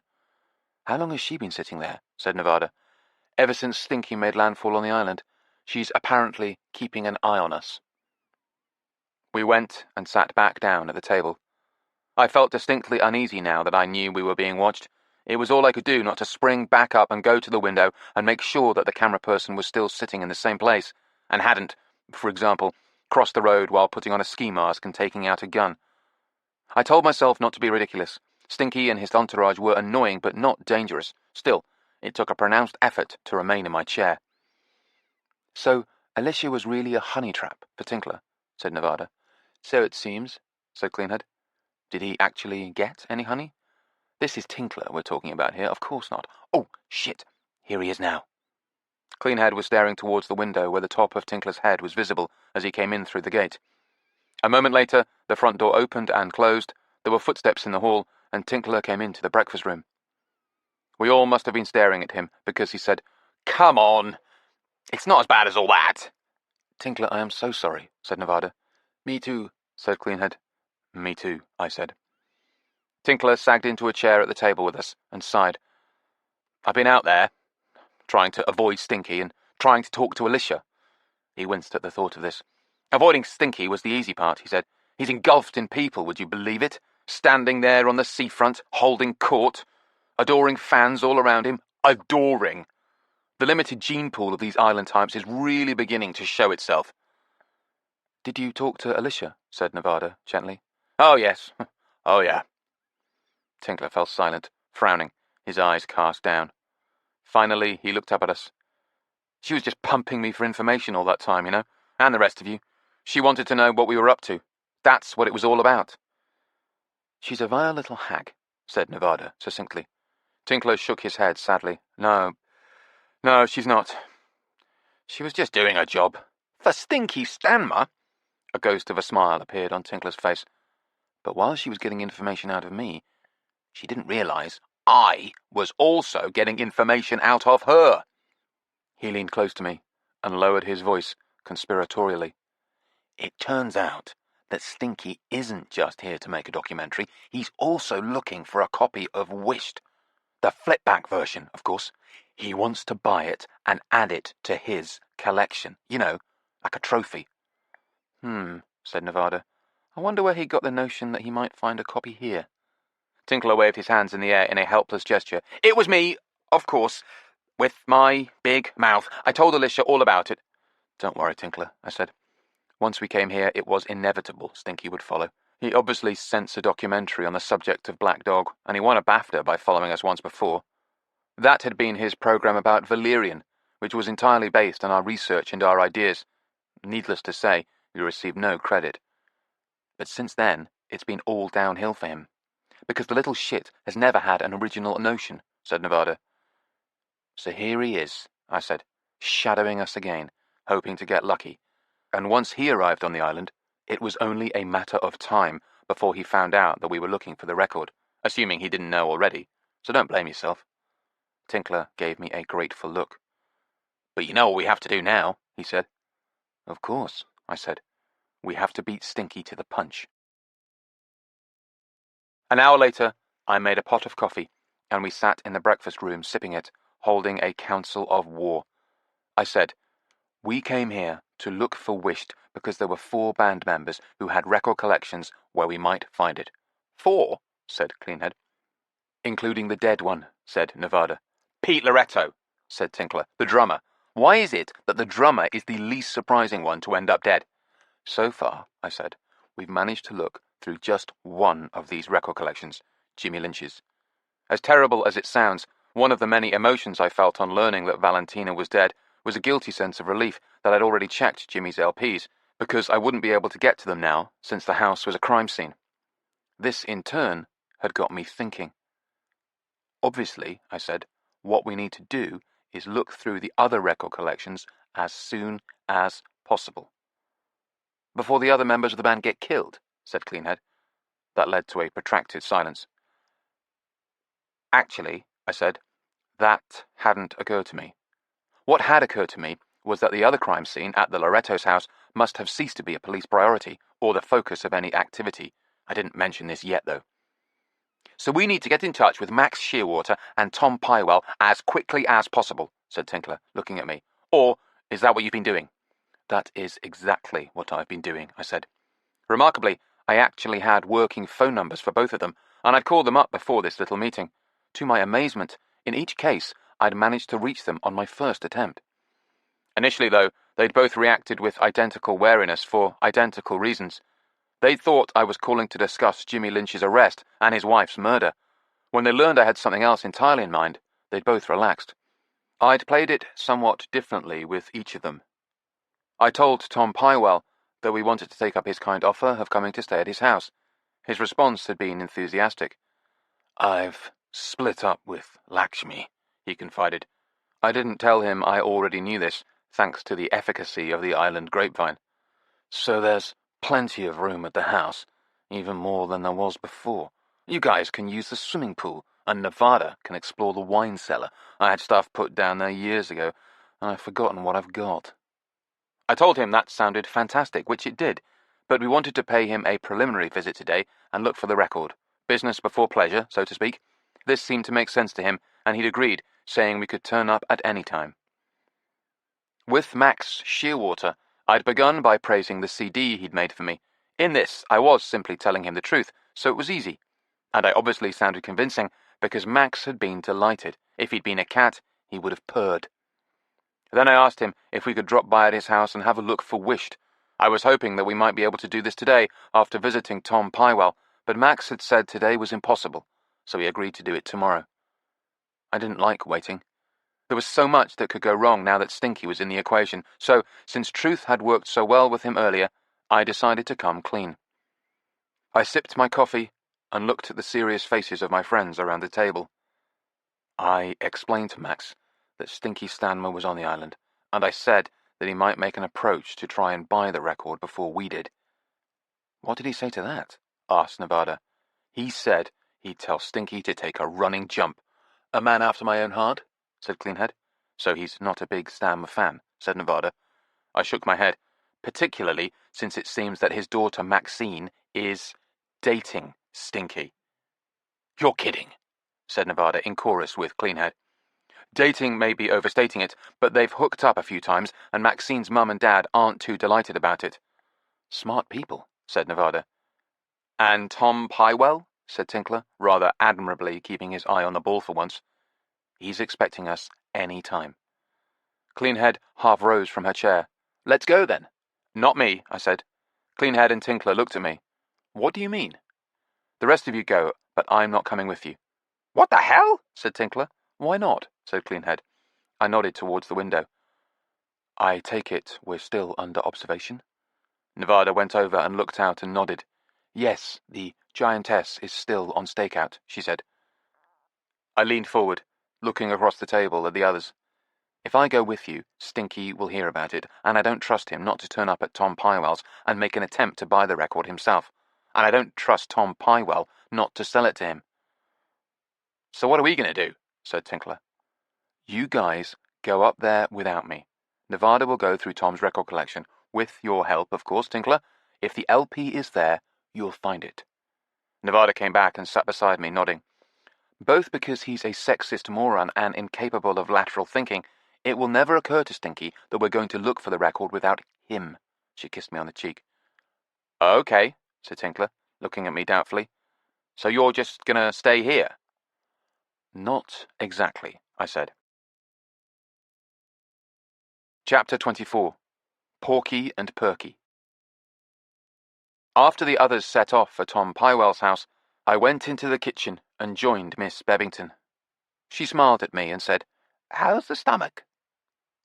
Just to cement the story that I wasn't going anywhere, we'd got Tinkler to text Alicia saying that I'd been laid low with food poisoning and was spending the day in bed. The pretext for contacting her, the text pretext, was that Tinkler was concerned about Alicia because she'd also ordered the salmon at the Alexander von Humboldt last night. I felt a bit bad lying about the pub's food, which had been excellent, but not as bad as I would have felt pretending that one of Miss Bebington's meals had given me food poisoning. Come to think of it, I doubt we would have dared to say that. We would have had to have come up with a different story. Anyway, Alicia now believed I was out of action, and no doubt Stinky would immediately be operating on exactly the same information. I decided to come clean and explain all this to Miss Bebington. Letting her in on our plan proved to be a smart move because it turned out that she loved a good conspiracy, and she didn't love Stinky Stamner. Sometimes his program comes on when I'm listening to the radio while I'm cooking, and I have to turn it off right away, even though my fingers are covered with flour or something. He's just so obnoxious and smarmy. I allowed that these were two very good adjectives for Stinky. I also needed Miss Bebington's help in showing me how to get to the house where Pete and Sarita Loretto had lived. Farmhouse, as it turned out. It would be about half an hour's walk from the B&B, maybe 40 minutes, because a lot of it was uphill. The best part was that I could begin my journey by climbing over the back wall of Miss Bebington's garden. This meant that Stinky's camera person, whom Nevada had rather cruelly called the Giantess, and who was still stubbornly staked out outside the B&B, wouldn't be aware of my departure. "You won't have any trouble climbing the wall," said Miss Bebington. "I do it all the time, to get to my vegetable patch. I just use the step ladder." She nodded towards the window that overlooked the garden at the rear of the house. "I've got it out of the shed and set it up for you."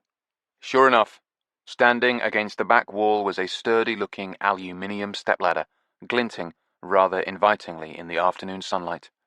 "Now," she said, "I'm going to have a little snooze if there's nothing else I can do to help.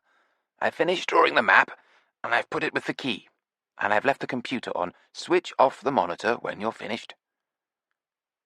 I said I would, and that I had everything I needed, and wished her a pleasant nap. "Remember to stay hydrated, and stick to bland fare like rice and bananas," she said, and went out chuckling wickedly. She just loved the food poisoning cover story, not least because it reflected badly on the Alexander von Humboldt's cuisine. I picked up the map, folded it, and put it in my pocket along with the key. Then I made myself a coffee and went and sat down at the computer, which had a surprisingly large LED monitor, since Miss Bebington liked to have a number of different recipes open on it at once. It was officially the kitchen computer, or kitchen computer, spelled all with K's, as a hand-lettered sign on the top of the screen declared. I forgave Miss Bebington for that. There were no recipes open on the big screen at the moment. Instead, there was a browser page displaying the blog that had belonged to the late Pete and Sarita Loretto.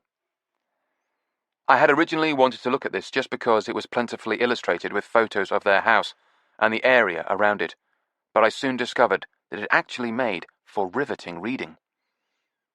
The Lorettos had started blogging in earnest when they decided, as part of their rural self-sufficiency, to go in for pig rearing. This had begun as a cheerful adventure for them, and Sarita had documented it in a series of engagingly written posts, especially devoted to the saga, starting with the day they had bought two little chaps. The young pigs had been virtually treated as domestic pets. An enclosure with a trough had been built for them in the Lorettos' extensive garden, but they wandered freely and at will, and they often spent time in the house. One pig was considerably larger, and they'd called him Porky. The smaller, more energetic one was dubbed Perky.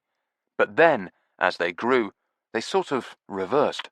Perky had swiftly caught up with his friend and had become rather porky. Meanwhile, Porky had grown steadily more active and become rather perky. The adventures and misadventures of this duo were recorded by Sarita in lively detail and with considerable affection and abundant photographs. The pigs were intelligent and friendly creatures, surprisingly intelligent, and also surprisingly friendly, given the ultimate nature of their relationship with the Lorettos. But they couldn't be expected to have any inkling of that, or of their eventual fate. and Sarita did her best to put it from her own mind as she lovingly chronicled life with 2 pigs. However, that eventual fate loomed ever closer, with Porky scheduled as the first to go, and the inevitable day came when Pete Loretto and his wife had to take him to the pig killer on the mainland. Here, the blog took a distinctly dark turn, giving a graphic account of the nightmare journey across the causeway as they left the island, with Porky increasingly distraught in the back of their car. At least, I thought, they didn't end up underwater. But things didn't improve much when they got to the pig killer, who was a sort of environmentally conscious, back-to-the-land hippie type who operated a small, independent abattoir. Unfortunately, it turned out that what he couldn't operate was the grossly misnamed humane killer. This was a bolt gun that was supposed to be held to poor Porky's head to usher him out of this world instantly and painlessly. It did anything but. Repeated attempts to apply it led to blood, screams, and intense suffering, and not just on the part of the pitiable pig. The account of how they finally killed Porky, using knives and blunt instruments, was unbearable. At least, I couldn't bear it, and I skipped whole chunks of the text, content just to absorb the general thrust of what happened. Sarita Loretto, however, recorded every detail unsparingly, including the hideous dismemberment of Porky when he was finally, thankfully, dead and turned into meat. Not surprisingly, she was utterly traumatized by the whole incident, and she stopped writing the blog for a while. It was left to her husband to do a guest post about the first meal when Porky's remains were served up.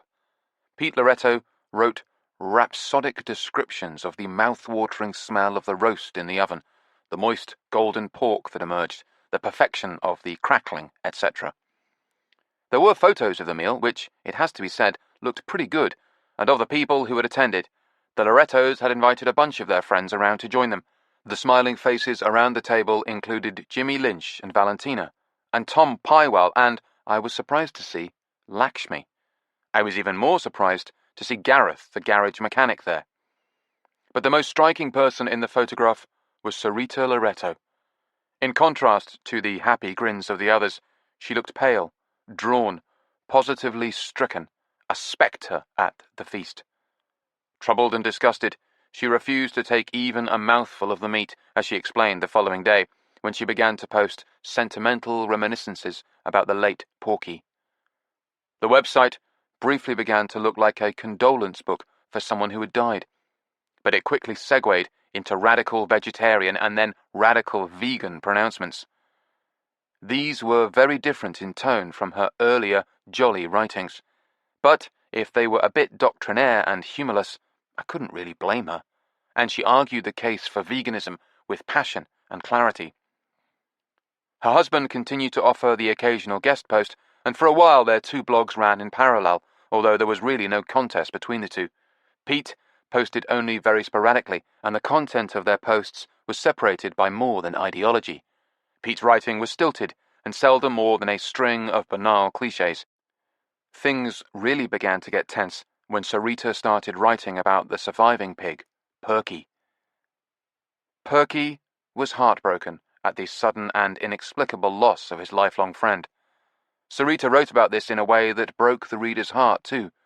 But at least Perky earned a temporary reprieve, as both the Lorettos had Porky's last hours hellishly fresh in their memories, and had agreed that they never wanted to go through that particular nightmare again. Nevertheless, Pete Loretto soon began to write with a horrible forced jolliness about the approaching date of Perky's dispatch and transformation into pork for the larder. Pete put a heavy-handed emphasis on the humane, that word again, approach he'd used this time. It dawned on me that he was addressing these comments as much to Sarita as to any supposed audience out there on the internet. In fact, I was willing to bet that by now this was the only way the couple were communicating with each other. Pete's lumbering attempts at humour also concerned the heatwave that even then had been going on for weeks. Evidently, Pete and Sarita were suffering in a farmhouse that had been built purely for comfort in cold weather. I reflected that the rising temperature could only have added to the rising marital tensions. Pete Loretto tried to patch things up between them by buying a very expensive and elaborate air conditioning unit, but it hadn't worked, either as a cue for a reconciliation or indeed as an air conditioner. And his efforts to strike a light-hearted tone became increasingly strained as he related his attempts and his continued failure to get the complicated apparatus to operate properly. The only one who'd been surviving the heat in some degree of comfort was Perky himself. Sarita had set aside a corner of their garden for him, digging up the lawn and hosing down the exposed earth to create a mud hole where Perky wallowed ecstatically. There were some wonderful photos of the grateful porker liberally covered in mud. He actually seemed to be smiling. Accompanying these, Sarita gave a lucid account of temperature regulation in suscophra domesticus. The expression, sweating like a pig, is nonsense, because pigs don't have sweat glands. Their only cooling mechanism is to coat themselves in something like mud, although most pigs live in such terrible conditions that good clean mud is never an option. As the heat wave continued, to the increasing discomfort of everyone except Perky, cracks definitely began to show in the marriage, and the two streams of posts diverged wildly in content. Sarita's had settled back into a humorous and affectionate, even loving diary, recording details of Perky's life. The pig had by now got over the loss of Porky and had bonded more deeply than ever with Sarita. Perky also began to feature again in Pete's writings. Indeed, they were both now concerned with the fate of the pig, but they had dramatically different ideas about how they should proceed. Sarita obviously wanted Perky to remain alive, indefinitely, or at least until fate finally took a hand, as she pointed out that it would eventually, in the fullness of time, for everyone. Death would, in due course, come calling for all concerned, including her, and, of course, her husband. I felt a distinct chill on reading this. Meanwhile, said husband was still jauntily planning Perky's demise, although he wanted it to be different this time. For a start, it must take place at home without the trauma of travel. So Pete Loretto would do the killing and subsequent dressing of the carcass himself, and for this purpose he'd ordered a set of specialist knives. Crucially, he also vowed to make the dispatch of poor Perky less of a bloody disaster this time. To that end, he hinted, he would go about securing something more reliable than the hideous bolt gun that the idiot hippie had wielded. Nothing more was actually said about this particular initiative on the blog, which wasn't surprising, because, as the police had later established, what Pete Loretto had done was to source a highly illegal handgun from somewhere. No doubt the internet had been involved. Finally, the fateful night arrived. It was supposed to be a fateful morning, but postponements and feet-dragging meant that it was suitably dark and still swelteringly hot by the time the ugly business commenced. Perhaps surprisingly, Sarita was determined to attend the event, but she felt she had to be there to provide moral support for Perky. "I can't let him die alone," she declared in her final post, in which she also let slip that even at this late stage she was determined that Perky shouldn't die at all. She was resolute that she'd talk her husband out of his course of action. At that point, the blog ended. And there were two different versions of what happened next. In one, Sarita had indeed passionately tried to sway Pete to spare Perky.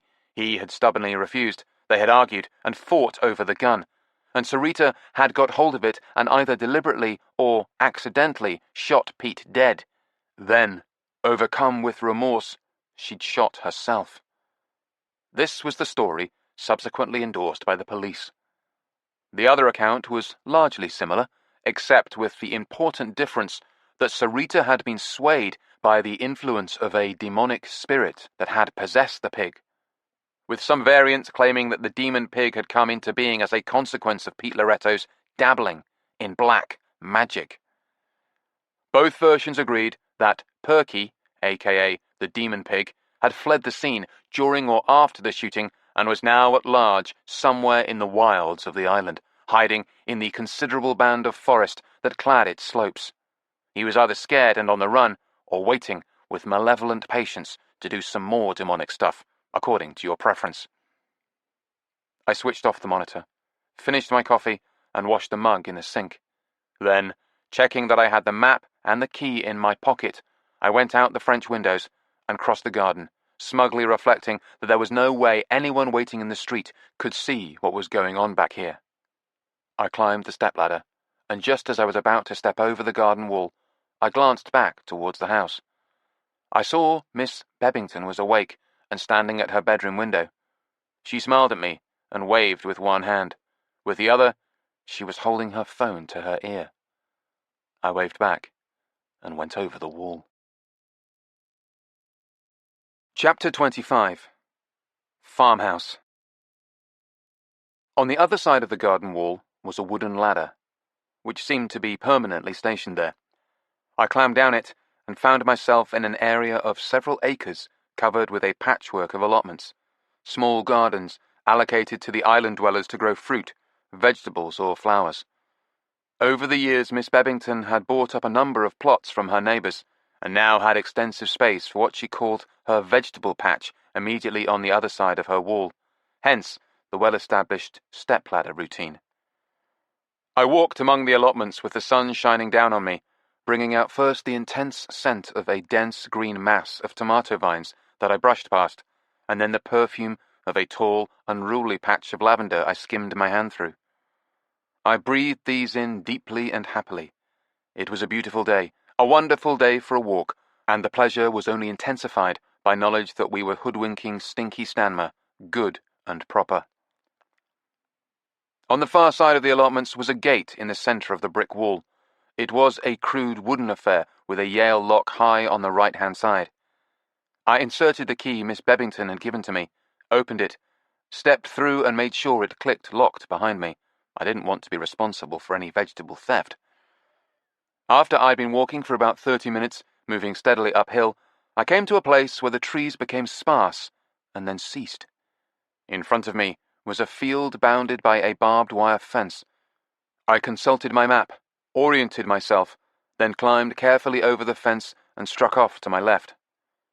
Moving in this direction, I came to an irregular and ancient-looking stone wall, and felt a little pang of excitement.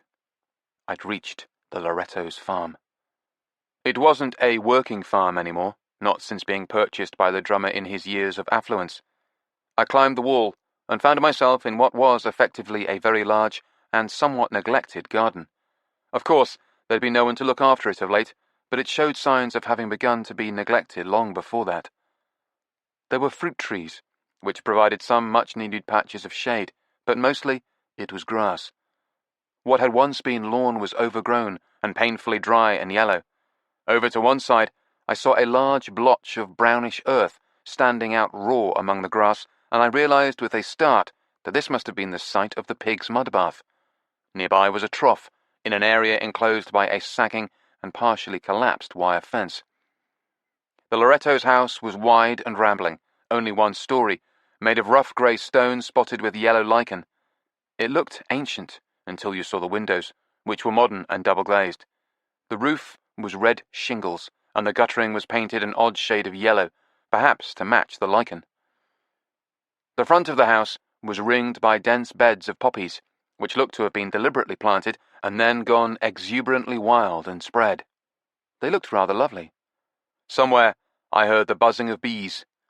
The wind fluttered through the fruit trees with a sound like rain where there was no rain, and hadn't been for weeks. The whole place was sunny, breezy, and peaceful, and the white and blue police tape twisting in the wind provided an attractive contrast to the red mass of poppies. I had been quite prepared to smash a window to get into the house, although the double glazing would have made that problematical. But luckily, the front door opened readily when I turned the handle. Maybe locking up after themselves hadn't been the top priority of the local constabulary. It was hot and airless in the house, and smelled stale, with an indeterminate but spicy and slightly unpleasant scent pervading the place. I was tempted to leave the front door wide open and let a fresh breeze blow through, but on the whole, I thought that was inadvisable. I stood and looked around. What hadn't come across in the blog I'd read, but had come across in conversations with just about everybody I'd spoken to, was Pete Loretto's fixation with the occult. And this didn't waste any time in making itself evident. I was in a hallway with a wooden floor painted black and rough, whitewashed walls. Opposite the front door was a bookcase of dark wood built into the wall, but jutting out just enough to provide a narrow lip of shelf at the top. Sitting on this shelf were framed photographs of irregular size and shape. They were all black and white pictures of the faces of men. A couple I recognized right away: Aleister Crowley, well-known sorcerer and charlatan, and John Blacklock, less well-known and basically a low-budget version of Crowley. I'd learnt about him when I'd been involved in the search for a record by Valerian. I took a step closer and inspected the photos. A careful study of the other men in the pictures told me nothing, though judging by the wacky headwear of a couple of them, they were also in the black magic racket. I lowered my gaze and examined the books in the bookcase itself. They were a mixture of hardbacks and paperbacks, pristine copies and beaten-up volumes that were falling apart. There was a large selection by Arthur Machen, with titles like The House of Souls, The Great God Pan, and Tales of Horror and the Supernatural. There was also a substantial number of anthologies: In the Dead of Night, I Can't Sleep at Night, My Blood Ran Cold, Weird Shadows from Beyond, which contained stories by an assortment of authors, including Machen. To the left of the bookcase was a small alcove in the wall at just over waist height.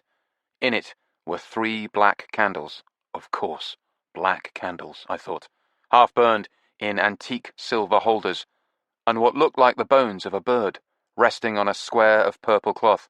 They hadn't got that decorating tip from the IKEA catalogue. I looked away from the bookcase and turned to my right and froze. There was a doorway in the whitewashed wall, but that wasn't what I was looking at. Hanging on the wall beside the doorway was a large photo behind glass in an ebony frame. It was square, about 2 feet high, and it was the image from Wished. But whereas the album cover had been tinted in a range of unreal and trippy colours, this was a luminous and brooding black and white. Clearly, it wasn't some kind of reproduction of the cover, but it had been made from the original negative, which suggested that it had been created in the darkroom personally by a man who had once tried to kill me. I noticed a squiggle of handwriting in blue ink in the lower right-hand corner and moved closer to read it. Yes, it was Nick Vardy's signature. A signed original of a classic album cover. This would normally have spurred me to covetous thoughts, but now I just wanted to get the hell away from the thing as soon as possible. I could see my own reflection in the glass, the shock showing clearly on my face. I turned away and went through the door, entering a dining room dominated by a large oval antique table made of a reddish wood. The room was silent and warm and musty. The walls were painted a kind of Wedgwood blue, and hanging on them were framed prints, small but immensely detailed watercolour illustrations of mushrooms and toadstools. They looked like they were pages carefully cut from a book. To my left was a grandfather clock, taller than I was and standing in a shadowed corner just inside the door. It seemed to be made of the same wood as the table. As I walked past it, the silent clock suddenly started ticking. Obviously, the vibration of my footsteps had caused something in the mechanism to shift and brought it back to life. But this sudden reawakening didn't exactly have a beneficial effect on my nerves. Nor did the rambling, chaotic floor plan of the house, which meant I found it impossible to work out where I was in relation to anywhere else, and that I had no idea what room I'd wander into next. As it happened, the room I wandered into next was the late Pete Loretto's home studio, which was equipped with an impressive drum kit and a large selection of unusual percussion instruments, but no records. From here, I passed through another door, this one oddly low, so I had to duck to avoid banging my head on the rough-hewn rustic lintel beam. It seemed I had entered an older section of the farmhouse, and one in which the windows were either the originals or had been added at considerable expense, because instead of being double-glazed and modern, they were made of stained glass in roughly diamond-shaped panes, edged with strips of black lead, and looked very old indeed. They glowed with candied colours, red, blue, and yellow, but didn't allow much in the way of useful light in, and the slightly crude look of them, which should have impressed me with how traditional and handmade they were, actually seemed peculiarly ugly and unappealing. This room didn't have any obvious function. It was painted black and was small and very oddly shaped. A hexagon. The two sides of the hexagon on my right had the windows in them, forming a gently V-shaped niche, which had a green leather bench running across it. An assortment of silverware had been left spread out on the bench on a black cloth. The side of the room opposite the doorway through which I had entered had a further door in it, which led uninvitingly into shadows. I could hear the distinct ticking of the grandfather clock back in one of the rooms behind me, measured and patient and resonant. The two sides of the hexagon to my left were fitted with black wooden shelves, which ran from floor to ceiling except for central gaps in which hung two matching brass mirrors. They were circular and were topped with oddly unpleasant-looking birds, eagles, judging by their beaks and talons. The mirrors reflected the colours of the stained glass, red, blue and yellow lozenges with the sunlight behind them, boiled sweets from the days when no one worried about using poisonous food colouring. The shelves were covered with small white shapes, difficult to make out in the dimness of the room. I stepped closer to see what they were, and then rather regretted I had. Skulls of small animals. The first one I saw looked like it had belonged to a weasel. I didn't bother examining the others closely.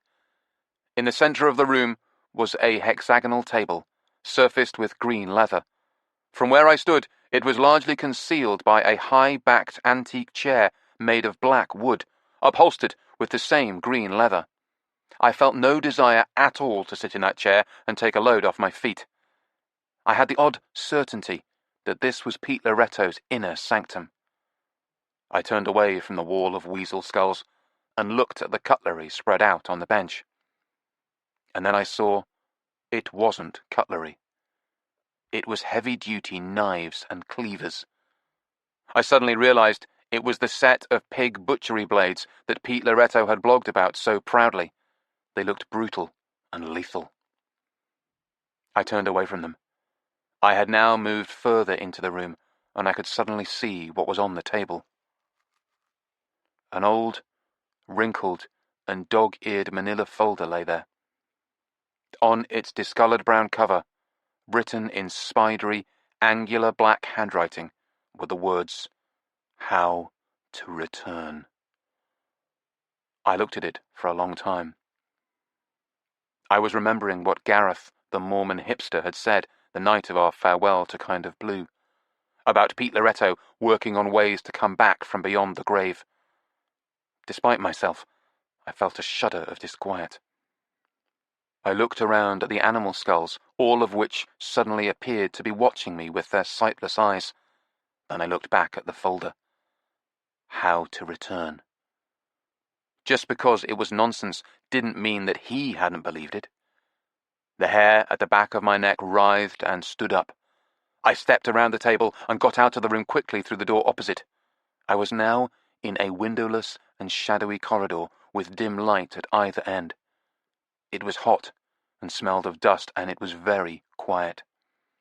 I could hear my heart thumping in my chest. I hurried down the corridor away from Pete Loretto's sanctum. Then I stopped. I stood there for a long time, breathing in the darkness. Then I forced myself to turn around and go back. I'm not sure if it was bravado or curiosity that drove me, but I think it was mostly that I didn't want to be the guy who was ruled by fear. I came back into the hexagonal room. I looked at the hexagonal table and the folder lying on it. How to Return. I circled the table, as though it was a pond of icy water and I was trying to nerve myself up to plunge in. I was breathing very rapidly, and my heart was pounding at a ludicrous speed. I forced myself to stop walking. I found it remarkably difficult to reach down for the folder and open it. But that is what I did, albeit with shaking hands. As you might imagine, I stared at the contents of the folder for quite a long time. Inside was a leaflet neatly printed in black ink on white paper. It read, "How to Return. We want you to be happy with your Friglou air conditioning unit, but if you are not 100% satisfied after installation according to these instructions, please call customer services on the number below within 1 month of purchase, or log into the Friglou website using your unique customer number and we will provide you with your returns authorization number. Please fill in the returns form slip below and include this with the unit you are returning. Your satisfaction is our goal. In retrospect, finding the air conditioner leaflet was the best thing that could have happened to me, because its ironic reminder of how suggestible we all are came at exactly the right moment. It left me smarting at allowing myself even the hint of the possibility of believing any of that crap, and thus feeling even the most tiny, exploratory tremor of fear.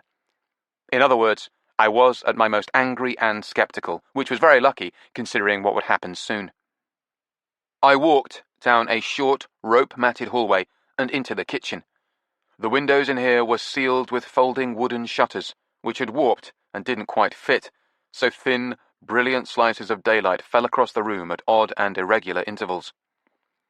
But they provided me with enough illumination to make my way through the darkened kitchen without actually falling over any of the angular and potentially painful rustic wooden chairs, and reach the sink, which was a vast, white rectangle with elaborate antique brass taps and a long, swivelling spout that extended over it.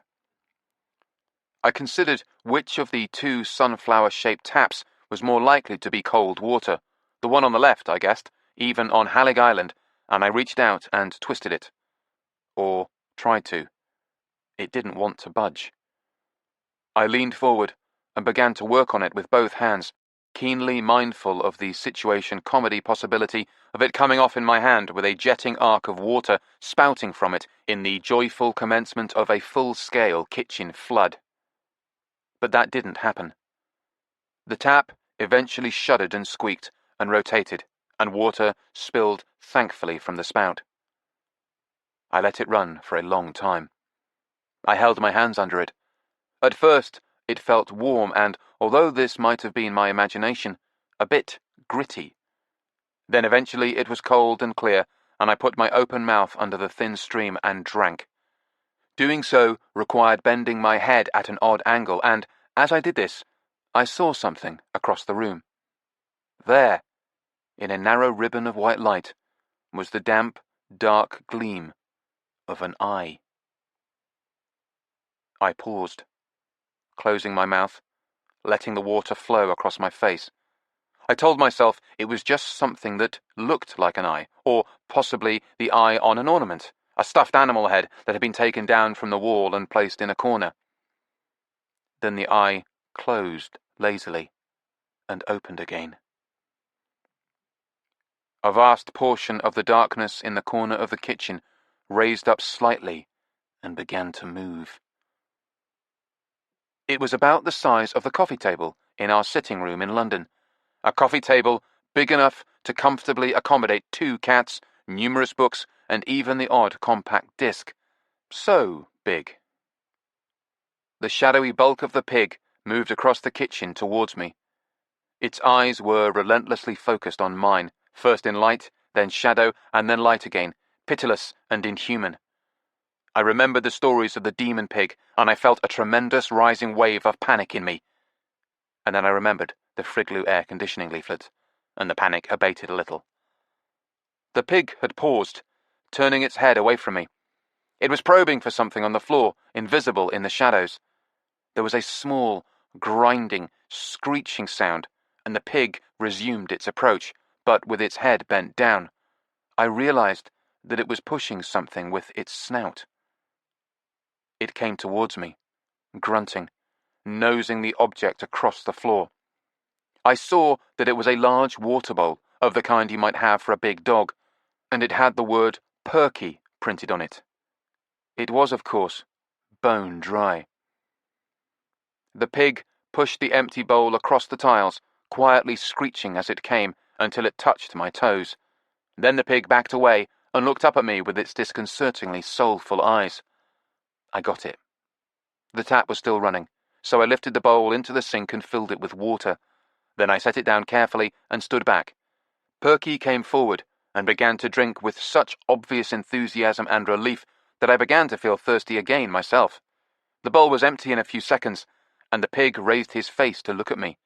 I refilled it, and, while he was drinking, stuck my own head back under the tap. Then I kept filling the bowl for him until, finally, he emptied it one last time and then shoved it aside with his snout. Then Perky lumbered forward a little closer to me and set his chin down across my feet, the way one of my cats might. He lay there happily, his ears twitching slightly. His head was heavy, but the weight of it on my feet was oddly comforting. I looked down at him and wondered if a pig perhaps really was like a big cat. To test this theory, I reached down and scratched him behind the ear. He didn't purr, but he did give a long, contented sigh. I rubbed him behind the ear until my arm got tired and my back began to ache, and then I straightened up. Perky gave me a fair enough look and lifted his head off my feet, then set it back down on the floor and continued to lie there. On this hot day, I imagine the cold tiles felt good against his skin, what with not having any sweat glands. When scratching behind his ear, I noticed that he was wearing a collar. It was made of greyish-pink plastic, much the same colour as Perky himself, which is why I hadn't spotted it straight away. It didn't look particularly comfortable, and in fact appeared to be digging into his flesh. I decided to take it off him at the earliest opportunity. But right now, I walked gingerly around him, making sure I didn't step on his tail in the darkness, and went to the door that led out into the garden. The door had a large dog hatch in it, easily big enough to have allowed access for Perky. Of course, that is what it had been designed for. I wondered if he had come in because he'd heard me in the house. I held the door open and turned around to look at the kitchen with the daylight flooding into it. Perky gazed up at me from his spot on the floor. The poor pig had been running and hiding all over the entire island, but finally he'd come home. I went outside, and Perky followed me with such speed that it suggested he was thirsty for company as well as water. I found an old rattan chair on a blue and red brick patio, which was mostly overgrown with weeds, and I sat down in the sagging chair, and the pig eased his bulk down on the warm, weed-grown bricks in a patch of sunlight beside me. His ears twitched, and he looked up at me speculatively as I took out my phone and made a call. He kept watching me for a while after I put the phone away, then finally seemed to make up his mind about something, and relaxed and went to sleep. That was the way Nevada found us an hour later. By then, I had gone back into the house and made a final search for Pete Loretto's record collection, and I'd found it. 100 or so LPs on a shelf in what looked like it had once been a spare bedroom, but had now suffered the fate of spare bedrooms everywhere, being given over to storing random junk. The records were an uninspiring lot, largely disco, if you can believe it. I was more relieved than ever that I hadn't had to actually break into the house. Going to prison for disco records would have been the last straw. After I'd made sure that these were the only LPs in the house, I'd accepted defeat and selected a paperback from a bookcase by the front door and gone out to read with my faithful pig at my side. I was gainfully engrossed in a Fritz Leiber story when Perky stirred and lifted his head. Then I heard the sound of a vehicle pulling up, and doors opening and closing. A moment later, Nevada came around the corner of the house. When she saw us, her face lit up. "You found a friend," she said. She tried the ear-scratching thing, which the pig seemed to like, even better coming from Nevada than me, and then, when she heard about the incident with the water, she went into the kitchen and came out with the drinking bowl filled to the brim. She set it down beside Perky, and he raised his head and gave it a token slurp or two. But it was obvious he was just being polite, which charmed Nevada all the more. I showed her the plastic collar I had cut off his neck with a pair of kitchen scissors. It had turned out it wasn't just a collar. It had some kind of technology attached to it. "It looks like a supersized Fitbit," said Nevada, "but I don't suppose it is." "My best guess is that it's some kind of GPS device," I said. "Like an ankle tag on an offender, or a low-jack device on a car." Nevada took the grubby collar and examined it. "Do you think someone could track Perky using this?" "Not anymore," I said. Nevada smiled. "So Perky is a free man at last, or rather, a free pig." Then we had the challenge of coaxing the free pig into the back of the van Nevada had arrived in. Luckily, Ms. Bramwell had brought a ramp along. When I heard about Ms. Bramwell, I realized that today had seen one bona fide return from the dead after all. She was the other bee in the B&B. We'd thought she was deceased because Miss Bebbington was in the habit of speaking her very emphatically in the past tense. But it turned out that this was the result of a rather messy breakup rather than any actual demise. Miss Bramwell, a slender 50-ish woman, now lived on a farm of her own on the other side of the island. A rather unique farm in that the animals on it weren't called upon to die any more than she had been. They provided contributions in the form of eggs or milk, or were simply pets.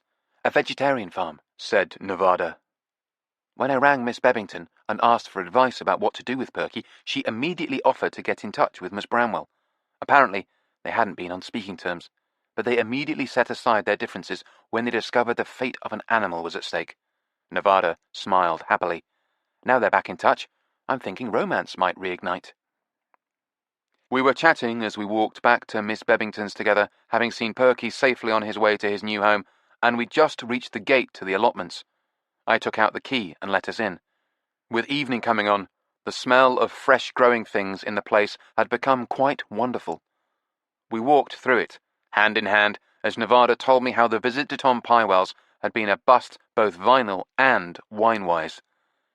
He had a lot of bottles in his cellar, but it was all very expensive and rather dull. Bordeaux and Burgundy, nothing from the Rhone. As for the LP, Tinkler and I carefully scrutinized every record in the place, but there was no copy of Wished with a flat back. Don't bother correcting me. I wouldn't dream of it, I said. But that means we're almost out of places to look. So, one way or another, we'll be going home soon. Yes. I'll rather miss this island, said Nevada. They've only tried to kill us here once. That was about to change. Chapter 26. Establishing Shots. Nevada went to take a shower, and I settled down to continue reading my Fritz Lieber story. Yes, I'd stolen a book from a dead man's house, but I rationalized this as fair payment for pig rescue when the doorbell rang. Miss Bebbington was out, as we discovered on our return. Nevada was in the shower, so I went to answer it. While you could look out the window in the breakfast room and see people coming in through the garden gate, once they had approached a little more closely to the front door, it was impossible to see them from any window in the house. If you wanted to know who was out there, you had to open the door.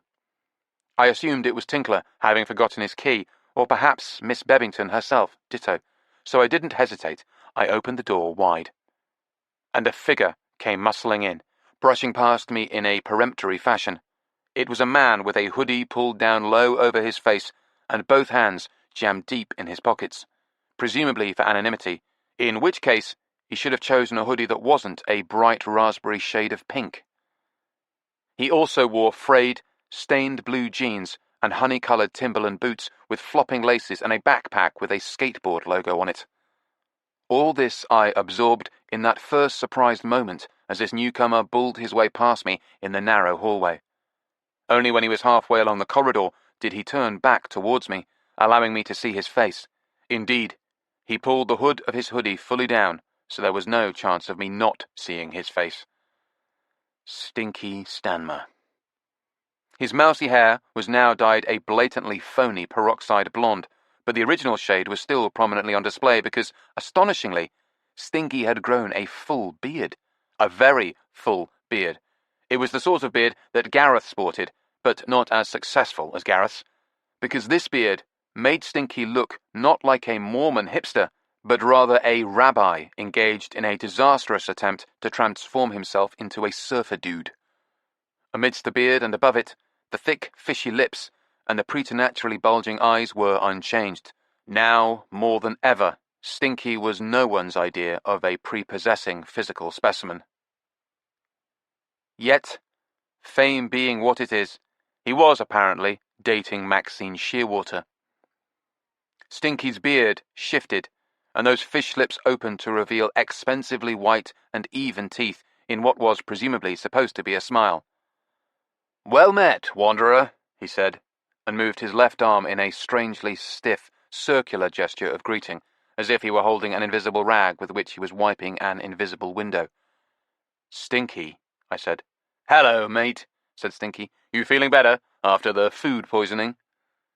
In the shock of seeing Stinky, I had completely forgotten about the food poisoning ruse. Suddenly, I was at a loss for words as my mind whirled with alternatives. Should I fake stomach cramps, bending over and moaning? Or just alter my facial expression to one of pained, pale strain? The latter would be easy enough, given to whom I was talking. But any need to shore up my cover story vanished because Stinky instantly forgot about my food poisoning. In fact, forgot he'd even asked me the question as he moved briskly onto his favourite subject, Stinky Stamner. We're here on the island filming a documentary, so I understand, about Black Dog, you know, the band? Yes, Stinky, I know who they are. In fact, I believe this entire enterprise is based on an original idea by yours truly. Well, you do have the best ideas, bruv. Stinky did the thing again that was meant to be a smile, and stepped closer to me and clouted me lightly on the elbow. I think this was supposed to be a comradely slap on the shoulder, but he hadn't quite mastered it yet. You just lack follow-through, he said, and chuckled. So that's what we're doing, me and my team. My film crew. We're here, following through. We shot some preliminary footage today, and it looks great. Great. You know, establishing shots and so forth, local colour. And my researchers, they came here a few days early. I know. One of them vamped Tinkler so she could find out what we were up to. Vamped? I love your turn of phrase, mate. Love your turn of phrase. That would be Alicia, my sound recordist. You know what? She and Sydney, is Sydney the giantess? Giantess? Ha ha ha! Well, yes, she is a bit on the tall side, but I like a tall girl. There's more of her to love, if you know what I mean. She's our camera operator. She's been hanging around outside, I said, right there outside in the street, just across the road from us, all day. She's scouting locations, bruv. Scouting locations. Busy girl. Very talented. She and Alicia got some great footage the other night of that beach barbecue. Your beach barbecue. For your mate Tinkler's car, I mean. Barbecuing a car. You're mad, you lot. I heard about what happened, by the way. Stinky suddenly put on his serious expression. It was not a pretty sight. You've got to be careful, mate. You could have all got drowned. They could be fishing you out. That road to the island is dangerous, bruv. It's underwater several hours a day, but there's a website with the times and a sign down there. You really got to check it before you go driving along there, mate. You could have died. So next time, check the times. I opened my mouth, getting ready to say all sorts of things, but it was just too much effort, and Stinky wasn't interested in listening anyway, so I just said, Good advice. The best advice is good advice, said Stinky, and barked with laughter. Ha ha! We're the advice squad, the good advice squad. No charge, not for old friends, free of charge. So anyway, what were we saying? Oh, the filming. Yeah, it's going great, bruv. And you know what we're going to film tomorrow?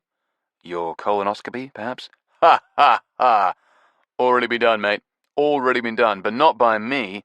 Jonathan Ross, mate. No, we're going to Pete Loretto's house. That shut me up, very effectively. Perhaps Stinky took my silence for incomprehension, because he said, he was the drummer with Black Dog. Yes, I said, my mind racing. But mostly I was preoccupied with an intense sense of relief that I'd got there before Stinky and his team, by the skin of my teeth. A creepy, deserted farmhouse, Stinky was saying. Still a crime scene, officially, but we asked permission to film there, and it turns out, you know what? One of the local cops is a fan. A Stinky Stamner fan, so no problem. Permission to film, or at least they're going to turn a blind eye. The cops. Justice is blind! So we're going to film there tomorrow, at the murder house. You know about the murder, do you? I heard about it. Well, you should read about it, bruv. Jesus, what a story. Crime of passion, how his wife turned vegetarian and she shot him because he wouldn't turn vegetarian. That's the gist of it anyway, not the details. The details are fascinating. You should read about it on their blog. You read the Loretto's blog? Well, one of my researchers read it for me. Quite a story though, eh? He looked at me with his bulging eyes. It's as if you killed and cooked one of your cats, and Nirvana got really upset about it, and then you wanted to kill and cook the other one, and all right, Stinky, I said. I get the picture. It was Stinky who didn't get the picture. If Nirvana found any jokers messing with our cats, they wouldn't be long for this world. The jokers, that is. And just then, as if she was sensing that someone had taken her name in vain, I heard the bathroom door upstairs open. Stinky didn't notice, because he'd suddenly unslung his rucksack from his shoulder and was busy unzipping it. Got something I've got to show you, mate. Something you must see. As he delved inside, Nevada appeared at the top of the stairs and called down. Who are you talking to, love? You'll never guess, darling, I said. What, cheer? Yelled Stinky. There was silence from the top of the stairs for a moment, and then, oh, Christ, Stinky. Nevada came halfway down the stairs and looked at us. She was just wrapped in a towel. Normally, Stinky wouldn't have been able to conceal his delight about this, but at the moment he was entirely preoccupied with ransacking his rucksack. I said, Stinky was just telling me that he and his camera crew are going to Pete Loretto's farmhouse tomorrow. To film. Oh, Christ, said Nevada again, then immediately put her hand to her mouth as if concerned that she'd said too much, but Stinky, of course, hadn't noticed. That's right, he said cheerfully, still digging around in his rucksack. Tomorrow. First thing, but never mind that. Look at this. He proudly brought out an elegant-looking bag made of heavy, glossy pink paper with black lettering on it. It was the sort of bag you'd be given to hold your purchases in an expensive shop. In this case, the name of the shop, there on the shocking pink bag, was Faddish Fetish. It's a present, said Stinky. For us, I said. You shouldn't have. Ha, ha, ha. Not only shouldn't I have, I didn't. No, it's not for you, mate. It's for Maxie, you know, Maxine Shearwater, Max Shearwater's daughter. She's a lovely girl. Lovely. Yes, I know. I just loved that footage of her dancing on the car roof, you know, at your beach barbecue. She really went for it, didn't she? I call her Maximum Maxine, because she really goes for it. Have you seen her tattoo? Oh, my. Anyway, this is for her. A present. From London. Despite herself, curiosity drew Nevada down the stairs. She joined us in the small hallway as Stinky opened the bag and lovingly unwrapped the pink tissue paper inside to reveal what took me a few seconds to realize was a bikini. A microscopic bikini made of PVC. It had strong black outlines at its edges, but otherwise was completely transparent. I'm going to restage Maximum Maxine dancing on the car roof, and I'm going to have her wear this. Have you asked her if she wants to? Said Nevada. She hasn't seen it yet. I'm not sure she ever will be able to see it, said Nevada. It's completely see-through. It's virtually invisible. I know. It will really show off her snake tattoo nicely. Yes, I'm sure that's why you bought it, I said. You should love it, mate. It's made of vinyl. He held the transparent bikini aloft and grinned his toothy, bearded grin at us. Just think of the low-angle shot. We are, said Nevada. I said, isn't it time you were going, Stinky? Of course, it wasn't as simple as that, but we did eventually prevail upon Stinky to put his fetish bikini back in its bag and go. When the door finally closed behind him, Nevada turned to me and said, You only just got to the Lorettos before he did. I know. We've got to get to Max Shearwater before he does. We will, I said. It's all booked. First thing tomorrow. Chapter 27. The Statue Garden. The following morning, immediately after breakfast, we got a taxi to Max Shearwater's house. We didn't worry about any cloak and dagger maneuvers this time, because we assumed Stinky would be busy at the Loretto farmhouse, and, in any case, Sydney the Giantess was no longer stationed outside the B&B, keeping an eye on our comings and goings. Nevada and Tinkler and I all set off together, but Cleanhead apparently had business locally and said she might join us at Max's later. By business locally, she means she's seeing Gareth again, said Nevada. Do you think she's having an affair with him? Said Tinkler. Almost certainly. Are you just saying that to torment me? Yes. The taxi took us up from the seafront along a route that had become familiar, indeed unpleasantly familiar, since it took us past the sea view where we'd witnessed Jimmy's arrest, and then the lynch house where we'd been among the last people to see Valentina alive. We all fell silent as we passed it. As it happened, we didn't have far to go from there to Max Shearwater's place. If we could have driven straight up the slope, we would have been there in a minute or two. Indeed, we probably could have walked it that quickly, but the taxi had to laboriously wind its slow way uphill around some rather unusual terrain. It appeared that in some distant epoch, part of Haleg's volcanic cone had collapsed into the sea, creating an inlet from which a jagged series of giant perpendicular stone pillars rose straight upwards instead of the usual gentle slope of the island. The Shearwater house was situated on a broad ledge at the top of one of these outcrops of rock. It was a dramatic location, made even more dramatic by having the house extend beyond the ledge, out into the empty air, high above the ocean. The house itself was a piece of modernist architecture, like a stack of glass-sided concrete boxes of different sizes, with one end of the bottommost and largest box simply jutting out over the edge, supported by nothing. Of course, what it was supported by was the rigid structure of the rest of the house, which I guessed must include some reinforcing columns in the basement. But it looked crazily suicidal, as if the whole thing might just topple into the waiting waves far down below. I suppose that was the point. As the taxi took the final curve in the ascending road and we got our first glimpse of the place, Nevada said, "Wow." And Tinkler said, "Living here wouldn't make me nervous at all." "It's bloody mad," murmured our taxi driver, which was pretty much the extent of his conversation since we'd left Miss Bebbington's. Nevada looked over at me. "Does it remind you of something?" I nodded. The spot where they burned the money. That too had jutted out from the slope of the island, extending over the sea, but it had been a natural formation, accidental. This was anything but. "Do you think it's deliberate?" said Nevada. "I mean, the resemblance." "You bet." We paid off our loquacious taxi driver and walked the short distance from the road to the house.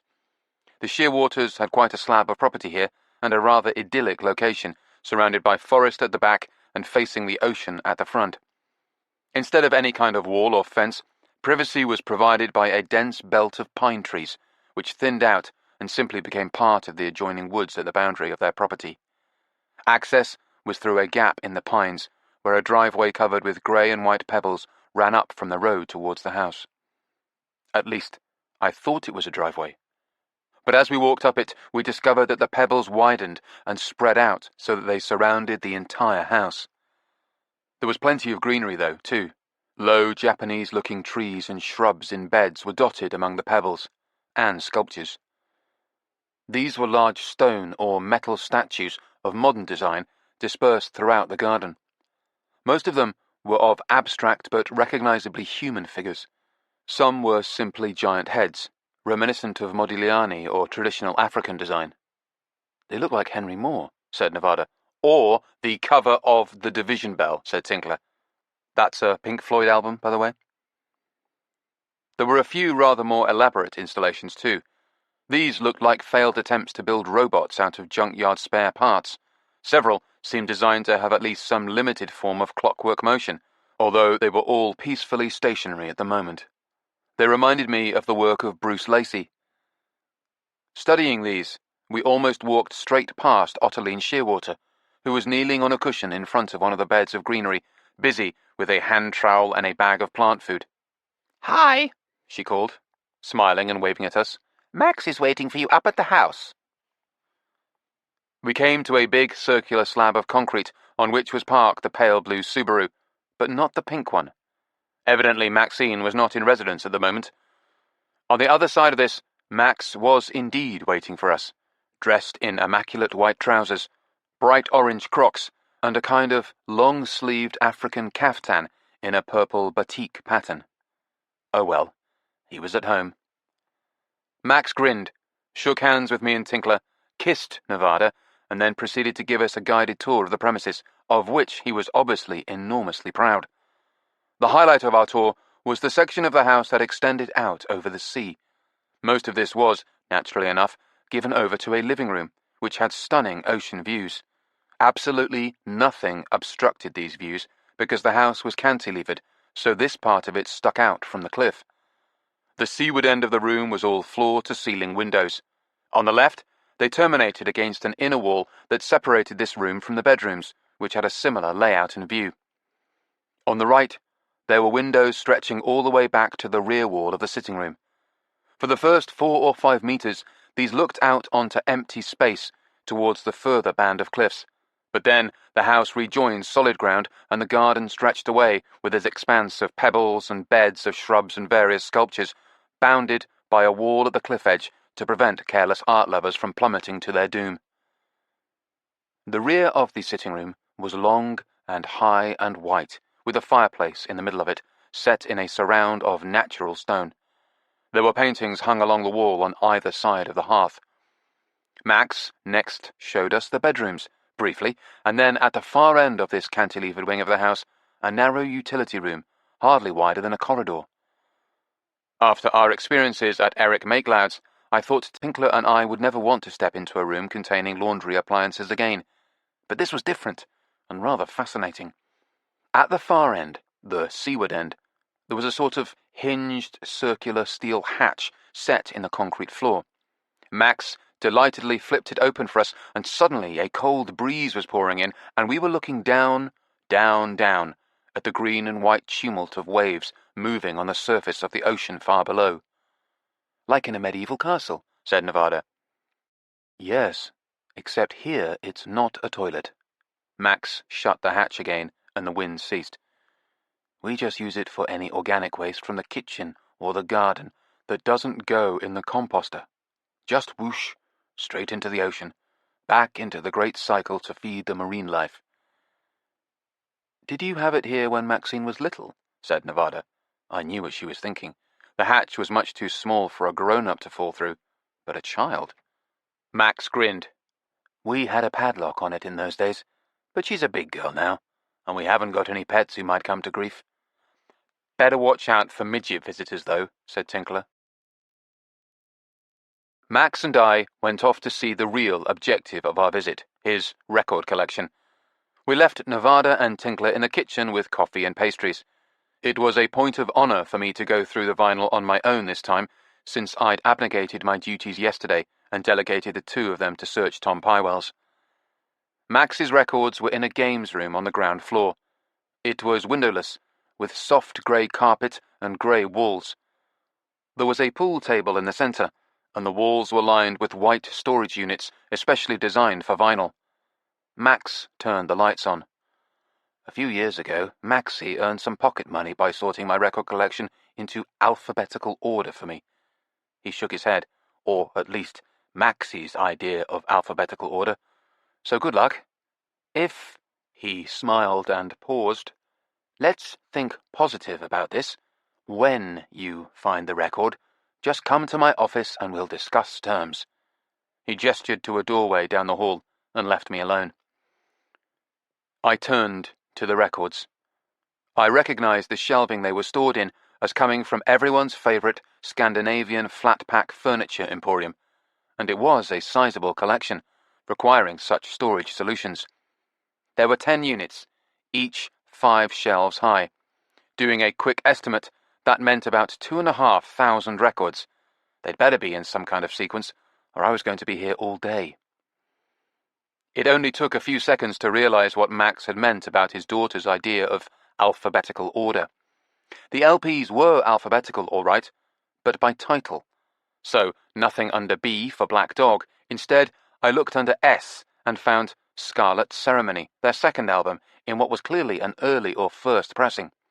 At this point, I started to get interested, indeed excited.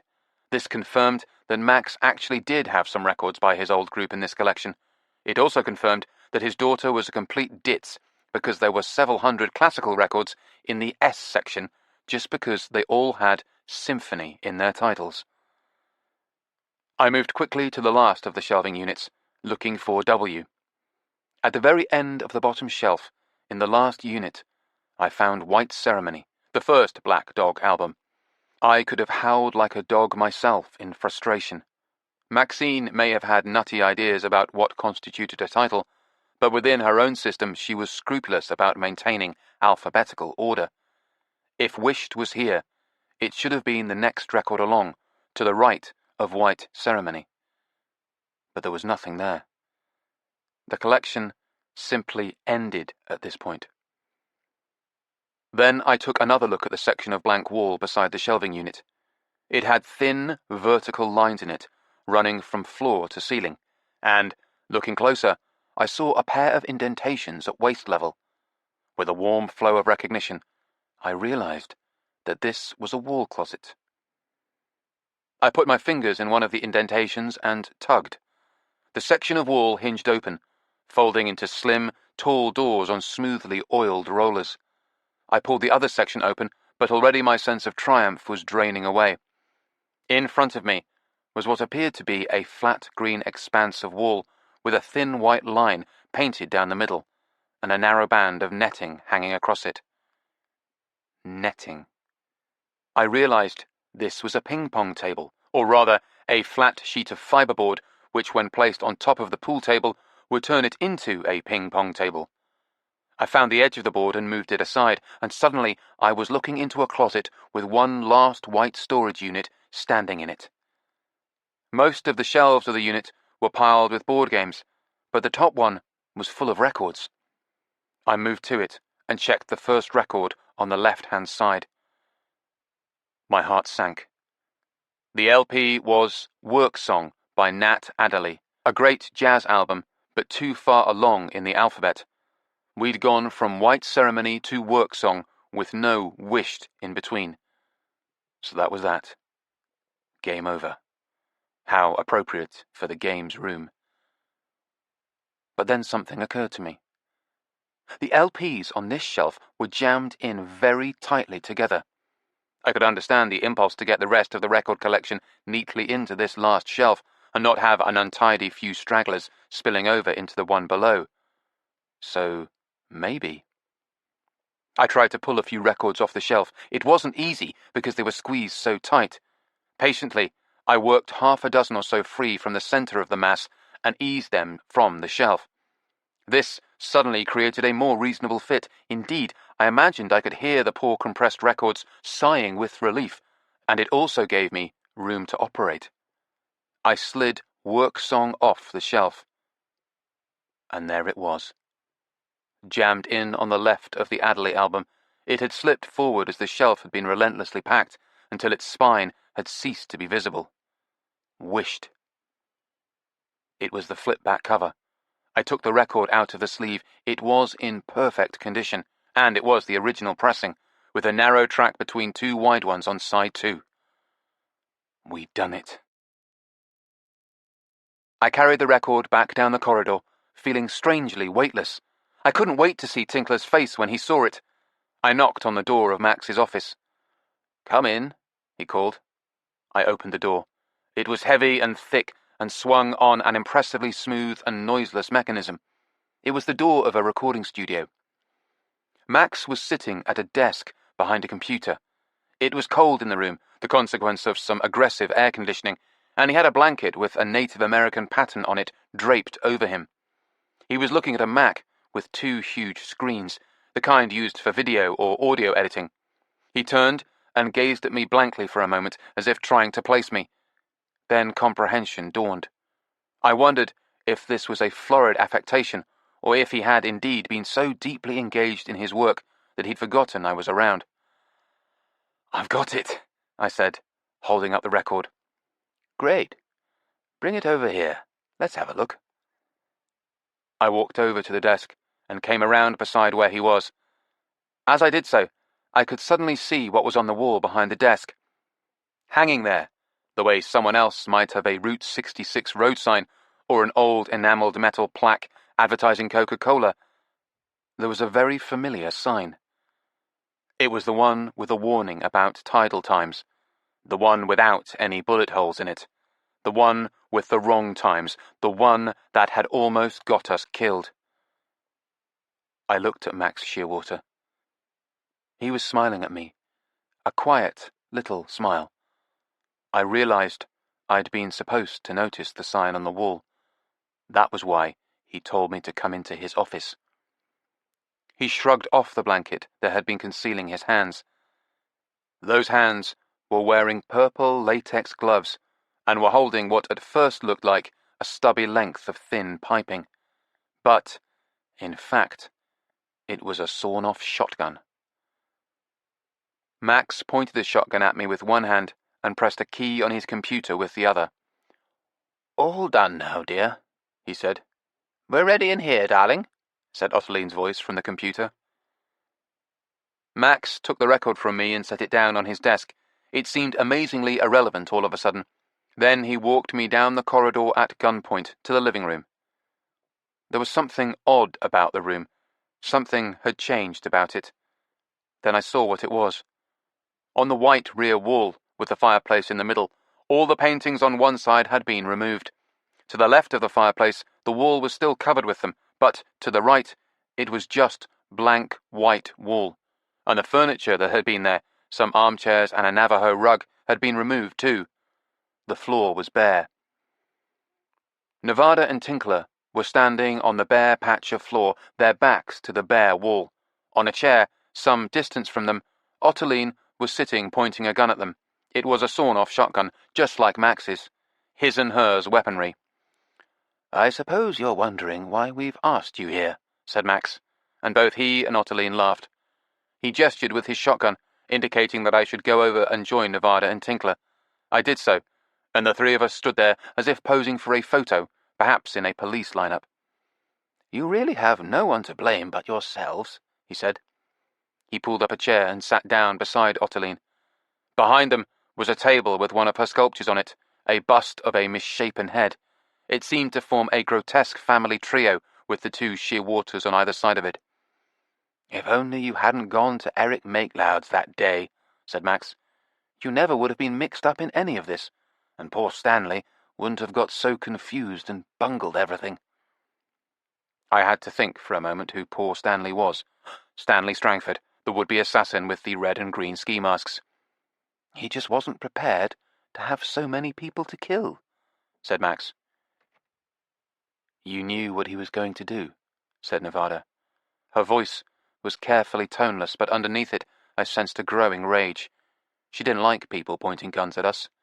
Ottoline must have detected it too, because she said, "Just so you understand the situation fully, these are shotguns, which have been rendered highly illegal by having their barrels cut down. What that means is, if they're fired, the pellets disperse over a very wide area. That is why we have moved the furniture away from that whole section of the room, because that whole section of the room is what you might think of as the blast area. Anything in the vicinity will be utterly shredded if we fire these weapons. So, if you try anything, say for example, trying to take these guns away from us, you will all be killed instantly."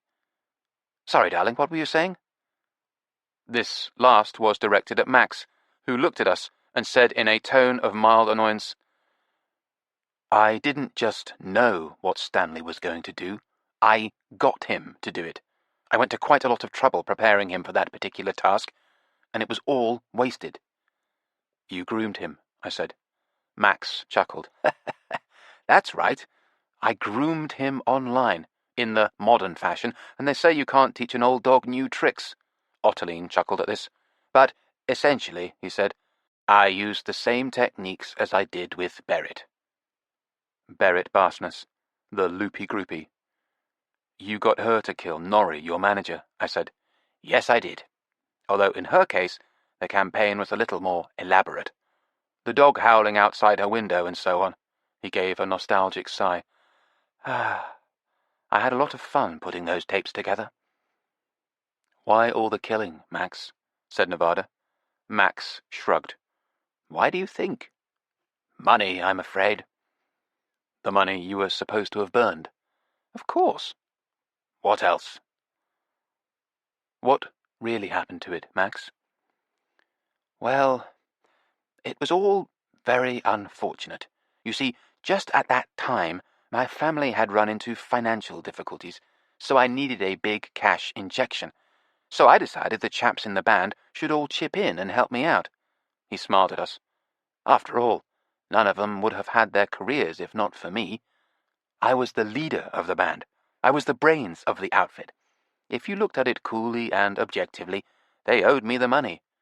But of course, I wasn't crazy enough to think they'd see it that way. So, if they were going to make a contribution, they'd have to do so without knowing it. That's why I came up with the wheeze to burn $1 million. Note, dollars, not pounds.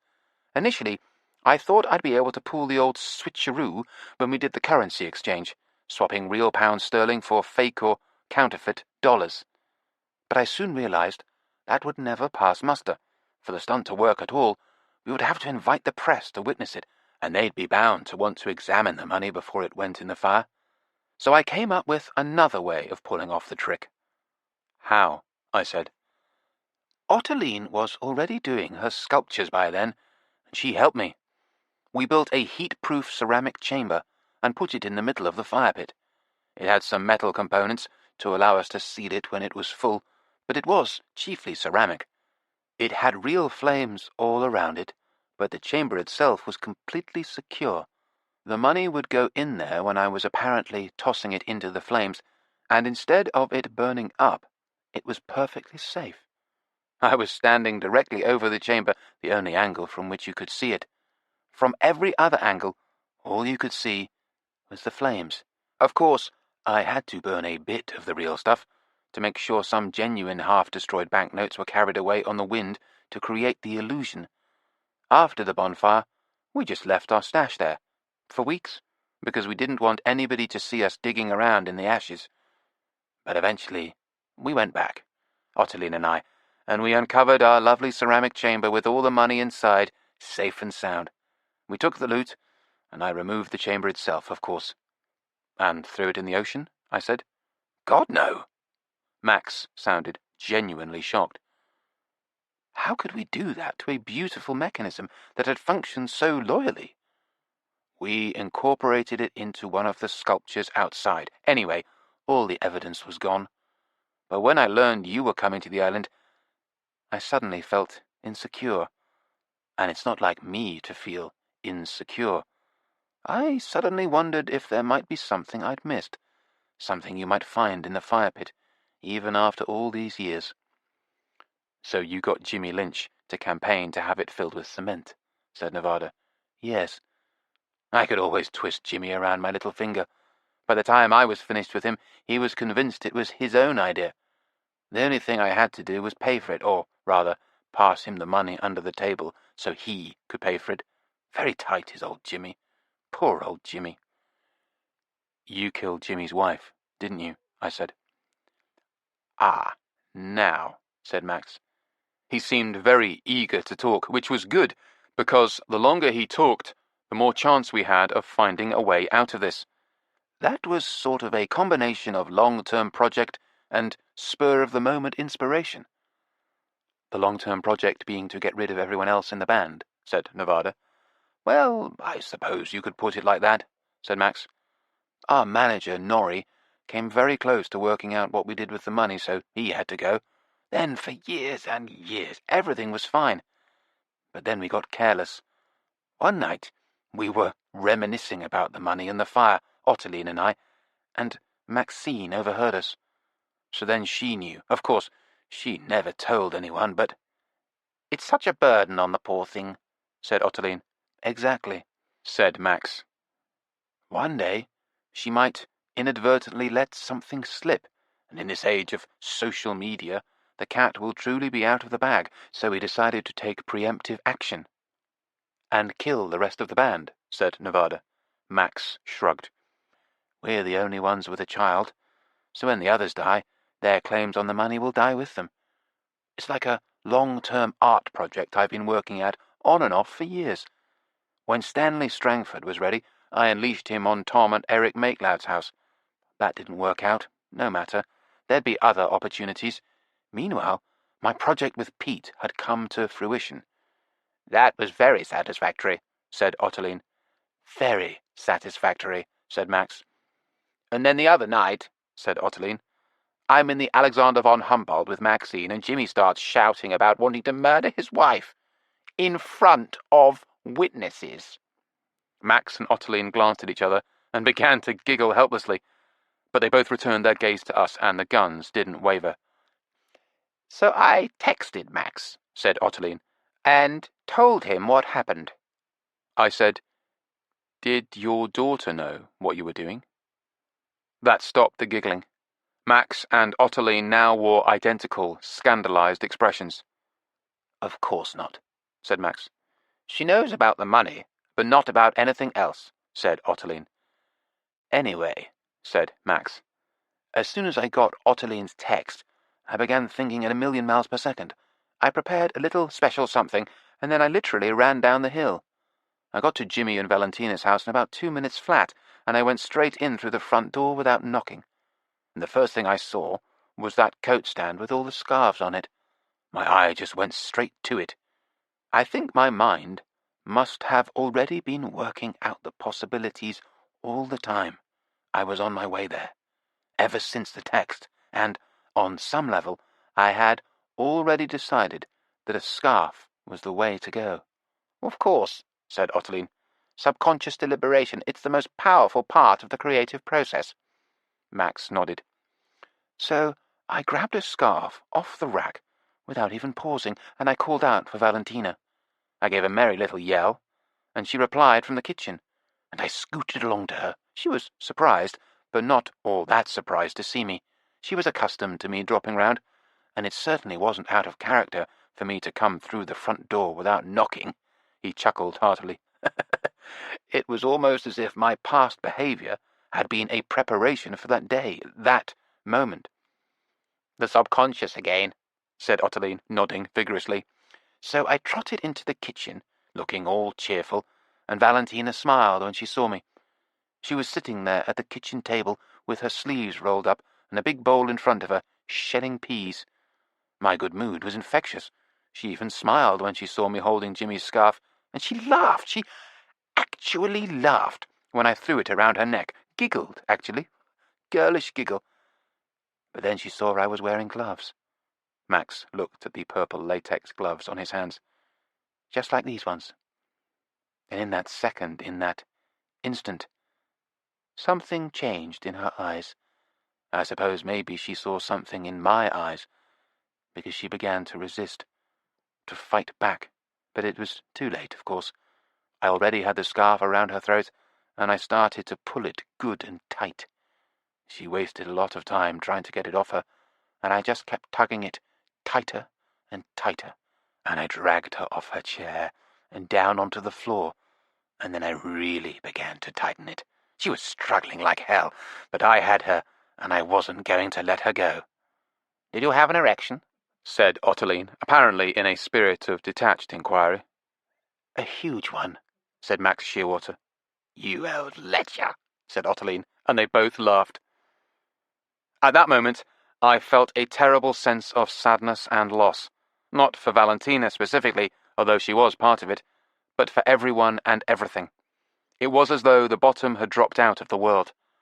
I had met some very bad people, and had known them to do very bad things, but there was something about these two that just seemed to call everything into question. The fact that they could exist and behave the way they did seemed to devalue the very quality of the world. I couldn't stand to look at them anymore, so I turned my head away and stared towards the window. It was the window on my right, the garden window. Cleanhead was standing outside. Chapter 28. Guardrobe. Cleanhead stood there among the statues in the garden, just on the other side of the window. Our eyes met. She gave me a tense nod. She understood what was happening, and she was on the case. A hot surge of relief broke in my chest. Nevada was unaware of what I'd seen, but I felt Tinkler stir at my side. Suddenly, there was something very different about him. Maybe it was his breathing. He must have spotted Cleanhead too. Then, horribly, Ottiline must have also sensed something, because she began to turn towards the window. And the instant she started to do so, Tinkler let out an anguished cry and fell to his knees. All eyes in the room turned towards him, mine too, though an instant later than the others, because first I took in the sight of Cleanhead running from the window and disappearing around the corner.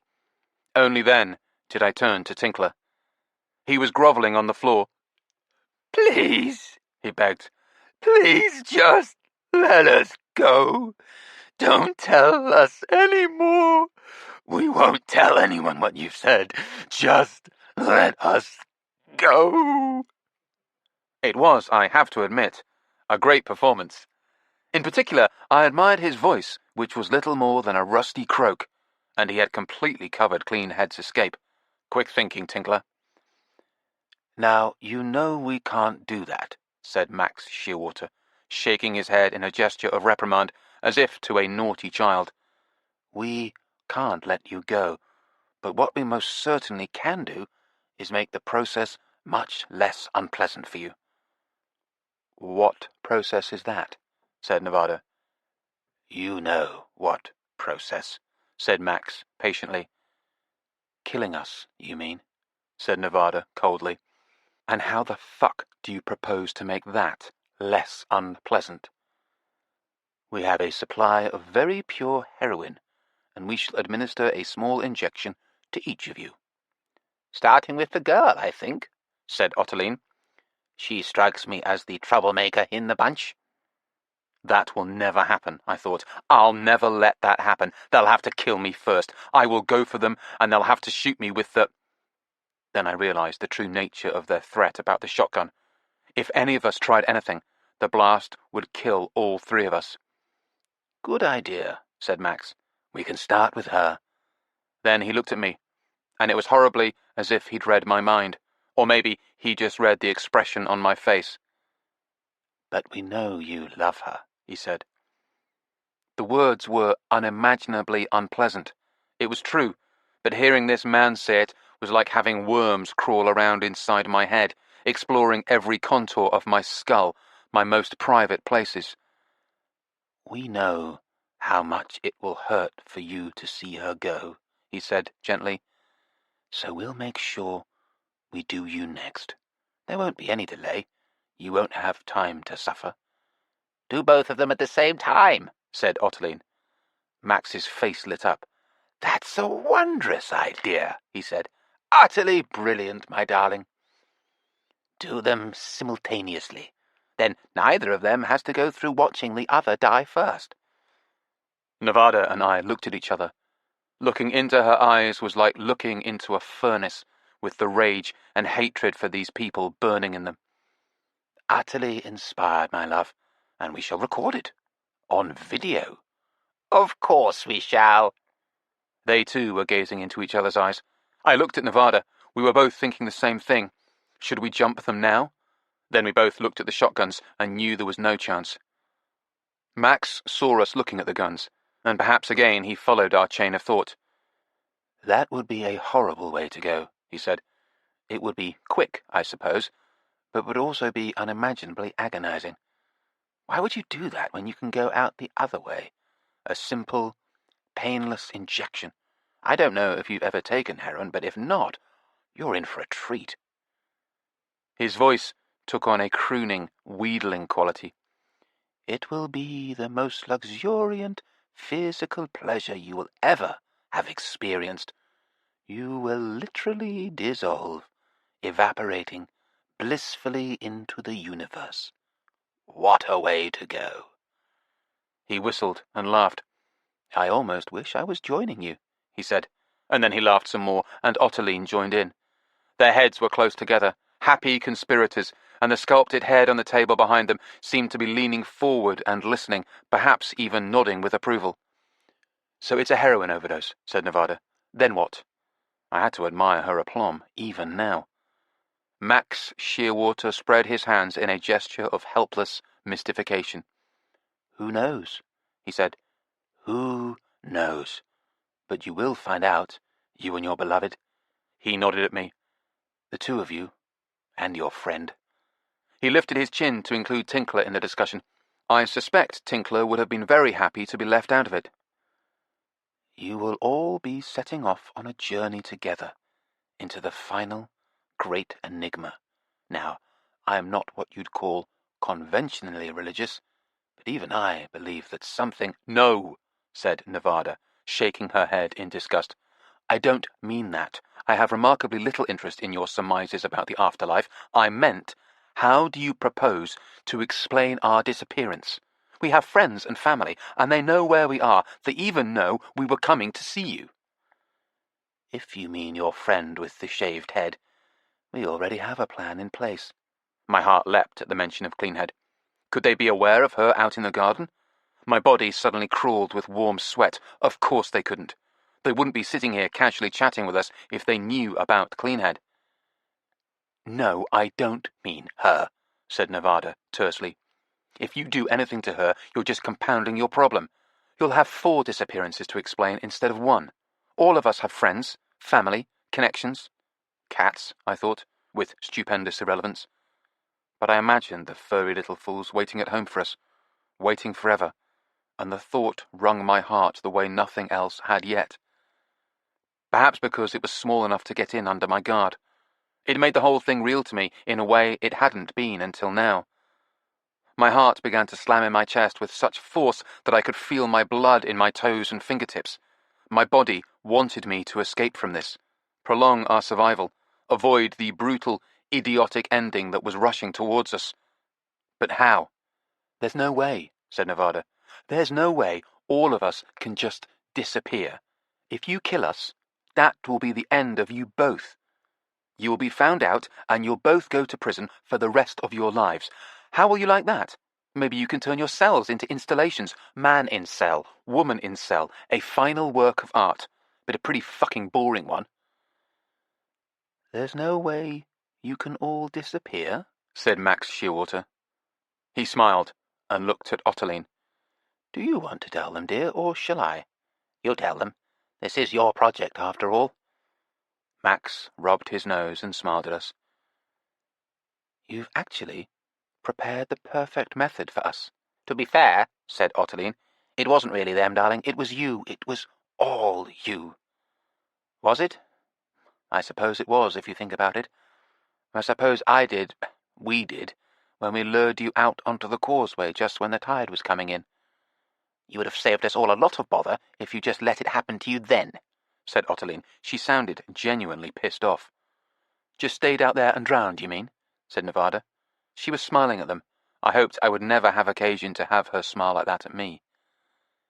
But what have you gained by not staying out there and drowning? By coming back, what have you really gained? Ottoline shook her head with disgust. A few shitty little pitiful days. Don't get angry, love, said Max. I'm not getting angry. It's just such a nuisance. But it sets the scene so superlatively well for us now. Yes, I suppose it does, conceded Ottoline sulkily. Max looked at us. That little episode has made you famous on our island. Famous as the mainlanders who don't know how to read the tide tables.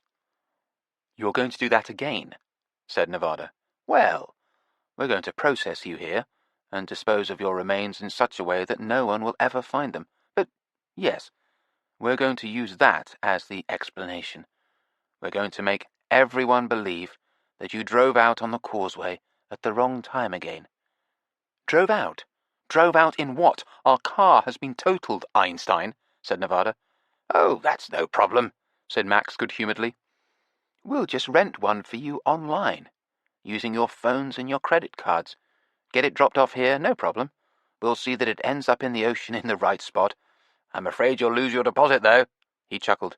So it will be just like last time, except this time you did drown, and your bodies will never be found. There will be a big search for them, but they will never be found. Because we will have cremated you in my kiln, said Ottoline, and scattered the remains into the sea. Through the guard-rope in the utility room. I showed that to them earlier, dear, said Max, as if this mattered. No one will believe it, said Tinkler. Why not? No one will believe we're stupid enough to make the same mistake twice. But his voice wavered, and I knew he was thinking what I was thinking. That is exactly what they believe. On the contrary, far from making anyone think that, your little fiasco previously will have convinced them you're arrogant, careless mainlanders who are absolutely just the sort of people who would make such a mistake, the sort of people with no respect for the lethal majesty of nature. I saw Ottiline stirring impatiently now, looking at her watch. Actually, darling, she said. I could see she was eager to get on with the project. We had to stall them, to give Cleanhead time to arrive with the cavalry. So I quickly said, "Why did you frame Jimmy for murder instead of killing him?" Max opened his mouth to reply. Always eager for a natter was Max Shearwater, but at that moment the doorbell rang. Ottiline and Max exchanged a quick, worried glance. Obviously they weren't expecting anyone. My heart swelled with joy. Cleanhead had got here with the cops really quickly. I'll go, said Max. He hurried out. Ottiline shifted her chair just a smidgen to face us more squarely, adjusting her shotgun and aiming it carefully. Not that it mattered with that thing. The misshapen bust stared at us over her shoulder, as if supplementing her wary vigilance.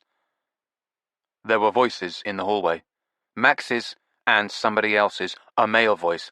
At any moment, I expected to hear the shock and surprise from Max as he was clapped in handcuffs, but the voices remained casual and grew closer.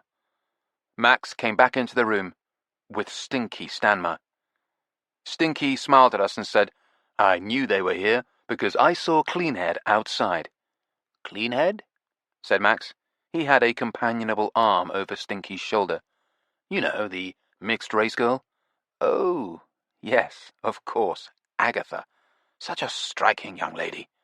Max released Stinky and took a step back. "Where exactly did you say you saw her?" "Outside, in your garden." "Thank you. You have been very helpful indeed, Mr. Stamner. Now, please join your friends." This was the point where Stinky saw the gun that Max was holding. He turned to us, aghast, and then also saw the gun Ottiline was holding. "Over here, Mr. Stamner," said Ottiline, and Stinky obeyed, coming to stand beside me. Meanwhile, Max hurried out. "What have you fucking done?" I hissed at Stinky. "You told him Cleanhead is out there." "I didn't know," he said. "I didn't know about any of this. I just came here looking for the record." Tears filled his eyes. "Why are you always getting me into these situations?" "You're supposed to be filming at the fucking Loretto's." "There was a problem with police permission. My friend in the police—" Suddenly the tears stopped welling in Stinky's eyes. He turned to Ottiline. "My friend in the police knows I'm coming here. I told him I was coming here."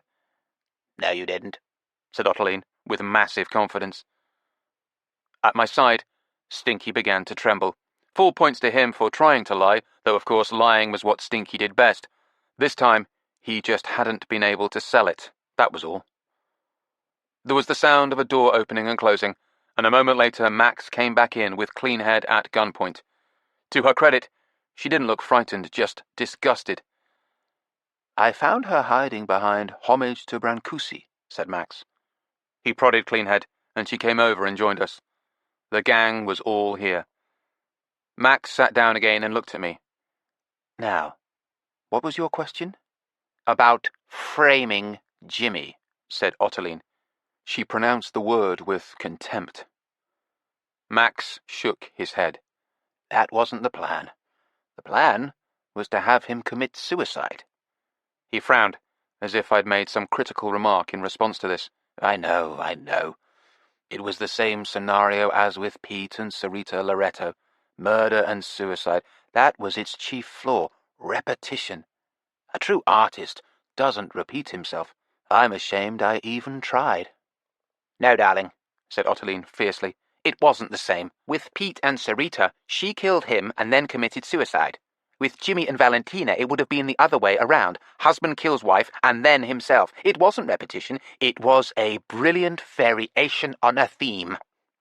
"Thank you, darling," he said, and suddenly took her hand, her non-shotgun hand, in his own non-shotgun hand. They briefly glanced into each other's eyes, heartwarming evidence of a long and happy marriage. If only they weren't a couple of serial killers. I said, "How the hell did you propose to make Jimmy commit suicide?" It was a valid question. The powerfully muscled Jimmy could have snapped Shearwater in half, But my main objective was just to keep the mad motherfucker talking and prolong our own existence. Oh, I prepared a hot shot, a syringe containing an overdose of heroin mixed with some other fun ingredients. Ottoline stroked his hand. You thought of all that so quickly, darling. Inspiration, darling. But how were you going to get the heroin into him? I said, again, with the notion of him being snapped in half. It was a very attractive notion. Max's eyes blazed. Ah, now that was going to be the fun and exciting bit, the improvisation. I wasn't sure precisely how I'd do it, but in all honesty, I think it would have been pretty easy. My favourite scenario was to pretend I just happened to drop by, share in his horror and astonishment at the murder of Valentina, lying there dead in the kitchen, and simply offer him the heroin by way of comfort for a grieving husband.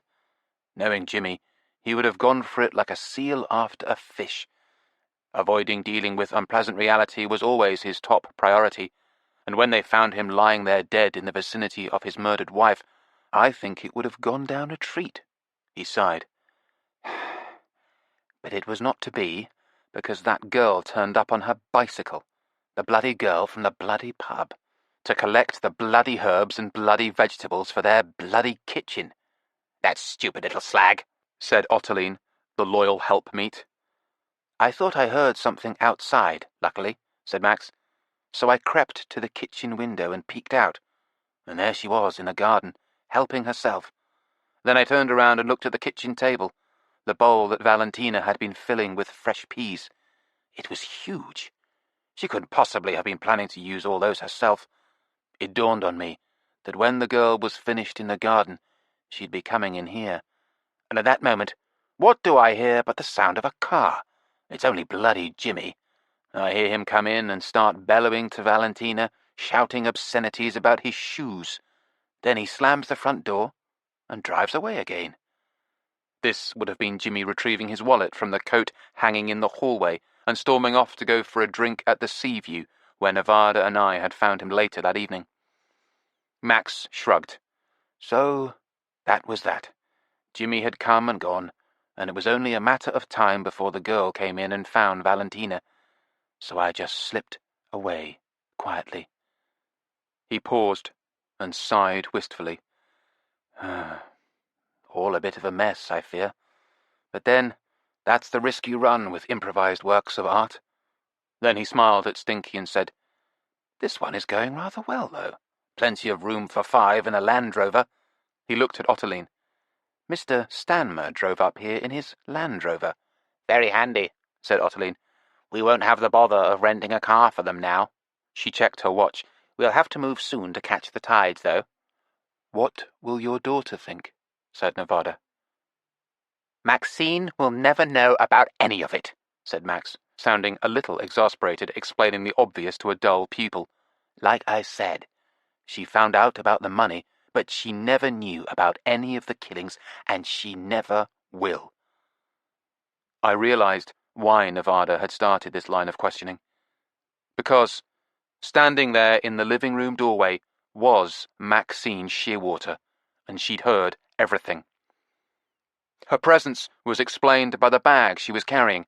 It was a stylish pink paper confection with the logo of Faddish Fetish on it. This was the same bag from which Stinky had so proudly produced the transparent bikini, except now additionally written on it in large letters in surprisingly bold yet girlish handwriting were the words, "Fuck off, Stinky."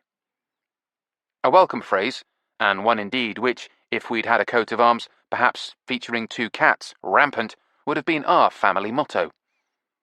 Maxine stared at her parents. Her parents stared at her. Then she turned and fled. "Maxie!" said her father in an agonized voice. He lurched to his feet, looked at the gun in his hand, and hastily set it down on the chair. Then he ran out the door after her, moving with astonishing speed for a man that big. As he disappeared through the door, Ottoline turned to watch him go. Nevada was a blur of motion. She reached the table with the bust on it, scooped it up and swung it two-handed at Ottoline just as she was turning back to look at her. The bust must have been hollow because it rang with a low, throaty note as it connected with Ottoline's skull like an exotic percussion instrument. Despite being hollow, it was still clearly plenty heavy because Ottoline gave a grunt at the moment of impact, her eyes rolled up in their sockets, and she slid to the floor in a boneless mass. "How's that for being a troublemaker?" said Nevada, looking down at the unconscious woman at her feet. She threw the bust across the room into the far corner, where, surprisingly, it shattered. Then Nevada bent forward and plucked the shotgun from Ottoline's limp fingers. She picked up the other one from Max's chair and hurried out of the room, a sawn-off shotgun in either hand. She came back a moment later, no longer carrying the guns. "What did you do with them?" said Cleanhead. "I dropped them down the guard rope. Now they're in the sea, feeding the great cycle of nature." "Don't you think we might need them?" said Stinky tremulously. "Pull the trigger on one of those things and you kill half the island," said Nevada succinctly. "Come on, let's go." I made everyone wait while I went into Max's office to get the flip-back copy of Wished. I wasn't going to let us go through all this and come out of it empty-handed. When I got back to the living room, Nevada and Cleanhead were busy trussing up the still unconscious Ottoline using bathrobe towels. They tied her arms behind her back and bound her legs at the ankles. Even when she woke up, she wouldn't be going anywhere. Outside the house, the only car in the circular parking area was Stinky's, the Land Rover that Shearwater had been so keen to use in his staging of our deaths at sea. "No Subarus," said Tinkler. "Pink or blue," I said. "So Maxine took off in hers, and Max went after her in his?" "It looks like it," said Tinkler. "Well, let's get the fuck out of here before he comes back." Cleanhead nodded. "I suppose we need to go anyway," she said, "before the police arrive." "The police?" said Tinkler. "The police are coming?" "Yes." "Why?" I said. "Or perhaps I mean, how?" Cleanhead gave me a slightly disdainful look. "I called them as soon as I saw you guys were being held at gunpoint. Why wouldn't I?" She sounded genuinely annoyed, bless her. Now she said, "Where are the keys, Stinky?" "Keys? For your vehicle?" "Oh." Stinky dug them out and handed them over to her without protest. Cleanhead pressed the fob, and the Land Rover came to life. We all piled into it, and she drove us away from the house jutting over the sea. At speed. Chapter 29. 2 recordings. Getting out of there fast had seemed like not just the smart, but the only thing to do. However, we weren't even back at our B&B before doubts began to besiege me. Should we have stayed and waited for the police to arrive? But, given the current state of their overstretched resources, it could be a while before anyone turned up, even for an emergency call. And in that time, who knew what deviltry the returning Max might have cooked up for us? Nevada had got rid of the 2 guns we knew about, but there could have been all sorts of other deadly surprises in store. On the other hand, now that those guns were gone, there was no physical evidence we could use against the Shearwaters. I tried to force these worries from my mind and listened to Cleanhead. As she drove, she was telling us what had happened since we'd left her this morning. "I went down to see Gareth at his garage, and I took Perky's collar with me." She glanced over her shoulder at me. "I was thinking about your theory that it was some kind of low-jack tracker, and I wondered if he could identify it. But while I was down there, Foxy Foxcroft came sniffing around. I think she fancies Gareth. Sorry, Tinkler." "Hey," said Tinkler fervently, "I'm just glad to be alive." I think he was also glad that it wasn't Cleanhead who fancied Gareth. "Anyway, it turns out it isn't a tracking device at all. It's a recording device." "Recording?" I said. "Audio recording?" "Yep. A state-of-the-art, long-life audio recorder. Foxy Alicia spotted it right away, what with being a trained sound engineer and all. And Alicia had also showed Cleanhead how to play it back and listen to it. I was sitting there at Miss Bebbington's with earphones on and sipping a cup of tea. I wished it had been something stronger. I needed it. It was our turn to listen to the device when we arrived back at the B&B. It began with a helpful introduction by Max Shearwater. As soon as I heard that voice, I had to stop listening.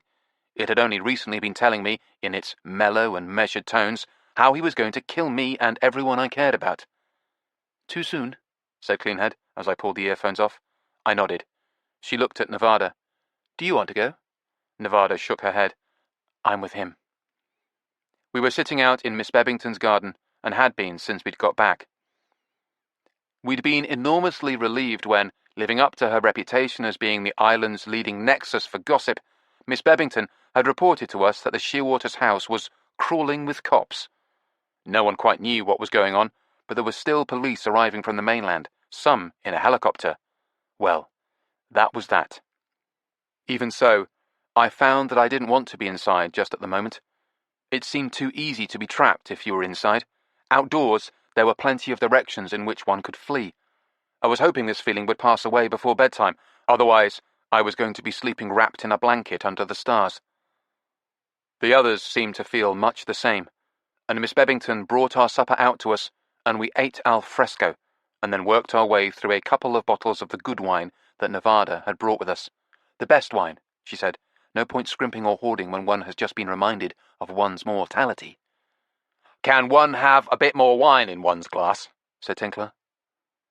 It was dark by now, and perhaps not surprisingly the wine had gone instantly to my head, the way a sledgehammer might, albeit an extremely smooth, biodynamic red sledgehammer from the Rhone region. A fat, silver moon was playing hard to get behind a bank of clouds, occasionally revealing itself and then coyly disappearing again. The night smelled fresh and clean, and a cool breeze was flowing in from the sea. I was just debating whether I had the energy to go inside and get myself a sweater, or if I could trick my beloved into getting it for me, when Miss Bebbington came out of the French windows. She was outlined against the lights of the lounge, but even in silhouette there was something about her posture that put me on full alert. "What is it?" I said. The tone of my voice cut through the happy chatter of my friends, and they all fell silent. Miss Bebbington cleared her throat. Max Shearwater is dead, she said, and so is Ottoline. It had taken what seemed to me an unconscionable time for the police to turn up at Max Shearwater's house. I suppose I was being particularly unforgiving because I was thinking that a delay like that might have led to us all being killed by the Shearwaters, or, at the very least, having to listen to a load more of their pretentious bullshit. But my first reaction on learning that Shearwater was gone, oddly, was a sudden desire to listen to that recording device after all, the one that had been fastened onto Perky. I guess I could endure hearing his voice, now that I knew he was dead, and that my loved ones and I were safe. So I put the headphones on, and lay back in one of the deck chairs, and stared up at the night sky, the smell of warm canvas close and comforting.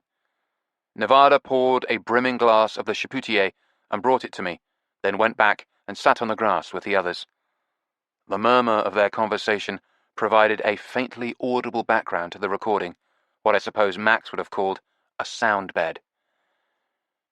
"Introduction to a new audio project," said Max Shearwater's voice in my ear, "to follow the life of a pig from its birth to its final destiny as the meat on our table. Note to self: end on sound of sizzling bacon, but mix back to squealing of newborn piglet as used at the beginning. Adjust waveforms to make the two sounds blend seamlessly and move back and forth from one to the other in an almost oceanic way. The rising and falling of the waves. Ha!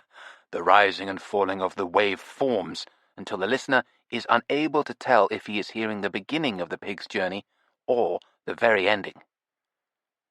There then ensued, sure enough, the squealing of newborn piglets, and much else besides, so, like Cleanhead before me, I skipped ahead to the lethal night. Max Shearwater had always been on the lookout for wacky audio projects, so when the Lorettos had obtained their pair of piglets, he dreamed up this one, and, with the couple's permission, he fitted a recording device to one of the piglets on an adjustable collar that could be loosened and expanded as the pig grew. The problem was, Max could never remember which one of the two pigs he'd chosen. The similarity of names didn't help, nor did the fact that as they grew, Perky had become Porky, and Porky had become Perky. So when Pete and Sarita returned from their nightmare odyssey, taking Porky to the hippie pig killer, they'd been subject to a visit by a somewhat panic-stricken Max Shearwater, who demanded to know why they hadn't been answering their phones, and if they'd remembered to salvage the recording device from the abattoir. He'd got short shrift from the traumatized Sarita, who merely told him, "It's fine," then went upstairs to bed. It was left to Pete to provide an enlarged explanation, along the lines of, "It's fine, because it's the other pig who is wearing it, you moron, the one who hasn't been killed yet." We know this because Sarita began using the recording collar as a kind of informal audio diary. Which is also how we know that, when Pete was trying to find a way to make the dispatch of poor Perky less of a bloody disaster, and looking for something more reliable than the hippie fool's hideous, humane killer, it was Max Shearwater who suggested he obtain a proper gun, an automatic pistol. Indeed, Max sourced it for him, just as he had done for the loopy groupie, because Max had suddenly seen an opportunity. A chance to get rid of the Lorettos as part of his continuing project to protect the money he'd stolen. So he made sure he and Ottiline turned up, unexpected and uninvited, at the special fenced-in section of the Loretto's garden on the night scheduled for Perky's killing. For moral support, they declared. This was also the reason that Sarita was there, although in her case she wanted to provide moral support for Perky. "I couldn't let him die alone," she'd said in her final post, where she also let slip that even at this late stage she was determined that Perky shouldn't die at all. She was resolute that she'd talk Pete out of his course of action. This blog was an essential part of Max Shearwater's plan, because he could shoot Pete with the pistol and, with Ottiline's help, then shoot Sarita, making it look like she'd killed herself after murdering her husband, to save Perky the pig. All of this should have worked, and it did indeed work, for a while. The police believed what they found at the staged crime scene. And it might have continued to work, except for two things.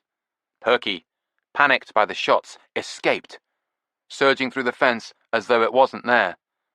And Perky was still wearing the recording device which had recorded everything. Max: "We're not going to shoot you. Relax, relax, we just want you to hold the gun." Ottiline: "We just want your fingerprints on the gun." Sarita: "Why?" Max: "Never mind, darling. There." Ottiline: "Good girl." Max: "Perfect." Gunshot. Battering noises. Max: "What the fuck is that?" Ottiline: "The pig, trying to smash through the fence." Max: "Well, make him stop." Ottiline: "Don't worry, he can't break through it." Max: "I'm not worried, I just want him to stop." Ottiline: "How do you propose that I make that happen?" Max: "Shoot him, just shoot him." Ottiline: "I'm not going to shoot a pig." Max: "No. Shit, don't you realize?" Ottiline: "What?"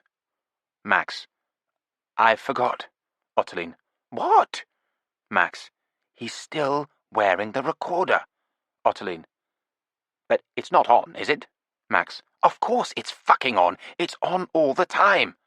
Ottiline: "Why didn't you switch it off?" Max: "I told you, I forgot." The battering noises build to a crescendo. Max: "Shoot him! Give me the gun. Here, give it to me." Ottiline: "No, ow!" A crashing sound. Ottiline growing distant. "Christ, he got through!" Max, fading in the distance. "Stop him!" Ottiline, angry and loud, so still audible. "How?" Max, shouting, but just barely audible. "Come back, you fucking pig!" The voices fade in the distance as Perky flees. No wonder Max Shearwater hadn't wanted anybody to hear this thing. So he'd set about making sure people would steer clear of the pig. Not that poor Perky had any great reason to trust people or approach them, but even if he did, he was likely to find that Max's negative PR had got there first. Stay away from the devil pig. It brings death with it. Arguably, he'd done a sufficiently good job to make anyone think twice. I'd even thought twice myself, and had been willing to perceive this peaceful, friendly creature as something frightening. But on Hallig Island, with its oddball inclination to mysticism, and where Sarita and Pete Loretto had been well known and well liked, it proved particularly effective. But in the end, for Perky at least, there had been a happy ending. Not so for Max and Ottiline. The story that was spreading was that they'd both committed suicide. But Max being Max, he couldn't just depart this world quietly.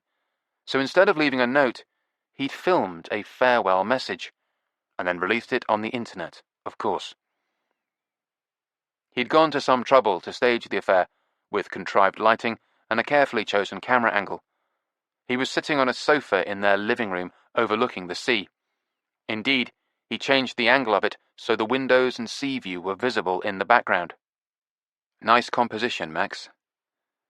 He had the body of his wife, face covered decorously with what looked like a pillowcase, lying on the sofa at his side. Max gazed directly into the camera and spoke solemnly and evenly, that sonorous voice giving its last performance. He started by saying that his daughter Maxine knew absolutely nothing about his crimes. Then he went on to list those crimes: the murder of Norrie Nelson and the suicide of Berrett Barsness, both at his instigation. The attempted murder of Tom Pywell and others, we didn't even get a name check, by Stanley Strangford, at his instigation. The murder of Pete and Sarita Loretto, actually by his hand. Ditto the murder of Valentina Lynch. He didn't say anything about stealing the money from the band. It seemed clear to me he was hoping that this would be forgotten in the whirl of events, and Maxine would be able to retain all the fruits of that particular crime. I noticed that he didn't implicate Ottoline directly in any of the killings, but maybe he thought her lying dead there beside him was comment enough. Personally, I rather doubted that she'd actually killed herself. She just didn't seem the type. I was more inclined to the view that Max had helped her on her way, possibly while she was still somewhat groggy from the clout Nevada had given her. I also noticed that his attempt to murder me and my friends in his house didn't feature anywhere in his final confession. But then, an artist doesn't like to dwell on his failures. On the other hand, he went out of his way to make it clear that Jimmy Lynch was innocent and absolutely blameless, an action which, coming from anyone else, I might have described as decent. When he finally shut up, Max proceeded to administer to himself an overdose of heroin, the same method he'd used on Ottoline and had intended to use on us. Luckily, the version of the clip I saw was one that cut off before the actual moment of death. I suppose watching this thing should have made me sad, but to be honest, I only felt a scorching contempt. For all his worshipping of originality, Max Shearwater had basically pursued the same bloody pattern of murder and suicide every time he wanted to make his life more comfortable.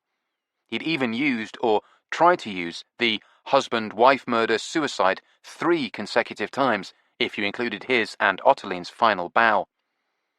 Call me vicious, call me vengeful.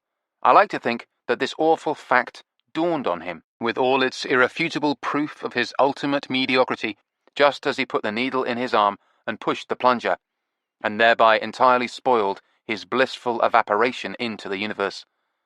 I felt no pity for him. The one I did feel sorry for was Maxine Shearwater. I'd never liked her, but you need a heart of stone not to be moved by what happened to the poor girl.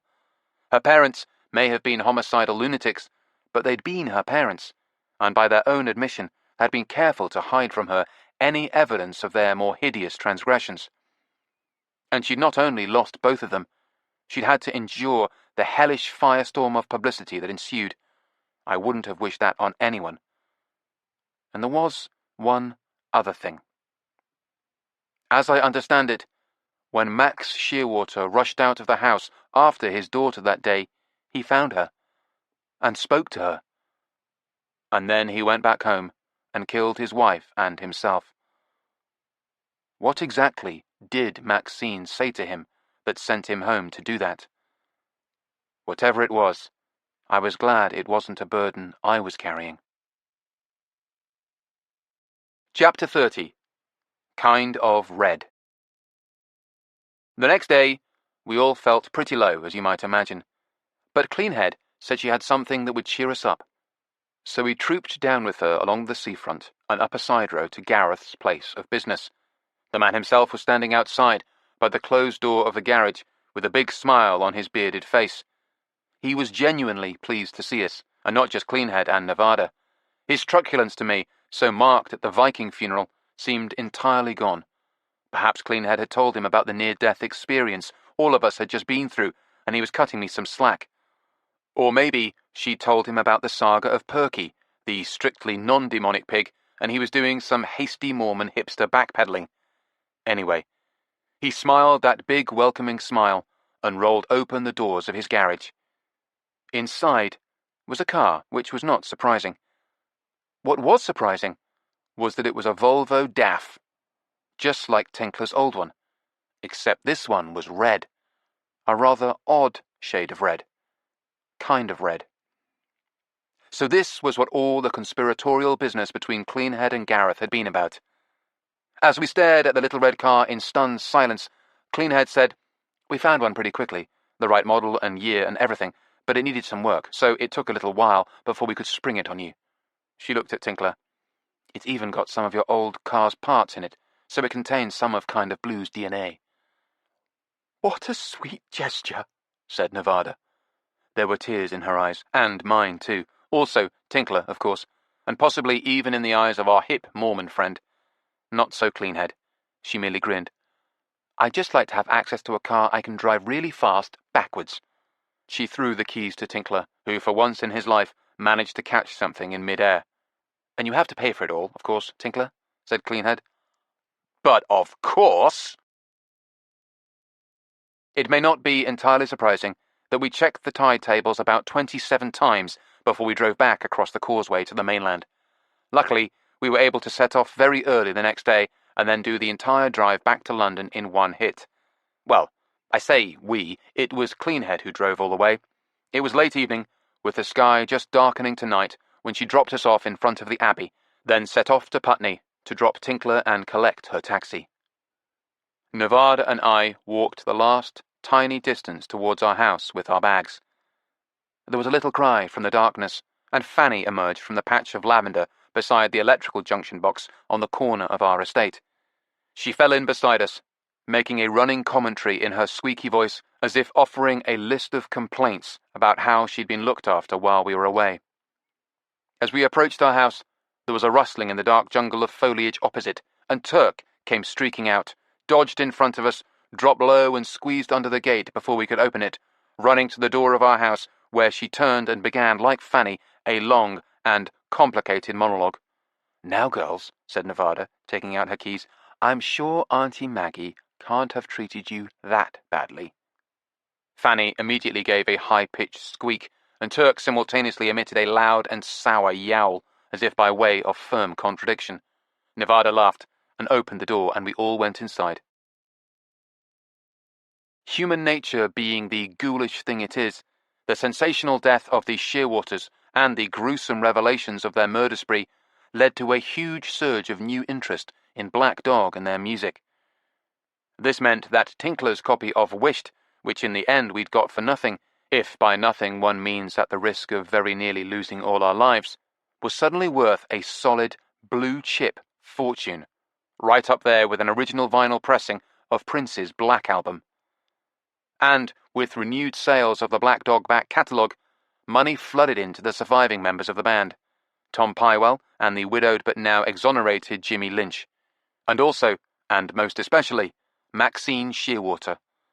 Since her father had been the main writer in the band, she also received the fat bonus of composer royalties, so suddenly she was richer than ever.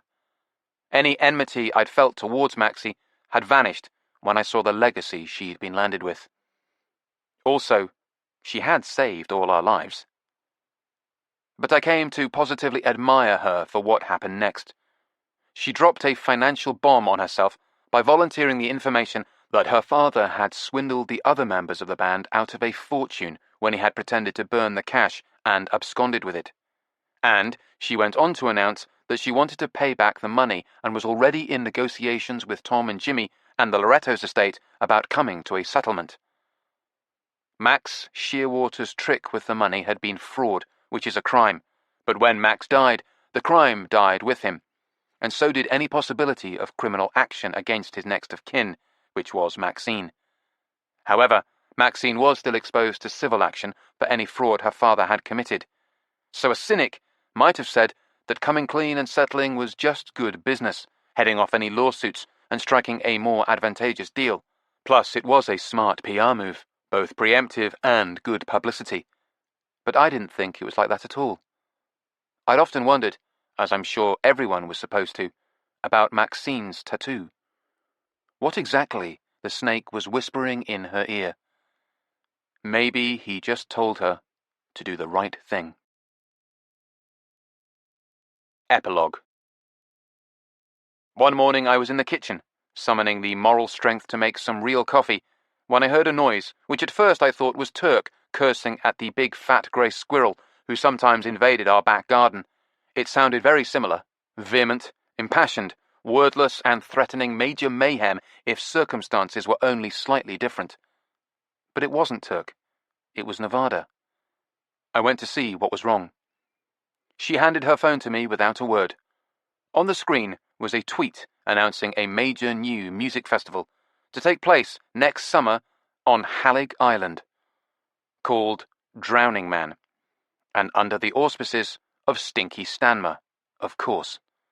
Tickets available now. I started making some wordless cursing sounds myself. You've been listening to The Vinyl Detective, Flipback by Andrew Cartmel, narrated by Finlay Robertson. Published by Whole Story Audiobooks, an imprint of W.F. Howes Limited. This work is copyrighted Andrew Cartmel 2019. This recording is copyrighted 2019 W.F. Howes.